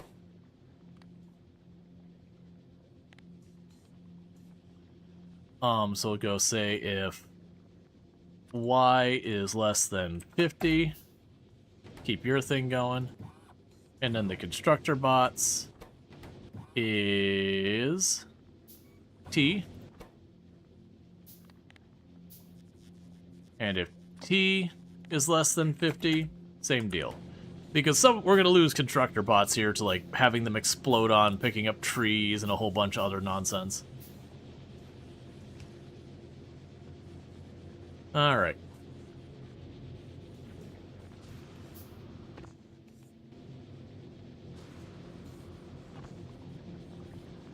And in this particular case, we've got all set up. Let's go. Alright, I have to run around and look at myself. Yeah, so you got plenty of the nutrients going through. These are both running just fine now. Honestly, with this one, you could probably use a second long inserter just to speed that up.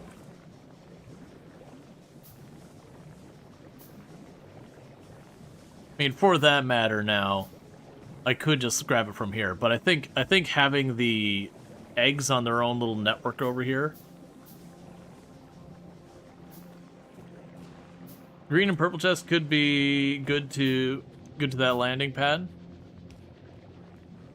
The green and purple chest? I'm trying to remember what. Buffer chest. And then requester chests. Or sorry, action provider chests. Yeah, no, the big thing was more, because it was requesting into the launch pad and then moving into a box, they just kept requesting it down more and more. So I don't mind them continuing to request the materials down there, even if it jams up the thing a little bit. That's fine. Oh, that does mean you probably have your artillery ready, right? You got the artillery shells coming in.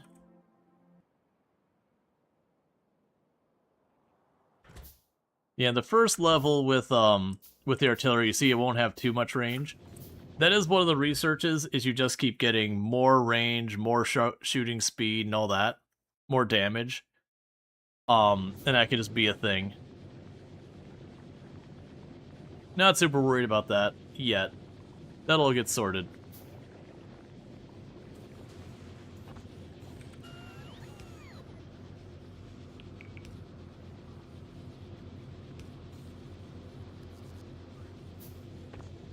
Alright. Oh no, it is in range. I have logic to keep it from firing one shell at a time.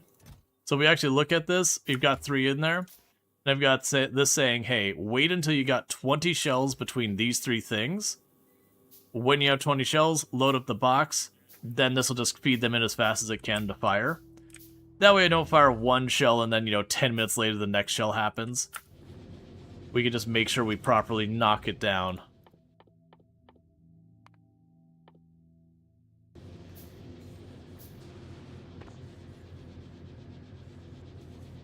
Alright.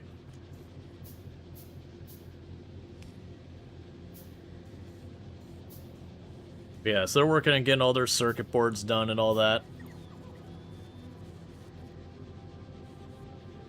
Then we're going to need to go through and get the next things built.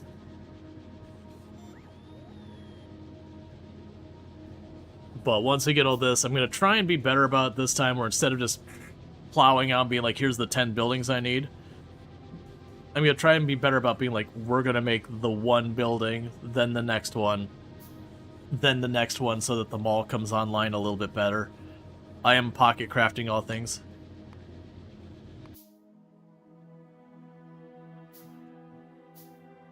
There, go pick it up.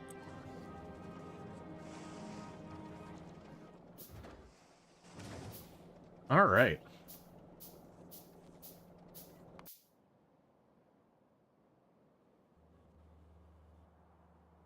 Oh, and how goes all our drill spots? So you're still going fine. You're getting relatively low. So we're probably getting to the point with this that I'm going to need to get the next iron area. Now, the next iron area available to us is down here. So once I finish with Gleba, I gotta run down there. We'll need to pound these nests down around here to go grab that iron node. That'll be fine. The stone and all that's fine. We're not been using, like, super much iron. But you can see that this one's half depleted. That one's half depleted. Unfortunately, I don't have any more iron in my territory until we expand. I've got iron up here that wouldn't be hard to grab. I got iron right there that's not hard to grab. That one wouldn't be too terrible. So I got a ton of iron around me. But it's all just outside my borders.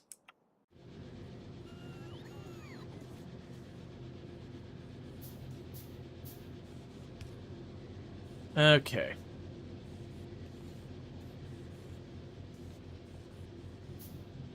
And we are slowly getting this all set up.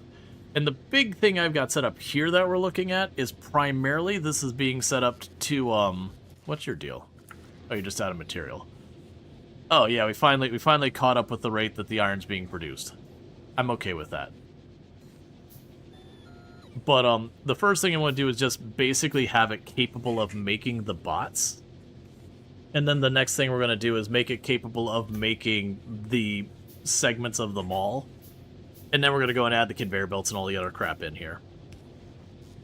One thing that does need to happen, let's check how our pollution range is. I'm probably going to go up and murder that is what I think needs to happen. Alright, so while we're pocket crafting all this, I see a little red dot right near where we've got some spores showing up, which tells me there are some little bugs that need to be shot in the face.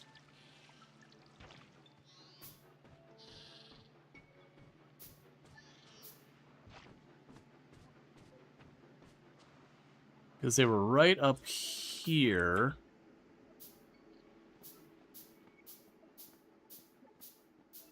Could be right around here somewhere.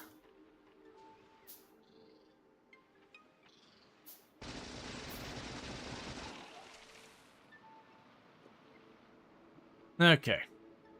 So basically I wanted to kill them real fast before they could start absorbing the spores from my nonsense.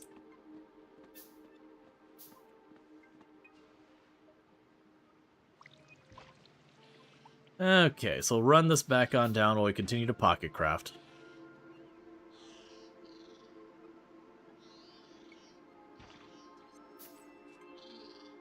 And yeah, I'm gonna have to decide how I'm dealing with defense here. Because the laser turrets aren't gonna do crap on this planet.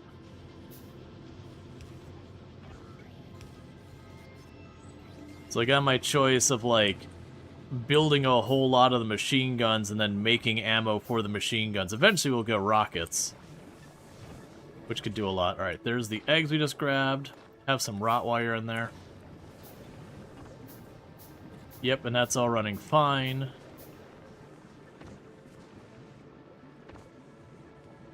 You're all running smoothly.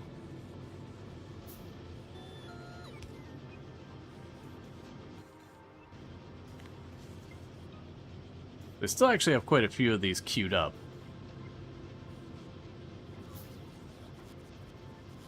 Alright, so as soon as we get that last set of chests and all that done, let's go ahead and queue up the next things we'd need, which would be the insert. Well, we'll go for the boxes, because those are easy.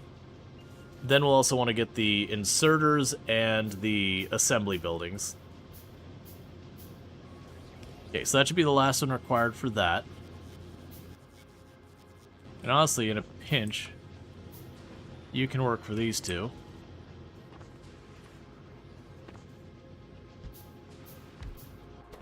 Alright. So you're going to be for the steel box.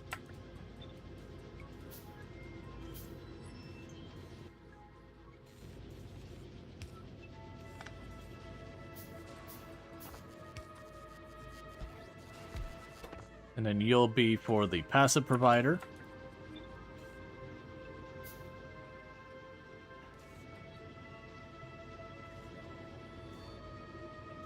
Okay.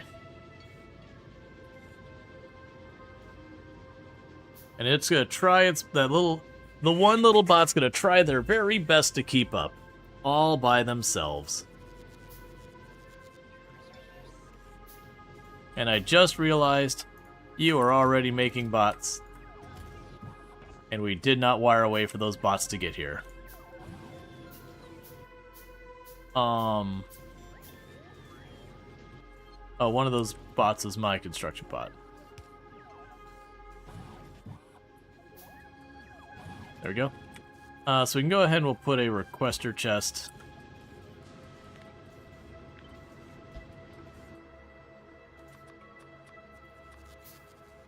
And it'll request any bots that are on the network.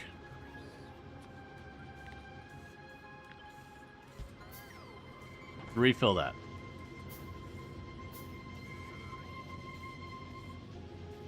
Okay.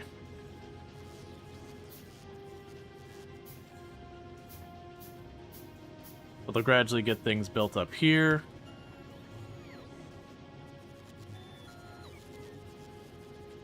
Yeah, so once we get the passive provider, I'll get the requester chest done. Once we get the requester chest done, I'll work on getting the assemblers done, because that should only be two layers to it. Once we get the assemblers done, I'll get the inserters, which is unfortunately 3 layers to it. And once we have that, they can build this stuff themselves. And then we can go ahead and work on other projects. Because I can just queue up the next building and run off and do my own thing. We will eventually need to get blue circuit boards being made, but I don't think that's a priority for right now.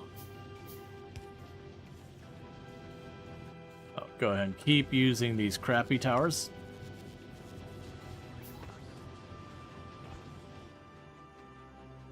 Alright. We'll definitely want to expand the drone area. Yeah, I think it's when this spreads to the point it hits those that you start running into real trouble. So, like, this area is bad news. But that'll take a while.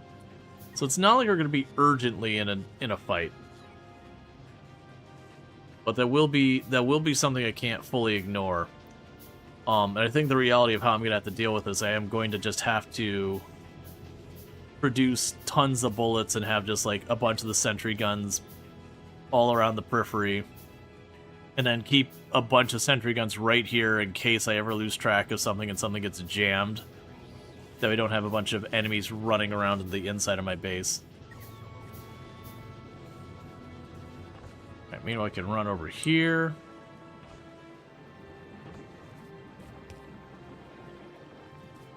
There you go.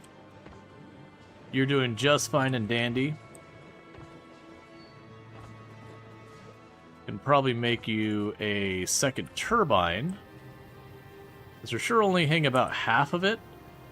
But I do suspect eventually I'll change. Alright, so you're all shut down.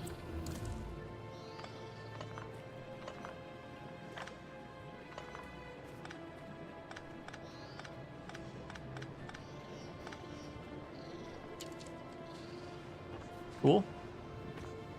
Meanwhile, I can check on our weapons. They keep queuing these ones up again and again. I need to watch. Oh, I mean, we got the atomic bomb in there. Let's unlist the atomic bomb. So, we have captivity. We've got the advanced asteroid processing. We got plastic productivity, got rocket fuel productivity, we got increased health and all that. You know, it's fine. We'll put the atomic bomb in there. So it's queued right there. That's fine. Okay, we can go ahead and plonk you down. Get you power. Alright. So that's all running smoothly. This is all running smoothly.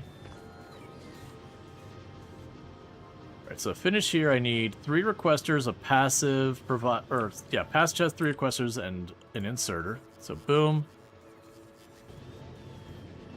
Give me steel. 1, 2, 3. 1. And that'll finish these ones up, which will make it so we can make the passive providers without me being involved. And then I'll get the passive requesters and the assemblers.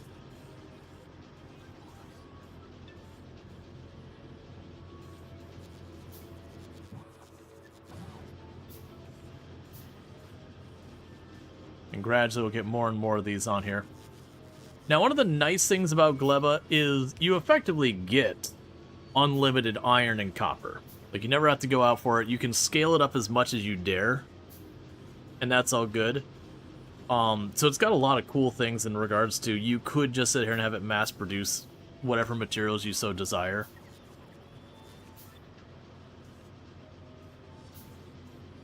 Oh, you also need power.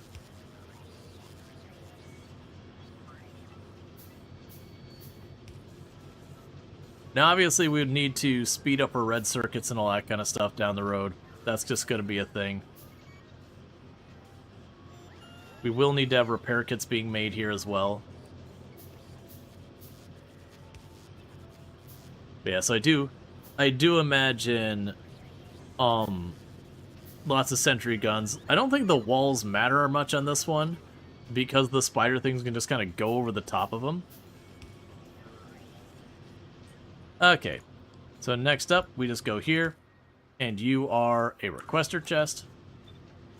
So I go like this, requester, passive, 2 of those, a power pole,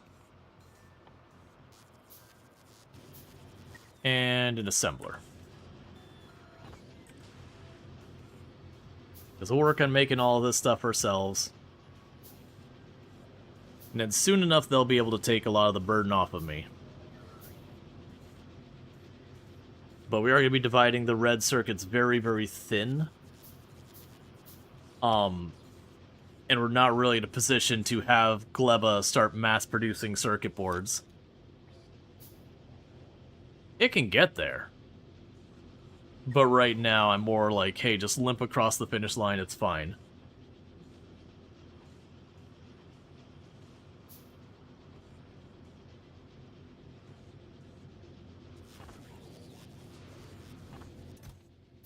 Okay, and you are actually outrunning the copper production.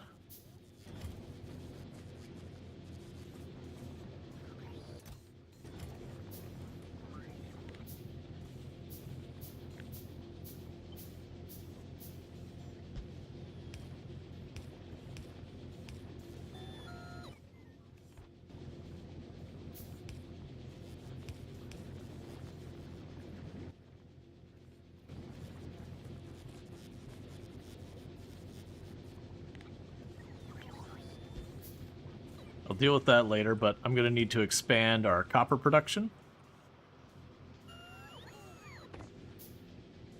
Okay. That's fine. It's another thing to put on the list.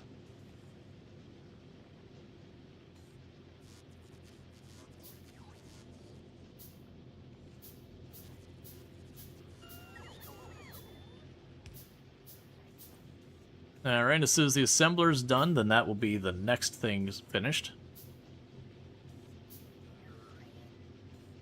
Now, with the assemblers, I don't mind building 2 of those at the same time, because until they're both done, I'll benefit from either of them. So, boom and boom. So you will be for assembler 1. And you'll be assembler 2. So for the time being, we go here. 1, 2, 1, 2, 1, 2, 3, 4. 1, 2. 1, 2.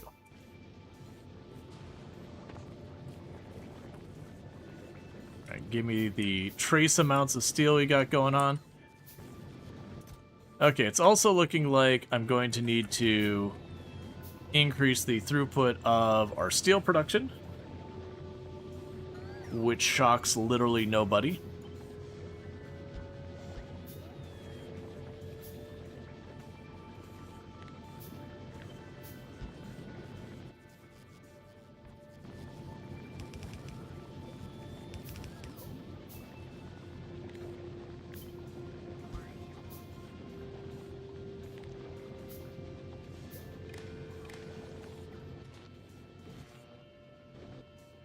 You know, I have it turn on and off based on the need.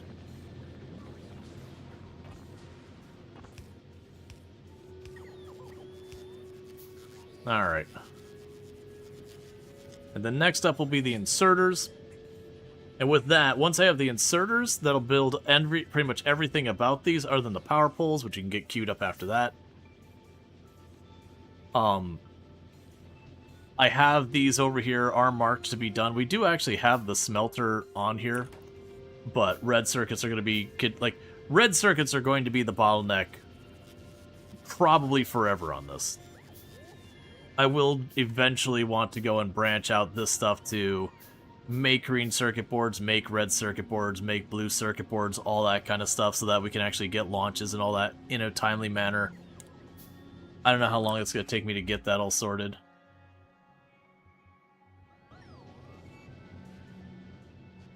I think another thing that makes Gleba rough is just, it's got a lot of cliffs, and it's got a lot of wetlands and all that.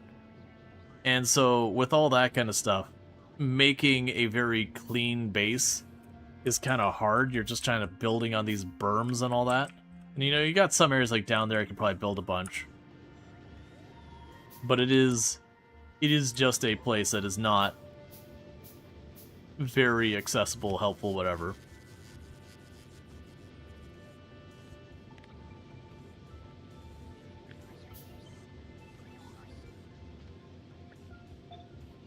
Now we get concrete in the network for when I need it. We'll focus on getting the assemblers. Alright, and this ledge will be in the way. What does it take me to get the cliff blowing up dynamite? Do I actually have it? I don't know if we've researched that yet. No, I haven't researched it yet. Because I'm just queuing these up in orders without rhyme or reason on the decision. Just being like, yeah, I'll just grab the next one. Let's keep going. It's fine.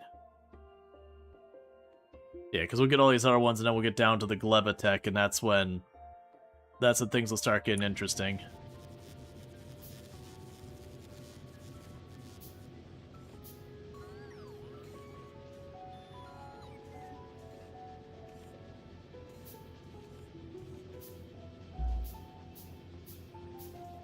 Alright. We got one more inserter, and then the next two assemblers go in, and that'll be good. We'll also need to get the drone port itself. Will have to be another thing that gets set up. That way, when I go to expand, I can just do it.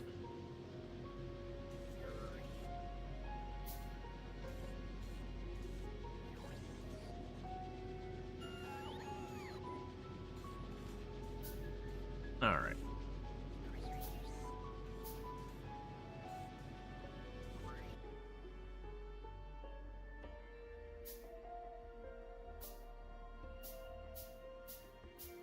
Eventually that'll run dry.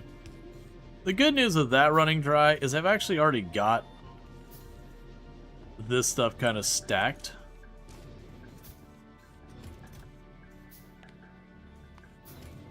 Go ahead and just keep making more for right now. I know I'm going to need tons of that stuff. Okay.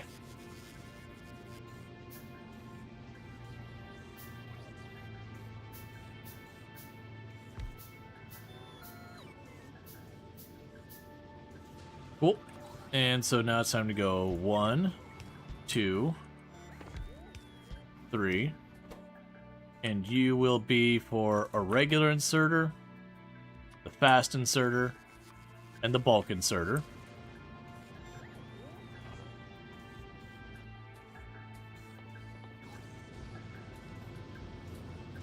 And we don't have any steel to spare, so we're kind of stuck there. 1, 2, 3, 4, 5, 6, 7, 8.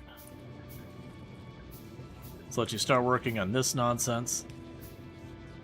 And basically what's happening is we're making the steel, and as fast as the steel is being made, it's being consumed.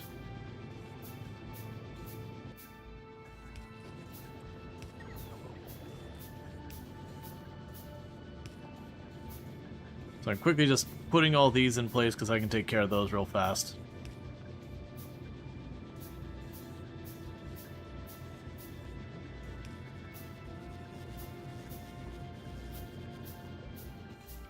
Okay, one more and I chose to make.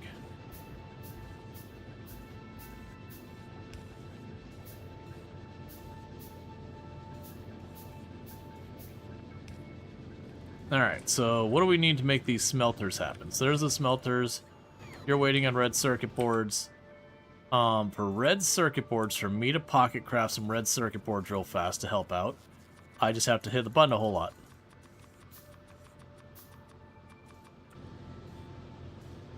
Because we get a couple of those going, they'll speed things up.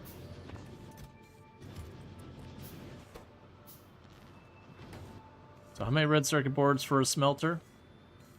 5. Okay, so yeah, so once we get our 5 circuit boards, we can have them make these different smelters. These are the ones that are really kind of bottlenecking us right now.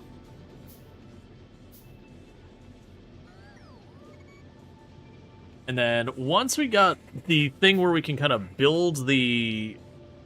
like the mall can build the mall, we will start working and getting the rocket silo put together. That way we can start working and getting the agricultural science.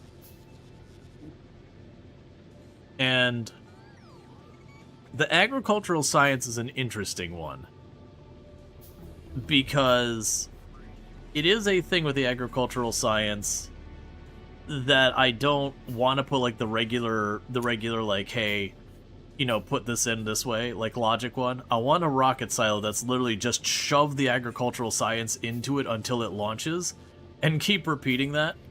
And I want to quality that science up as much as I can because it makes it last longer.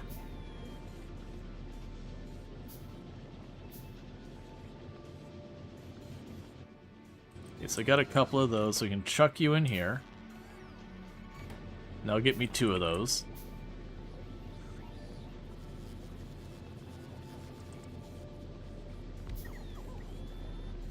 Which will improve the throughput on our steel and our copper.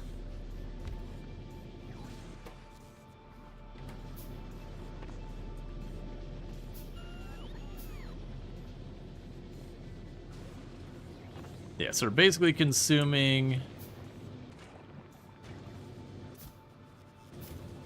They're basically consuming the iron as fast as we're making it. The copper, on the other hand, is getting stuck.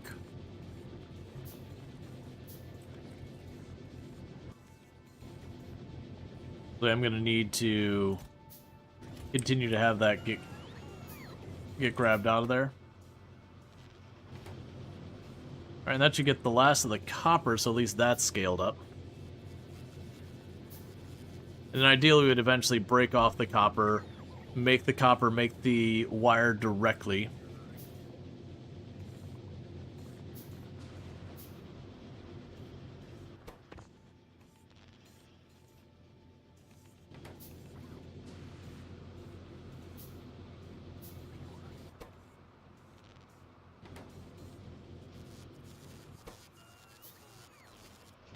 Get more Logibots on the network.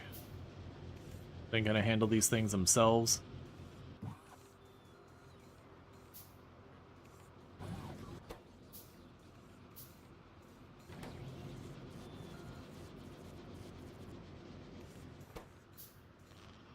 Because a bunch of these are getting done. It's mostly just this over here.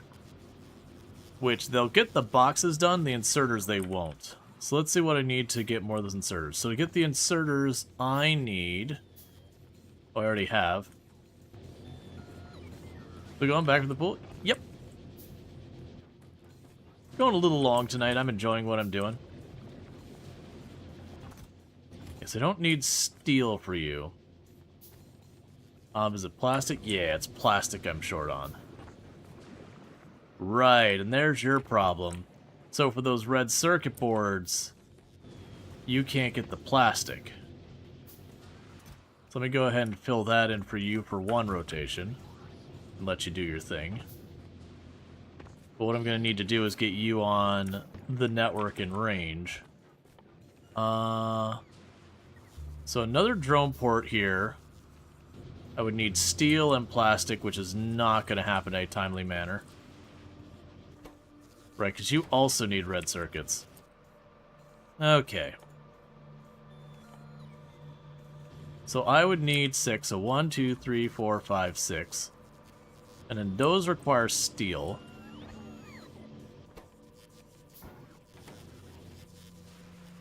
I can go 1, 2, 1, 2.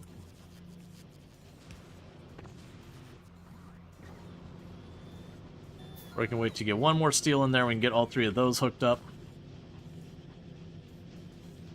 And then after that, I'm going to need to start pushing towards getting the drone port.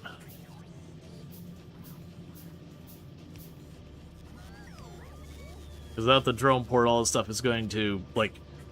The fact that the plastic's down there and out of range kind of sucks.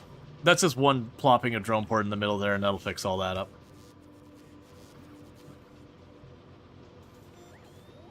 That was one I didn't even make. That they are starting to get those taken care of for themselves, because I manually fed the plastic in.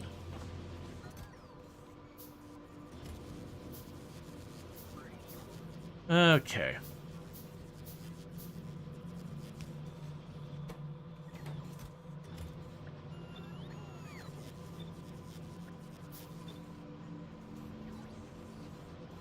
Alright, all the rest of these I believe are set.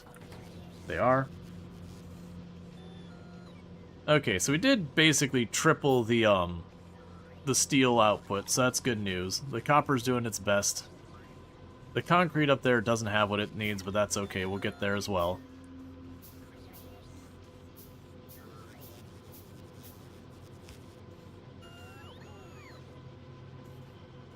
Yeah, we're starting to see a lot of these passive providers and all that get on there.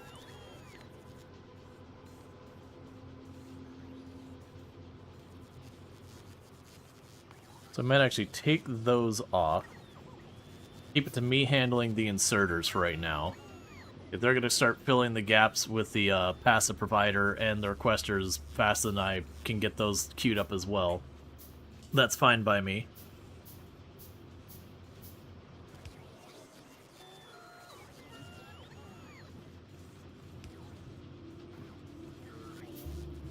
Alright, so I think the next one we build is the drone port.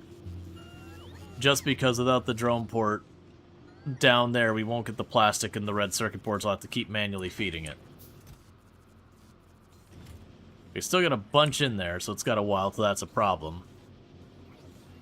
And they're getting all that on their own. I haven't built any of those chests, and they've only got 2 of those left, so they're doing good.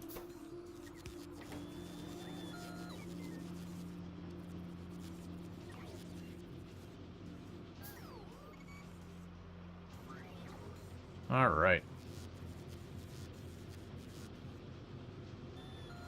And the green circuits are just being gobbled up by everything. Same problem we had last time. Everything needs everything, so until the mall starts to buffer, it'll just kind of sit there and, like, gridlock. It is producing stuff. It's just, until things start filling up, everything needs everything, so nothing gets done on a broader level. Okay, so 1, 2 there, 1, 2 here, and then you've already got the rest there. And then you're going to need 45 red circuit boards, because you are a monster. Well, that's not what you want to see.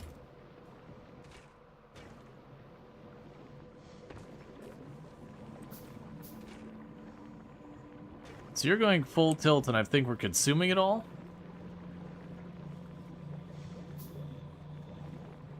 That's exactly what's happening. We've reached a point that I can't get enough of this through, keep it going. So I'm going to need another one of these things creating the mash. I'll probably end up needing another one of those things making the jelly, too. Hopefully that resolves. Oh no, you've got stuff coming in. Oh no, right, you need the, you need this.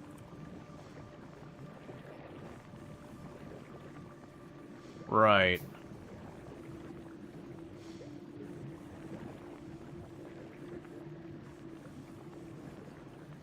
Okay, so we got a problem where I may not have enough for that, because that's like, you see that isn't even backing up. So we got a problem where I'm not actually making the plastic anymore, because I'm not making enough of the mash.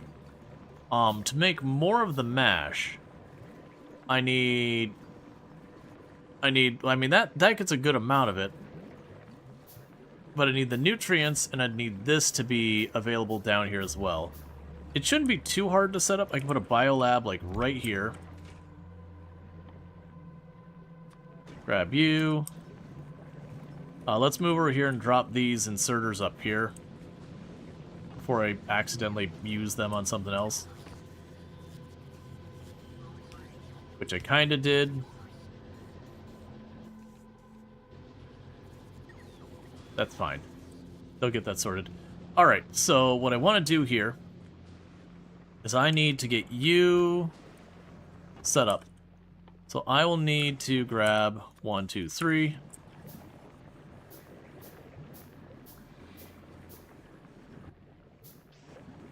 You'll start by grabbing you in here. I will need a splitter up here.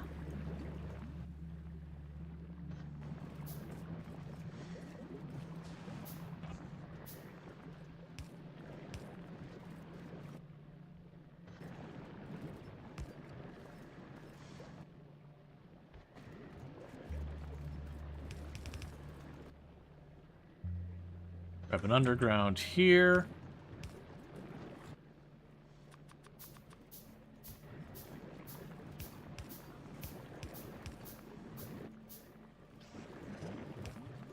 Okay.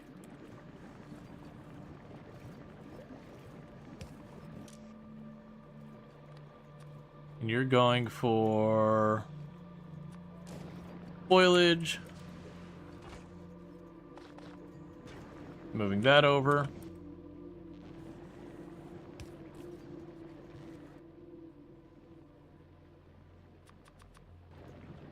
And they'll put the good output there, bad output there.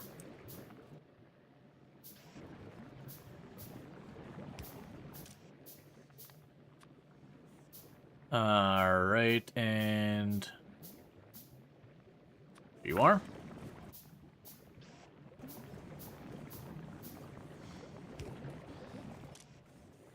Nope, nope, don't do that.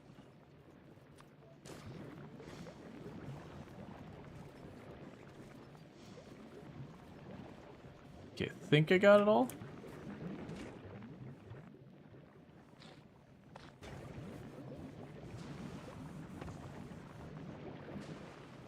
Okay, so plastic's back in production. That's good news. And like I said, it'll probably only be a matter of time before we need to do the same over here, where we need to increase our jelly production. I probably am already there. And this will be a little more annoying to deal with.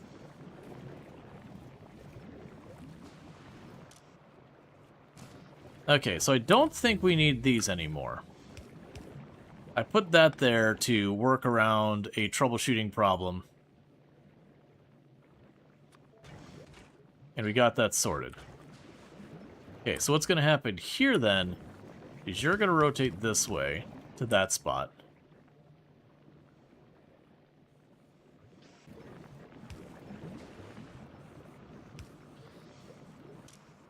And you'll be the jelly output. You'll be the brain input thing. I need a way to unstick the belt for when it inevitably gets that on it.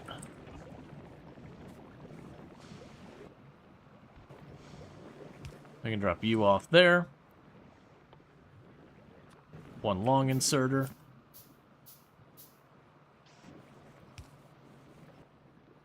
And a power pole. Alright. Oh, you're gonna have seeds. Both you're gonna have seeds as well.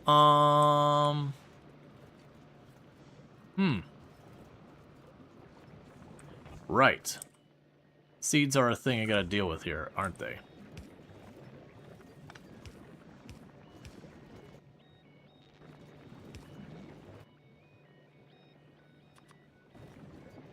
We'll have to loop that around and join it with the other thing.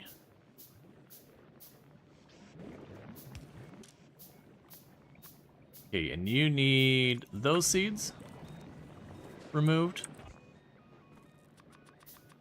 I'll go ahead and get you all plugged in. There you go. Alright, and you also will have seeds. You shouldn't be too hard to deal with.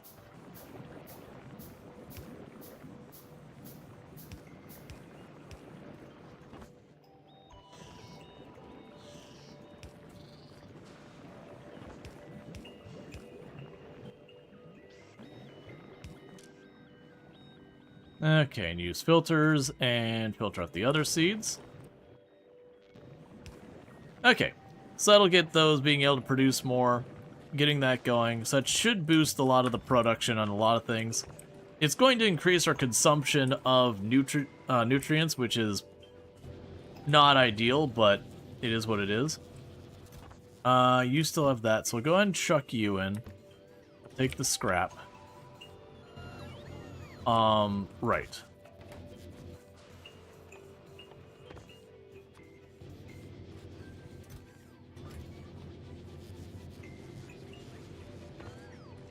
So keep that going so we can get the drone port down here so we can move the plastic themselves.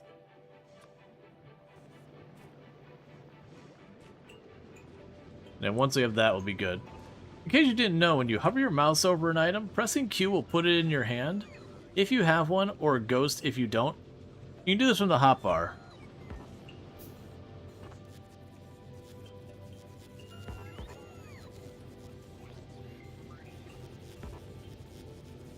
Doesn't seem to be working for me, but no problem. There's a good chance my controls have gotten moved around because I don't use a QWERTY keyboard. Like, I tried what is normally Q on a QWERTY keyboard, but either way, it's not a big deal.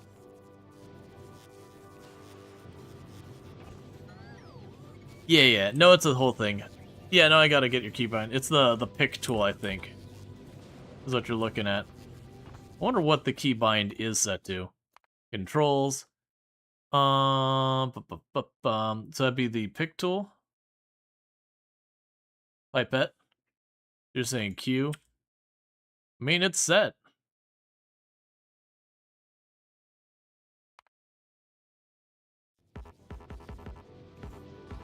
Like, it's definitely doing a thing. What keyboard do you use? That's interesting. I use a Dvorak keyboard. I've been using the Dvorak for a very long time.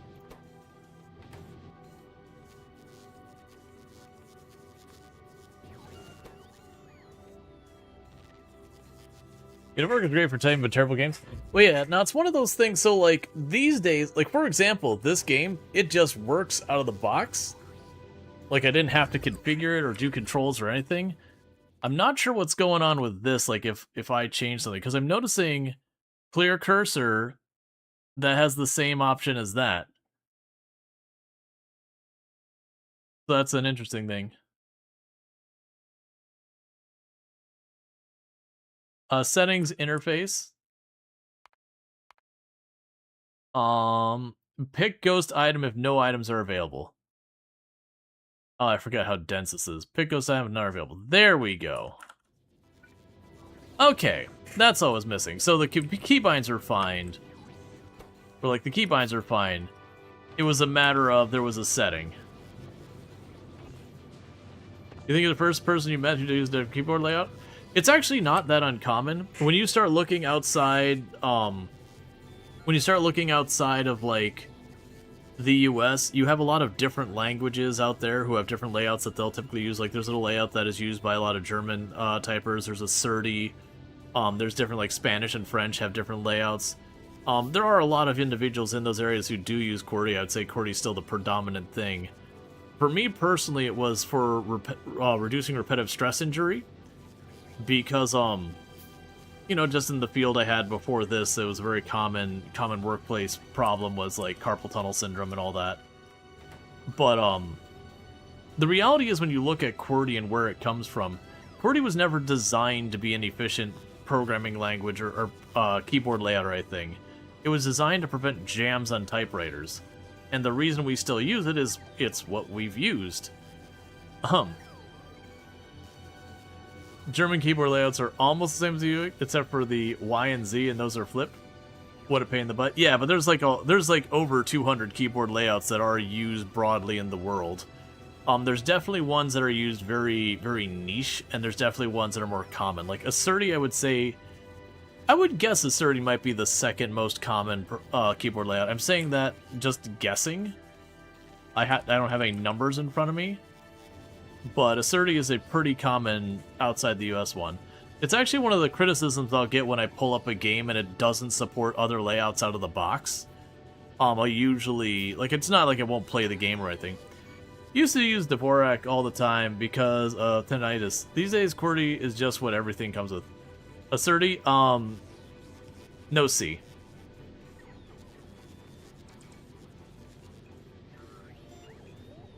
But I believe that's used by, I think French speaking, I can't remember if it's French and or Spanish speaking individuals can use ASCII, or do use ASCII.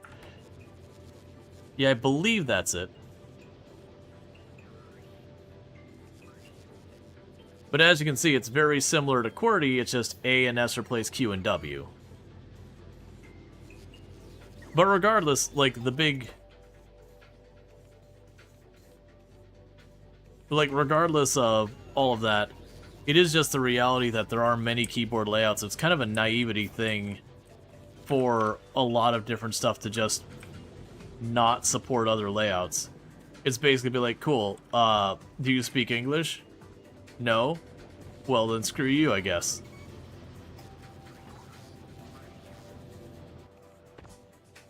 That's cool. You know about the thing about typewriter jams, but you never thought about how it might not be as efficient layout.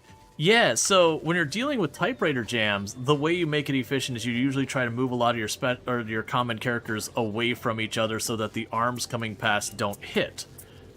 Which is one of the reasons why when you look at like your right-hand home row, half those keys on QWERTY in your right-hand home row are not common keys.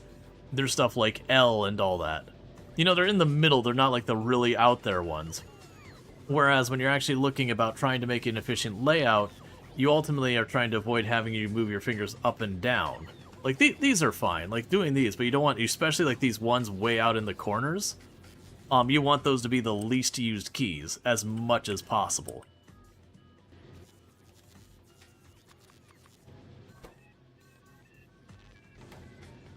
But yeah, so it just carries through because it's whatever, like, it became the standard, and even though we can objectively look at it today and go, hey, you know, this standard doesn't really make sense with our modern stuff. It's not like it's so bad that it's like, oh man, we shouldn't be using it. It's just like, oh, I mean, we can do better. It's good enough. Like, it's one of those things people's like, oh, should I switch? It's like, no, I wouldn't necessarily advocate for people to switch their layout if they're already comfortable. Maybe if you're like a net new user being like, hey, maybe I'll focus on something else.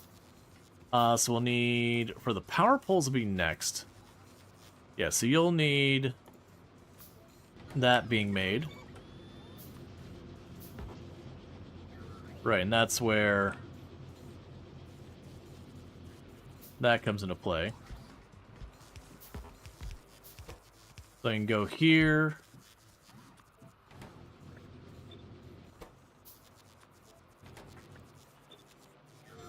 Oh, and that'll get those on the network as well. Oh, you're actually short on gears. I mean, that's fair. Gears are one of those things that... That's what you like the IBM Solotech. No flying letters. Just the ball of doom. Let's see, even thinking about it now, F and J on the home row for touch seems odd. Right, because like I said, it was just a thing. Like, back in the days of typewriters, it was a huge problem. You get people who get typing so fast that just the arms would catch on each other, and then you'd have to stop everything you're doing. You have to reach in there, and you could damage your typewriter that way, and so you'd have to, like, get them apart. And it could be a thing that you'd have to, like, deliberately slow down your typing so you don't jam your typewriter. And so they came up with the QWERTY layout, because it's one of a whole bunch of layouts they were experimenting with at the time. They came out with that one to try and, like, really spread it out. But like, for even if you're someone who speaks English exclusively, there's like Dvorak is a relatively friendly language for, or layout for, like, software developers and all that. I believe Workman, I want to say, is a pretty good layout if you're just going to be typing words. I think it was Workman. But there's a lot of different keyboard layouts like that. Oh, did you already... Oh, you already got the drum port. Okay. So how far can I squeeze you over here before you say no? Alright, and now plastic's on the grid. It also means when stuff gets broken, you can get over here. So I'm not urgently worried about that, so you can go over here as well. And let's get the repair tools on there, because that's just going to be a thing that happens. Alright.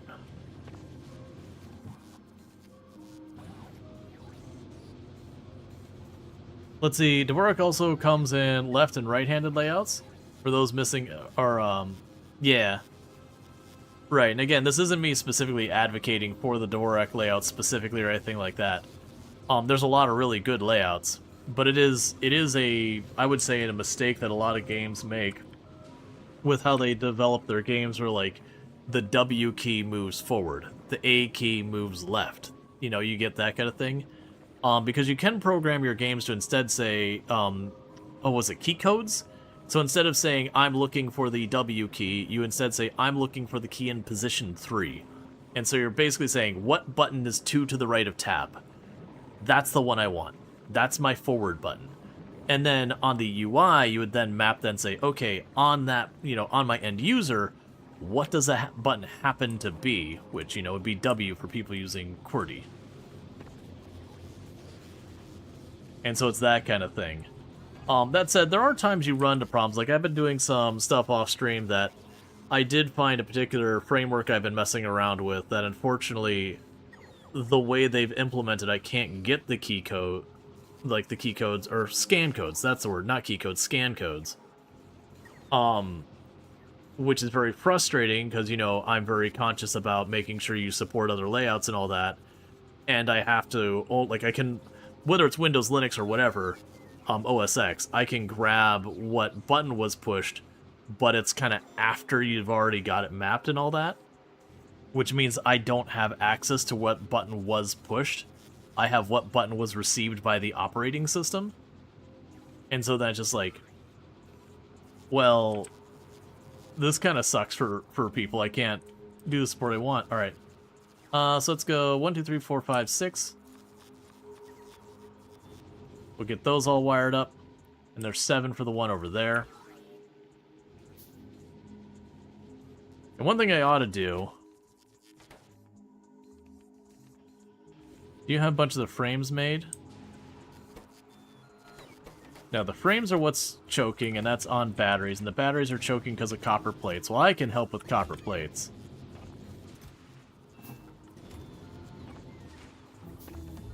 It's a little surprising copper...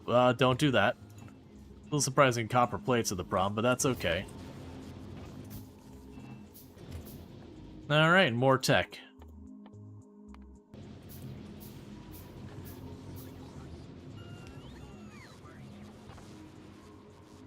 Okay, and meanwhile, let's go ahead and check back on Novice.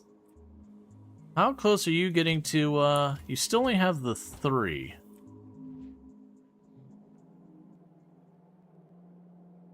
What are you short for making more of those?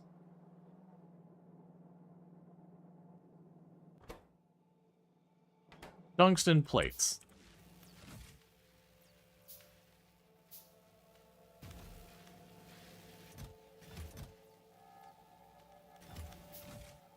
So maybe 1,000 was ambitious.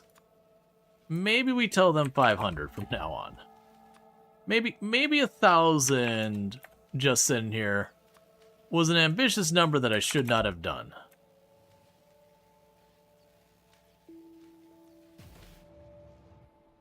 And how are you going here? You got a bunch of stuff here. You're chilling at Novice. You just did a drop-off. And then Volcanus has...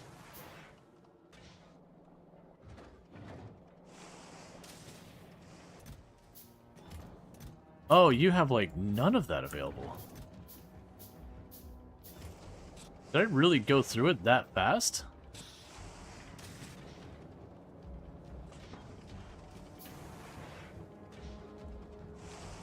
I guess I really need a second foundry doing that. I didn't leave myself a lot of space.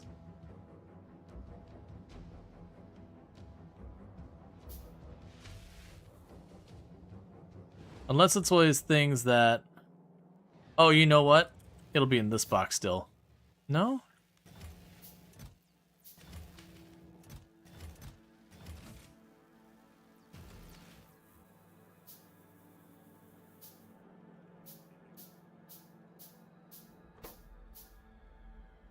Oh, you know what? I bet you the artillery costs a fortune of them. Yes, the artillery is 50.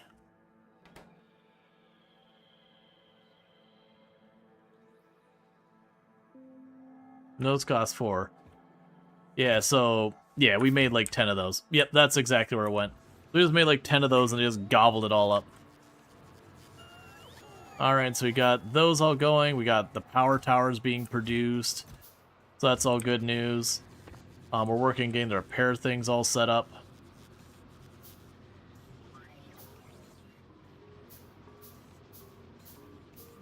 What I might do...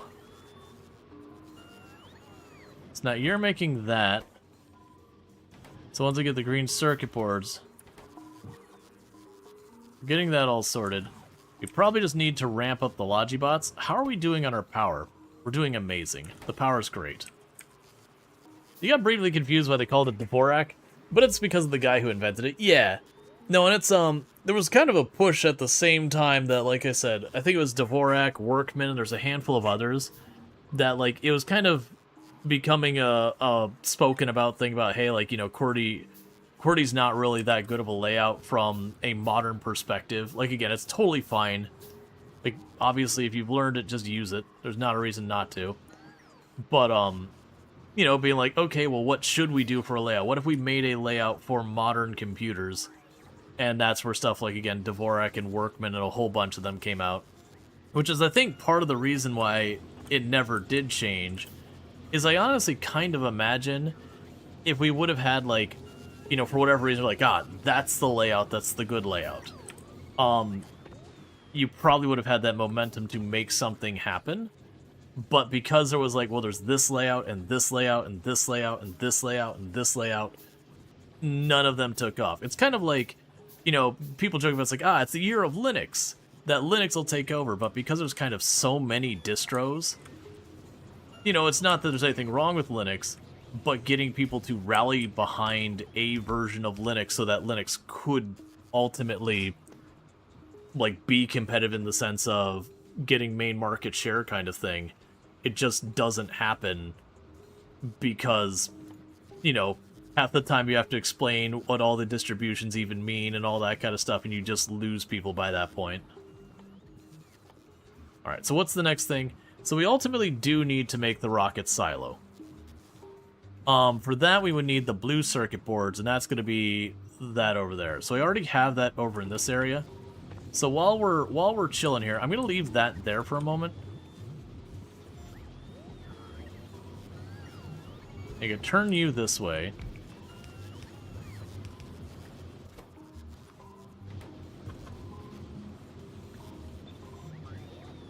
Then we got that. Alright. So the temptation to is immediately just slam out being like, alright, let's go ahead and start making our rocket. I'm going to not do that, because otherwise we're going to be gobbling up all the circuit boards and never getting everything ramped up off the ground. So we're just going to leave that there. So that'll be for the rocket silo.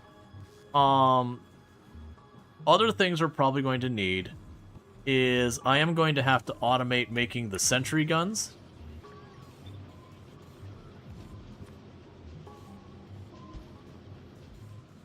And then with that, we can automate making the regular bullets.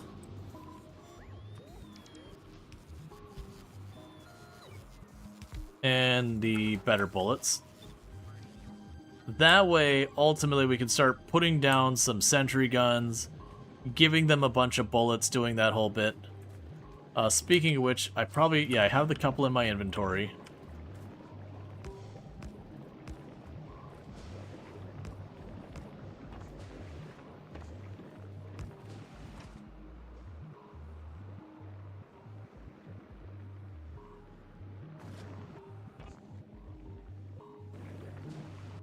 Trying to remember the best way to do this.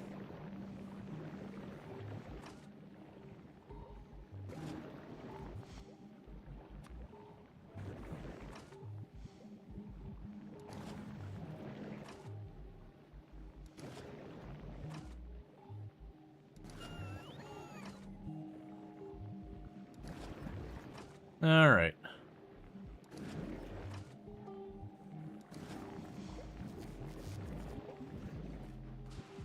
Well, you took all my bullets, which is not my favorite.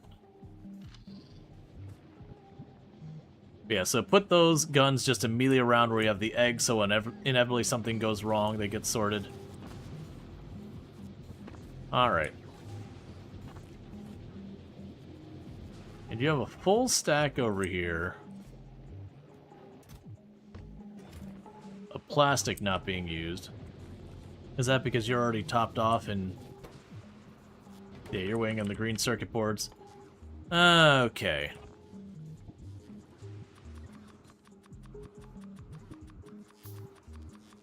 We're just going to start pocket crafting these. And I'll feed them in for the Logi drones.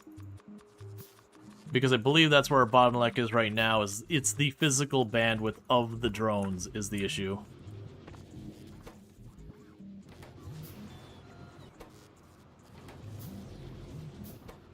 Actually, you need green circuit boards, what you need.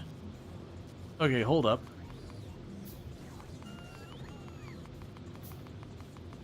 I thought we were choking on the red circuit boards. Choking on the green circuit boards. Which is yet another thing that shocks literally no one.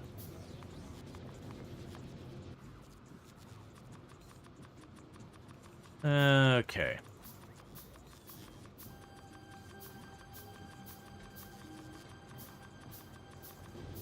So go over here to you. Chuck you in there to begin with.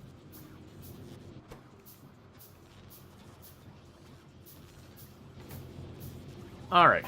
We are going to want to get those going. Do I have enough surplus to make that happen? The copper, we're kind of stalemating.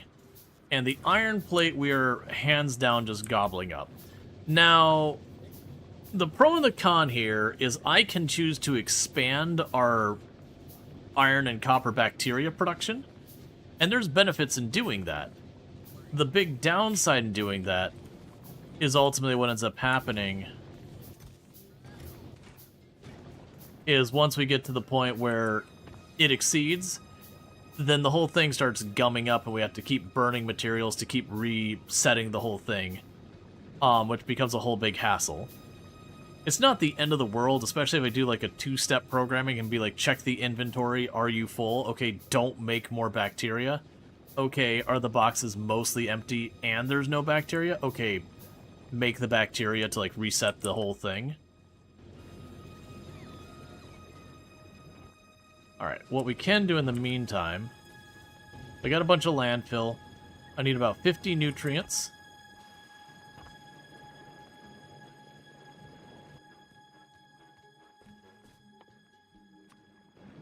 Get a little bit of the green stuff.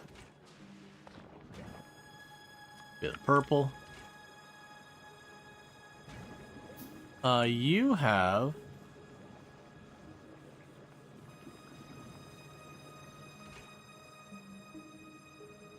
a ton of spoilage. Yeah, and this will remove either, but because this is just keeping up, the spoilage is just staying there. That's fine. Alright, let's go ahead and grab another stack. That's exactly the right amount. Okay, so let's go down here. We'll end up wanting more seeds to keep things moving. Alright, but Gleb is looking like it's in pretty good shape. We haven't gotten to the point of building a rocket or anything like that yet. Well, we've got all this stuff. Those are fully grown for the most part.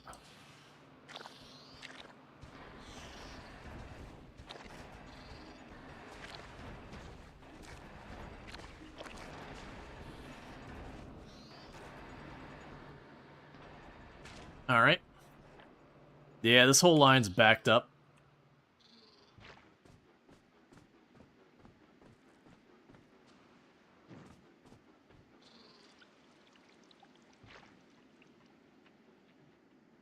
So what I'll probably want to do is add logic on there to say, hey, don't add more of these brain things on here until, like, you know, don't back up the belt too much, basically.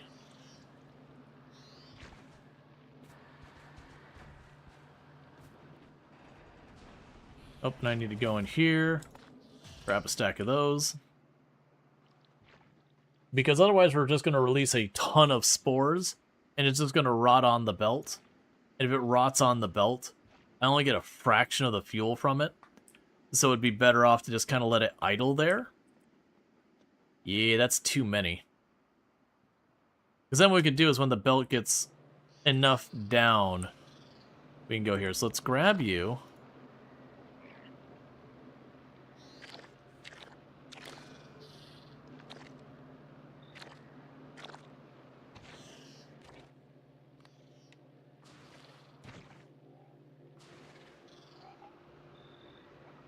Alright.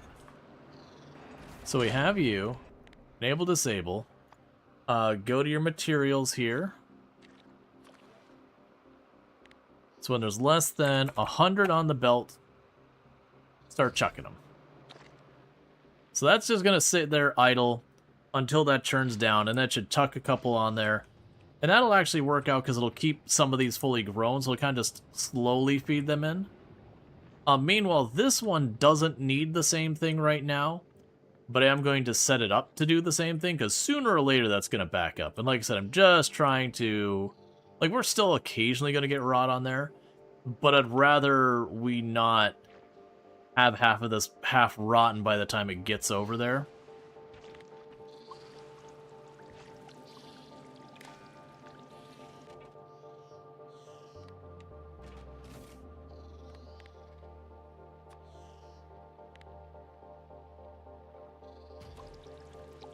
Okay.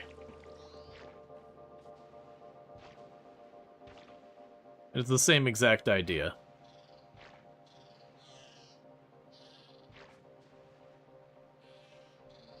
It'll do the same over here as well.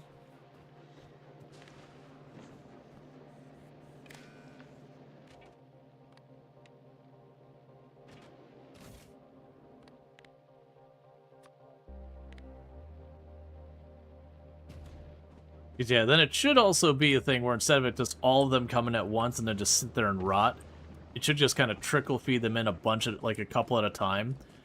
And it's more than about the overall throughput of this versus just a serious massive quantity kind of thing.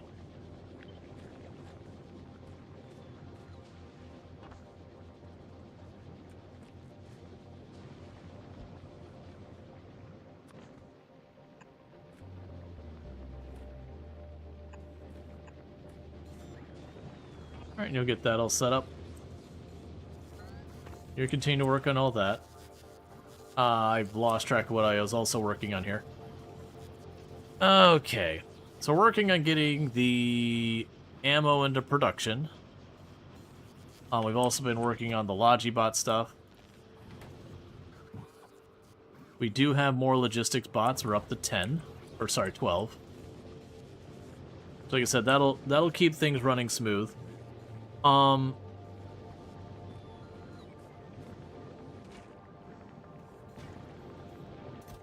So what I might be able to do is I might be able to add logic here where I put a second one of these over here and kind of tell it to feed off this and then watch these chests, and the moment the chest starts getting too full, have it kind of configured to turn on and off based on need.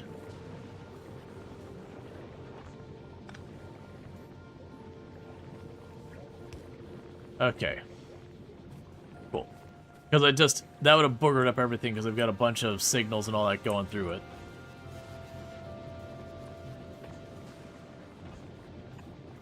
So what you can do is put you there.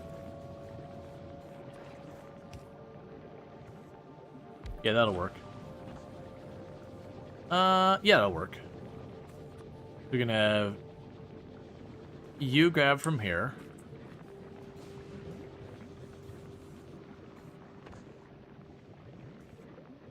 Grab your nutrients and all that.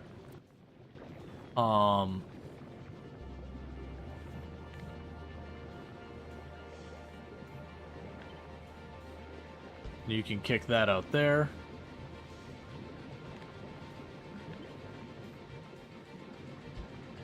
You'll be able to kick that over there.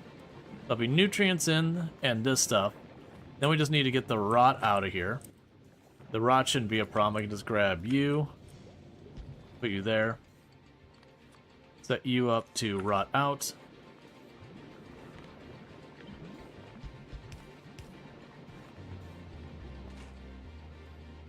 And then... Alright. That does mean, though, I just realized I am not producing the long inserter.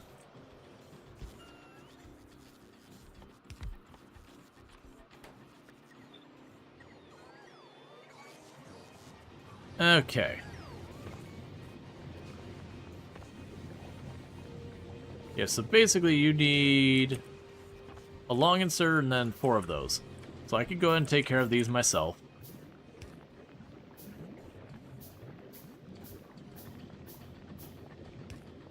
Oh, you need to be set to bacteria only.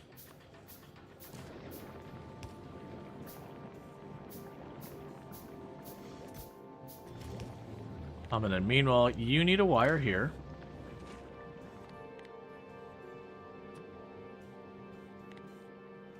As long as it's less than 1,000 in there, you just go ahead and churn away. And if it goes to less than 1,000, it'll dump that out.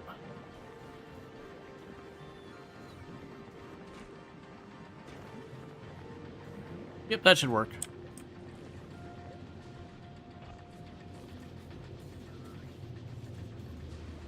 So that should massively increase the amount of iron ore we're getting in. But I do have it configured to turn on and off as things fill up to hopefully alleviate the whole thing backfilling and all that. I'm going to go ahead and just manually add a bunch of these inserts that are expensive on here to keep things moving.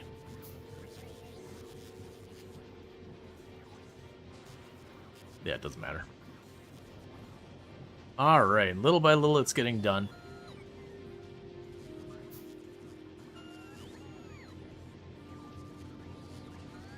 But yeah, so for the mall here to work better, I need to increase the throughput of like the iron and all that kind of stuff.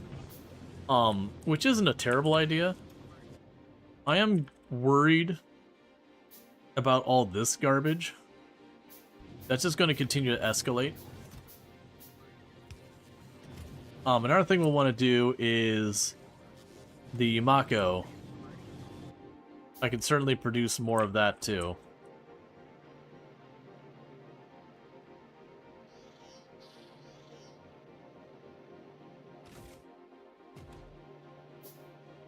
Yeah, okay, so you're doing an okay job of pacing. It might need to be a little bit more than 100. Because I am noticing it takes so long for that stuff to get there. That'd definitely be a thing to work on at some point, is to get all this stuff that are on belts that matter, move them up from yellow belts to at least getting them to the red belts. I probably don't want to go full blue and green belts because they might move too fast for the inserters to snag them off the line. Because I'm using a bunch of the long inserters and that kind of bit. But, getting them to go at least a little bit faster should help them get where they're needed while they're fresh better. So that might be the next things we do once these are all hooked up, is get a bunch of the... You know what, actually I don't really care. We can go ahead and just... So 1, 2, 3. So yellow, yellow, yellow.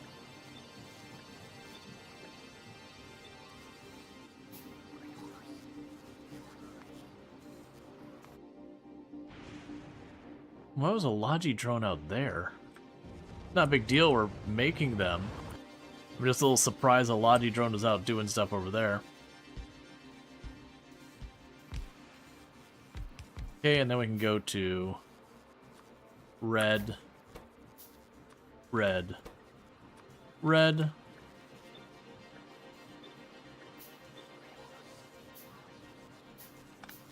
You pulled up the post already. Okay. And I don't know what we're going to be making on this last one yet.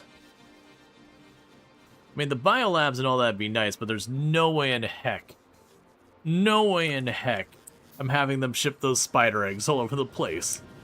If we make those, they're being made right here where the spider egg's at, with all the guns overlooking them.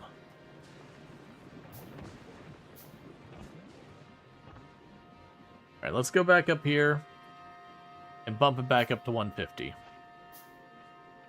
Because it's 50 per time, so that's basically three trees on the belt at a given time. But then we're going to want to go ahead and, like I said, probably upgrade a lot of these belts. Probably work on the inner loops and all that first. Going to get them to red. And then after that, we can go ahead and get the next thing. But we can then get these remote areas on red belts. The remote areas can go straight up to like blue and green belts, whatever we can make happen, because those are just a matter of getting them home as fast. It's just the loop where I have to grab stuff off the belt I want to be careful about.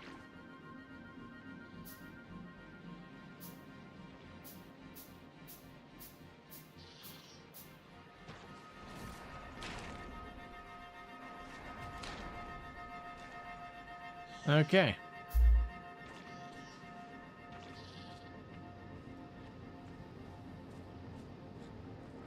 But yeah, so things are looking really good on Gleba.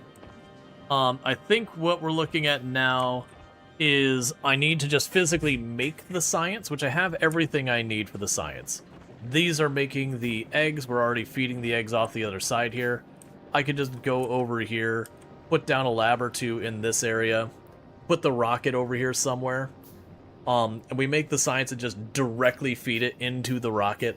We're not going to worry about requests or anything like that. It's going to be the platform shows up, and then it'll have a much shorter delay than the other platforms for this part of the stent.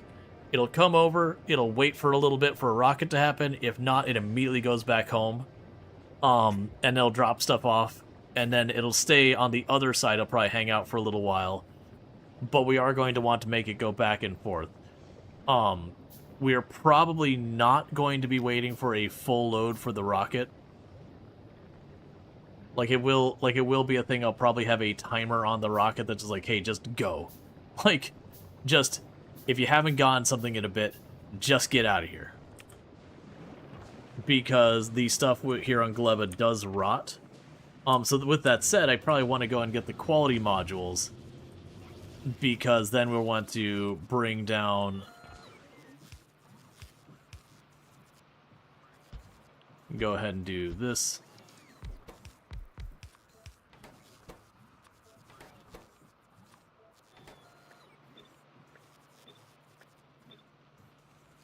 I said playing one of your favorite games, so you thought I'd stop by and see how you're doing. I'm doing good. We're getting, we're not wrapped up on Gleba by anything, but we're getting to that point on Gleba where things are starting to settle, where it's basically I just need to get it to where we can build the rocket and launch it again. And I just gotta plunk down my place to make my research right there, and everything else is wired up. Obviously, it's not scaled, but it's one of those things that pretty much the way I approach all the other planets is get it so it can make its science, and it's not gonna just fall over the moment I leave, and then mostly deal with it remotely. Now, the catch with this one is going to be the neighbors. I don't think we have to worry about them much as long as these spore clouds don't get too out of hand. It does seem like there's stuff that does absorb the spore clouds. So if I do keep this kind of lean, it might be okay. But at the same time, I'm obviously going to want more research over time. But we can then turn around and, like we've been building the mall over here, I can then sit there and go, okay, I want to expand this. Let's put a big wall of defense up here or whatever, because that's where we'll be attacked from. Sure, let's go ahead and get that sorted. You get the idea. Because I am trying to be more efficient, which I'm feeling good about, because looking at this whole thing, it's not that we don't get any rot on this line, but the amount of rot I'm seeing on here is not much. What little is going through here is occasionally coming through and making a little bit of sulfur here and there, or a little bit of the sulfuric acid. But yeah, we're doing a really good job of consuming most of this long before it has a chance to rot. So I'm feeling pretty good about it. We got a couple traces over here. And what does get through gets gobbled up by these and put back out as nutrients.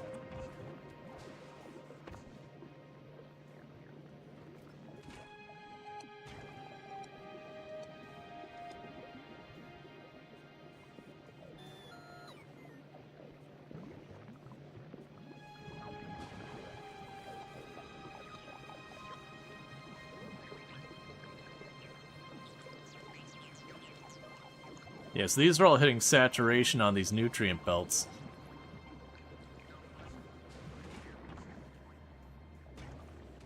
And you wait till you're very low before you start making more.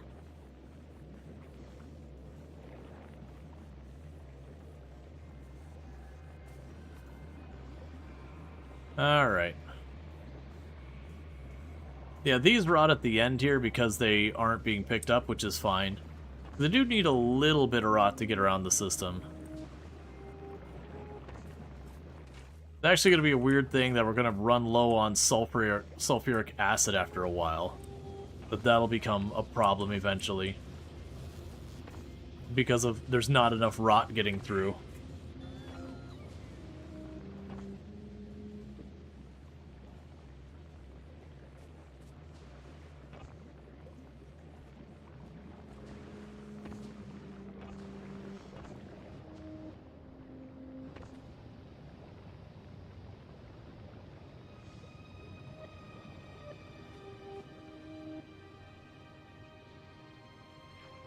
We'll just do it this way.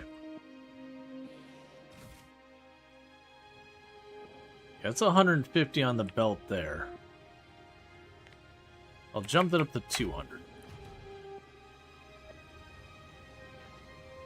Might have to rope you into the plan one of these days when it slows down a bit. You're trying to get Paul's help, and get Baron to start a run of this. Oh yeah, no, I mean, like, absolutely, it's an excellent game. I'm curious if this is the kind of game that Undead Baron would like. I haven't seen Undead Baron play much in the way of automation stuff in the past. That doesn't necessarily mean something because people definitely have the stuff they enjoy and don't enjoy, but... Alright. We'll try 200, because we're trying to find the balance where enough is coming that we have this constantly being fed. Like that there's always a little bit of a buffer. But yeah. Alright, the Logibots are just continuing to build up. We're still only at 16 Logibots. But they are continuing to get things moving. And like I said, that's going to be a thing that happens. Just like last time, what'll end up happening is we'll have what's effectively a bunch of red circuit boards sequestered by means of this in the box. That's the whole winding up the mall that kind of sucks, is just you have a lot of them where they'll build a stack of things, but a stack of things represents a pretty significant investment in resources. So it'll just take a while to get all that sorted. Yeah, so I'm imagining... So it's iron... Yeah, so iron plates are still struggling. We did bump up the amount we were producing.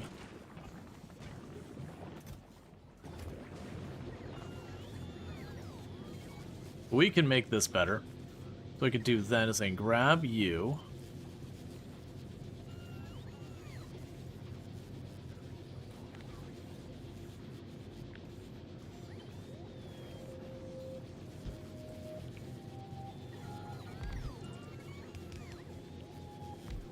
And those will be on a cliff, so those won't do me any good.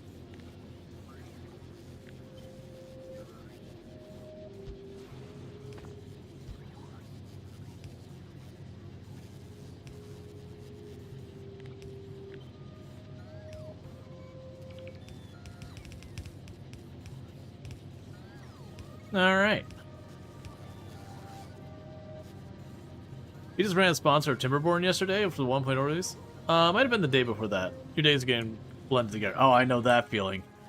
I absolutely know the feeling of, like, what day of the week is it? What's going on?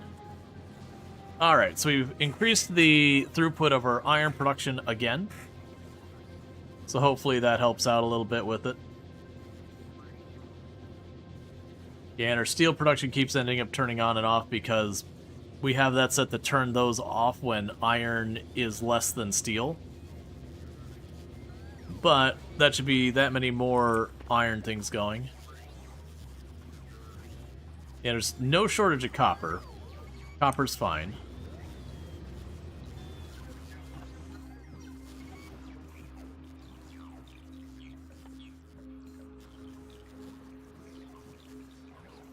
Yeah, because I want to get the quality modules, because when it comes to actually making the science at the end, I could see doing that.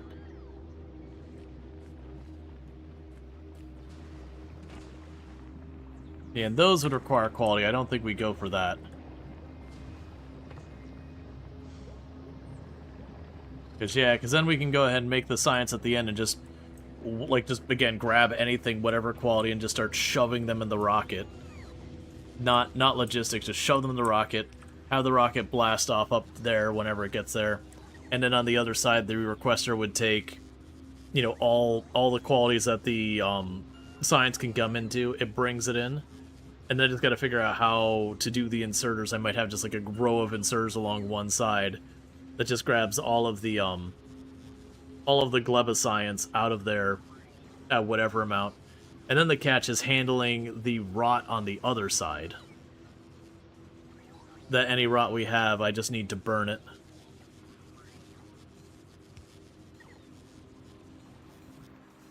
Yep, so getting our repair stuff made, all this is getting done.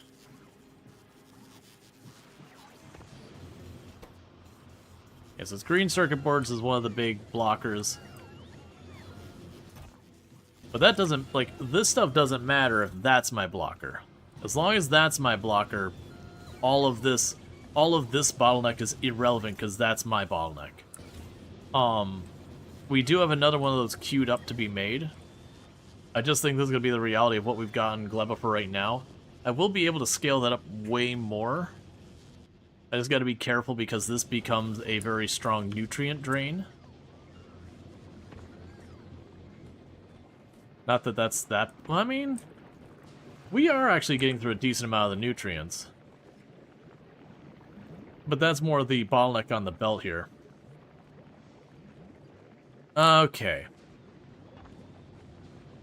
Baron's been running quite a few sim games recently. Usually the first-person ones, though. His biggest call-out there is nothing to shoot or fight.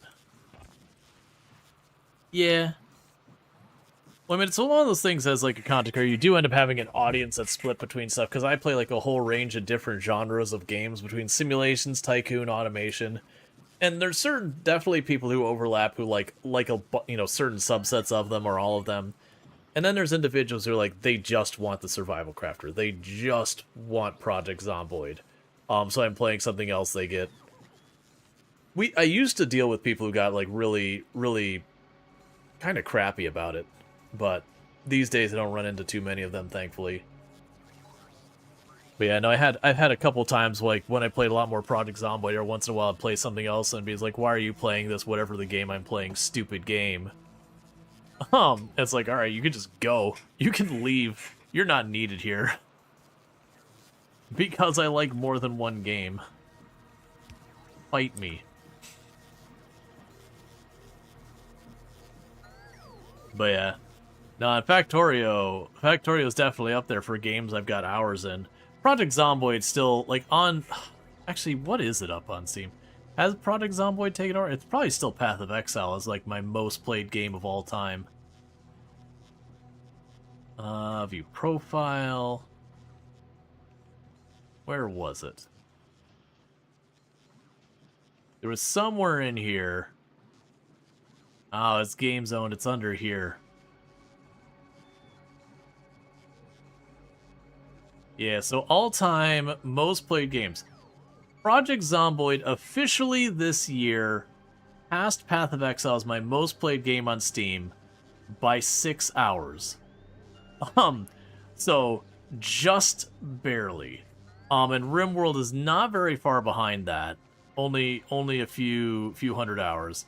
And Elite Dangerous is not too far behind that. And then there's Terraria and then Factorio. 9 days worth of gaming. Yeah, no, it's so basically for my most played, and this is on Steam, so this is like, I'm pretty sure EVE Online would pass all of these. World of Warcraft might be up there as well, but it would be Project Zomboid, Path of Exile, RimWorld, Elite Dangerous, Terraria, Factorio, Warframe, Stardew Valley, Farming Simulator 22, then Kenshi for my most played games on Steam. Now granted, some of those games like Warframe, I haven't played that in years. Like years and years and years and years. Almost, it's probably been like 8, 9 years, maybe 10 years almost, it feels like. It's been a long time since I played Warframe, but I used to play that like every evening with a group of friends. All right, Nightcrawler, you have a good one. I'm going to be wrapping up here in a minute myself. I was actually kind of doing that. That's the reason I stopped moving and working on things. Is it's kind of just being like brain off, like, all right, it's going to be winding down. So with that said, if you have enjoyed tonight's content, you're not already following the channel, don't forget to drop your follow. That way you can find your way back here in the future. That is how this whole like streaming thing works. You find a channel, you like it, you follow it, you come back, and we do more of it. But with that said, I will be back tomorrow at 7 p.m. EST, and most likely I will be playing Timberborn tomorrow. Because I've been kind of doing a thing where I play Timberborn one day, I play Factorio, I play Timberborn. We were doing the same EDT, whatever it is, Eastern time US. Time is hard, but with all that said, just you look at the schedule on Twitch, it'll do the conversion for you. But with all that said, we were doing Stardew Valley, we finished the Talman challenge and all that kind of stuff. We built the community center and all that. So I'm kind of liking this ping-ponging back and forth. It seems to be like doing a little bit of the best of both worlds. So that way, like, if I'm playing a game and it's not your jam, the next day you'll get to check it out, a game that hopefully is. And all that kind of stuff. It is a little tricky because sometimes I'll be like I've had where it's like I'll have an idea for something to do in Factorio. I'll be like, okay, this is how I have to address that. But then I'll be like the other game's day. But it's been fine. With all that said, thank you so much for tuning in. I'm going to get you out of here before the next ad break happens because I can't delay it any longer. But if you're watching over on YouTube, don't forget to like and subscribe. But the stream is going to be abruptly ending for you because I don't have a host ready. But thank you so much for tuning in. For those over here on Twitch, I'm going to go ahead and put up my ending stream screen and see who we can find to drop a raid on tonight. Ooh.